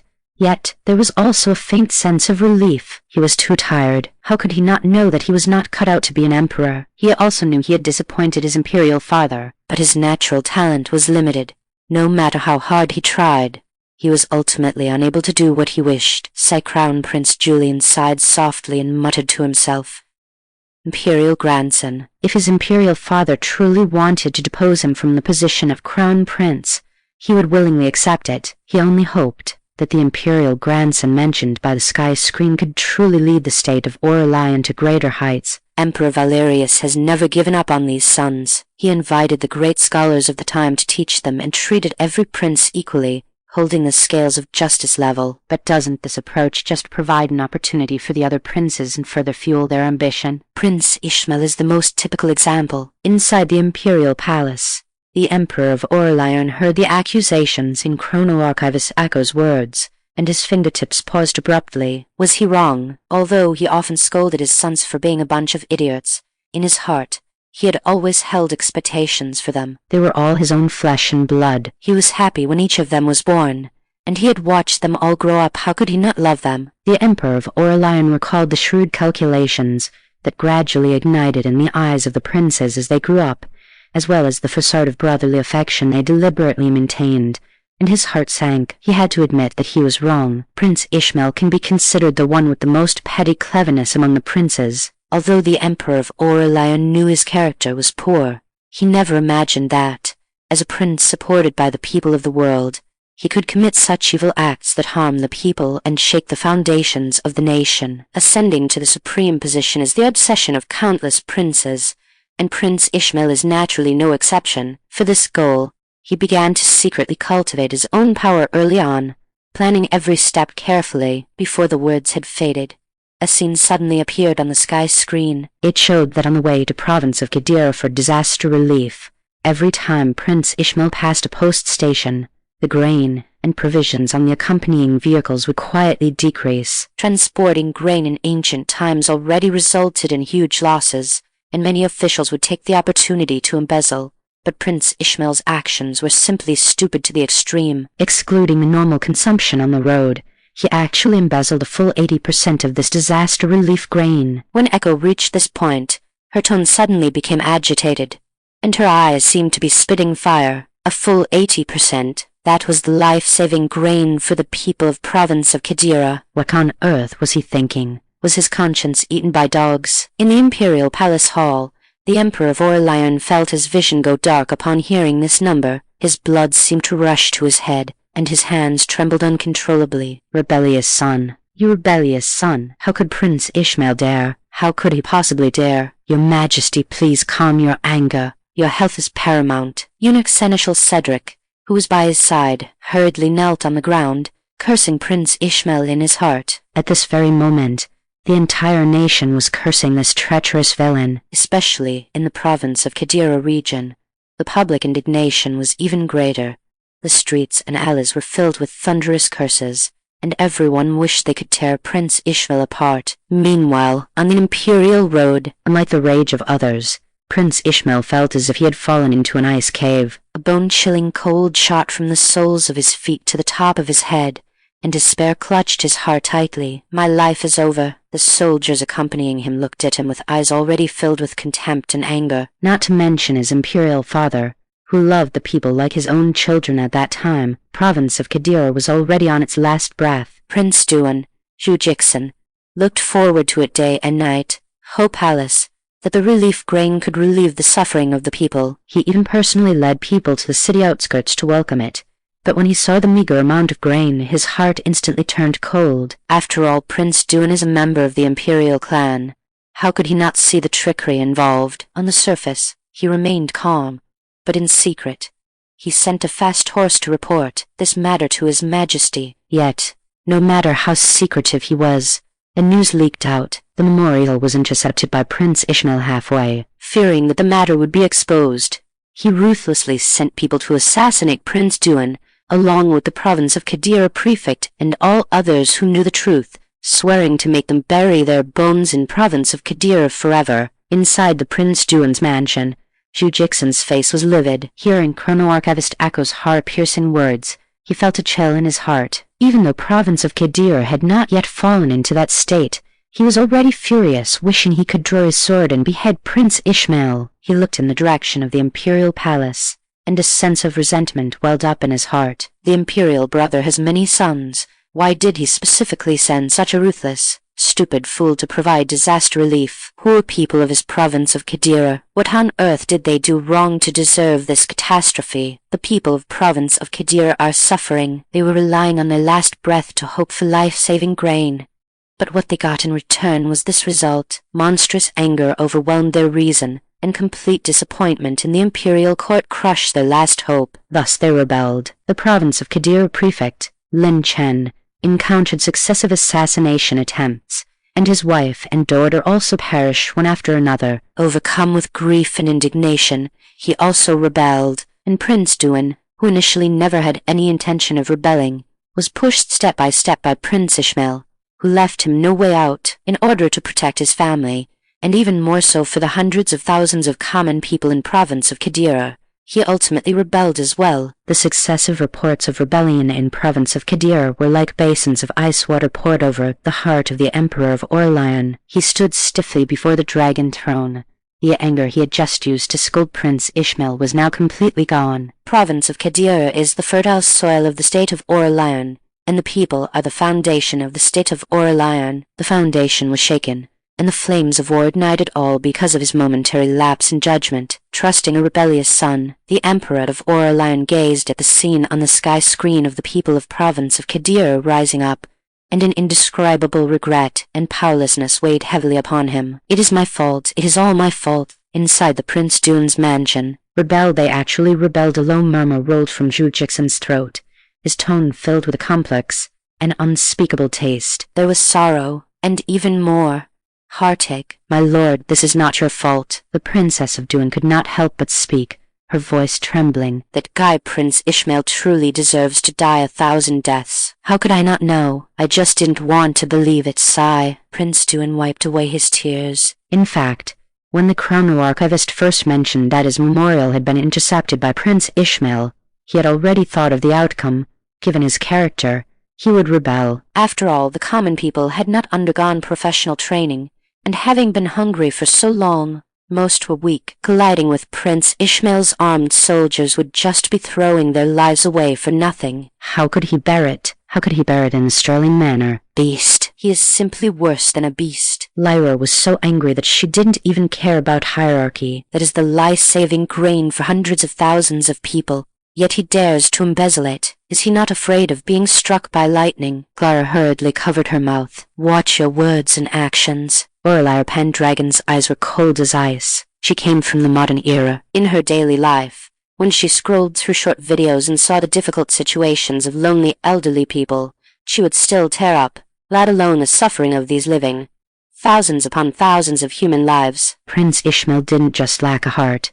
He was simply a demon. Lyra is right, but I absolutely do not believe that Prince Ishmael could act so tyrannically in province of Kadir relying solely on his own power. Lyra was stunned. Her anger subsided slightly, and she asked in confusion, "Does Miss mean?" Province of Kadir is thousands of miles away from the capital. The disaster relief grain goes through many links from allocation to transport. Aurelia PenDragon looked at the sky screen, her tone eerie. If he could embezzle 80% of the grain, how could it go so smoothly if there was no one assisting him at the post stations along the way and among the transport officials? A flash of mockery crossed Aurelia PenDragon's eyes. Behind this, I'm afraid it involves people in the imperial court, and perhaps even imperial relatives and nobles. I'm so pissed off. Prince Ishmael is such a huge idiot. Let me cool down first. Everyone, watch a video first. I think it was filmed very well. The light and shadow on the sky screen changed suddenly. It was no longer Chrono-Archivist Echo's passionate commentary, but rather the miserable state of province of Kadir at that time, laid bare before the eyes of the world. On the parched land, there were sallow and thin people everywhere. They leaned on wooden sticks, dressed in rags, and the light in their eyes was extinguishing bit by bit. When the grain carts arrived at the city gate, a faint cheer erupted from the crowd, but when they saw the scale of the grain carts, the cheering stopped abruptly, leaving only a deathly silence. An old man tremblingly reached out his hand, wanting to touch the bag of life-saving grain, but was rudely pushed away by a soldier. Just this little bit. How is this enough? It was unknown who shouted this first, but it instantly ignited the despair that everyone had been suppressing. We pay taxes and grain. Is this how the imperial court saves us? Goddamn corrupt officials. Where exactly did they embezzle the grain to? Rebel. Let's rebel. Either way, we'll starve to death, so we might as well fight for a way to survive. The waves of roaring grew higher and higher. Someone took the lead in overturning the grain carts,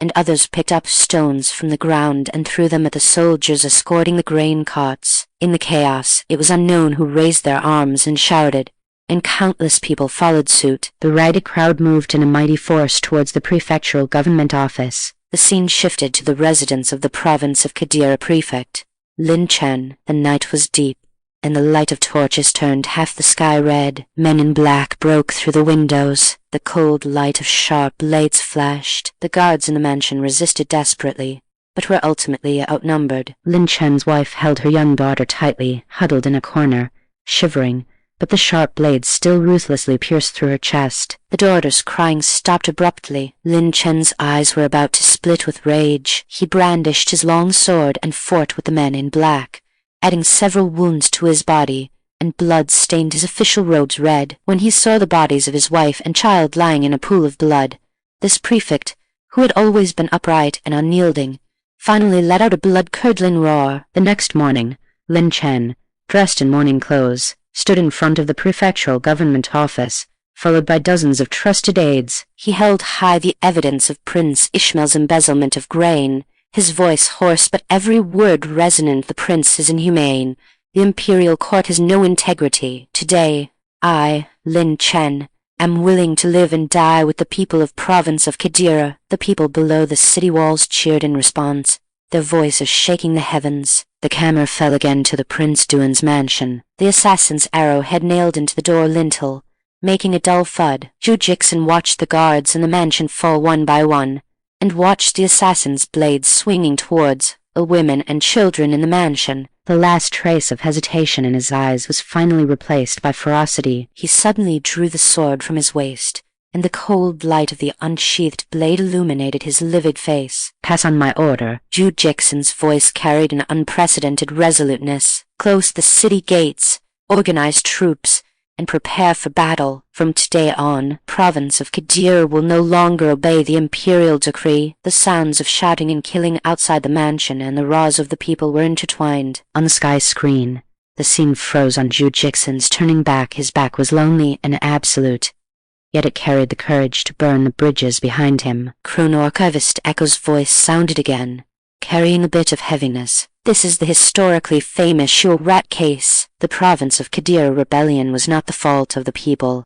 It was actually forced by cruel officials and indulged by dim-witted ministers. A disaster that could have been avoided ultimately turned into a prairie fire. I am from Lu County, at the place where many people of province of Qadira were buried that year. Statues of Prince Ishmael and several other key figures were built, and they have been kneeling there for thousands of years. I'm so pissed off.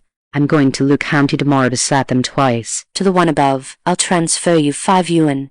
Taxi service for a proxy beating." Later generations analyzed that this incident was the fuse for Aurelia's premature death. Who could withstand this? Aurelia had just finished the construction in Aegis Marches, and on her way back to the capital to report, she heard about this from people who had escaped province of Qadira at the cost of their lives.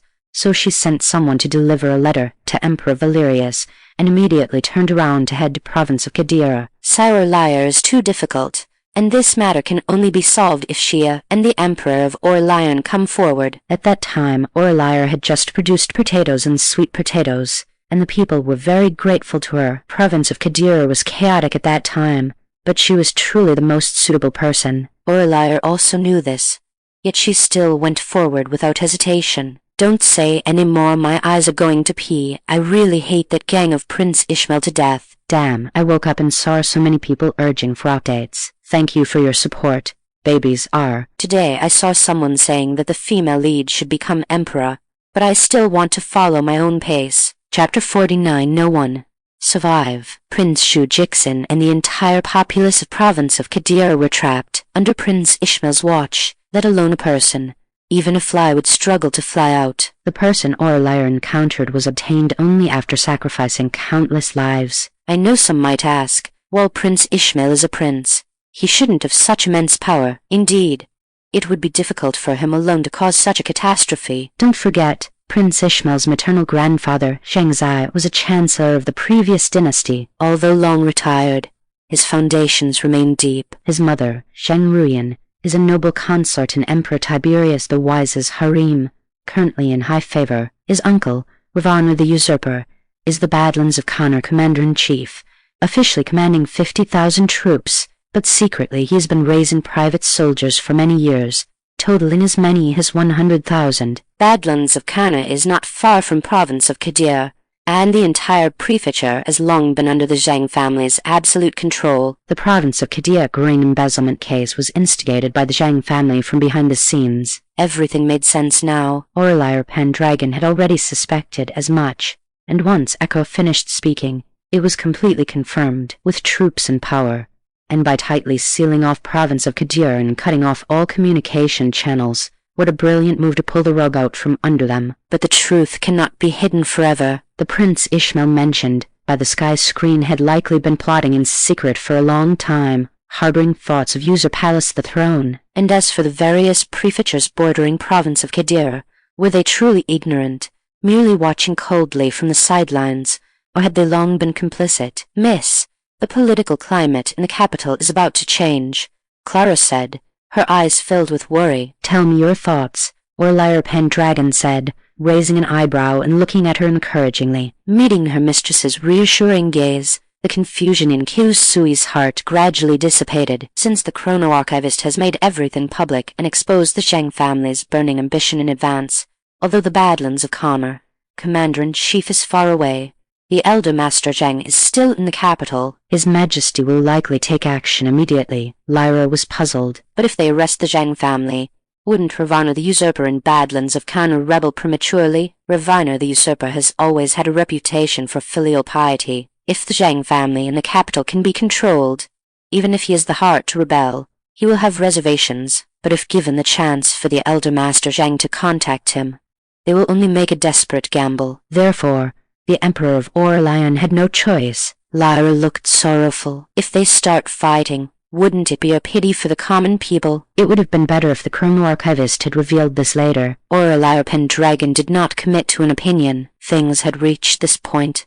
Fretting was useless. Moreover, she did not believe Ravana the Usurper could succeed in his rebellion. The sky screen's spoilers had both pros and cons. Even if the high officials in Badlands of Connor were colluding, one should not forget where the hearts of the people lie. The sky screen has made their scandalous deeds public. Presumably, Badlands of Connor is already filled with curses and condemnation at this moment. On the sky screen, Chrono-Archivist Echo's voice continued. At that time, province of Kadir was under siege, and even the common people near the outskirts were slaughtered. For Aurelia to sneak into province of Kadir was as difficult as ascending to heaven. The video played, and a topographical map slowly unfolded before everyone's eyes. Province of Kadir happened to be situated between Badlands of Connor and Zinju, becoming an isolated city trapped in the gap between two opposing forces. At that time, Ravana the Usurper and Prince Ishmael were working together to besiege province of Kadir. The Zinju prefect could not have been unaware,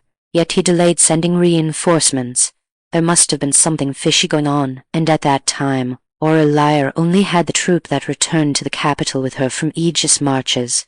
At most, fewer than 50 people. She had no choice but to borrow troops. However, the nearest prefectures were likely fraught with danger, so she could only bypass the Zinju territory and travel far to Tanju to seek reinforcements from Prince Heng. Prince Heng is the younger brother of Emperor Tiberius the Wise, born of the same mother. He is upright and carefree, making him the best candidate. By the time Aurelia received the news, province of Kadir had been under siege for dozens of days. The city was already barren for miles. Even if Prince Ujixin poured out all the grain stored in the prince's estate for relief, it was merely a drop in the bucket, and could not resolve the urgent crisis. If this delay continued, within 3 to 5 days the entire populace would likely starve to death. Following Chrono-Archivist Echo's narration, the video began to play. Inside the temporary tent, the dim candlelight flickered slightly with the wind, casting the figures of the two onto the tent wall, swaying in the light and shadow. Everything around was deathly silent, save for the faint crackling of the burning candle. Aurelia PenDragon called Clara to her and handed her a handwritten letter,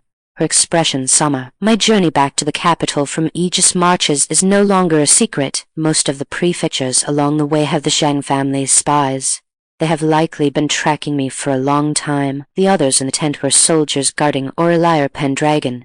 Firstly, they needed to protect her safety, and secondly, they were too conspicuous. As Zinju was a necessary route, the checks there would surely be strict at this moment. After much thought, the heavy responsibility of borrowing troops could only fall to Kyusui, who was meticulous and inconspicuous. She was the best candidate. Clara received the letter with both hands, feeling that the thin piece of paper was absurdly heavy. She looked up at Aurelia PenDragon, her eyes devoid of any fear. "Miss, rest assured. Even if I have to risk my life, I will overcome all difficulties and deliver this letter to His Highness Prince Heng." Aurelia PenDragon pressed down on the back of her hand, her gaze sharp as a blade. Do not take the official road. You must pass through the stone gorge northwest of province of Kadir. There may be searches there as well, so take care of yourself. Just as Aurelia expected, that very night, she'd encountered an assassination attempt. It was a dark and windy night. The crescent moon hid behind dark clouds,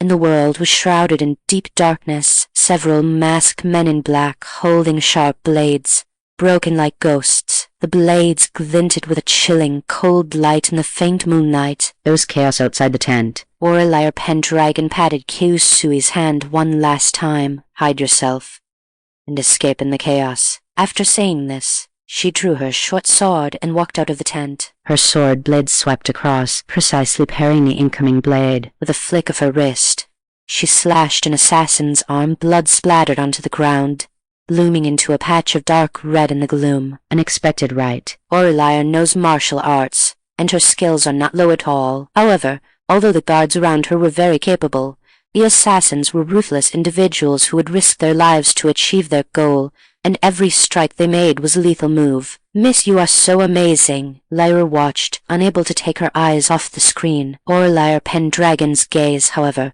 was locked tightly onto the sky screen, her fingernails digging deep into her palms. The fight scenes of the actors on the sky screen were spectacular, and in the end, they annihilated all the assassins. Yet, she clearly saw that several guards, in order to protect her, had fallen to the ground and never got up again. Aurelia PenDragon's heart felt heavy. Her martial arts could protect herself, but she could not protect the people around her who wanted to protect her. The lingering smell of blood seemed to pierce through time and space. Aurelia PenDragon closed her eyes, hiding the moisture in her eyes. They won. But Aurelia was injured. She didn't even have time to tend to her wounds before she had to sneak off to province of Kadir in the chaos. Haitu Ridge is the most treacherous mountain range on the outskirts of province of Kadir. Only a secret path trodden by mountain folk leads directly into the city, but this road is also a path of despair. In the narrowest parts, it only allows one person to pass, and on both sides lie bottomless abysses. A moment of carelessness would result in being smashed to pieces. Regardless of whether Clara could borrow troops or not, the people of province of Kadir could not wait. They had to have grain. The night was light ink, and the mountain wind howled, whip palace up gravel and withered leaves that stung when they hit the face. The group walked extremely slowly and with great caution, but in the end, they could not completely avoid Prince Ishmael's hidden sentries. Movement. The god leading the way suddenly hissed. Before the words had even faded, several cold arrows shot out from the dense forest and cliffs on both sides. Protect little Master Dragon, the leading god shouted, and everyone immediately surrounded Aurelia PenDragon in the center. The clanging sounds echoed in the valley. Many guards, unable to dodge in time, were struck by arrows and fell with muffled groans. Even so, they still stood firmly in front of Aurelia PenDragon, and not one retreated. Little Master Dragon, you must go. One guard, covered in wounds, still held tightly onto an enemy's leg. We will block them for you. You must enter province of Kadir. You must deliver the grain to the common people. Chrono-Archivist Echo's voice carried a hint of heaviness at this moment. Even after thousands of years, we have never been able to find out where exactly Aurelia obtained the grain. Those dozens of guards didn't know either, but these lovely people, in order to escort Aurelia into province of Kadir. Echo closed her eyes and sighed deeply. None survived. Woo woo woo, my eyes are leaking again without me knowing. It is indeed very magical. Given the situation in province of Kadir, after Aurelia entered, she immediately produced enough grain to feed the entire city's population for 10 days. When our history teacher taught this part, they nearly pulled their hair out. Where on earth did the grain come from? Everyone says she conjured it out of thin air, and ever since then, her title of Goddess of Agriculture has been firmly established. How could 10 days be enough? It takes at least 20 days to get here from the capital. Woo woo woo, my poor Aurelia, my poor cousin. What makes me the saddest is that after Aurelia returned from province of Kadir, she was more silent than before. Some have analyzed that she died of depression. I think that makes a lot of sense. A person as sensitive as her sigh. Chapter 50, The Will of the People is the Way of Heaven. Not a single survivor. These 4 words were like 4 thunderclaps, slamming hard against Aurelia PenDragon's heart. In the original story, so many people of province of Kadir died. The guards protecting her died. and her cousin was gone too. Although she knew those tragedies would not repeat this time, her chest still felt as if it were being pressed by a 1,000-pound boulder, so stifling that she could barely breathe. Miss Clara and Lyra stood to the side, watching their young mistress's face turn pale as paper, their eyes full of worry and helplessness. They had never seen their young mistress like this before. In the past, she was always extremely gentle, calm, and composed, but at this moment, she was written through with fragility. Aurelia PenDragon closed her eyes, hiding the surging emotions in her gaze. She took a deep breath and let it out heavily, the stifling feeling in her chest easing slightly. I am fine. In this life, she must do better to avoid these senseless sacrifices. Aurelia PenDragon's brows relaxed slightly. Although Prince Duan and the people of province of Qadira were under the banner of rebellion, anyone with a discerning eye could see clearly that this was merely a power struggle between Prince Ishmael and the Zheng family faction against the imperial court. And the common people of province of Qadira were nothing more than innocent cannon fodder swept into this struggle, victims of a power struggle. How tragic, how innocent. As for the version of herself mentioned on the sky screen, the reason she went to province of Qadira was, on one hand, that she had the reputation to pacify the people, and on the other, she carried a system. The so-called provisions must have been exchanged using merit points, as she truly could not think of any other way to obtain food in that desperate situation. Another reason was that she was a favored subject of the Emperor of Aurelian, making her the most suitable person to go and negotiate with Prince Duan. Prince Duan had never truly intended to rebel. It was merely a helpless move born of being driven into a corner. Once he saw a way out, he would surely let go of his obsession and join forces with her to resist the enemy. The benefits of killing 3 birds with 1 stone were right before her eyes. Even if it meant risking her life, it was indeed a choice she would make. After entering province of Qadira, Aurelia quickly found Prince Duan and produced provisions to resolve the urgent crisis. Upon learning that Aurelia had already sent the letter back to the imperial capital requesting reinforcements from the court, Prince Duan completely abandoned the idea of rebellion. Their only goal at the moment was to hold province of Qadira and wait for the imperial court's reinforcements to arrive. But it was easy to say, yet how difficult was it to achieve? Even Prince Ishmael could now have imagined that he had only embezzled provisions, so how did it reach this point? But he had no choice. Once news of province of Qadira reached the imperial capital, he would be finished. Therefore, he and the Zheng family were very anxious.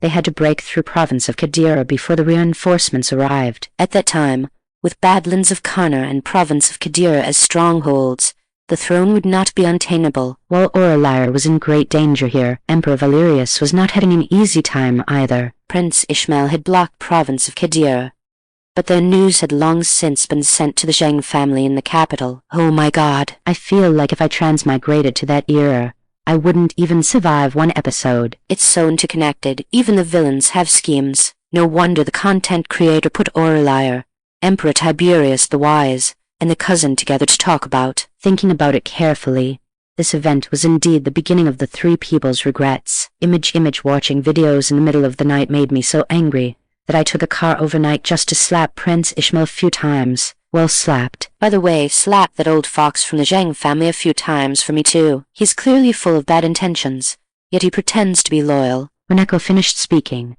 the sound of uniform footsteps came from the long street outside the mansion. Aurelia PenDragon knew that this was the Emperor of Aurelian taking action against the Zheng family. Meanwhile, Yayo, in the military camp, familiar soldiers gathered in 2s and 3s, whispering in low voices. A young soldier with a still childish face asked cautiously, "Tell me, if General Zheng really wants to lead us in a rebellion, do we do it?" As soon as his voice fell, a sneer came from beside him. An old soldier with a face etched by the elements spat out the grass stem in his mouth and cursed in a low voice, "Do it, my ass." He looked around, and seeing that no one was paying attention, he continued, "Which one of our hometowns isn't in province of Qadira?" The sky screen said it all, that Dal Ravana the usurper actually embezzled the life-saving grain for our families. For the sake of his own power, he doesn't even care about the people of our hometowns. Why should we still risk our lives for him? Besides, people have been cursing him for thousands of years in the future. Even though we are ordinary people, we shouldn't do things that will leave a bad reputation for 10,000 years. The old soldier's voice was full of indignation, his fists clenched until they cracked. If you ask me, why not? He made a throat-slitting gesture. Such topics were being discussed in many places in the military camp. Even the common people in Badlands of Canor were full of resentment towards Reborn the usurper. The will of the people is the true way of heaven. Chapter 51. Winged Winds. Several continued. CP 99. It was already very late, yet Echo kept drop palace one bombshell after another. Aurelia PenDragon couldn't help but chuckle. It seemed she wasn't meant to have a good night's sleep. The Zhang family isn't stupid. They knew that once the matter in province of Kadir was exposed, the entire clan would be finished. That's why they decided to strike at the Emperor first. However, Emperor Valerius is no pushover. He has eyes and ears everywhere inside and outside the capital. Not long after Zheng Zai's plan was formed, he already knew about it. Consort Zheng received the message as well. She never loved the Emperor. She entered the palace solely for power. After giving birth to Prince Ishmael, she plotted every step to gain favor, her palace only that her son could sit on that dragon throne. So, as soon as the secret letter from the Zhang family arrived, she agreed quickly. Deep within the inner palace, the light of the evening star filtered through the carved window lattices, spilling onto the jade steps. It cast a glow from the palace lanterns under the veranda that carried a hint of chill. Consort Zheng, dressed in her court attire, carried a bowl of lotus seed soup in her hands. With graceful steps, she walked toward the imperial study. In less time than it takes to drink half a cup of tea, news spread throughout the inner palace that Consort Zheng had been cast into the cold palace for attempting to poison the Emperor. It's here. A legendary scene is upon us. A bloody tragedy sparked by a bowl of lotus seed soup. It's truly a pity for Consort Zheng. She had ambition and capability, but unfortunately, she was saddled with a stupid son and dragged down by her maternal clan. All her years of painstaking scheming went to waste. Actually, Consort Zheng could be considered a victim, right? She didn't intend to live after receiving that secret letter. Sigh. What a pitiful person. As everyone knows, that bowl of lotus seed soup wasn't poisoned at all. It was just a way to divert Emperor Tiberius the Wise's attention. No matter how powerful the Zhang family is, the capital is ultimately under the Son of Heaven's feet. What kind of waves could they possibly stir up? But Emperor Valerius is the Son of Heaven. If the Son of Heaven says you poisoned him, then you poisoned him. You have to accept this charge whether you want to or not. And what about Zheng Zai? After all, he was the Prime Minister of the late Emperor. How could he not have guessed that their affairs would be exposed? That's why, at his advanced age, he personally entered the palace to commit assassination. He knew he likely wouldn't return, and he knew the assassination would fail, so he never intended to live. His true purpose was to take advantage of the chaos so that the descendants of the Zheng family could seize the opportunity to escape the capital. Speaking of which, although it isn't recorded in the history books, I personally feel that Zheng Zai didn't know about the province of Kadir matter at all. Or perhaps he knew,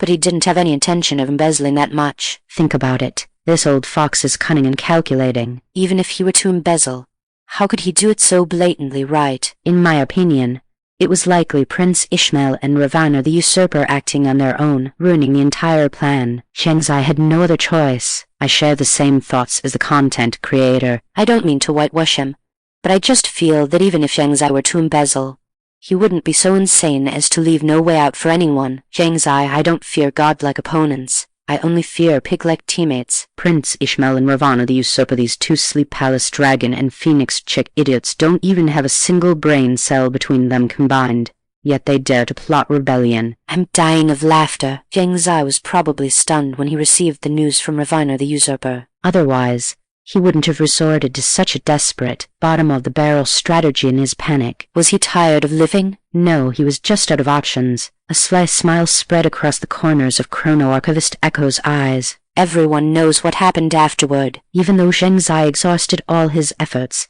in the end, apart from those faraway Nieju, the rest of the Zheng clan could not escape the palm of Emperor Tiberius the Wise. Let us warmly congratulate Reborn the usurper for successfully unlocking the achievement, the first person in history to wipe out his own entire clan. We truly must congratulate General Zheng, clapping scattering flowers. I'm dying of laughter. Content creator, your tongue is too sharp. This is absolutely killing the heart after the body. Her help. If Reborn the usurper heard this, he probably wouldn't even want to rebel anymore.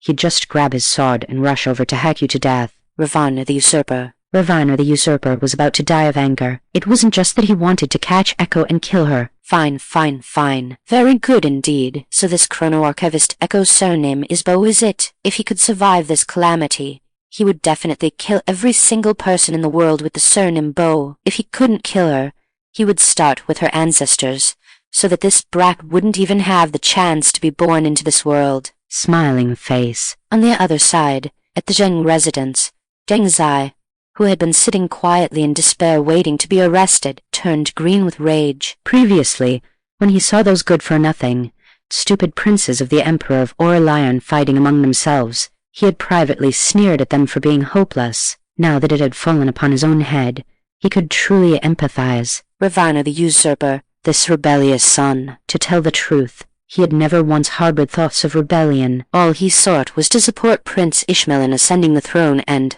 by leveraging the new emperor's trust, elevate the power of the Zheng family to an even higher level. Although Prince Ishmael had some small cunning and was ruthless, he was indeed a very easy-to-control chess piece. More importantly, he possessed the bloodline of the Zheng family. Yet, future generations spoke of him, Shengzai, only to curse him for having the ambitions of a wolf. What a massive injustice. Did they think rebellion was child's play? If it were a time of chaos, perhaps there would have been some opportunity. But now, the empire of the Zhou family had lasted for several generations, and its foundation was already solid. The current Emperor of Aurelian possessed great ambition and governed diligently, managing the world in perfect order. What ability did he, Zheng Zai, have to overthrow the dynasty? If he truly had that kind of ambition, he wouldn't have chosen to support a mediocre talent like Prince Ishmael to take the throne. Looking across all dynasties, the examples of successful rebellions were few and far between. Don't look at those pedantic old officials in the court who pointed fingers at the Emperor of Aurelian's style of governance every day, speaking endlessly of etiquette and moral education. If one were to actually pull them into raising the banner of rebellion, they would be the first to jump out and oppose it. In their hearts, the Emperor of Aurelian was the legitimate ruler. What pained him most was that their Zheng family had actually been nailed to the pillar of shame in history because of this, and later generations even had a specific place to slap them. Just thinking about it made his old face ache terribly. To stink for 10,000 years, how could he face his ancestors? As Zheng Zai was shedding tears of old age, the gates of the Zheng residence were broken open. The leader of the Imperial Guards came before him. Lord Zhang, please come with us. Zheng Zai closed his eyes. He remembered his high spirits in his youth, relying on his wits to gain a firm foothold in the officialdom. He remembered his diligence and conscientiousness while assisting the late emperor, accumulating the power of the Zheng family step by step. Human greed is like a snake trying to swallow an elephant. This, in the end, was his fate. Chrono-Archivist Echo's narration wasn't over yet. After finishing the account of the disaster in province of Kadir, what followed was an incredibly heavy story. The Sky Screen BGM also became sorrowful. Upon learning of the situation in province of Kadir, Emperor Valerius immediately dispatched troops to provide support. Lord Tristan Thorn volunteered to be the grain transport officer. He had previously helped transport supplies to Aegis marches. Emperor Valerius agreed partly because he saw that he had experience, but also because his cousin's intentions were too obvious. If he didn't agree, he would be pestered to death by Lord Tristan Thorn. I'm dying of laughter. Every time it involves Aurelian, cousin loses his rationality. He became an admonishing official just to criticize those who didn't get along with Aurelian, and he became a grain officer because he was worried about his cousin's safety. Before this, he even helped Aurelian farm the land. Talk about being deeply in love. Lord Tristan Thorn, as long as my cousin needs me. My position is flexible, not really. Emperor Valerius of Aurelian, I agree. All right. I've noticed that the Emperor always seems fluffy whenever he faces cousin. What should I do? I'm starting to ship them. Feng Wen Jai Succession CP99. Not really, darlings. This is an alternate history, so please don't view it according to actual history. I've noticed many of you are making comparisons. I will revise the parts that are unreasonable. Thank you, my darlings. Chapter 52, Arriving on the Wind. Departing on the Wind. The Peacekeep Palace and Disaster Relief Team set out from the capital, journeying toward province of Kadir, but they were blocked before reaching their destination because Xinju had also rebelled. The troops that Aurelian had borrowed from Prince Heng were likewise blocked tightly outside the city of Xinju. Xinju's terrain, leaning against mountains and rivers, was naturally easy to defend and difficult to attack. By the time Lord Tristan Thorn and his group arrived, Prince Heng's army had already been locked in a stalemate there for a long time. The prefect of Xinju was also very shrewd. He simply closed the city gates and refused to come out, with a very clear goal to buy time for Prince Ishmael and Raviner the usurper. As expected, they rebelled. Aurelia PenDragon had long anticipated this. Hearing this news did not surprise her in the slightest. The point of her concern was this. The sky screen only briefly recounted the contents of the history books, but this was not all the information revealed. Raviner the usurper's main forces were clearly all besieging province of Qadira, where, then, did a mere prefect of a small place like Xinju get such substantial military strength to hold the city and block reinforcements? Behind this, there must be extensive collusion. It was likely that an airtight web had long since been spun. The imagery on the sky screen felt immersive, vividly rendering the tense, sword-drawn atmosphere outside Xinju at that time. The soldiers' anxiety and the tension of the standoff caused every viewer holding their breath in concentration to feel their hearts tighten. Lord Tristan Thorn was so anxious, watching the rescue team being intercepted at Xinju. He wished he could sprout wings and fly over. The situation on Aurelia's side was already critical. Food supplies in the city were scarce, and even the thin porridge needed for survival had to be rationed. Every extra day they held on was a torment. The scene shifted, and the site inside province of Qadira suddenly came into view. Amidst the broken walls and ruined structures, Aurelia PenDragon, dressed in plain clothes, stood under a makeshift porridge stall, holding a wooden ladle. Scoop-palace bowl after bowl of rice porridge so thin one could see their reflection in it into the tattered bowls held out by the commoners. She looked at the increasingly shorter line of people waiting for porridge, a layer of thick, unmelting worry clouding her eyes. While she was lost in thought, a pair of aged hands, covered in wrinkles and cracks, tremblingly pulled a hard, dry flour cake from their bosom. The old woman's voice was hoarse and carried a thread-like weakness. Little official, look at you. You've lost so much weight in these few days that you're barely recognizable. You must not have been eating well. I still have a cake hidden here. You should eat it quickly. You mustn't wear yourself out. Aurelia PenDragon hurriedly tried to decline, but the old woman clutched her wrist and refused to let go. Her withered fingers, though weak, held a persistence that brooked no refusal, as if that flour cake were the final entrustment she could offer. Just as the old woman's figure retreated, an old man with grey hair stepped forward. He gently placed the bowl of warm, thin porridge he had just received in front of Aurelia PenDragon. Child, drink it. My wife, my son and daughter-in-law, and my 3-year-old grandson didn't make it. They starved to death. Now there's only my old bag of bones left, and I don't have many years to live anyway. This food, if left for you, for those who still have hope, it won't be a waste. The steam from the porridge bowl curled upwards. It blurred the eyes of Aurelia PenDragon on the sky screen, and it stung the heart of the real-life Aurelia PenDragon. The commoners are so simple and honest. They know who is good to them. Aurelia has starved herself like this for the sake of the people of province of Qadira, and they can't bear to see it. I'm crying. The uploader is truly a master at twisting the knife. It is precisely because of this incident that, regardless of what policies the imperial court wanted to implement later, province of Qadira was always the first to respond. The commoners are the most simple-hearted people. Sigh. I feel heartbroken as an observer, let alone Aurelia, who was there at the scene, witnessing life after life pass away. What kind of mood must she have been in? Actually, if it were Aurelia, she would probably rather the policies weren't implemented so smoothly than have this trust built on a foundation of bloodshed. That is true, Lyra thought to herself. It seems the people of future generations truly love the young miss, as they understand her temperament so well. Seeing the city that couldn't be breached, Lord Tristan Thorn was anxious to death. He immediately requested permission from the commanding general and donned armor to join the battle himself. Don't say it, but he actually succeeded. Speaking of this, Chrono-Archivist Echo's expression was quite complex. Can I say this? I feel like Cousin seems to have some sort of cheat enabled. Everything he does is brilliant. Although he practiced martial arts when he was young, he followed a civil official's path after growing up. Yet, even so, he managed to forcefully carve out a breakthrough during the siege. Be bolder. Cousin is simply a child of destiny. Have you ever seen a child of destiny die so quickly? It must have been him tap palace into his potential in a desperate situation. Lord Tristan Thorn is like a universal brick. Wherever he's needed, he gets moved there. The Emperor of Aurelian's eyes brightened. According to what the sky screen says, Lord Tristan Thorn is yet another uncut gem. He is still young. But that doesn't matter. I will grab him to be an official tomorrow. No sooner had the Emperor of Aurelian conceived this thought than the next line on the sky screen made the corner of his mouth twitch. Didn't our great Emperor Valerius notice cousin's brilliance? He knew, but Lord Tristan Thorn only wanted to be a critic. Emperor Valerius hated those officials to death. Why were they impeaching Aurelia for no reason? Honestly, His Majesty the Emperor has a really good temper. Good. You aren't saying anything now when he executes others' entire clans. Emperor Valerius to talented officials, my dear subject. You can have whatever you want. Emperor Valerius to fool's ding. You have an order for shall I kill you?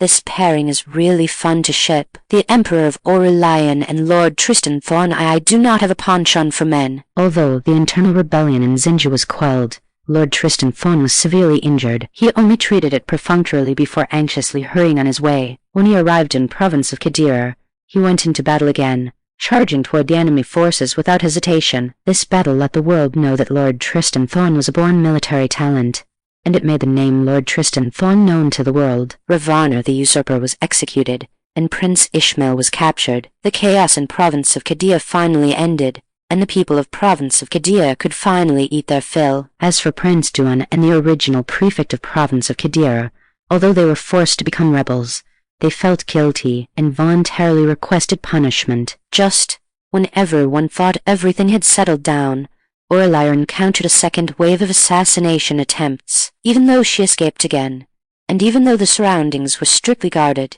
the assassins came wave after wave, endless and continuous. Lord Tristan Thorn, that's how he died, to protect Aurelia.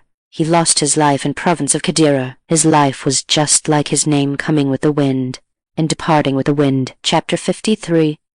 January 17th.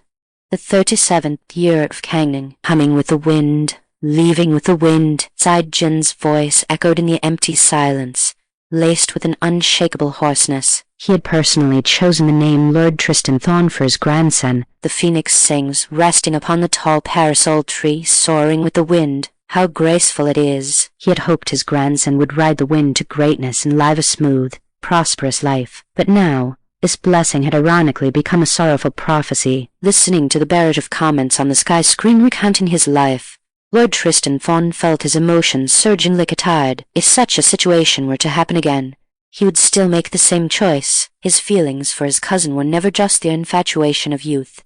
He understood all too well how pivotal she was to the Aurelian Empire. She could not die. She absolutely could not. Many people call Lord Tristan Thorn a fool for throwing away his life for an ethereal love, but the truth is far from that. Lord Tristan Thorn had paid close attention to Aurelia since they were young. He knew she carried the welfare of the world in her heart and understood her immense talent and ambition. By then, Aurelia had already entered the imperial court, using her learning to secure countless blessings for the Aurelian Empire, and the people were grateful for her grace. He knew better than anyone that if Aurelia were to perish in province of Qadira, it would be a devastating loss for the Aurelian Empire. He was perfectly willing to trade his own life for her safety. Both are people of remarkable character. The cousin held not only his cousin in his heart, but also the nation and the world. Even the commoners of province of Qadira and the gods protecting Aurelia understood her importance and wished for her well-being. Yet those vermin who brought disaster to the nation chose to turn a blind eye. I really don't understand their mindset. Is constant in fighting all day long really that interesting? Can't they look further ahead? Look outward, there are mountains of gold and silver everywhere. No choice. Selfish people have existed in every era, believe it or not. Even if the creators' videos were transmitted to ancient times, there would still be those idiots whose brains were kicked by a donkey doing such disgusting things. Aurelia PenDragon chuckled. Sigh. Making this video has made me sigh more often. Lord Tristan Thorn died in province of Qadira, and it happened right in front of Aurelia. She was already injured, and after this blow, her mental state completely collapsed, and she fell bedridden. Even after she recovered from the illness, she was never the same as before. Historians scoured historical records and repeatedly deduced the cause of Aurelia's death. The conclusion closest to the truth is old wounds had not healed, compounded by depression. Aurelia PenDragon murmured these 3 words in a daze. That's right, it's depression. On the sky screen, Chrono-Archivist Echo's voice was resolute yet melancholic, spinning thousands of years of the river of time to respond to her precisely. Only this explanation makes sense. After all, in her early years, Aurelia placed great importance on health preservation. Even if she had contracted an underlying illness in the province of Qiddiya, she should have taken good care of her body. But what if this person simply didn't want to live anymore? My lady, Lyra of the Veil's voice was filled with heart-wrenching sobs. Clara was also already weep Alice uncontrollably. Their lady, why did she have to end up with such a fate? It was extraordinarily ironic. They wanted their lady to live, but they could also understand the lady described on the sky screen. They had followed Aurelia PenDragon since they were very young. It could be said that they knew her very well. Their lady was gentle and sensitive. She would shed tears for beggars frozen by the roadside and worry about the farmers' harvests. Her heart was too soft. It held the welfare of the world, and it also held everyone around her, watching helplessly as those close to her fell one by one. How desperate that must have been. They understood that the lady on the sky screen had a heart that had long since grown cold and shattered along with those who had departed, and with the winds of province of Qiddiya. Well, you can't exactly say she didn't want to live. Perhaps Aurelia had tried to save herself. Who knows? However, for a condition like depression, it is very difficult to recover even with medication. I'm afraid Aurelia blamed everyone's deaths on herself. After all, they died protecting her. In the following years, she suffered from internal turmoil day after day, becoming more silent with each passing day. Yet she worked even harder. It was as if she wanted to use exhaustion to distract herself, or perhaps she knew her own end was coming and wanted to do more for the Aurelian Empire and its people before she died. Only then. Echo paused as if weighing her words, or perhaps sighing for this resolute persistence. Could she be at peace? These last 6 words were filled with infinite sorrow. Sub, baby, my poor baby. But seeing you like this, how can anyone be at peace? Depression is truly a disease that can kill. My younger sister had it. She really wanted to live, but she couldn't control her intrusive thoughts, especially at night. The video prepared by Echo began to play slowly again, accompanied by heavy music. In the season when the ice and snow were melting, the chill had not yet dissipated. The lingering snow on the branches turned into water droplets under the warm sun. Drip Alice down with a rustling sound, like silent sobs. The people of the Aurelian Empire were still looking forward to the warmth of the new spring, unaware that the Master Dragon, who had spent her entire life seeking blessings for the people, had already exhausted her last breath in this biting wind. In the end, she could not make it through this winter. The chronic illness caused by overwork and the long-standing depression together claimed Aurelia's life in this month, when all things were waiting to spring to life. And this first month was also the month of her birth. More than 30 years ago, it was the same season. She was born in the warm pavilion of the PenDragon family estate, her cries clear and bright, with an innate aura of spirit in her brows and eyes. No one had ever imagined that her life would end in such a regretful way in the very same month. She was born in the first month and passed in the first month. It is like a circle. No matter how far one travels, one can always return to the starting point. 17th day of the first month, 37th year of Changning. Chancellor Aurelia PenDragon passed away. She exhausted her heart for the people, and her merits were great. Upon hearing the tragic news, the Emperor was so overcome with grief that he fell ill. He posthumously conferred upon her the title of a prince of a different surname and ordered her to be buried in the imperial mausoleum, decreeing the entire nation to wear mourning clothes for 1 month. The people of Aurelian, moved by her kindness, filled the streets with the sound of weeping, which did not cease for an entire month. Chapter 54. The Regret of the Aurelian Emperor. She only lived to be in her 30s. The very best age. She hadn't even had the chance to go see the vast and beautiful landscapes as recorded in Kyusui's book. How could she have passed away so young? I have never believed in metaphysics, but ever since I learned the story of Aurelia, I truly believe that heaven is jealous of talent. After Aurelia passed away, many people followed her in death. Don't disbelieve it. It is recorded in the official history. Young Mrs. gone. The servant won't be able to live either. Lyra of the Veil's wails were heart-wrenching. Clearly, Aurelia PenDragon was standing right there, her features as gentle as ever. Yet that bone-piercing, heart-wrenching pain drilled into her marrow as if flowing through her veins, as if she had truly experienced the tragedy of being separated by death and had personally seen her young miss off on her final journey. Her cries were still hanging in the air when Chrono-Archivist Echo's voice sounded from the sky screen once again. After Aurelia passed away, many could not endure that grief and chose to follow her, just like Lyra and Kyusui. Since being saved by Aurelia in her youth, Lyra had long regarded her young miss as her only family and destination in this life. During the province of Cadia rebellion, Aurelia did not take her along. When the tragic news reached the capital of Aurelian, she instantly collapsed and, without a moment of hesitation, followed her young miss. And what about Kyusui? She carried Aurelia's unfinished dreams, measuring the vast rivers and mountains step by step, going to see the misty reign of Changning and the long winds of the northern frontier on behalf of her young miss, to admire the moonlight over Daunting and the green mountains of Shu. On the road, she wrote the memoirs of Kyusui, every word and sentence recording the life of her young miss. When the book was completed, and every inch of the land of Aurelian had been imprinted with her footsteps, she stood quietly facing the direction of the capital of Aurelian, then calmly ended her life to go find her young miss in another world. It was not just them, but also the common people of province of Cadia. The image on the sky screen shifted, revealing a dim earthen house. The candlelight inside flickered. An old woman with a head full of silver hair was performing 3 kowtows and 9 prostrations before the wooden statue of the goddess of agriculture on the table. She raised her wrinkled face and looked at the children and grandchildren surrounding her. This old woman is old. Living on is just a waste of our family's food. If it weren't for Master Dragon back then, I would have died long ago. She was still so young, just a child, walking that road alone.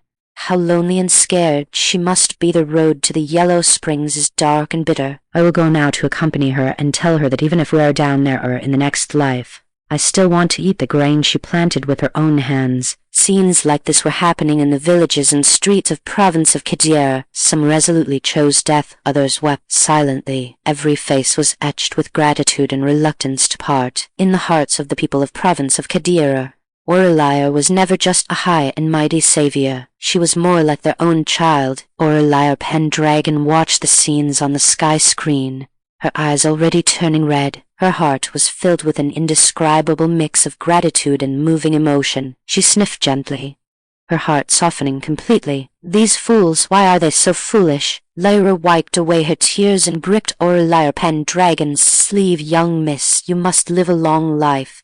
You must be safe and sound. Look, everyone is Hope Palace for you to be well. Aurelia PenDragon nodded slowly. It would not happen. This time, the tragedy would not repeat itself. She could not bear to let so many people grieve and weep for her. She did not want to see them die for her. She hoped that every commoner could live and work in peace. Let those regrets and sorrows remain forever in the narrative of the sky screen. Kyusui's eyes were full of gratification. Her young miss's years of painstaking effort had not been in vain. The people remembered her kindness and were grateful for her grace. This heavy, profound affection was the best reward for her young miss. The heavy atmosphere on the sky screen did not dissipate. Lord Tristan Thorn's regrets and Aurelia's sorrow had all been laid out, and for tonight's protagonist, there was one last person. Aurelia's passing was also the beginning of the greatest regret in Emperor Tiberius the Wise's life. Why say it like this? At first, Emperor Valerius might have only viewed Aurelia as a trusted minister, but as the years passed, the Emperor of Aurelian gradually saw the kind and pure foundation of her character. Who wouldn't like such a person? Deep down, he had long regarded this intelligent and resilient young woman as his own daughter. When Aurelia entered the court, she was only in her teens, still just a young girl. Over the years, she had helped Emperor Valerius share his worries and solve problems in the court, smoothed over so many thorny issues, and paved so many smooth paths for the state of Aurelian. Emperor Valerius saw it all and kept it in his heart. Throughout history, it was not as if there were no petty villains who wanted to sow discord in the ruler-minister relationship between the two. Frequently Gossip Palace before Emperor Tiberius the Wise, claiming things like her achievements overshadowed the ruler. But Emperor Valerius never told Aurelia about these trivial matters. He simply dealt with those people quietly. He was not senile or blind, How could he not see that Aurelia's heart was filled with the common people of the world? How could he not understand that her original intention for entering the court as an official was always just to let the common people live better lives? Yes, that's right. Emperor Valerius loved talent, and Aurelia was the talent among talents. He truly cherished her. The two were both ruler and minister, teacher and friend, and also like father and daughter. Damn it! The uploader has made me cry with these knives. Can the next episode be something funny? If you dish out more knives, I am going to unfollow. After Aurelia passed away, everyone in the state of Aurelian commemorated her in their own way. Scholars also wrote many poems. I can't talk anymore. Dead memories are suddenly attacking me. Aurelia is a good baby, and Emperor Valerius is a good baby too. I will love them forever. Heart. The descendants expressing their love so bluntly made the Emperor of Aurelian blush. These children, no sense of propriety. Eunuch Cedric hurriedly offered flattery, Your Majesty. They are expressing their adoration for you. The Emperor of Aurelian was very happy. Of course, he knew he had truly become a good emperor. However, this heart... What is it? He imitated the gesture from the sky screen's emoji, his head full of question marks. It might be hard for people to believe, but Emperor Valerius not only never suspected Aurelia, he even truly considered having her inherit the throne. That's right, having Aurelia become the emperor. What? Let a woman become emperor. The state of Aurelian beneath the sky screen was stirred into a massive uproar. The sorrow that had originally permeated the air was instantly dispersed by these subversive words. Inside a tea house, a scholar who had just picked up his teacup shook his hand, spilling tea all over the table. He couldn't be bothered to wipe it up, his eyes wide as he looked at the person at the same table. Both seeing disbelief in each other's eyes, let a woman ascend the throne. This is simply unheard of. His friend also said, although Master Dragon has great talent, for a woman to be emperor is truly unimaginable. In a village, an old farmer laughed and said, Master Dragon is a good official who truly cares for us, and our Emperor of Aurelian is also a rare, good emperor. We have really landed a good life. The Imperial Palace. The Emperor of Aurelian's loud laughter pierced the silence of the palace halls. He raised his hand and clapped. She is indeed the material for it. Eunuch Cedric and the other attendants were so scared they buried their heads even lower, almost pressing them to the ground. The Emperor of Aurelian laughed for a long time before his breath gradually calmed. I have indeed considered this thought during this period of time, Emperor Valerius said softly, as if speaking to the attendants beside him, or perhaps speaking to the sky screen. Even he, as he was now, had thought of it, let alone himself on the sky screen who understood Aurelia PenDragon even better. However, Aurelia had no ambition and did not want to be emperor. She felt that Emperor Valerius was too tired from reviewing so many memorials every day and wasn't as happy as she was. Besides, being confined in the imperial palace all day was like an eagle with broken wings. That's right. Aurelia loved freedom so much. She just thought that one day when the seas were calm and the rivers clear, she would go and see with her own eyes the world she had personally built, letting the common people be well fed and clothed, the young be raised, and the old be cared for. That was her wish. It was not that she had no ambition.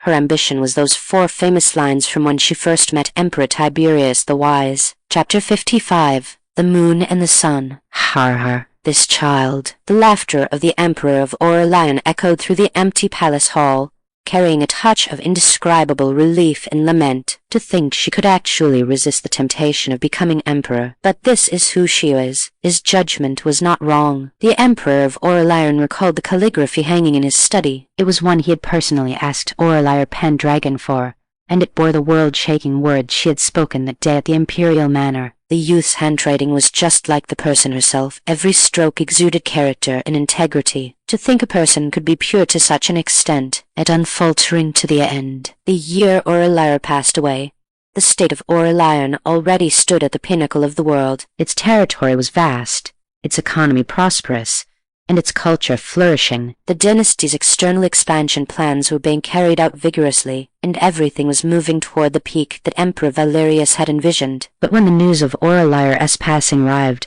Emperor Valerius was heartbroken to the extreme. He immediately fell gravely ill, bedridden for a long time, unable to recover. The emperor, who had always been decisive and high-spirited, seemed to have lost the sharpness in his eyes. In the imperial court, although the good imperial grandson was presiding over the government, The pace of expansion ultimately slowed down. It was not that the imperial grandson lacked ability.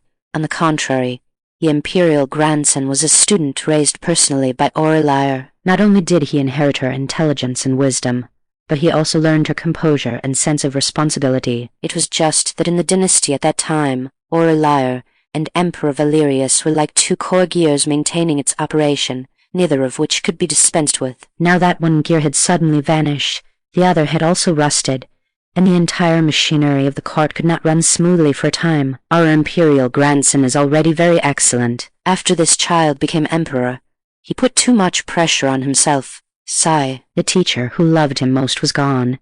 His best imperial grandfather was gravely ill, and the imperial grandson himself had fallen into a major illness. Yet, during this most sensitive phase, he still managed to keep the dynasty in perfect order. Our good baby is already amazing. Aurelia PenDragon listened to Chrono-Archivist Echo's words earnestly. The appearance of the sky screen could be considered a kind of spoiler. It not only predicted the future direction, but, if one listened carefully, could also reveal the flaws in the original trajectory. For instance, right now, the state of Aurelian in the sky screen had actually ceased to function properly after losing her and his majesty. This showed that the seemingly flourishing dynasty was too dependent on them. This dependency had both advantages and disadvantages. If she and his majesty were still alive, they could naturally keep the dynasty's machinery running at high speed, and government decrees would be implemented without hindrance. But the bad part was that she was gone, and his majesty was no longer there either. Aurelia PenDragon silently drew a lesson and kept this matter in her heart. Our emperor knows that his days are numbered. His age is there, and adding the heavy blow of Aurelia's passing, he still used his last breath to clear away the final obstacles on the imperial grandson's path to the throne. After doing all this, he finally breathed a sigh of relief, as if he had unloaded a heavy burden of 1,000 caddies. Not long after Aurelia departed, Emperor Valerius of Aurelian also passed away. That year, the dynasty was shrouded in sorrow, and the whole nation mourned together. The people of Aurelian all said that they had lost both the moon and the sun at the same time. January 18, 2136. Seeing this, I use this video to bid farewell to Aurelia and Emperor Tiberius the Wise. May both of you be remembered through the ages. Since then, dynasties have changed. But never again could such a dynasty be found. When the moon fell, the sun also set with it. That year, the dynasty ultimately lost its most dazzling light. I'm crying to death. On the sky screen, Echo wiped the tears from the corners of her eyes. This is the regrets of history that this video episode has reviewed. Whether it is Aurelia or Emperor Tiberius the Wise, whether it is General Kalen Vanguard, or official Lady Genevieve Thorne and Lord Tristan Thorne, including the countless predecessors throughout history, it is they who use their own stories to write the most moving chapters of the vast land of Huaxia. As her voice fell, Echo picked up the teacup in front of her. Here, I would like to use tea in place of wine to pay tribute to them. A tribute to Aurelia, a tribute to Emperor Tiberius the Wise. Bottoms up with this cup of tea. A tribute to all our predecessors. Yes, we will never forget. This video episode is too long. So long and heavy that it makes one unable to breathe. Ah, is it ending? Wait, looking at the duration. It's not right. Is there more? In the screen. When Echo put down her cup, she suddenly hooked the corners of her lips mischievously at the camera. Yes, you read that right. Today's knife. Ah no, the video hasn't ended yet. I found it unbearable to edit this part, so I specifically put it at the end. As everyone knows, Aurelia and the Emperor of Aurelian had a common ideal. See for yourselves. The noisy barrage of comments gradually fell silent, replaced by a gentle tranquility. An ancient scroll slowly unfurled, and the warm winter sun shone through the lattice window, spilling onto the table covered with soft cushions. The two actors playing Aurelia PenDragon and Emperor Valerius sat opposite each other. The tea brewing on the stove emitted curling wisps of heat, and the fragrance of tea permeated the entire scene. The monarch and subject discussed the country's vigorous development in recent years and the prosperous scene of the people living and working in peace and contentment, their eyes and brows tinged with smiles. The Emperor of Aurelian picked up a black piece and placed it steadily on the chessboard. He raised his eyes to look at Aurelia PenDragon opposite him, his smile warm and harmonious. Now the world is at peace and the rivers are clear. Does my beloved official remember what you said to me when you first wanted to become an official? Aurelia PenDragon held a white piece between her fingertips and placed it down gently. Of course I remember. I have lived up to the mission. Ha ha ha, you did it. The Emperor of Aurelian's hearty laughter was full of approval. Aurelia PenDragon raised her eyes, a trace of longing flashing in their depths, and asked softly, when everything is over, can your majesty allow me to resign from office? Resign? The Emperor of Aurelian was slightly stunned. Yes, she nodded, her gaze looking out the window. I want to go out and travel, to see this world. Hearing this, the Emperor of Aurelian was stunned for a moment, then laughed heartily. I also have this thought. That child is almost trained up, so when the time comes, I will lay down this burden and go with you. How about that? Good. This scene froze here. Subsequently, the sky screen suddenly plunged into darkness. Lines of white text slowly appeared. They had made a promise to go and see the world together. This world they had personally built. They wanted to personally listen to the voices of the people, to listen and see if there was still suffering in the world. They had been bound by responsibility for so many years, and also wanted to go around freely and casually. One was a stunningly talented prime minister. The other was an emperor who held the world in his hands. Their wish was never realized. However, as a person of later generations, as someone who knows this history, forgive my selfishness, I want to let them see it. The text gradually faded away, and the pitch-black sky screen regained its brilliance. The bustling scenes of a modern city unfolded one by one. Rows of skyscrapers pierced the clouds. The neon lights of the night were as brilliant as a galaxy, and the wide streets were filled with heavy traffic, with calm smiles on the faces of pedestrians. Amidst green mountains and clear waters, it was a picture of harmonious coexistence between man and nature. In schools, the sound of reading was loud and clear, and in the marketplace, the smoke of cooking fires curled up. Everywhere was a picture of people living and working in peace and contentment. As the images flowed, all the beauty was recorded, as if to make up for that regret. Aurelia, your majesty, do you see this? Finally, with this video, I pay tribute to our predecessors, to the greatest people! Chapter 56. May Lord pay life to be 100 years old. The Zhang family had fallen. No sooner had Aurelia PenDragon woken up than Clara told her this news. She was not surprised in the slightest. After the sky screen revealed so much last night, the decline of the Zhang family was inevitable. Ravana the usurper was far away in Yaju. With the Emperor so far away and the exposure from the sky screen, he would certainly rebel prematurely. The Emperor of Aurelian had dispatched troops to the Badlands of Kanu last night, and even sent a fast horse with a letter to Prince Duan. However, Aurelia PenDragon felt that Ravana the usurper would not succeed. The only person she was worried about was Prince Ishmael. The banditry and whispering veils and the matters behind the scenes were things she had personally recommended Prince Ishmael to investigate. But the sky screen had exposed Prince Ishmael just like that and scolded him so severely. When people in the capital talked about what happened last night, they were all so angry they cursed loudly. It was easy to imagine Prince Ishmael's current predicament, but fortunately, she had made preparations for both possibilities. The Apex auction house is holding an auction today. Would you like to go? Clara asked. Aurelia PenDragon took the list from Lyra of the Veil's hand and raised an eyebrow. There are actually so many nobles. It seemed her marketing had been very successful. Come, let them all come. She could already see a lot of money flying her way. I won't go. I already saw the people I needed to see yesterday. Yesterday,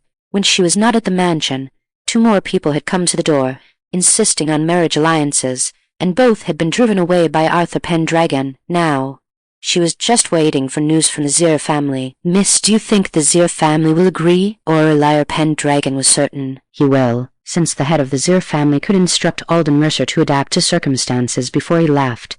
That explained everything. She just didn't know what kind of surprise he would bring her. Sister, something is wrong. Quick footsteps accompanied by a crisp cry burst in. Seraphina PenDragon ran in with her hair bun disheveled and a pearl flower at her temple swaying precariously. What's wrong? Sister, hurry and go see second sister. Before Seraphina PenDragon could finish speaking, she looked up and saw that Aurelia PenDragon had already stood up, walking hurriedly outside. After 2 steps, she had even broke into a light jog. Seraphina PenDragon scratched her head and hurriedly followed. On the way to Linglong Pavilion, Aurelia PenDragon's brows were tightly locked. Among the younger generation of the PenDragon family, Celeste PenDragon had the most sensitive and fragile temperament. She didn't know what had happened to make Lady Serena so flustered. The door to Linglong Pavilion was tightly closed. Aurelia PenDragon didn't have time to think and kicked it open. Seraphina PenDragon, who was a step behind, looked at the door that had been kicked off its hinges and quietly swallowed. Did sister misunderstand something? Don't beat her to death later, oh boo-hoo. Minxon. Aurelia PenDragon strode in, her gaze searching the room anxiously, until she finally saw Celeste PenDragon with her head lower by the desk. Celeste PenDragon seemed startled by the loud noise at the door. Her body jolted, and she slowly raised her head. When she saw her appearance clearly, Aurelia PenDragon's mouth twitched, and the tension from just a moment ago instantly dissipated. Celeste PenDragon's face was covered in graphic grey marks. Her hands were as black as if they had been dipped in thick ink, and her dress was stained with many black smudges. Dozens of sheets of drawing paper and several sharpened pencils were scattered on the floor, all in a mess. Sister, Celeste PenDragon asked, bewildered. Aurelia PenDragon walked forward, looked down at her, and asked helplessly, "What are you doing?" Nowhere was her fragrant, soft little sister. Who was this big black egg? Celeste PenDragon smiled embarrassedly and picked up a drawing paper from the desk to hand over. I'm practicing the sketching you talked about. Look, doesn't this look just like you? Aurelia PenDragon took the drawing paper and looked at it carefully. Her eyes couldn't help but light up. Celeste PenDragon was indeed very talented. That day, she had only casually explained a few things to her, and she hadn't expected her to improve so much in such a short time. Wonderful. Aurelia PenDragon praised her sincerely and reached out to gently brush the stray hair from her forehead. How did you get yourself into this state? I fell asleep while drawing and accidentally pressed my face against the paper. So Celeste PenDragon's cheeks turned slightly red, her voice as thin as a mosquito's hum. Aurelia PenDragon sighed helplessly, took the wet towel from a servant, and carefully wiped her face. She turned to look at Seraphina PenDragon, who was standing to the side, pouting and twisting her fingers together, not daring to meet her gaze at all. Aurelia PenDragon understood this younger sister so well that she saw through her thoughts at a glance. It is a good thing that you care about your sister, Aurelia PenDragon said. Seraphina PenDragon pricked up her ears. Really? Yes. Aurelia PenDragon nodded. It was I who was too impatient and didn't finish listening to you.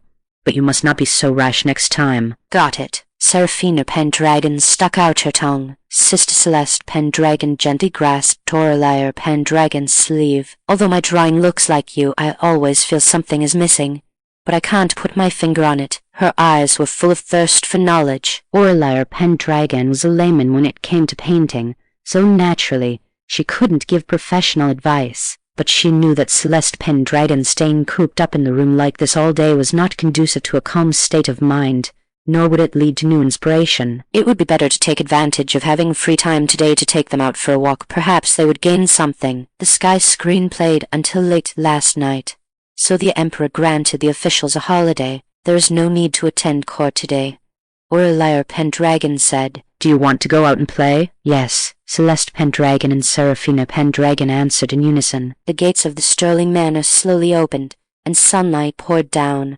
illuminating the sea of people at the entrance. Some were preparing to leave, while others carried heavy baskets, insisting on handing them to the gatekeeper. Seeing the gatekeeper refuse, they simply placed them on the ground and turned to run away quickly. When Aurelia PenDragon's figure appeared at the entrance, the commoners instantly quieted down, all eyes focused on her, and then enthusiastic cheers erupted. Lord Chancellor, Little Master Dragon, Goddess of Agriculture. The gatekeeper hurried forward, his face showing a bit of helplessness but also unconcealable pride. Miss, these commoners are all here to bring you things. The master ordered us not to accept them, but everyone is truly enthusiastic, and we can't stop them. He didn't even know when a little red flower had been pinned to his hair. Although the gatekeeper's tone was complaining, his eyes were full of joy. Since the miss could be loved by so many people, he also benefited from the reflected glory. Aurelia PenDragon frowned. Why didn't you tell me sooner, miss?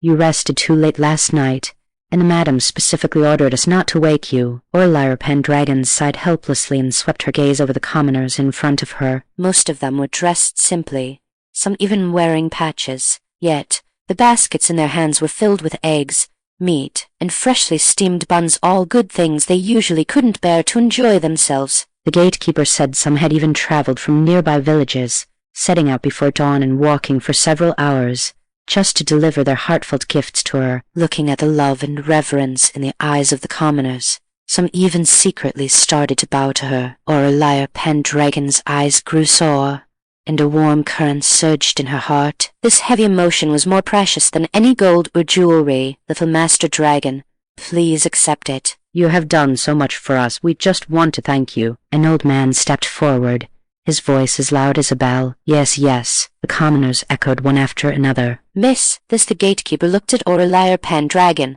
waiting for her instructions. Accept it. She stepped forward, and the commoners immediately quieted down, looking at her with burning gazes. Fellow villagers, Aurelia PenDragon spoke, her voice gentle yet firm. I accept your kind intentions, but I have not yet accomplished anything. How can I deserve such deep love? Please be sure to accept the return gifts from the mansion later, and do not spend so much money next time. Little Master Dragon, that is not right, the old man from before said loudly. The day before yesterday, Master Dragon personally came to our village, taught us hand in hand how to prepare the secret formula for increasing production, and even said he would help us improve farm tools. You and Master Dragon both have great virtue and great ability. You deserve our respect. Aurelia PenDragon was amused by these simple and direct words and deliberately kept a straight face. If you continue like this, your officials in the court will say I am competing with the commoners for profit, and then I will be in a difficult position. Who dares to say that? Someone in the crowd shouted loudly. Whoever dares to slander little Master Dragon, I will go and splash manure at their door. Me too. Count me in. The commoners were indignant, their voices rising one after another. Aurelia PenDragon couldn't help but cough lightly to signal everyone to be quiet. At this moment, someone shouted at the top of their lungs, all right, everyone don't get excited. Don't cause trouble for little Master Dragon. Looking at little Master Dragon like this, she must be preparing to go out, right? Let's quickly make way. Right.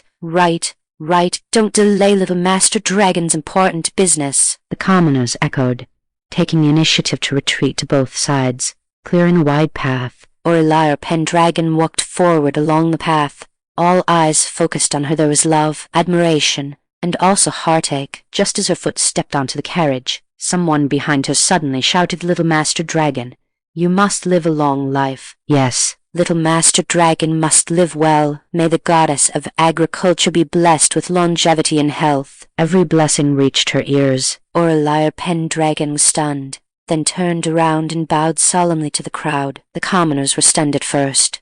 Then they all followed her example, bowing in return. Although their movements were not standard, they were full of piety. The carriage curtain slowly fell, cutting off the gaze from outside. In a corner, an old man with white hair watched the direction the carriage was going, his eyes full of gratification. The child beside him tugged at his clothes. Teacher, what are you looking at? The old man smiled slightly. Looking at the great unity of the world. The child looked in the direction where the carriage had disappeared, deep in thought. Chapter 57, Awakening. The carriage pulled up in front of a noodle stall. Aurelia PenDragon ordered 3 bowls of plain noodles. The stall owner recognized her and specifically added a poached egg to every bowl. When it came time to pay, he waved his hands and refused to take any money. She couldn't win the argument, so as she left, she quietly tucked a small silver ingot under the bowl. Seraphina PenDragon caught a glimpse of a silk shop sign and, tugging on her sleeve, acted spoiled, insisting they go to the Cloud Brocade Pavilion to pick out new clothes. Aurelia PenDragon agreed with a smile. When they came out of the Cloud Brocade Pavilion,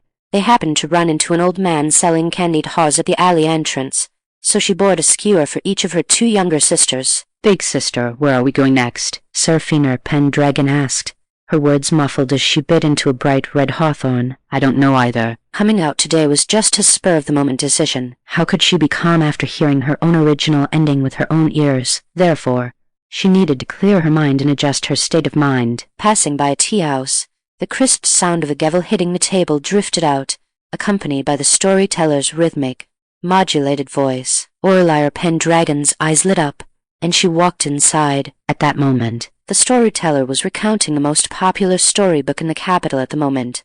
spitting emphatically with great emotion. Story has it that this scholar Dorian had been known as a child prodigy since he was young. At 20, he married Lady Vivienne, the daughter of a wealthy local gentleman. Who would have expected that scholar Dorian was set on achieving fame, and once he left, he was gone for 6 years. Lady Vivienne could not endure the loneliness and actually had an affair with someone else. After scholar Dorian returned home, he angrily demanded a divorce. After this heartbreak, his heart became like cold iron, and he dared not touch the word love again. Yet, as fate would have it, the current princess had a discerning eye.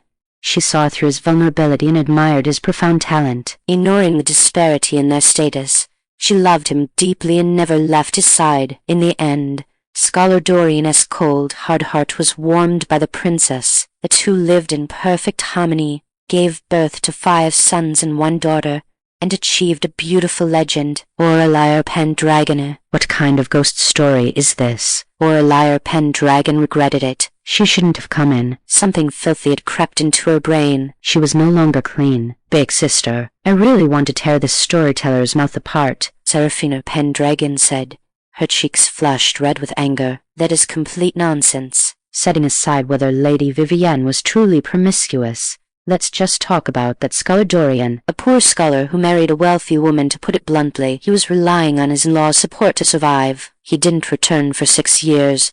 Wouldn't his parents at home have been entirely supported by his wife? She became angrier as she spoke in that princess, a golden branch and jade leaf.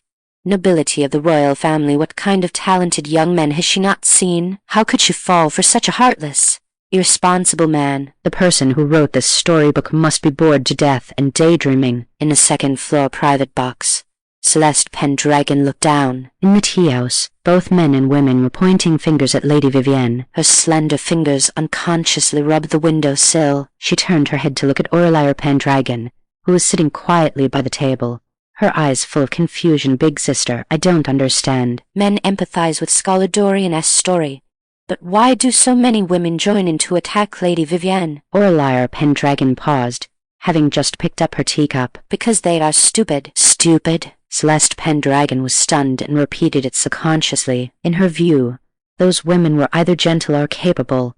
How could they be associated with the word stupid? But that is not their fault. Aurelia PenDragon's gaze swept over the moving crowd downstairs. Do you remember what I told you in the carriage that day? Celeste PenDragon concentrated on recalling, and after a moment, she said softly, Big Sister said that this world is too harsh on women. From ancient times to the present, generation after generation, their thoughts have been tightly imprisoned in the cage of the 3 obediences and 4 virtues. Even if they have lofty ambitions, they will be reviled and rejected by the world. I used to think the same way, but it was Big Sister who enlightened me. Her voice paused, and a glimmer of light flashed in her eyes. But Big Sister, it's different now, isn't it? It is different. Aurelia PenDragon's gaze fell on her 2 younger sisters. You were enlightened by me, but what about them? She lifted her chin, gesturing to the women downstairs who were still reviling Lady Vivienne. The Celeste PenDragon opened her mouth, speechless for a moment. That's right. She had awakened, but there were still countless women trapped in the fog. I know. Aurelia PenDragon slammed the table, a burning light erupting in her eyes. They also need a guide. Someone to make them awaken. Aurelia PenDragon put down her teacup, reached out to rub her head, her eyes full of gratification. Aurelia PenDragon looked up at her. Is that person Big Sister? Big Sister must be able to do it. Aurelia PenDragon, however, gently shook her head. Big Sister cannot do it alone. Our Aurelia PenDragon, who had been full of fighting spirit just a moment ago, instantly wilted. What should she do then? The next second, Aurelia PenDragon's voice slowly sounded, carrying a bit of expectation, falling into her ears. Do you want to try me? Aurelia PenDragon suddenly looked up, her eyes wide. Can I? Everyone says I'm not someone who can do great things. Aurelia PenDragon was wallowing in self-pity, but Big Sister's gaze often contained encouragement. Thinking of Big Sister's exhaustion and the ending of Big Sister, she suddenly ignited. She wanted to help share Big Sister's burdens. I understand. Then I will write storybooks too. Tell them that women don't need to revolve around men. She became more excited as she spoke. I've already thought of the book titles. Let's call it The Domineering Lady Falls in Love with Me. I also want to write The Capital's Talented Woman Keeps 8 Male Favorites. talented young men vie for my favor, and the top scholar wants to marry me. I'll backhand him into the mud. Aurelia PenDragon. Why what? To tell the truth, she kind of wanted to read the last one. 3 chapters. How delightful, how delightful. Hurried and praise me. Chapter 58, The Light is Out. It was already the hour of Shen when they came out of the tea house. Let's go home. Seraphina PenDragon was about to get into the carriage when she saw that the door across from the tea house had been tightly shut, and she couldn't help but feel curious. That storefront is so elegant, and this is the busiest part of the capital, so why is there no one patronizing it? Aurelia PenDragon followed her gaze, glanced at the plaque hanging there, and understood in her heart this is a rabbit house. Upon hearing these 3 words, Seraphina PenDragon's cheeks instantly flushed as they were speaking.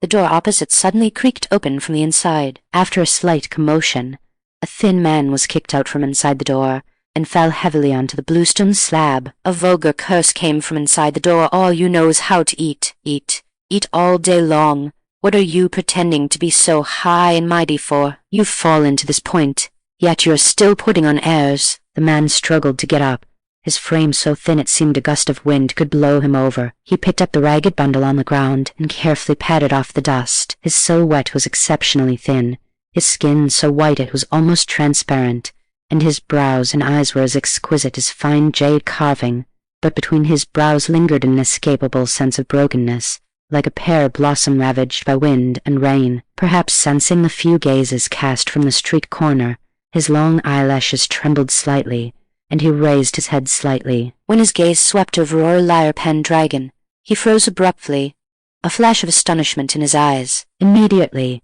he dragged his slightly staggering footsteps half a step back and bowed to Aurelia PenDragon from afar. I have seen Marquess Changning. You know my sister? Seraphina PenDragon raised an eyebrow. She looked the man in front of her up and down, feeling that he was stunningly handsome, yet so wretched that it made one feel unbearable. The man lowered his eyes, his posture becoming even more humble, and said softly, "Who in the capital does not know the name of Marquess Changning? Although Asher is but a commoner, I will forever remember the benefactor's kindness." His voice was a bit hoarse, as if he hadn't spoken properly for a long time, every word revealing a cautious humbleness. Asher, the familiar name made Aurelia PenDragon pause. That couldn't be that much of a coincidence, could it? Asher only felt Aurelia PenDragon's gaze land on him, lingering for a long time without moving away.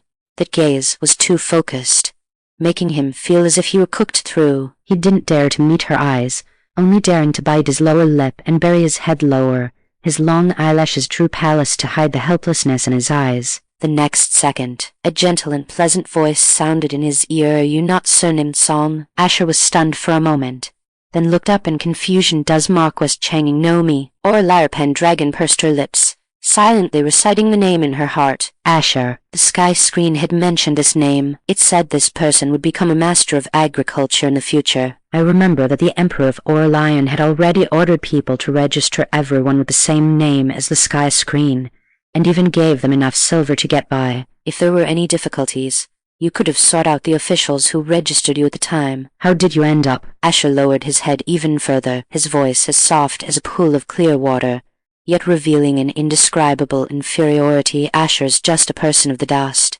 How could I possibly be related to the big figures on the sky screen? He himself felt that a person like him was simply unworthy of having the same name as the noble person predicted by the sky screen. Aurelia PenDragon understood in her heart, thinking it must have been those officials who were perfunctory. She looked at the exquisite yet broken face before her, and felt more and more certain that the person in front of her was, 9 times out of 10, the master of agriculture mentioned on the sky screen. Otherwise, how could it be such a coincidence? "Do you have anywhere to go now?" Aurelia PenDragon's gaze fell on him. His body was so weak it seemed a gust of wind could blow him over, and there were still unhealed bruises on his face, so he must have suffered a lot of grievances. This question hit exactly on Asher's sore spot, and he shook his head blankly. Asher lost his mother in childhood, and my father was addicted to gambling. After losing the family property, he sold me. I have drifted and wandered all these years, and have long had nowhere to go. Good grief, a mother who died early,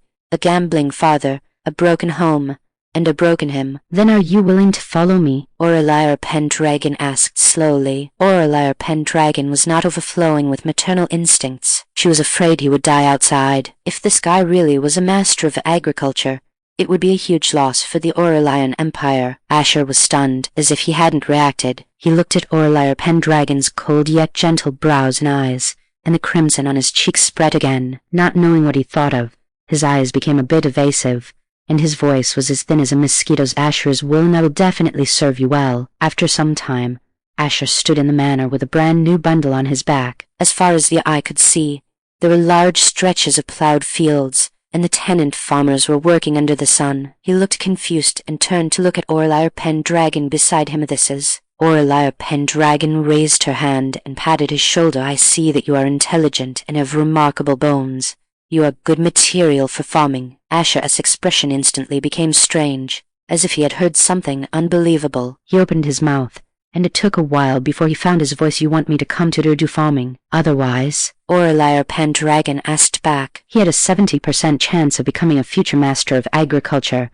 What else would he do if not farming? Asher. All right then. It turned out he had misunderstood. By the time Asher was settled, the sun in the manor had already tilted westward. Aurelia PenDragon sent her two sisters back to the manor, then rushed to the imperial palace in a hurry. Inside the imperial study, the room was filled with the fragrance of ink. The Emperor of Aurelian was dressed in casual clothes, holding a vermilion brush, writing and drawing on the spread-shewn paper. Several sheets of paper were already scattered on the desk, each with a few vigorous and powerful titles written on them. He frowned and examined them repeatedly, looking for a long time, but no matter how he looked, he felt unsatisfied. Eunuch Seneschal Cedric, which of these titles do you think is suitable for my little master dragon? Eunuch Seneschal Cedric's heart skipped a beat, and he secretly slandered. How would a eunuch like him dare to recklessly comment? This servant thinks that as long as it is chosen by your majesty, it is of the best meaning, and Master Dragon will definitely accept it with full joy. This statement could be described as watertight. You just know how to say polite things. The Emperor of Aurelian shook his head and laughed. His fingers tapped Pallas gently on the desk, his tone carrying a bit of pickiness. No, these are all too ordinary.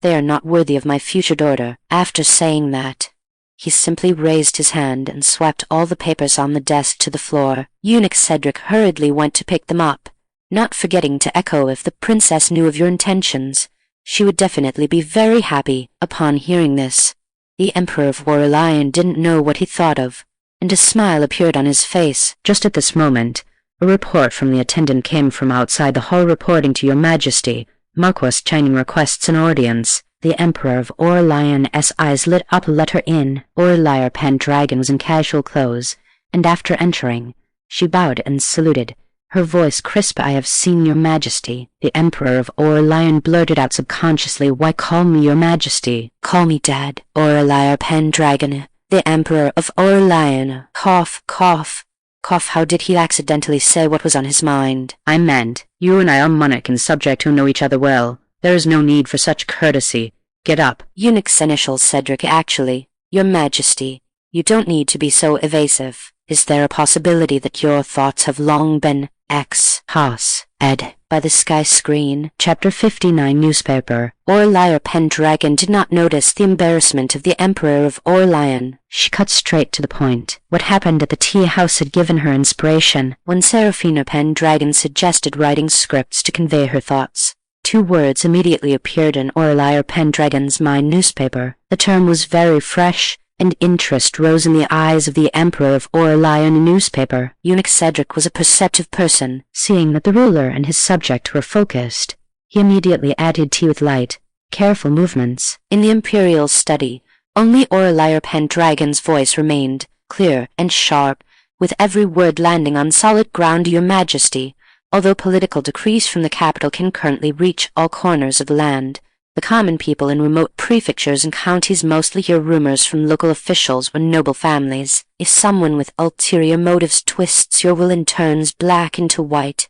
how would you, far away in the imperial court, ever know? The Emperor of Aurelian naturally understood what remained unsaid. He kept his expression calm, but his heart was already churning. The young girl before him spoke eloquently, and when she talked about the hardships of the people, her eyes were filled with sparkling light. This newspaper can solve this predicament.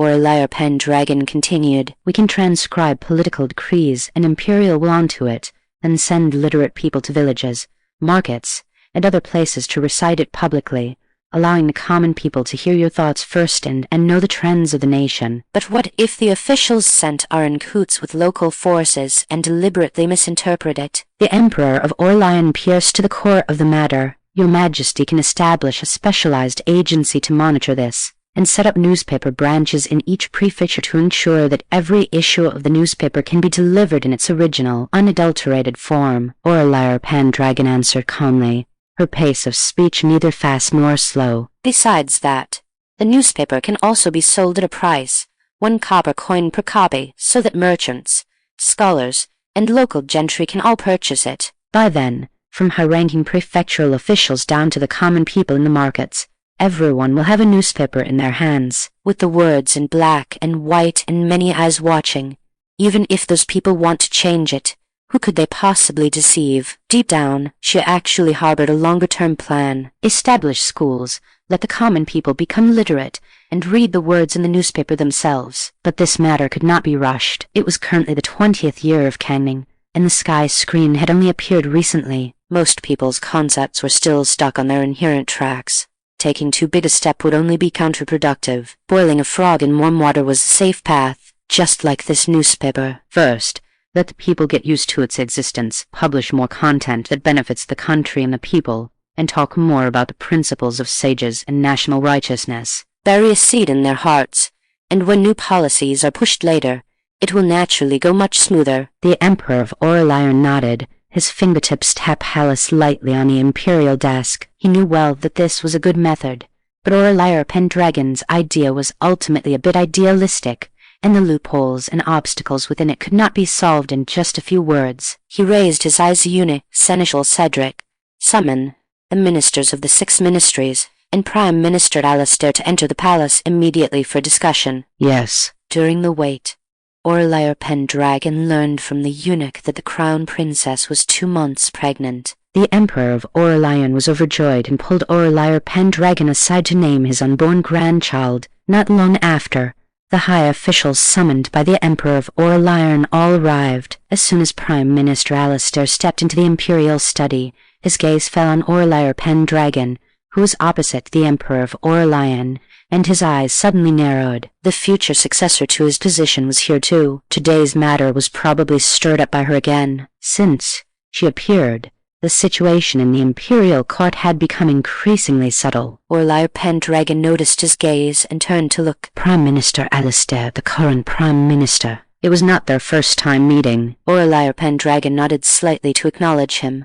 and Prime Minister Alastair also restrained the complexity in his eyes, returning a gentle, shallow smile. With everyone present, Aurelia PenDragon did not delay any further, and explained the newspaper concept, the setup of the political news bureau, the distribution process, and the monitoring strategy in detail once more. As soon as she finished speaking, the Minister of Revenue's eyes lit up. Wonderful. If there is a disaster in various places, the amount of grain and funds allocated by the imperial court and the standards for distributing grain are all published in the newspaper, letting the common people know one by one. Then the fat rat cases will not happen. But Your Majesty, Prime Minister Alastair stroked his beard, his tone cautious.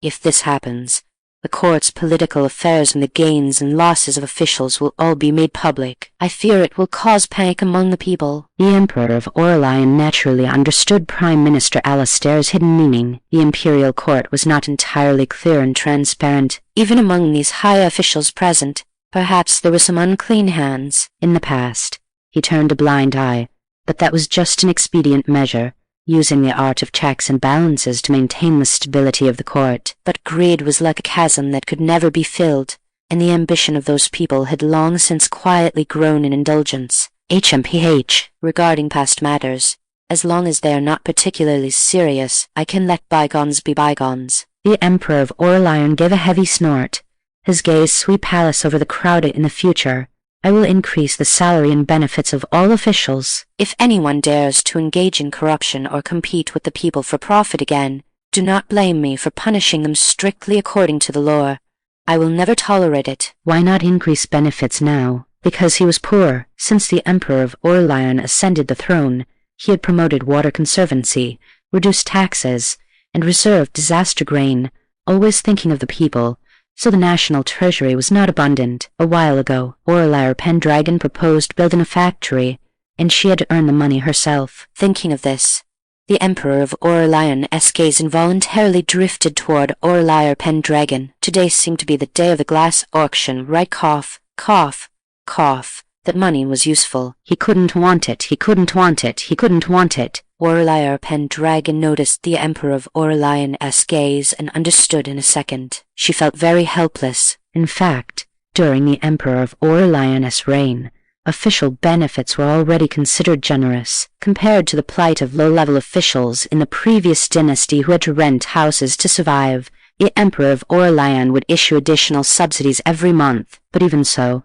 it was still a drop in the bucket. Officials whose homes were near the capital could still manage, but those officials who came from far away had served for many years with meager salaries, no savings, and difficulty returning home to visit relatives, so they inevitably harbored resentment. Aurelia PenDragon's thoughts swirled rapidly in her mind, and a thought gradually became clear: staff dormitories. The imperial court could uniformly build residences for officials to live in. If they were willing, they could even bring their families to the capital, sparing them the pain of lovesickness. And to make it easier for officials to return home, one more thing was imperative: road construction. Good heavens! It was moneyed again. They say that to get rich, you must first build roads, but now they didn't even have the money to build roads. So what could be done? Take it slowly. It couldn't be rushed. A group of people discussed the details in the imperial study, and just like that, for 3 consecutive days, they finally finalized the matter. Chapter 60. The Diviate Daily. As the morning light in the capital just spilled over the eaves of Vermilion Bird Street, the bustling noise already erupted from the street corners. A young boy named Afu carried a blue cloth bag with the words Aurelian Daily embroidered in red thread on it. Swaying gently as he ran, he tilted his little face up and shouted with a crisp voice, "Get your papers! Get your papers! The first issue of the Aurelian Daily. Don't miss out as you pass by." Lai, a merchant currently planning to head south to stock up on goods, paused in his tracks. Having traveled between various prefectures for many years, he had never heard of such a novel thing, so he couldn't help but stop and ask Aurelian Daily, "What is that?" Afu smiled, his eyes curving into crescents and revealing 2 little fangs, and nimbly pulled a thin sheet of paper from his bag to hand over. "Reporting to you, sir. This is published by the newly established newspaper office of the Imperial Court. It's an official government publication. It contains many major events, and Master Dragon also personally contributed articles talking about methods to increase grain production that we commoners care about most. Would you like a copy to take a look?" Lai took the newspaper. He saw that the dense text was neat and clear, even more orderly than the account books of ordinary merchant firms. He nodded. "Then I'll take one." "All right." Afu took the copper coin and carefully tucked it into the small pouch at his waist. Old Man Wang, who sold steamed buns nearby, heard this clearly and approached with a worried look on his face. "Little kid, I also want to see about this grain matter, but I don't know a single character. What should I do?" "Don't worry, Grandpa," Afu quickly explained. "The bulletin board in the east of the city has a large newspaper posted on it, and there are special government officials reading it aloud for folks who can't read. They read it clearly, so you can just go and listen when you have time." Old Man Wang immediately beamed and slapped his thigh. "That's wonderful. Once I sell this basket of steamed buns, I'll go join the crowd." Auntie Shang, who was buying things at his stall, also smiled. Life is becoming more and more promising. Indeed, several women who had gotten up early to buy groceries nearby chimed in, "With Master Dragon and His Majesty looking out for us, our future will definitely be good." Lai held the newspaper, found an empty seat at a tea stall, and unfolded it, eager to read. The newspaper layout was clear. The left side contained important political news, while the right side covered matters of public livelihood. His gaze swept across it, and he was suddenly attracted by a striking line of text in the right column, white as snowflakes, sweet to the heart. "Want your life to be sweet? Look for the Zero Family Sugar Shop. New store opening, affordable prices, and enjoy a 20% discount." "What is this?" Lai's heart stirred. A merchant's keenness made him sense that this was unusual. He beckoned to a Fu, who was still shouting nearby, and pointed to that line of text to ask. A Fu's eyes sparkled, and he answered articulately, speaking as fast as if he had recited it 100 times. Reporting to you, sir. This is called an advertising space. It's a method specially devised by Master Dragon to help merchants promote their goods. Whether it's a newly opened shop or good products to sell, you can pay to have them published in the newspaper so everyone in the capital knows. If you are interested in cooperating, just go to the newspaper office and discuss it with Minister Wu. Advertising space, Lai Yi murmured, repeating the 3 words, his eyes instantly lighting up amazingly. He had been a merchant for many years and knew the difficulties of promotion. In the past, he could only rely on clerks shouting through the streets or hanging banners at the shop entrance, which had limited reach. But if this newspaper could spread throughout the capital, and even reach various prefectures in the future, wouldn't his own goods be known by more people? What made him even more excited was that this was a project led by the imperial court. Although merchants' lives had become easier since the Emperor of Aurelian ascended the throne, in the eyes of the world, they were still at the bottom of the social hierarchy. Now that the authorities were doing this so openly, did it mean countless thoughts churned in Lai Yi's mind? He could no longer sit still, carefully folded the newspaper and tucked it into his bosom, and walked quickly towards the newspaper office, muttering incessantly, "Thank you, Master Dragon, thank you, Your Majesty." Meanwhile, there was a sea of people in front of the bulletin board in the east of the city. A yeoman runner wearing a brand new green uniform stood on a high platform and read aloud, "Listen up, fellow folks. The first textile factory of Great Aurelian is about to be built in the south of the city, and we are currently recruiting a large number of people. Any female between the ages of 13 and 45 who is nimble and in good health can sign up. Once selected, you will not only get a monthly salary, but also 3 meals a day, saving your family a portion of grain expenses. Those interested can go to the preparatory office of the textile factory in the south of the city in 3 days to sign up." "What? 3 meals and a monthly salary?" The crowd exploded,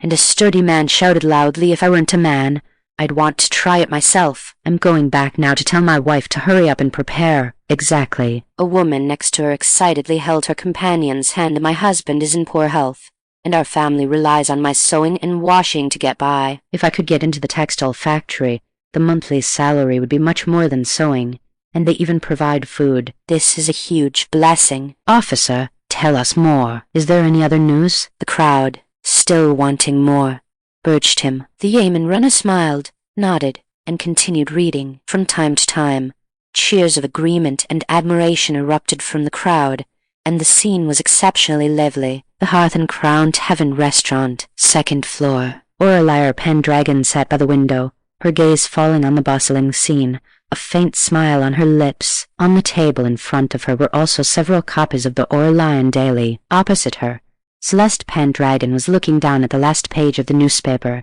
and suddenly burst out laughing. "Sister Lady Serena, your story is getting better and better." Seraphina PenDragon straightened her little back, lifted her chin, and said, "That's natural, but you must call me the soaring female eagle." Aurelia PenDragon couldn't help but lose her composure every time she heard the pen name Seraphina PenDragon had chosen for herself, and this time was no exception. She withdrew her gaze and picked up the newspaper to read. Although this was the first issue of the Aurelian Daily, it was done very thoroughly. It included politics, agriculture, war, and so on. More importantly, the newspaper adhered to the principles of fairness and openness. Officials with outstanding achievements would be recorded in detail, letting the people of the world know of their merits. If there were those who were corrupt or oppressed the people, their crimes would also be exposed without any hesitation. Such an approach could both encourage officials to be diligent in their governance and allow the common people to know the movements of the imperial court,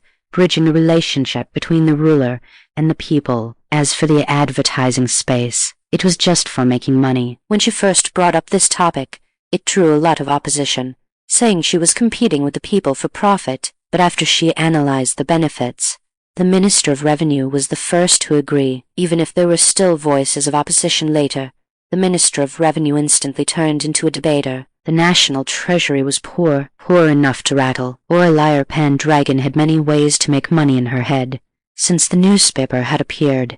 She might as well use it. Moreover, blindly suppressing merchants would only delay the country's development. The policy towards merchants would definitely be revised in the future. And on the last page of the newspaper were interesting short stories. The first issue was written by Aurelia PenDragon. It was written in a way that was both melodramatic and funny. She was truly born for this. Aurelia PenDragon took a sip of tea, and just as her gaze landed on the war section, sounds of cursing and swearing came from downstairs. She looked down. It was the convoy escorting the Zhang family members setting off. A few days ago, Zheng Zai and the male descendants of the direct line of the Zhang family were beheaded, and the rest were sentenced to exile. Consort Changning the palace was also ordered to die after being cast into the cold palace. And Ravana the usurper, who was far away in Yaju, did indeed want to rebel. It was just a pity that the sky screen had already said so. To join him was to be infamous for 10,000 years. Before he could even start his action, he was tied up by some generals in the army,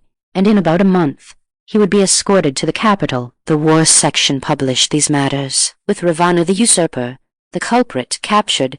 Prince Ishmael, the other mastermind, naturally wouldn't have it easy. He had been sent back early. The Emperor of Aurelian demoted him to a commoner, and had him confined within his residence, never to step out for the rest of his life. As for who would take over from Prince Ishmael to investigate the truth of Nanju, after careful consideration, Aurelia PenDragon recommended Lord Tristan Thorn. It must be said, she and the Emperor of Aurelian had chosen the same person. Since Lord Tristan Thorn was a universal asset, he surely wouldn't disappoint. Aurelia PenDragon still remembered when she told Lord Tristan Thorn about this. He immediately swore on his life to heaven. That was really unnecessary. Chapter 61. Old Pay, why are you criticizing me again? Aurelia PenDragon had just walked out of the main entrance of the Hearth and Crowned Heaven restaurant when she bumped into an old man and a young boy at the corner. This pair looked exceptionally eye-catching. The old man had white hair and beard.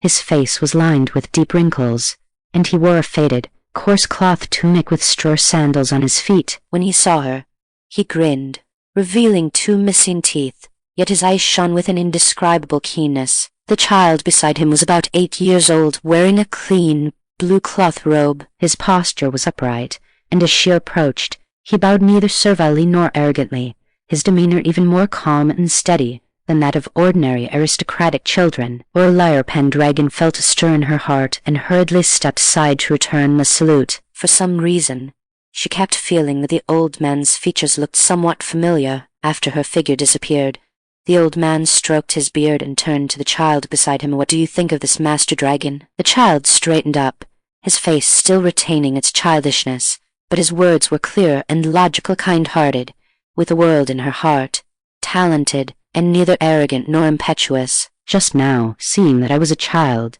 she did not show the slightest bit of contempt. He paused, looked up at the old man. Master, the great harmony of the world that you have dreamed of all your life will really be realized in this generation. Upon hearing this, the old man threw his head back and laughed. Good, good, good, wonderful. Let's go, disciple. It is time for us to enter the palace. The wind blew through the alleys, bringing with it the noise of the streets. The old man looked at the scene of the common people chatting and laughing, his aged voice full of emotion. I thought that I would never return to this capital city again in this lifetime. Sterling manner. Before she had even stepped into her mother's courtyard, Aurelia PenDragon heard her father's loud laughter, a booming sound that could be heard clearly from far away. She walked into the room and saw Arthur PenDragon pacing back and forth with his hands behind his back, his face glowing with health, his mouth stretched almost to his ears. Aurelia PenDragon raised an eyebrow. Father, what happy event have you encountered to be this happy? Zairuyi was sitting in front of the mirror drawing her eyebrows. Upon hearing this, she didn't even look up, rolled her eyes, and said with a tone of disdain, he's gone mad. Don't mind him. What do you know? Arthur PenDragon immediately retorted, didn't the Emperor entrust the promotion of the formula to me? Today, when I went to the palace to see the Emperor, he expressed his intention to promote me. He became more and more excited as he spoke. Father's future is so bright that I can't stop smiling. I'm afraid I won't be able to sleep tonight. Ha ha ha ha. Aurelia PenDragon. Zairuyi, don't mind him, good daughter. Quickly help mother see which outfit will make me look more imposing at the Duchess of Ding's banquet. Zairuyi pointed to a few outfits on the side. Going there today, I must show off dress up properly. I cannot lose face for our sterling manner. Aurelia PenDragon's mouth twitched. Just then, a familiar light flooded the entire sky. Hello everyone, I am your history content creator, Miss Bo. Long time no see, did you miss me? The clear, lively voice resounded across the heavens and earth. The sky screen lit up again after a month. It's Miss Bo. Sairuri's eyes lit up first. Then she pouted in annoyance and said regretfully, "It seems I won't be able to go to this banquet." She turned to the maid beside her and ordered her quickly go and bring all the snacks, the eldest Miss Flakes, and move a soft couch into the courtyard. After saying this, she took Aurelia PenDragon's hand, her eyes curving into crescents with a smile. "Aurelia, come.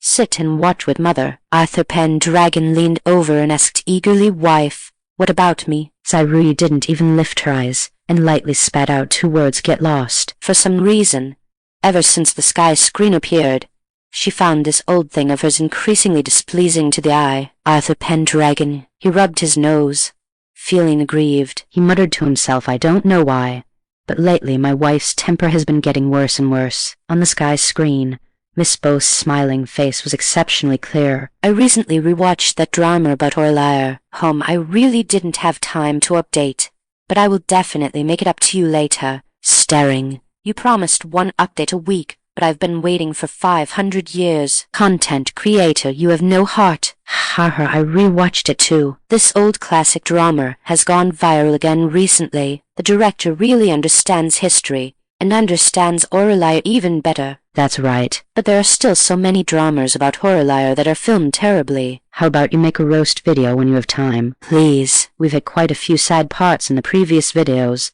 and I saw that many of you in the comments were crying miserably. Don't worry, this episode won't be that heavy. Let's watch it in a more relaxed way." Borrowing a line that Emperor Valerius of Aurelian often said, "Although Master Dragon is stupid, he is truly good at having children." Arthur PenDragon, oh no, this is aimed at him again. Why does it have to mock him every time the sky screen appears? Did he commit a heavenly crime? And also, Your Majesty, it's one thing to talk about him behind his back, but how did it get recorded in the Imperial Diary? None of Arthur PenDragon's children are pushovers, especially his 3 daughters. We don't even need to talk about Aurelia, and we've talked about Celeste PenDragon before. That's right. The first protagonist of this video is Arthur PenDragon's youngest daughter, Seraphina PenDragon, who's currently riding furiously with a rush of inspiration. It's me. Unlike her father and mother, who were excited to know their child was accomplished, Aurelia PenDragon covered her forehead upon hearing this. She knew what the sky screen was going to say. Chapter 62, Reversing the Heavenly Gang. Seraphina PenDragon forms a stark contrast to her 2 sisters' cold and reserved nature. She is born bright and lively, generous and cheerful, truly a little sun by her sister's side. Moreover, she is an extreme sister con. Come, let us savor Seraphina PenDragon's quotes. Just as Echo finished speaking, a round, Q version Chiba popped up on the sky screen. Her chubby little hands were akimbo, her cheeks puffed out. Despite her utterly milky and adorable appearance, her eyes were fierce. The Q version Chiba lifted her flesh chin, and words spilled from her mouth one after another. My sister is the most amazing person in the whole world. My sister is, of course, the most beautiful person in the whole world. You think that looks human but isn't. Are you even worthy of pursuing my sister? Don't you know my name? My sister is Aurelia PenDragon. You can talk about me, but if you talk about my sister, I will fight you to the death. No wonder she can hang out with Emperor Valerius. Their personalities are too similar. Seraphina PenDragon equally loathes every man who approaches her sister. All right. We know your sister is the most amazing, and we know Aurelia is your sister Doge. Ha. She's killing me with cuteness. Let's look at Lady Serena's style when she's in front of Aurelia. Chrono-Archivist Echo's voice rang out again, and the chibi on the sky screen instantly changed its appearance. The previously aggressive chibi was now cup palace her cheeks with both hands, surrounded by pink bubbles. Between me and Tianyan, who do you like more? Sister. It must be me, tilde. Sister. Look at him, tilde. Sister. Why are you so good to me, tilde.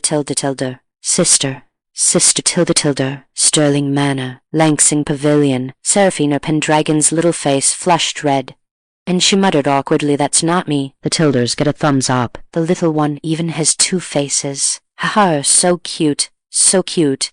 Mummy wants to kiss you. I really can't believe how such a cute girl turned into that style later on. I want to ask, our Aurelia, how could you bear to keep a straight face and lecture your sister when she's acting so cute and coquettish towards you? Seeing this comment, Seraphina PenDragon couldn't help but recall scenes of when she made mistakes. No matter how she blinked her big eyes and begged, her sister would still scold her. Seraphina PenDragon nodded in deep agreement. How could sister bear to do that? Woo woo woo, but sister is definitely right. The sky screen says sister is bad. The sky screen is bad. I'm dying of laughter. No wonder everyone says Seraphina PenDragon is the #1 face-changing master of the Aurelian Empire. Ha ha ha. Seraphina PenDragon doesn't even listen to her parents at home. But whatever Aurelia says goes. It must be bloodline suppression. Zaire and Arthur PenDragon exchanged a helpless look. It is indeed like that. After Seraphina PenDragon learned to walk, she loved following Aurelia around, perhaps because she grew up under her sister's influence. Our Lady Serena's values and thoughts are very advanced, which has created many famous scenes for us. The sky screen switched. At that time, Aurelia PenDragon had just turned 15, and her mother was quietly looking for a marriage match for her. This conversation happened to be overheard by Seraphina PenDragon outside the door. For the next few days, the entire Sterling Manor saw no sign of their youngest daughter. Zaire and Arthur PenDragon were pacing anxiously, not knowing that Seraphina PenDragon had already slipped out of the mansion. To find out the background of that man, she had forced herself to become a little beggar. That man had delicate features and maintained a gentle, refined persona to the outside world, but Seraphina PenDragon just couldn't stand the sight of him. To find his faults, she would squat outside the man's mansion every day. When hungry, she would gnaw on dry rations she had snuck away. When thirsty, she would drink well water from the roadside. She even forced herself to master the skill of climbing a tree in 10 seconds flat, just so she wouldn't be discovered. Hard work pays off. A few days later, Seraphina PenDragon finally caught the man-key palace a mistress outside. She ran back to the mansion excitedly, covered in dirt. Seeing her in this state, the couple was both angry and heartbroken, and immediately gave her a mixed doubles beating. Seraphina PenDragon was incredibly aggrieved. She clutched her bottom and ran to Aurelia PenDragon's courtyard, hugging her sister's leg and starting to sob. Looking at the images on the sky screen, Aurelia PenDragon's thoughts drifted back to 2 years ago. That was the first time her parents had arranged a marriage for her. She hadn't even thought about how to refuse yet, when her sister had already stepped in and ruined it. Later, when her sister realized she had no intention of getting married, she tried even harder to help her. Our Lady Serena has been so reliable since she was little Auntie Smile. Reliable, are you sure? I am just here continuously savoring Zaire King's works. I really can't imagine how such a carefree little girl later wrote such works. Speaking of Seraphina PenDragon, we have to mention her pen name Soaring Female Eagle. As mentioned before, the style that Lady Serena passed down through the ages is different from her two sisters, and it lies in the stories she wrote. Sterling Manor. Arthur PenDragon listened to Chrono-Archivist Echo's words with a strange expression. Is Lady Serena's actually influencing future generations through literature? She can't even read a book on a normal day, and she's a writer, huh? The novels of that era were mostly written by men, writing about romantic scholars and beautiful ladies, or poor top scholars marrying princesses. Not only did men enjoy reading these stories, but young ladies in the boudoir also liked them. Some daughters of high-ranking families were influenced by these novels, even fantasizing about such a man appearing, and then they would elope, not caring about any worldly judgment. Accompanying a poor scholar to elope, and only seeing hope after suffering through everything. I can't understand it. This is basically poison. And the book Chronicles of Aurelian Capital Elegance was born under such a mainstream. Even as a modern person, I was amazed when I read this book. The female lead is a princess lost by the royal family, raised in a farmer's household since she was young. Because she was a girl, she grew up enduring cold stares. By chance, she met a female teacher, and after following her to study, she began to disguise herself as a man to take the imperial examination. A side note here: in ancient times, taking the imperial examination required strip palace naked for a body search.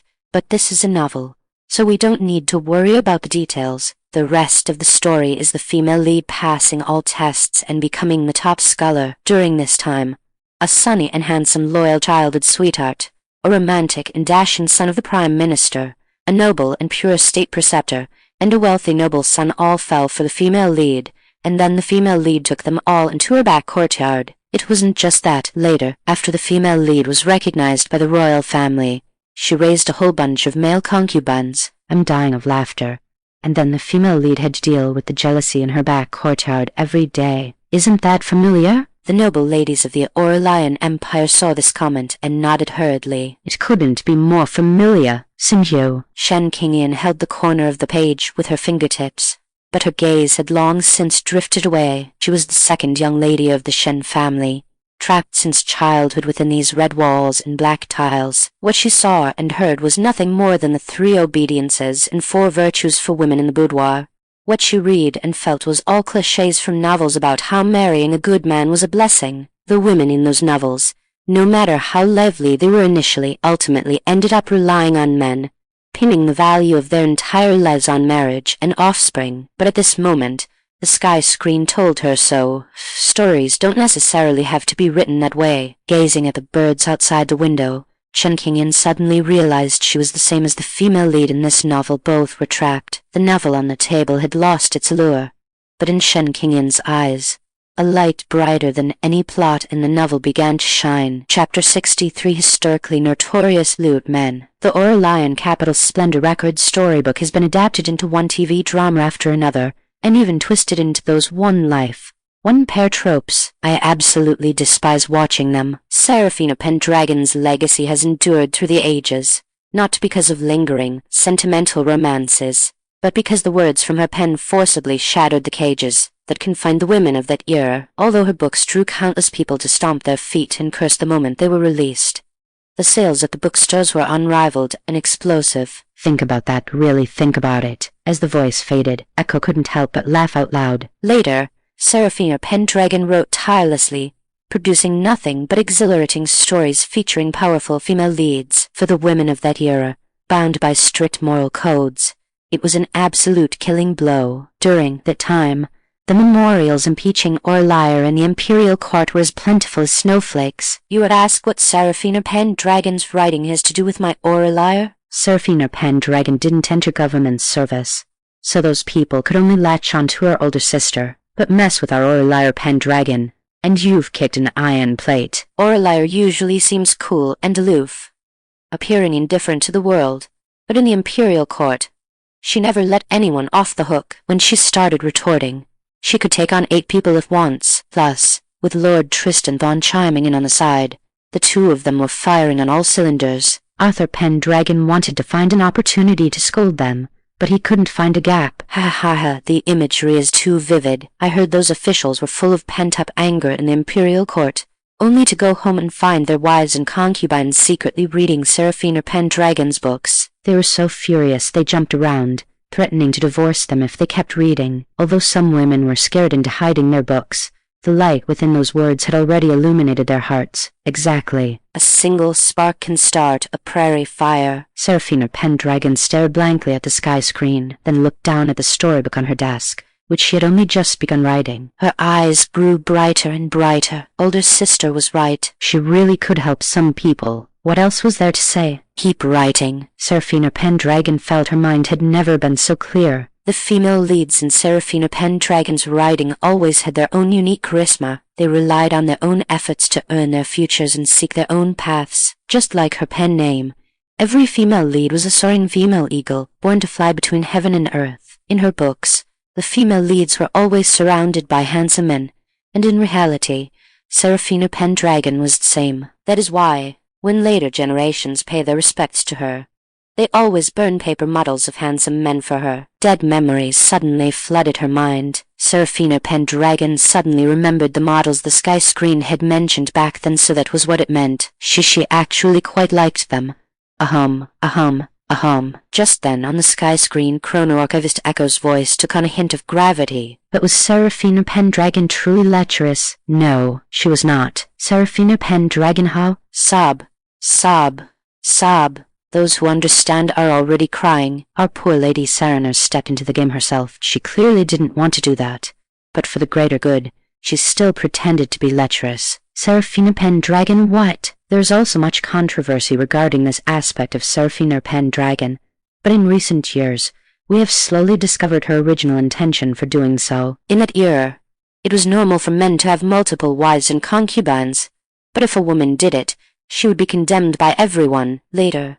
Although there were female officials in the imperial court, most of them still married into men's families. A very small number married men, but even if they wanted to take concubines, they dared not act on it. Aurelian PenDragon saw this and thought, this won't do. If we are going to change, why not change it thoroughly? She knew that even though female officials had power in their hands, they subconsciously still didn't place themselves on the same level as men, feeling that they were one tier lower. And to solve this situation, a woman with an illustrious status had to stand up and do it. Our Aurelia was the best candidate. But Aurelia was devoted to the people and had no such thoughts, and Aurelian PenDragon didn't want her sister to be tainted. She thought to herself, I am Aurelia's younger sister, and my every move is watched by the people of the world. I am the best person to do this. So, even though our Lady Serena was unwilling, she did it anyway. Historical records state the Prime Minister had a younger sister named Lady Serena, who was beautiful in appearance but indulged in romantic affairs, living a dissolute life. Beyond her primary spouse, she kept many male companions, surrounded by jewels and jade, singing and dancing day and night. She also frequented brothels, drunkenly lying in pleasure houses. Her reputation for chasing after carnal pleasures spread throughout the capital, and everyone at the time ridiculed her. Stop talking. I've already started to feel sorry for the younger sister. She is truly too pitiful. She clearly did so much, yet she bore all the gossip and slander herself, with Aurelian PenDragon leading the way, plus the influence of Emperor Valerius. Female officials dared to take concubines, and later, capable women could all marry more. That's how it should be. Sterling manner. Aurelian PenDragon was truly confused. Was she really that great? Why didn't she know? Inside the sterling manor, Aurelia PenDragon's mouth also twitched. She knew her younger sister's true character very well. It was true that she wanted to help women awaken, but it was also true that she was lecherous. But then she heard Echo speak again. Don't look at our Lady Serena as having money, being protected by her sister, and having so many handsome men by her side. Was she happy? She was not happy. Aurelian PenDragon, Aurelia PenDragon. This time, even the bullet comments couldn't understand. I always feel like something is weird. Rich, powerful, and able to see beautiful men every day not happy. Listen to that. Is that human language? Ah. But the uploader's right. Standing from Aurelian PenDragon's perspective, it really is like that. How can one be happy doing things they don't like? That's why I say little cutie Lady Serena is very great. Indeed. A strategist enters the game with their own body, winning half a move against heaven. Although Lady Serena is not as capable as her sister, and not as smart as her sister, she still wanted to do something to share some of her sister's worries. She really did it. She is also shining. Her books allowed countless women in ancient times to see a broader world and find another way of living that belonged to them. Chrono-Archivist Echo's voice fell upon the hearts of the women of the Aurelian Empire. That sprouting seed suddenly shot up a notch. That concludes the review of Aurelian PenDragon. If you have any opinions, feel free to share them in the comment section. Next, let's talk about today's other protagonist, Emperor Valerius, who is also Lady Serena's bestie. Ha ha ha. Is it that kind of bestie who competes for favor? Lady Serena, this is my sister. Tanyana, I am willing to change my surname to Pei. Ha ha ha ha. Emperor Valerius. Aurelia PenDragon murmured the name. This was the daughter of Grand Princess Victoria Valerius. She knew what the sky screen was going to say next, so the theme of this episode was a famous lecture in history. Chapter 64, Emperor Valerius. Emperor Valerius is the only apple of the eye of Grand Princess Victoria Valerius of Aurelian and the Marquis of Vanguard. Grand Princess Victoria Valerius is the sister of our Emperor Tiberius the Wise. There is no need to elaborate on her status, and she is truly a remarkable woman. Throughout the Aurelian dynasty, not only did it produce renowned prime ministers like Aurelia, but it also produced many female generals who were no less capable than men, such as Grand Princess Victoria Valerius and Lady Rowena Vance. However, that is not the topic for today. Marquis Linuan's mansion. Emperor Valerius leaned sideways on a chaise long covered with cloud brocade cushions. Her black hair cascaded like a waterfall, loosely held by a gold step-shake hairpin inlaid with pearls and kingfisher feathers, the dangling beads swaying gently with her breath. Beside her, a maid was dyeing her fingernails, while several handsome men massaged her shoulders and legs. Hearing Chrono-Archivist Echo's words, Emperor Valerius' phoenix eyes curved slightly. This princess would like to hear how future generations view me. Emperor Valerius was born into endless affection. Emperor Valerius immediately conferred upon her the title of Princess Beaju, and even her name followed her mother's surname, which is also the imperial surname. This matter is not from long ago. It happened the year before last. After Emperor Valerius came of age, she and Deng Xiaozhi, the son of the Minister of Personnel, took a liking to each other at a palace banquet. The two were deeply in love, their romance passionate and well known throughout the capital. However, less than a year after they married, Deng Xiaozhi took his cousin as a concubine, using the excuse that she had no one to rely on. Emperor Valerius didn't pay much attention to it, because by then, she had already taken a fancy to other young men. After Deng Xiaozhi took a concubine, Emperor Valerius openly kept the young men she fancied in captivity, with no intention of hiding it. Not long after Deng Xiaozhi found out about this, Echo recounted vividly. This Deng Xiaozhi immediately rushed over to question her, but Emperor Valerius just smiled and said to him, I am merely treating you the way you treated me, so why are you getting so worked up? Besides, it's not that I don't love you anymore. It's just that my heart happens to have room for others at the same time. Just listen to that. A role model for us all. Sterling manner. Seraphina PenDragon's eyes brightened as she listened. I really want to chat with Princess Beaju for a whole night. Wow, like mother, like daughter. Tanya Sterling has never suffered any grievances since she was young and is accustomed to being free.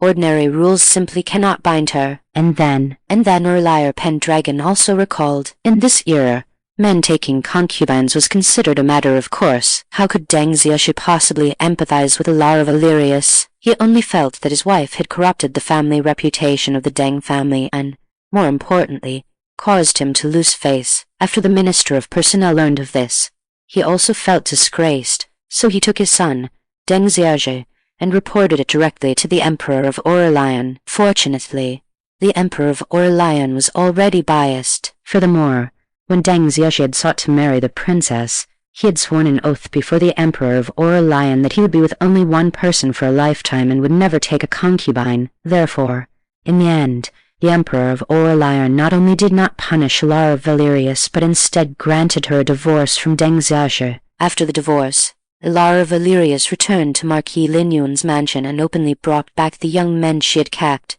not caring one bit about the gazes of others. However, her self-willed behavior could not escape gossip. At that time, whether it was the officials in the imperial court or the commoners in the streets, they were all pointing fingers at the princess in private, calling her shameless and immoral. Those people are truly ridiculous, Seraphina PenDragon said, frowning, unable to help herself. Deng Xiaozhi taking a concubine is considered a matter of course, yet the princess is reviled just for doing the same thing. Why, after the Grand Princess learned of the criticism against Emperor Valerius, she lost her temper. She already doted on her daughter deeply, so how could she endure seeing her daughter suffer such grievances? She immediately sent people to expose all the officials in the capital who were privately key palace male pets, and even those noble ladies who were secretly key palace male favorites received anonymous, threatening letters. The Grand Princess even declared my daughter's actions are, at the very least, upright and open. She dares to act and bear the consequences. Unlike you lot,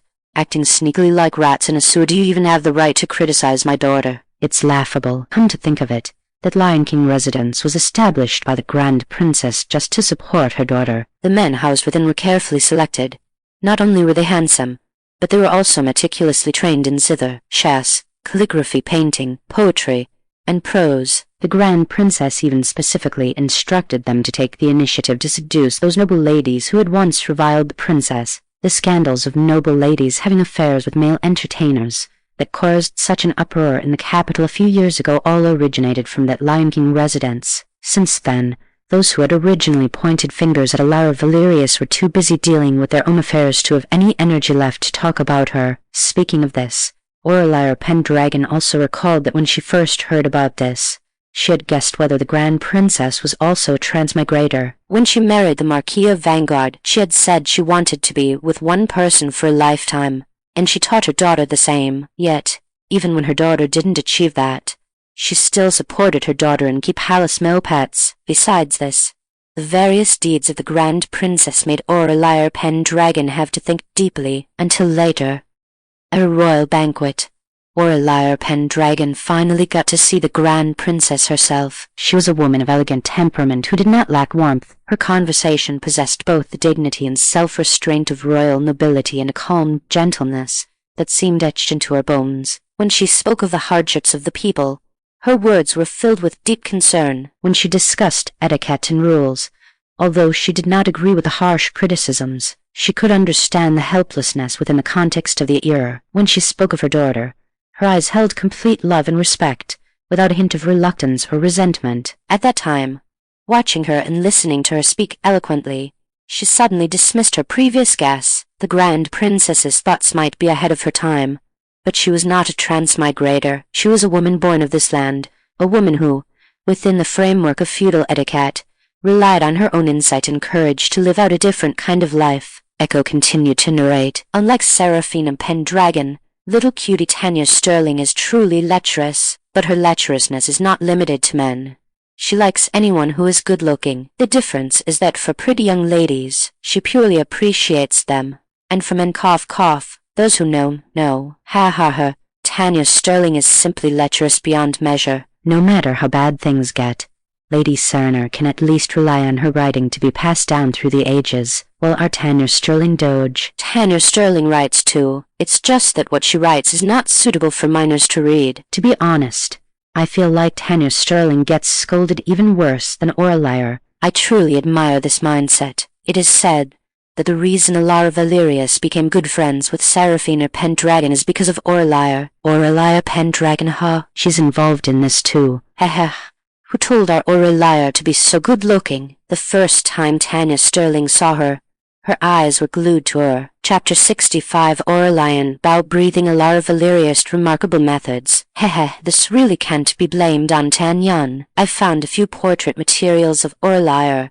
Let's all appreciate them together. Tilde. Before the words faded, an ancient scroll slowly unfurled, and the warm, moist aura precipitated by time seemed to rush towards the face. The woman in the painting wore a sky-blue dress, leaning diagonally on a bamboo rocking chair by the water, her posture relaxed. On the stone table by her hand, a pot of clear wine swayed slightly, with a plate of exquisite pastries placed beside it. She had gently closed her eyes, long lashes drooping, a faint, indefinable smile lingering at the corners of her lips, making it hard to tell if she was drunk on the spring breeze or lost in a light slumber. The plain silk ribbon tied in her hair fluttered in the wind, intertwining with the pink and white petals falling rustlingly from the peach tree beside her. Amidst the interlacing light and shadow, it was so beautiful it didn't seem of this world. In the lower left corner of the scroll was an inscription in delicate regular script: Spring of the 25th year of Changning, portrait of eldest sister Spring Sleep. Below it was stamped a vermilion seal with the 3 characters Celeste PenDragon. Who understands? This artistic conception is truly peerless. Although Minkson is the founding ancestor of the sketch school,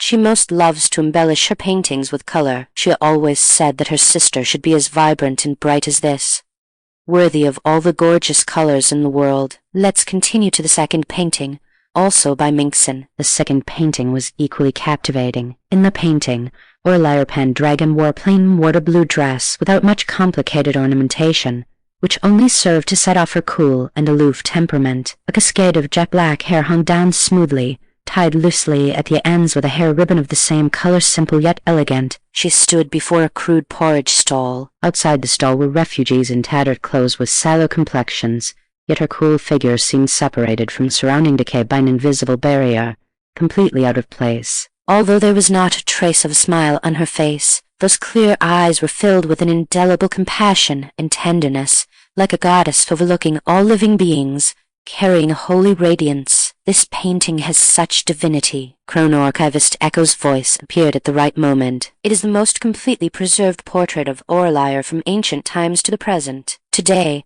it is treasured in the National Museum and is hailed as one of the most moving treasures of Huaxia. Who understands that when I first saw this painting, 4 words popped into my mind: God loves the world, Minkson is worthy of being called the saint of painting. Every stroke is filled with overflowing love, and those who view the painting can truly taste the beauty of the person in the painting. So true. Sometimes this painting even makes people temporarily forget Aurelia's external appearance, and instead become intoxicated by the beauty of her soul from the inside out. Marquis Linuan's mansion. Emperor Valerius, who was being served comfortably, suddenly sat up from the imperial couch, her phoenix eyes glued to the portrait on the sky screen, unable to look away. In those eyes there was undisguised shock, and even more, an indescribable amazement. The maid gathered her courage, and stole a glance at her own princess. She sighed inwardly. The 5 words eyes fixed in a stare had become concrete. Seeing this, the female concubines beside Lara Valerius couldn't help but ask themselves secretly, are their rivals little Master Dragon?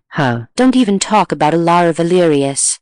Who wouldn't be mesmerized after seeing this? Ever since that one glimpse of Aurelia, Artania Sterling has been unable to forget her day and night. But Aurelia is a very busy person in the current dynasty, burying herself in official duties every day. Lara Valerius racked her brains, not knowing how to approach her. So she came up with a good idea, and our baby Lady Serena became her tool person. Lara Valerius and Seraphina PenDragon were similar in temperament and had the same hobbies, so they became inseparable friends after a few interactions. Once the relationship became close, Lara Valerius had a legitimate reason to go to the Sterling Manor every day to mooch meals. Although it was under the guise of mooching meals, who couldn't see through that little scheme? Inside the Sterling Manor, Seraphina PenDragon's face was full of black question marks. Not a Lara Valerius. I'm heart to heart with you.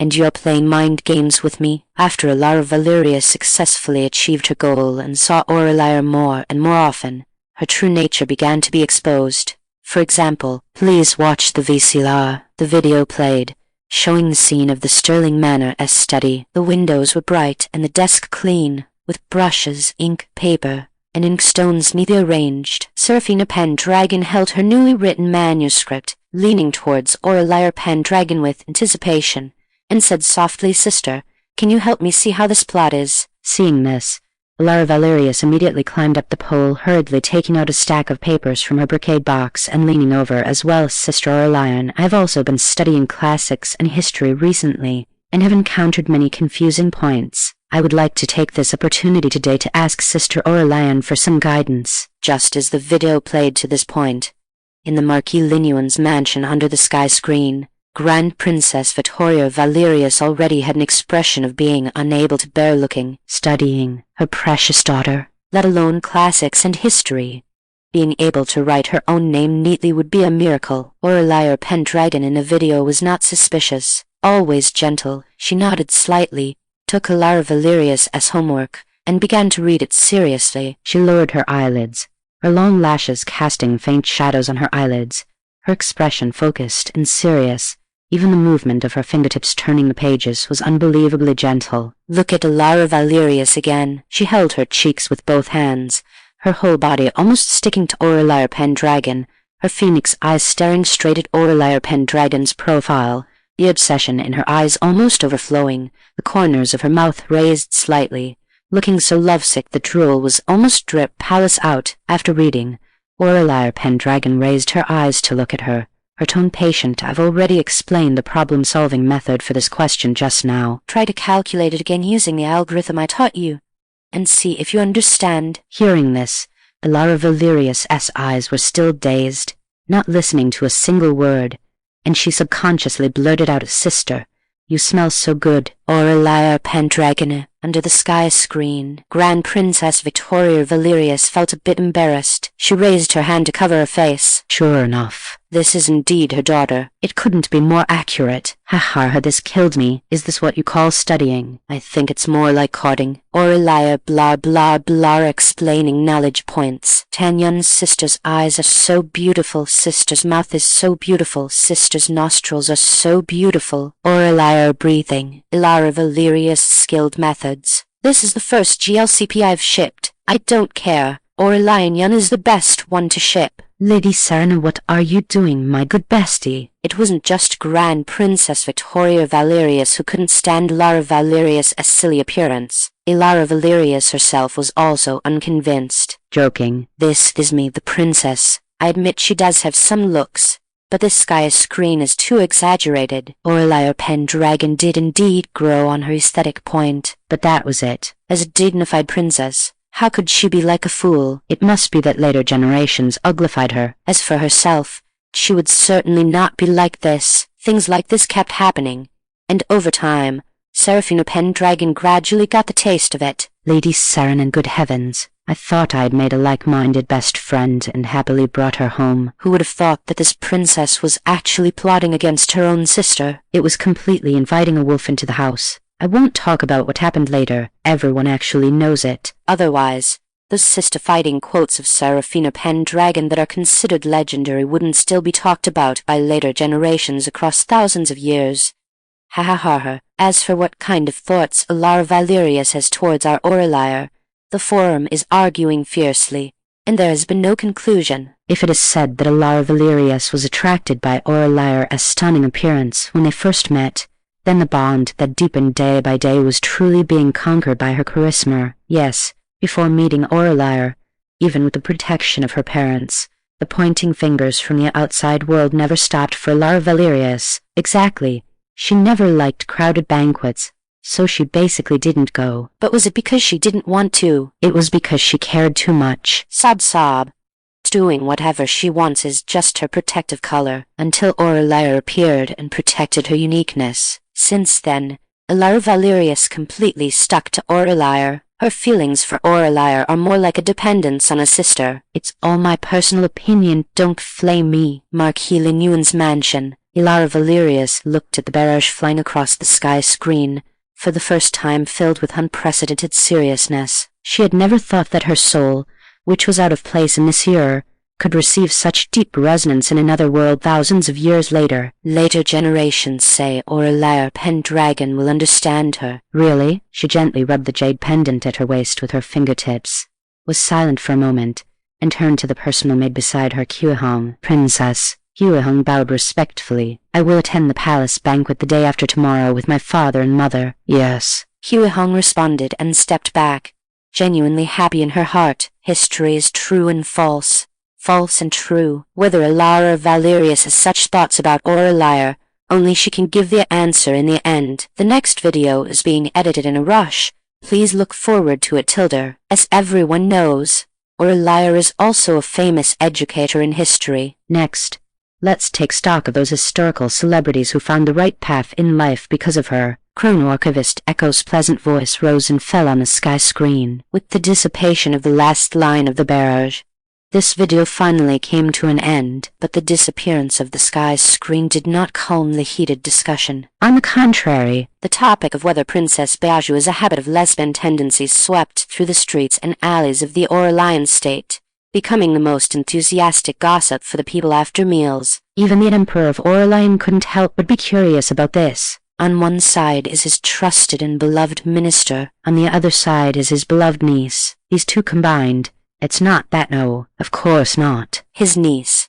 who has no ink in her chest. How could she be worthy of his future prime minister? Furthermore, Aurelia PenDragon is his daughter in the future. Didn't the sky screen also say that close relatives shouldn't be together?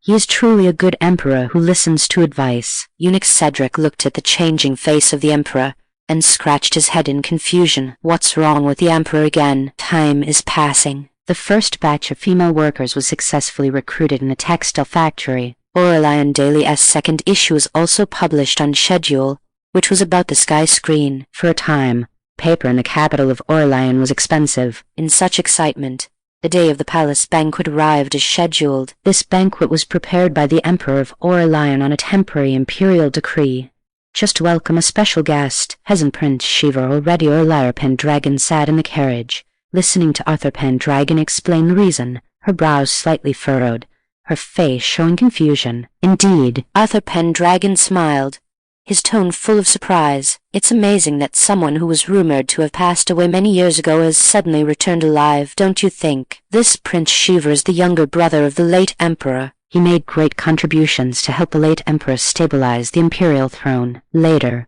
seeing that the late emperor's country was stable, he quietly left the capital alone. He was only in his early 30s when he left. He'd paused and added, over the years, No one knows where he went or what he did. Father has never seen this prince either. I heard about it when chatting with your grandfather." Aurelia PenDragon nodded thoughtfully. She should have already met this legendary Prince Shiva. Palace lanterns hung high, and the warmth was harmonious. The Emperor of Aurelian had not yet arrived, but the banquet was already full, and important court officials brought their female family members to take their seats one after another, all dressed in brocade robes and gorgeous clothes, surrounded by pearls and emeralds. Under the guidance of the attendant, Aurelia PenDragon walked slowly towards the designated seat. The position was set in the front area of the hall, not far from the main seat. Such a respectful arrangement made many people in the banquet look sideways. "Marquess Changning," a slightly hurried voice came from behind. Aurelia PenDragon looked back and saw Prime Minister Alistair holding a wine glass,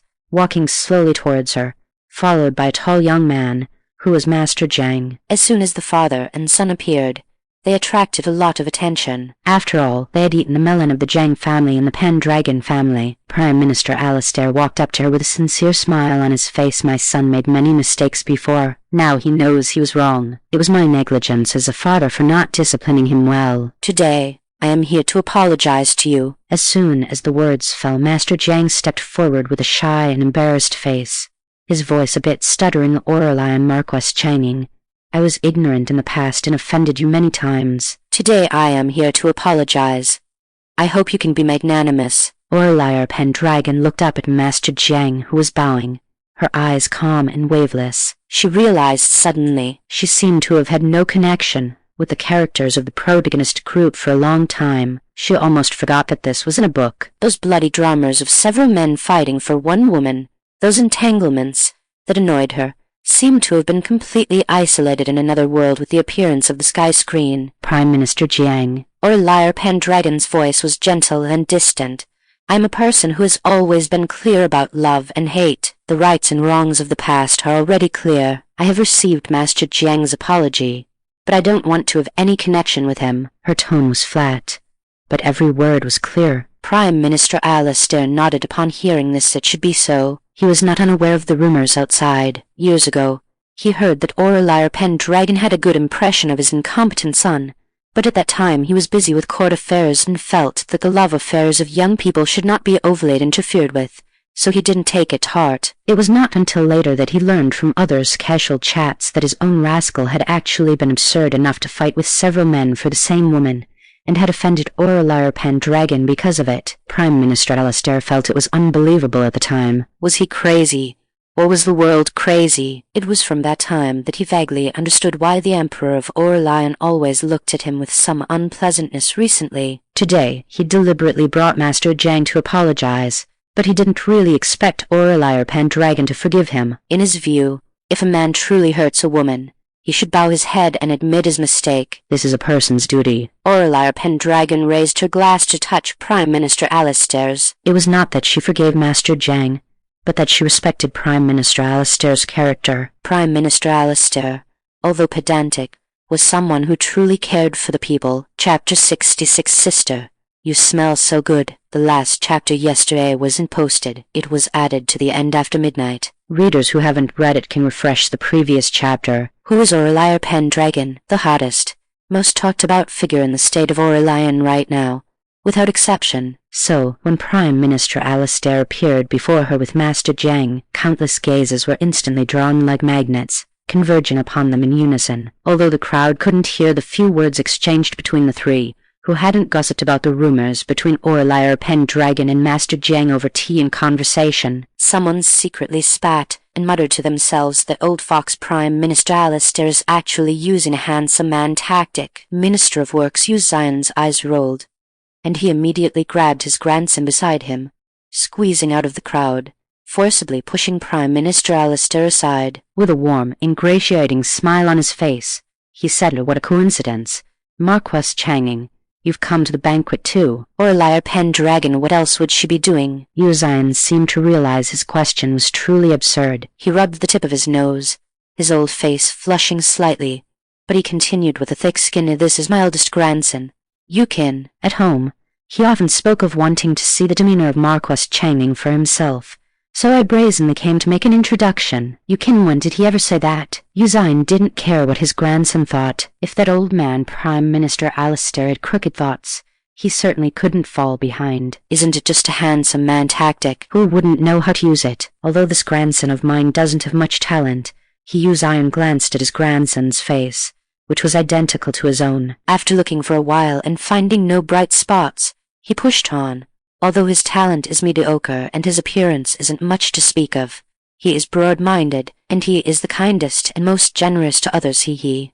The weather today is exceptionally nice. Aurelia PenDragon. This topic change was more abrupt than the evening breeze outside the palace hall. Usain's cheeks burned even hotter, so he simply pushed Yukin backward. Fortunately, he hadn't brought just one grandson this time. In just a moment, a circle of people surrounded Aurelia PenDragon. Each of them led their own descendants, with similar excuses, their intentions obvious. Aurelia PenDragon's face was almost stiff from smiling. Why hasn't the Emperor of Aurelian arrived yet? She really didn't know how to handle interpersonal relationships. Just as she was thinking this, a clear and sharp shout suddenly pierced through the noisy crowd. What is this commotion? A bunch of old things about to be buried pestering a young girl. Have you no shame left? As the voice fell, the noisy crowd instantly fell silent, and everyone's body trembled. This voice is it Emperor Valerius? Doesn't she usually never attend such banquets? Why did she come suddenly today? Emperor Valerius' mouth was as sharp as ever. Everyone secretly thought it was bad. Hurry away, don't let this notorious female hooligan take a fancy to their sons.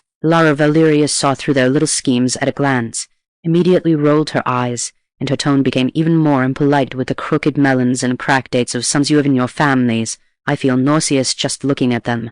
And you dare to come here and make a fool of yourselves before little Master Dragon. Are you tired of living, or are you just begging to be scolded? The HMPH worried she would snatch their sons. Emperor Valerius might be fond of good looks, but she wasn't blind. The crowd was scolded until their faces turned blue and white, but Emperor Valerius had a noble status and a sharp tongue, so they were no match for her. They could only sneakily take their descendants and leave in embarrassment. Aurelia PenDragon's side suddenly became quiet. She raised her eyes to look at Emperor Valerius, with a hint of genuine gratitude in her eyes. Emperor Valerius finally saw Aurelia PenDragon as well. The second she met Aurelia PenDragon's eyes, Emperor Valerius' body stiffened. She had only seen Aurelia PenDragon in portraits drawn by the sky screen before, which she had already found breathtaking, but she hadn't expected the real person to be even more beautiful than the portrait. Her eyebrows were like distant hills covered in dark green,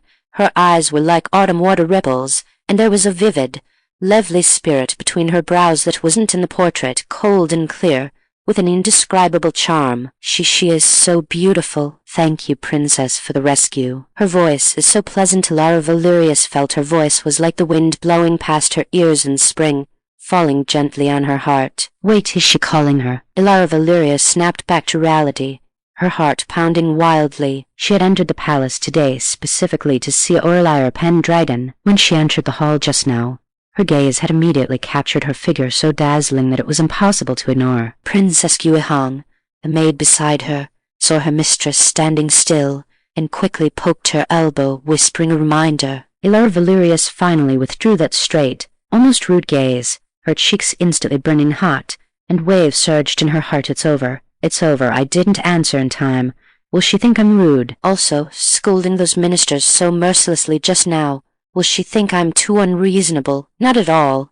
The princess has a straightforward personality, which is very cute. Emperor Valerius was stunned, and only after reacting did she realize that she had accidentally said her worries out loud. When she understood the meaning of Aurelia PenDragon's words, her cheeks instantly turned bright red, like she had been rolled in boiling water, ripe and red. She said she was cute. Ah, thank you. You are all so very beautiful. Emperor Valerius replied stammeringly, her voice trembling slightly. She hurriedly turned and walked toward her seat, her mind already blank. She walked with the same hand and foot, and in her panic, she accidentally stepped on her skirt. Her body suddenly lost its balance. Emperor Valerius' heart sank, leaving only one thought: it's over. She didn't want to land on her face. However, the expected pain did not come. A warm hand suddenly grabbed her arm with moderate force, steadily pulling back her falling body. Immediately after, another arm gently wrapped around her,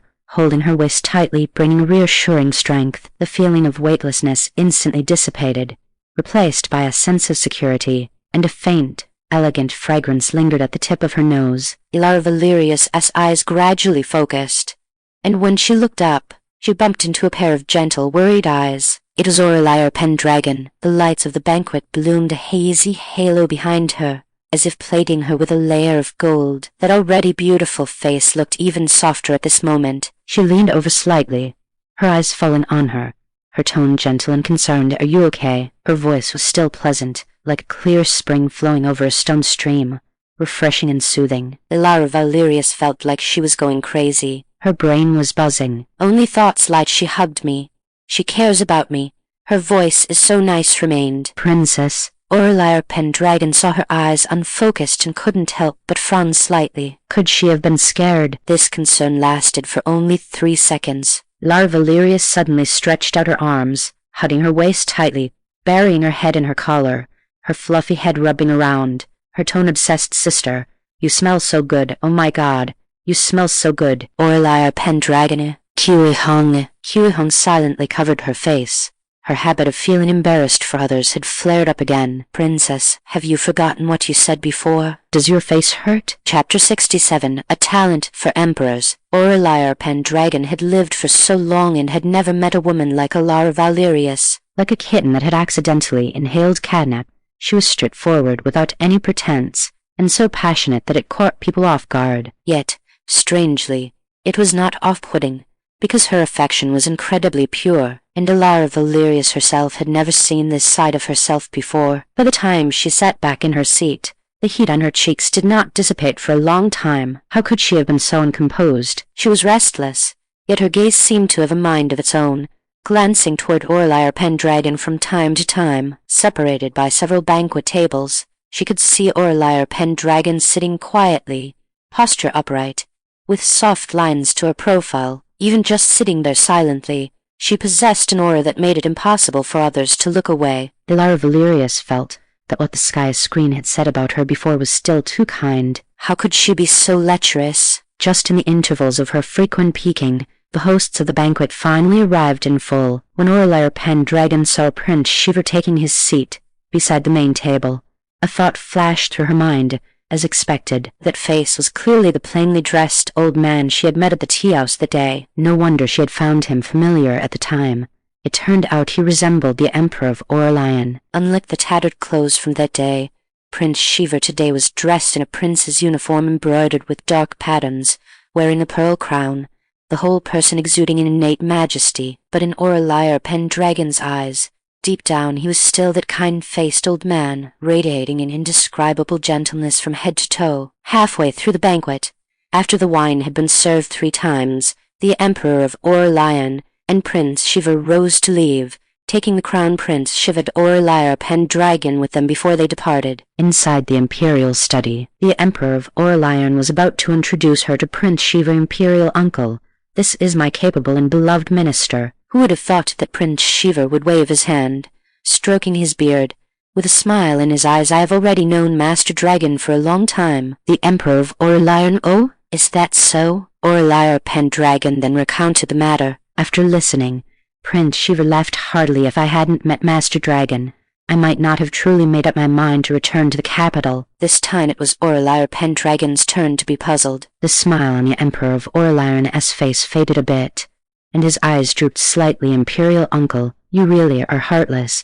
You left for decades." Prince Shiver shook his head gently, his gaze drifting into the distance, as if lost in memory. "Back then, I swore that I would never return to the capital until I found the path in my heart." Upon hearing this, the Emperor of Aurelian also fell silent. Aurelia PenDragon exchanged a glance with the Crown Prince, listening quietly as they recounted those old stories. It was rumored among the people that Prince Shiver and the late Emperor had a deep brotherly bond, yet very few knew that their father had originally intended to pass the throne to Prince Shiver. This was because Prince Shiver had possessed a heart for the world since childhood, sympathized with the plight of the people, and understood what it meant to love the people as his own children. But I always felt that sitting in the high temples year after year, separated by layers of palace walls and reports from officials. One could never truly perceive the suffering of the common people. Prince Shiva spoke slowly, his voice tinged with emotion. Only by traveling more, seeing more,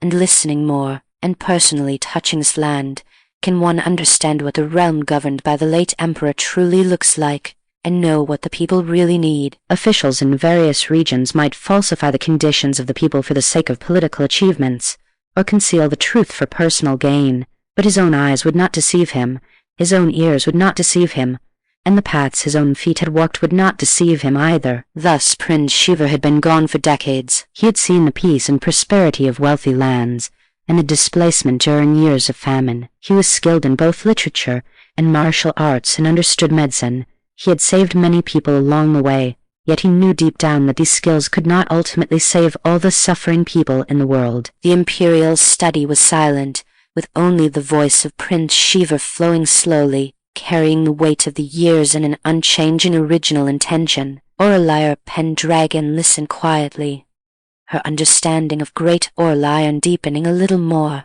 Since Emperor Constantine, the founder of Aurelian, took over a broken empire from the precarious Great Light dynasty in the midst of chaotic times, the Zhou family had shouldered the heavy responsibility of securing the nation and nurturing the people. Through the painstaking efforts of 4 generations of emperors, from Emperor Constantine the founder breaking through brambles and thorns to lay the foundation, to subsequent monarchs striving for governance and reforming the old, the Zhou family imperial household had always upheld the original intention of diligent governance and love for the people, whether they were working from dawn till dusk to rectify the administration, reducing taxes, and creve labor to let the people rest, or expanding territories to stabilize border defenses.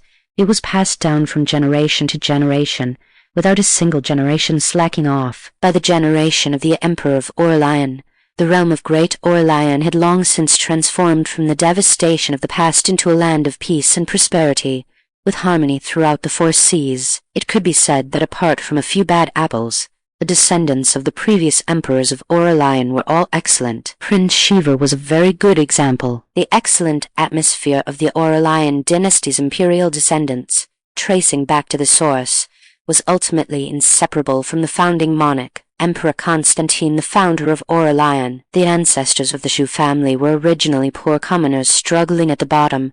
Emperor Constantine, the founder of Aurelian, was born among the fields and paths, having tasted the bitterness of displacement and having seen the hunger and cold under harsh governance. The first thing he did after ascending the throne was to establish a firm ancestral instruction. Only those who love the people should be emperors. It was just a pity that such a good lineage ended with the Emperor of Aurelian. It was no wonder the Emperor of Aurelian often felt that his children were not his own. Therefore I can only continue to walk, continue to see, continue to listen, and continue to search for the path that can truly allow the people to live and work in peace. I have prepared myself to spend my whole life for this.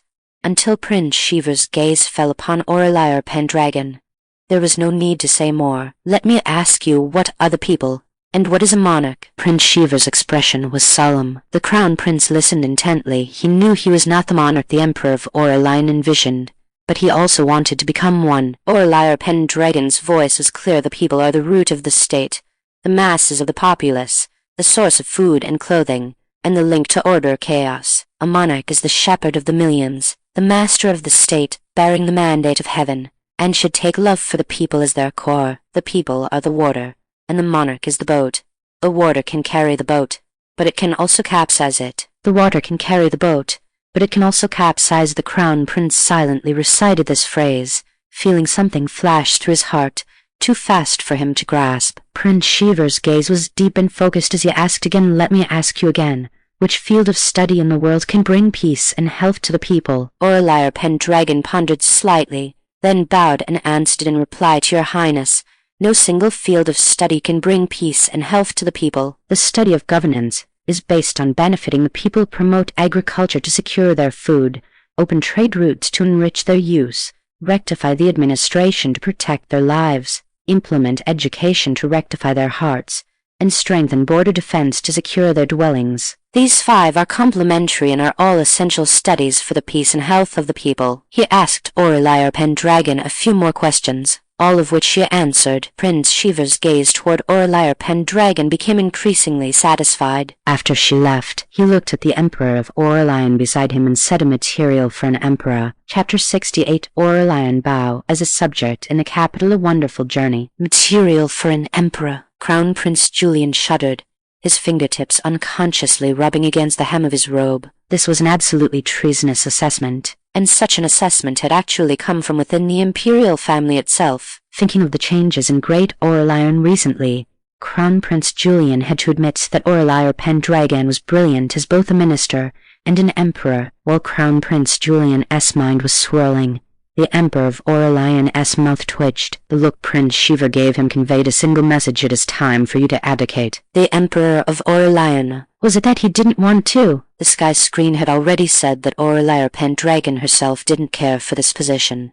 She even looked at the dragon chair with disdain. It wasn't that he was clinging to power, all right. As for Prince Shiva's intention to completely disregard the orthodoxy of the Zhou family and instead strongly support an outsider woman ascending to the throne, the Emperor of Aurelian didn't find it strange at all. After all, he was the same way. It could only be said to be a trait inherited within the family. Furthermore, the great Aurelian imperial family had always had two ancestral precepts. One was the rule of clan succession that the sky screen had mentioned, and the other, which few people knew about, was the capable shall occupy the position. The Emperor of Aurelian's miserable expression was fully observed by Prince Shiva. Finally, he stopped teasing him.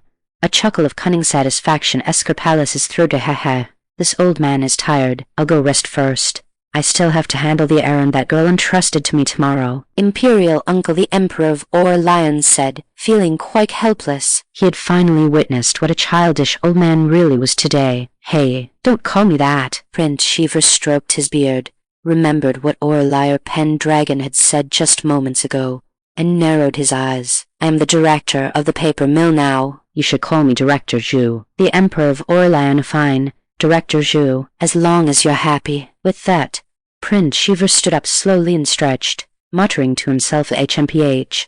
This old man is quite aged, yet that girl is truly not polite at all when ordering me around. The Emperor of Aurelian watched his departing back. Although he said that, his legs and feet were far too nimble. His entire being exuded joy. He was practically ready to jump up and turn a somersault. It was as if he had experienced second spring. The Emperor of Aurelian, you were tilde. The palace walls were towering. The glazed tiles shimmered with a cold light under the moonlight, making the night appear even more tranquil. Aurelia PenDragon followed the eunuch's footsteps out of the palace gate. The evening breeze, carrying the coolness of the night, blew against her face, gently brushing the stray hairs at her temples. Just as she was about to turn around to call for the servants waiting outside, someone called out to her. In the distance, the curtain of a carriage was lifted by a fair hand, and a dainty figure jumped down impatiently. It was Emperor Valerius. Aurelia PenDragon raised an eyebrow. Emperor Valerius walked over quickly, her breathing slightly rushed. She had clearly been pacing here for a long time. Seeing Aurelia PenDragon now, a smile appeared on her face. Sister Aurelian, I finally waited for you. Aurelia PenDragon looked up at the bright moon in the sky. The silvery glow was like water spilling over the earth. The night was already very deep. One could only say that this was typical of Emperor Valerius, always acting so willfully and uniquely. Aurelia PenDragon truly could not understand what important matter the princess could have for her at this hour. Aurelia PenDragon nodded slightly. Princess. Emperor Valerius bit her lower lip, staring at her with burning eyes. Her clear eyes were churning with 1,000 words, but when the words reached her lips, they seemed to be blocked by something, unable to be spoken. Why do I lose my words as soon as I see her? I'm going crazy. A flush of heat quietly climbed onto her cheeks. Emperor Valerius gripped her skirt with both hands and stammered, I have some things I want to ask for your guidance on. Is that okay? Of course, Aurelia PenDragon replied. How could she bear to refuse such a cute, fragrant, and beautiful young lady? Aurelia PenDragon had always been very patient with girls. The two of them boarded the carriage together. Inside, the carriage was lined with soft brocade cushions and burned a faint, soothing incense. What do you want to ask? After sitting down, Aurelia PenDragon looked calmly at Emperor Valerius opposite her. Being looked at like this, Emperor Valerius's cheeks instantly burned up again. Seeing this, Aurelia PenDragon couldn't help but find it amusing. The sky screen's assessment was indeed too authoritative. Emperor Valerius turned her face away abruptly. After her pounding heart calmed down slightly, she slowly turned back and spoke my mother. She was once a very formidable military general. Aurelia PenDragon naturally knew this. Which commoner in Great Aurelian didn't know of Grand Princess Victoria Valerius' achievements? Even before she had awakened her memories at the age of 8,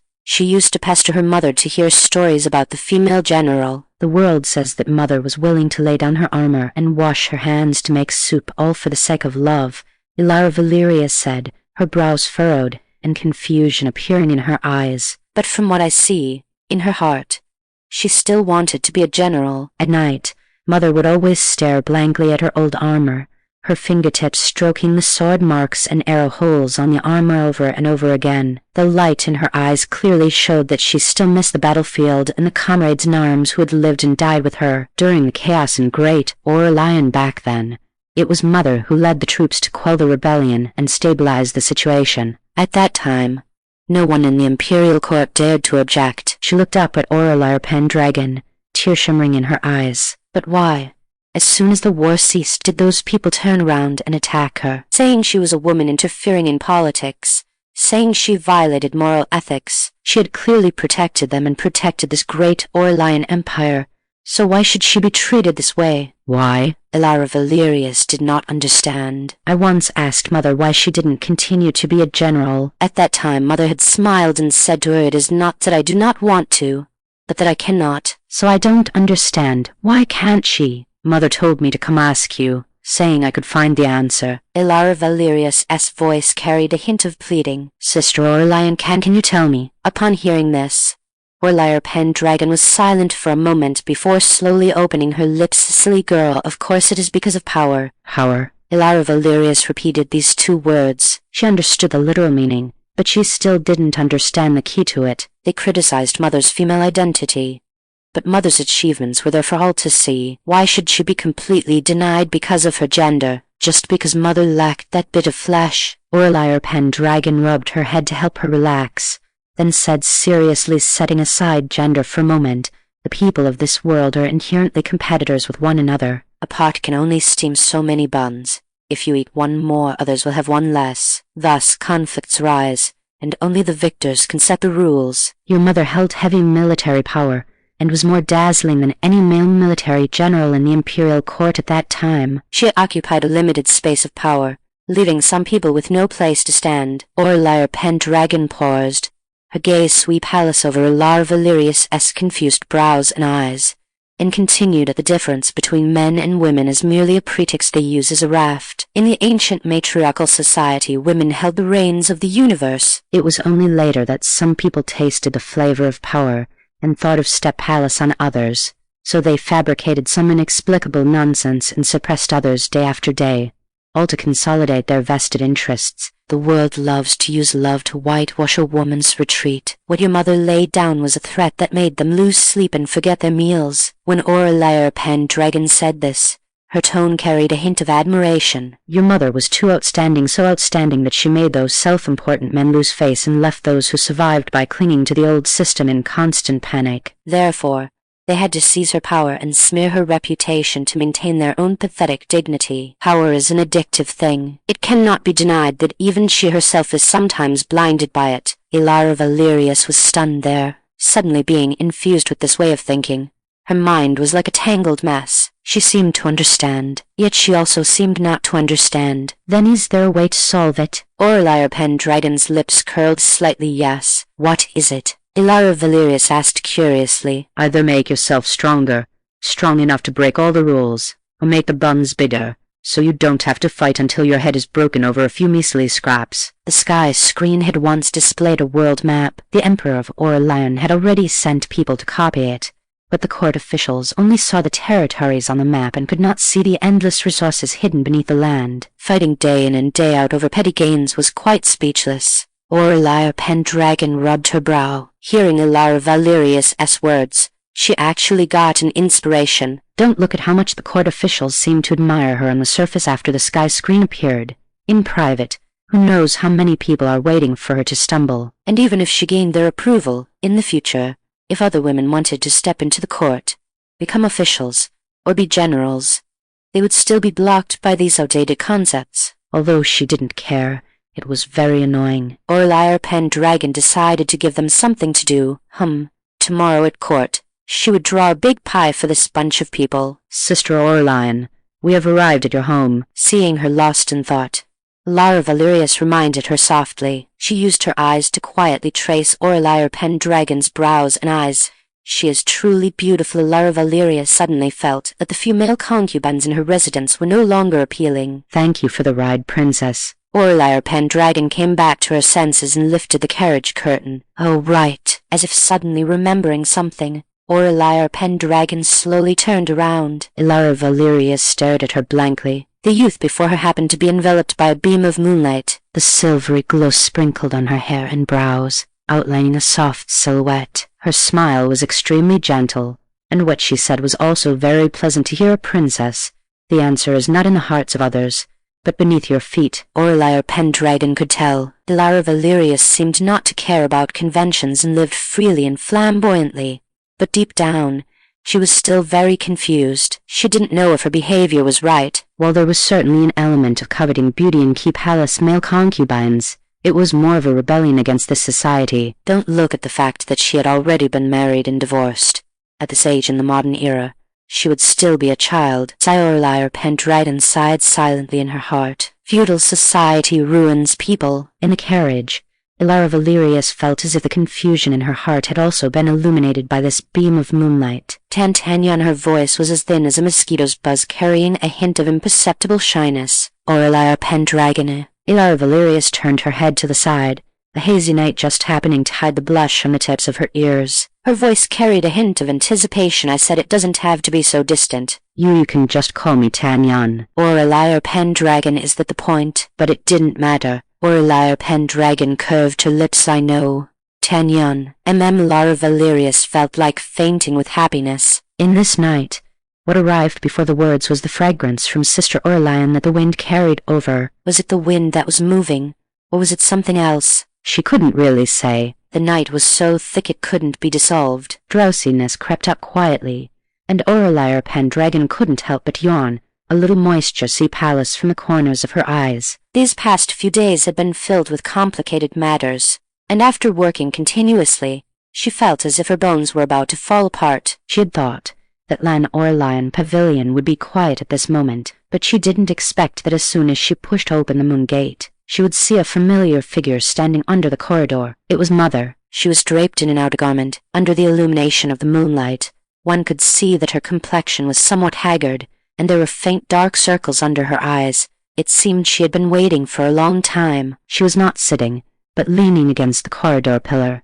occasionally looking up toward the direction outside the courtyard gate, her eyes hiding uncontrollable worry. Aurelia PenDragon's footsteps paused, and a kind of unspeakable sourness suddenly welled up in her heart. Before she could make a sound, Sairui had already caught sight of her figure. The exhaustion between her brows was swept away, replaced by complete gentleness and tenderness. Aurelia, you're back. The voice was not loud, carrying the hoarseness of having waited for a long time, but it struck straight into the bottom of Aurelia PenDragon's heart. She moved her throat. 1,000 words reached her lips, but in the end, they only turned into a soft, choked call. Mother. Yes, Mother is here. Sairui responded quickly and walked up to her, reaching out to support her. When her fingertips touched Aurelia PenDragon's arm, she felt it was slightly cool, and she frowned again, the tenderness in her eyes deepening. Next time, you don't need to wait for me like this. It is late at night. You should rest earlier. Aurelia PenDragon steadied her motions. She knew that her mother had always been concerned about her, but she truly felt pained by her staying up late to wait. Sairui shook her head, her tone carrying a hint of undisguised panic. Not seeing you for a long time makes me very afraid. Aurelia PenDragon's heart sank. How could she not know what her mother was afraid of? The 4 words dying young were like a sharp thorn, deeply embedded in her mother's heart, giving her no peace day or night. It caused Sairui to start worrying the moment she didn't see her for a day. Maternal love is truly great. You've lost weight again. Sairui reached out, her fingertips gently tracing the contours of her cheeks. Her voice was filled with heartache and a hint of complaint. Others only know that you have become successful, but I don't care about these things. I only feel for you. I'm afraid you'll be tired. Afraid you'll be wronged.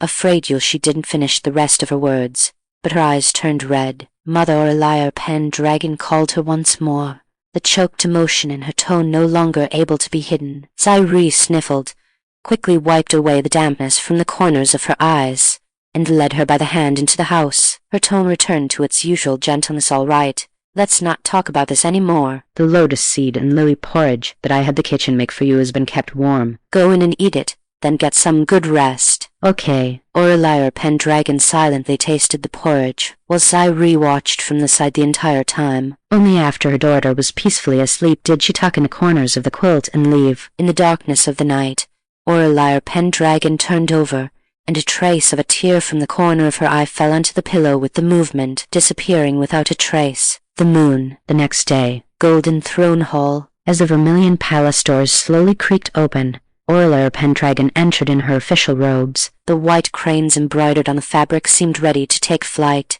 their silver threads shimmering in the morning light, making the spirit in her brows look all the more striking. The gathered officials became restless the moment Aurelia PenDragon entered the hall. Something is wrong. This girl is acting strange. Gia is full of vigor today, and there is a sharp edge in her eyes. Yet whenever someone accidentally met her gaze, she would curl her lips into a gentle smile. That smile was faint, appearing exceptionally harmless, and yet it made those old geezers shudder. This is really creepy. Okay. Whenever she wore this expression during court, it meant someone's ancestors down to the 18th generation were about to be scolded. The group looked at one another, their eyes conveying the same message. Who provoked her again? Whispering gazes circled Aurelia PenDragon again and again, but she seemed completely oblivious, maintaining her composed demeanor. Aurelia PenDragon wanted to laugh just thinking about the expressions these people would make later. At this moment, the shrill voice of a eunuch echoed from outside the hall. His Majesty has arrived. The officials bowed in unison. Emperor of Aurelian walked up to the imperial throne.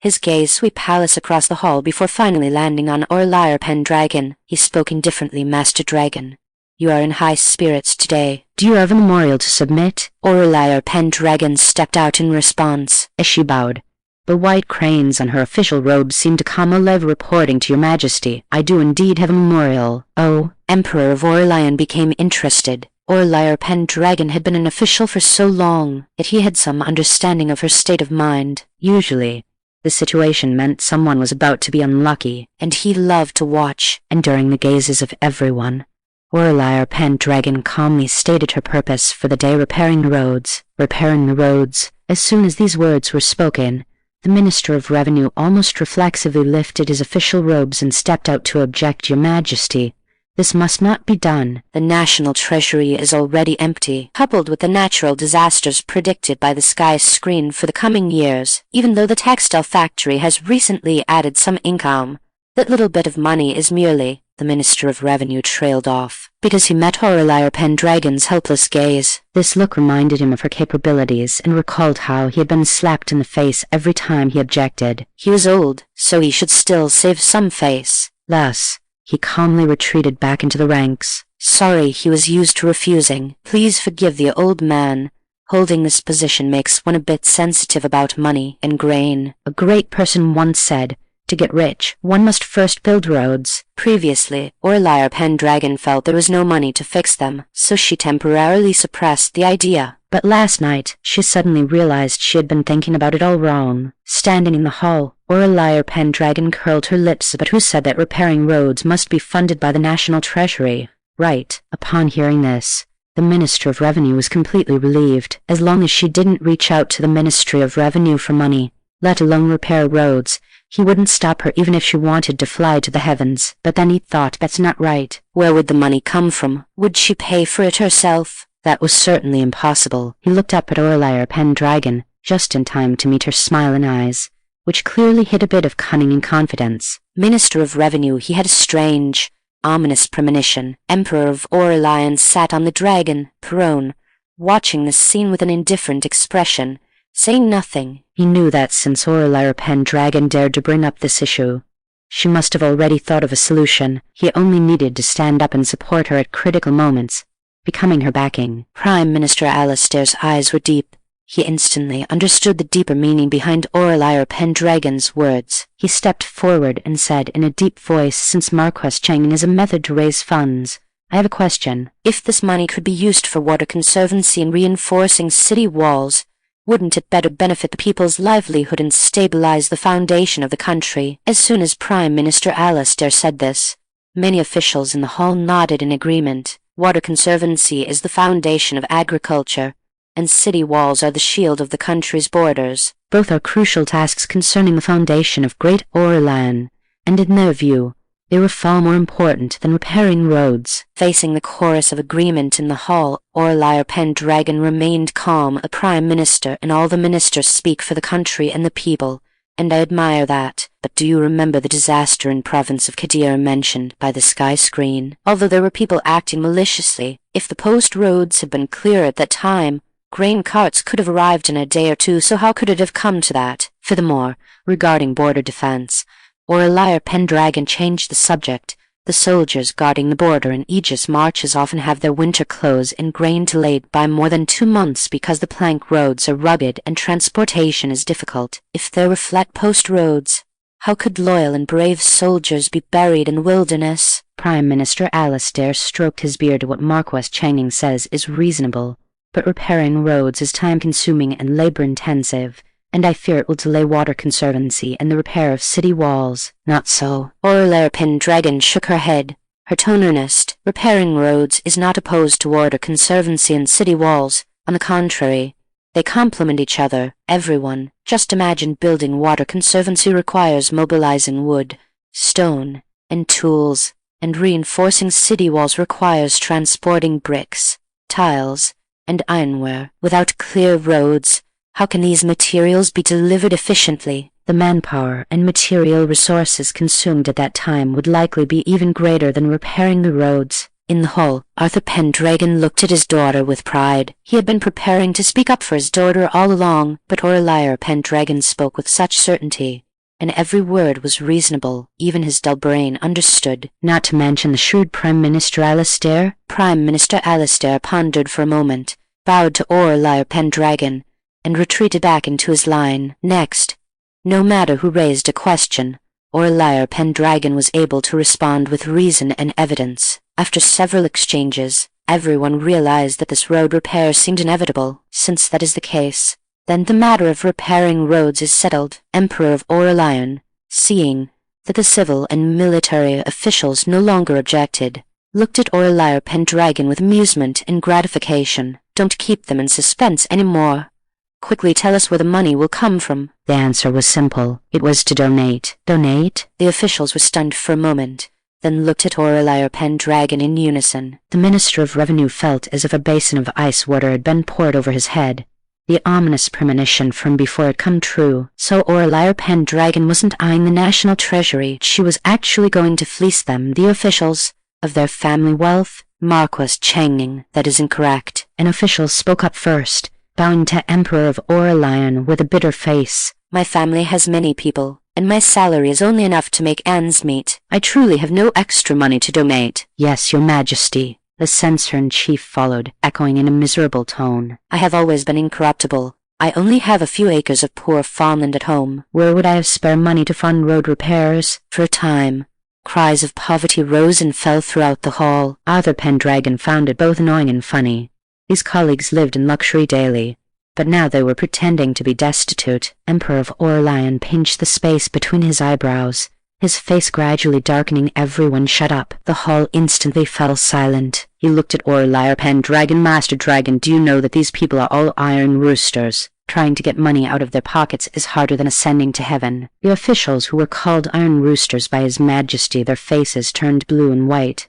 But they did not object. As long as they didn't have to donate money, they would do anything. Your Majesty, donating to the country is a good deed that accumulates virtue and brings glory to one's family. Everyone is taking out their family savings for the country, so how could we occupy their advantages with peace of mind? Aurelia PenDragon had long anticipated this scenario. Asking them to donate money was like asking for their lives right. But don't worry, she had a big promise here. Aurelia PenDragon changed the subject. For all merchants and nobles who donate, Your Majesty can order the Aurelian Daily to open a special column to announce their names and donation amounts to the world, and give them great commendation. Furthermore, you can erect merit steels on the main roads of various prefectures, ranking them according to the amount of their donations, and engrave their names one by one so that the passing people can see them and be grateful for their contribution to benefiting the region. These stone tablets will endure wind and rain, and their achievements will be passed down to future generations, allowing their descendants to be proud of their ancestors. Leaving a name in history, someone whispered, instantly piercing the hearts of the officials. Which official didn't want to leave a significant mark in the history books? Which family didn't hope that the achievements of their ancestors could protect their descendants? The officials, who had just been crying with long faces, suddenly had their breathing quicken. Aurelia PenDragon looked at his daughter's confident appearance, feeling even prouder. This daughter of his really had a firm grasp on human nature. Emperor of Aurelian was also startled by this idea, then shook his head and laughed. This girl really wouldn't stop until her words were shocking. With hearts rising and falling in the hall, Aurelia PenDragon spoke again. I implore your Majesty to grant special permission. All those who donate a certain amount will have their descendants allowed to take the imperial examination and attain titles. What? These words exploded in the hall. The rule that merchants' children could not take the imperial examination was a system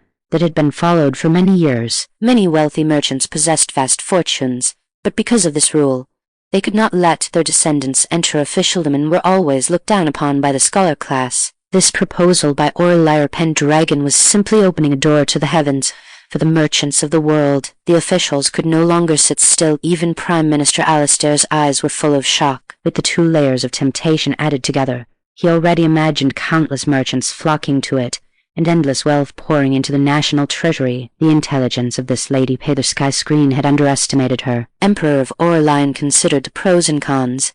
Ignoring the objections, there were just a few decrees. They wouldn't shake the foundation of the country. If things went on like this, wouldn't he make a fortune? Emperor of Aurelian laughed loudly. Granted. Except for Emperor of Aurelian, the happiest person at this moment was none other than the Minister of Revenue. He wanted to cry a little. Damn it.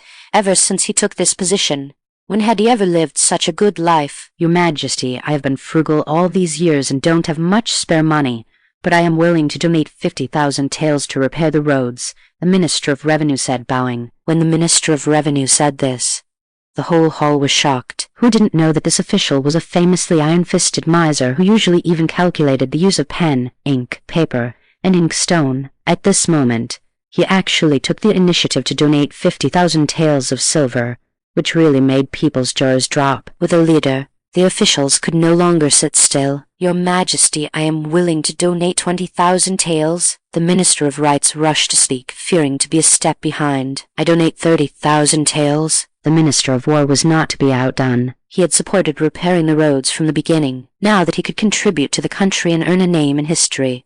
This deal was a sure profit. I donate 15,000 taels. I donate 40,000 taels. The officials stretched their necks one by one, fearing that their donation amounts would be outdone. Even the censor-in-chief, usually the stingiest, gritted his teeth and reported a sum of 25,000 taels. Aurelia PenDragon, they changed their faces faster than Flip Palace a book. 6. Just as everyone was scrambling to report their numbers, Aurelia PenDragon's voice rang out, My lords, please wait a moment. As her voice fell, the hall instantly quieted down. The group looked at her instantly. Don't stop them. They wanted to donate. As long as they could donate, they would do anything. Aurelia PenDragon, that's not what you said just now. Aurelia PenDragon held back her smile. She didn't just come here to scan to raise funds today. She was also here specifically to paint a picture of future benefits for them. Naturally.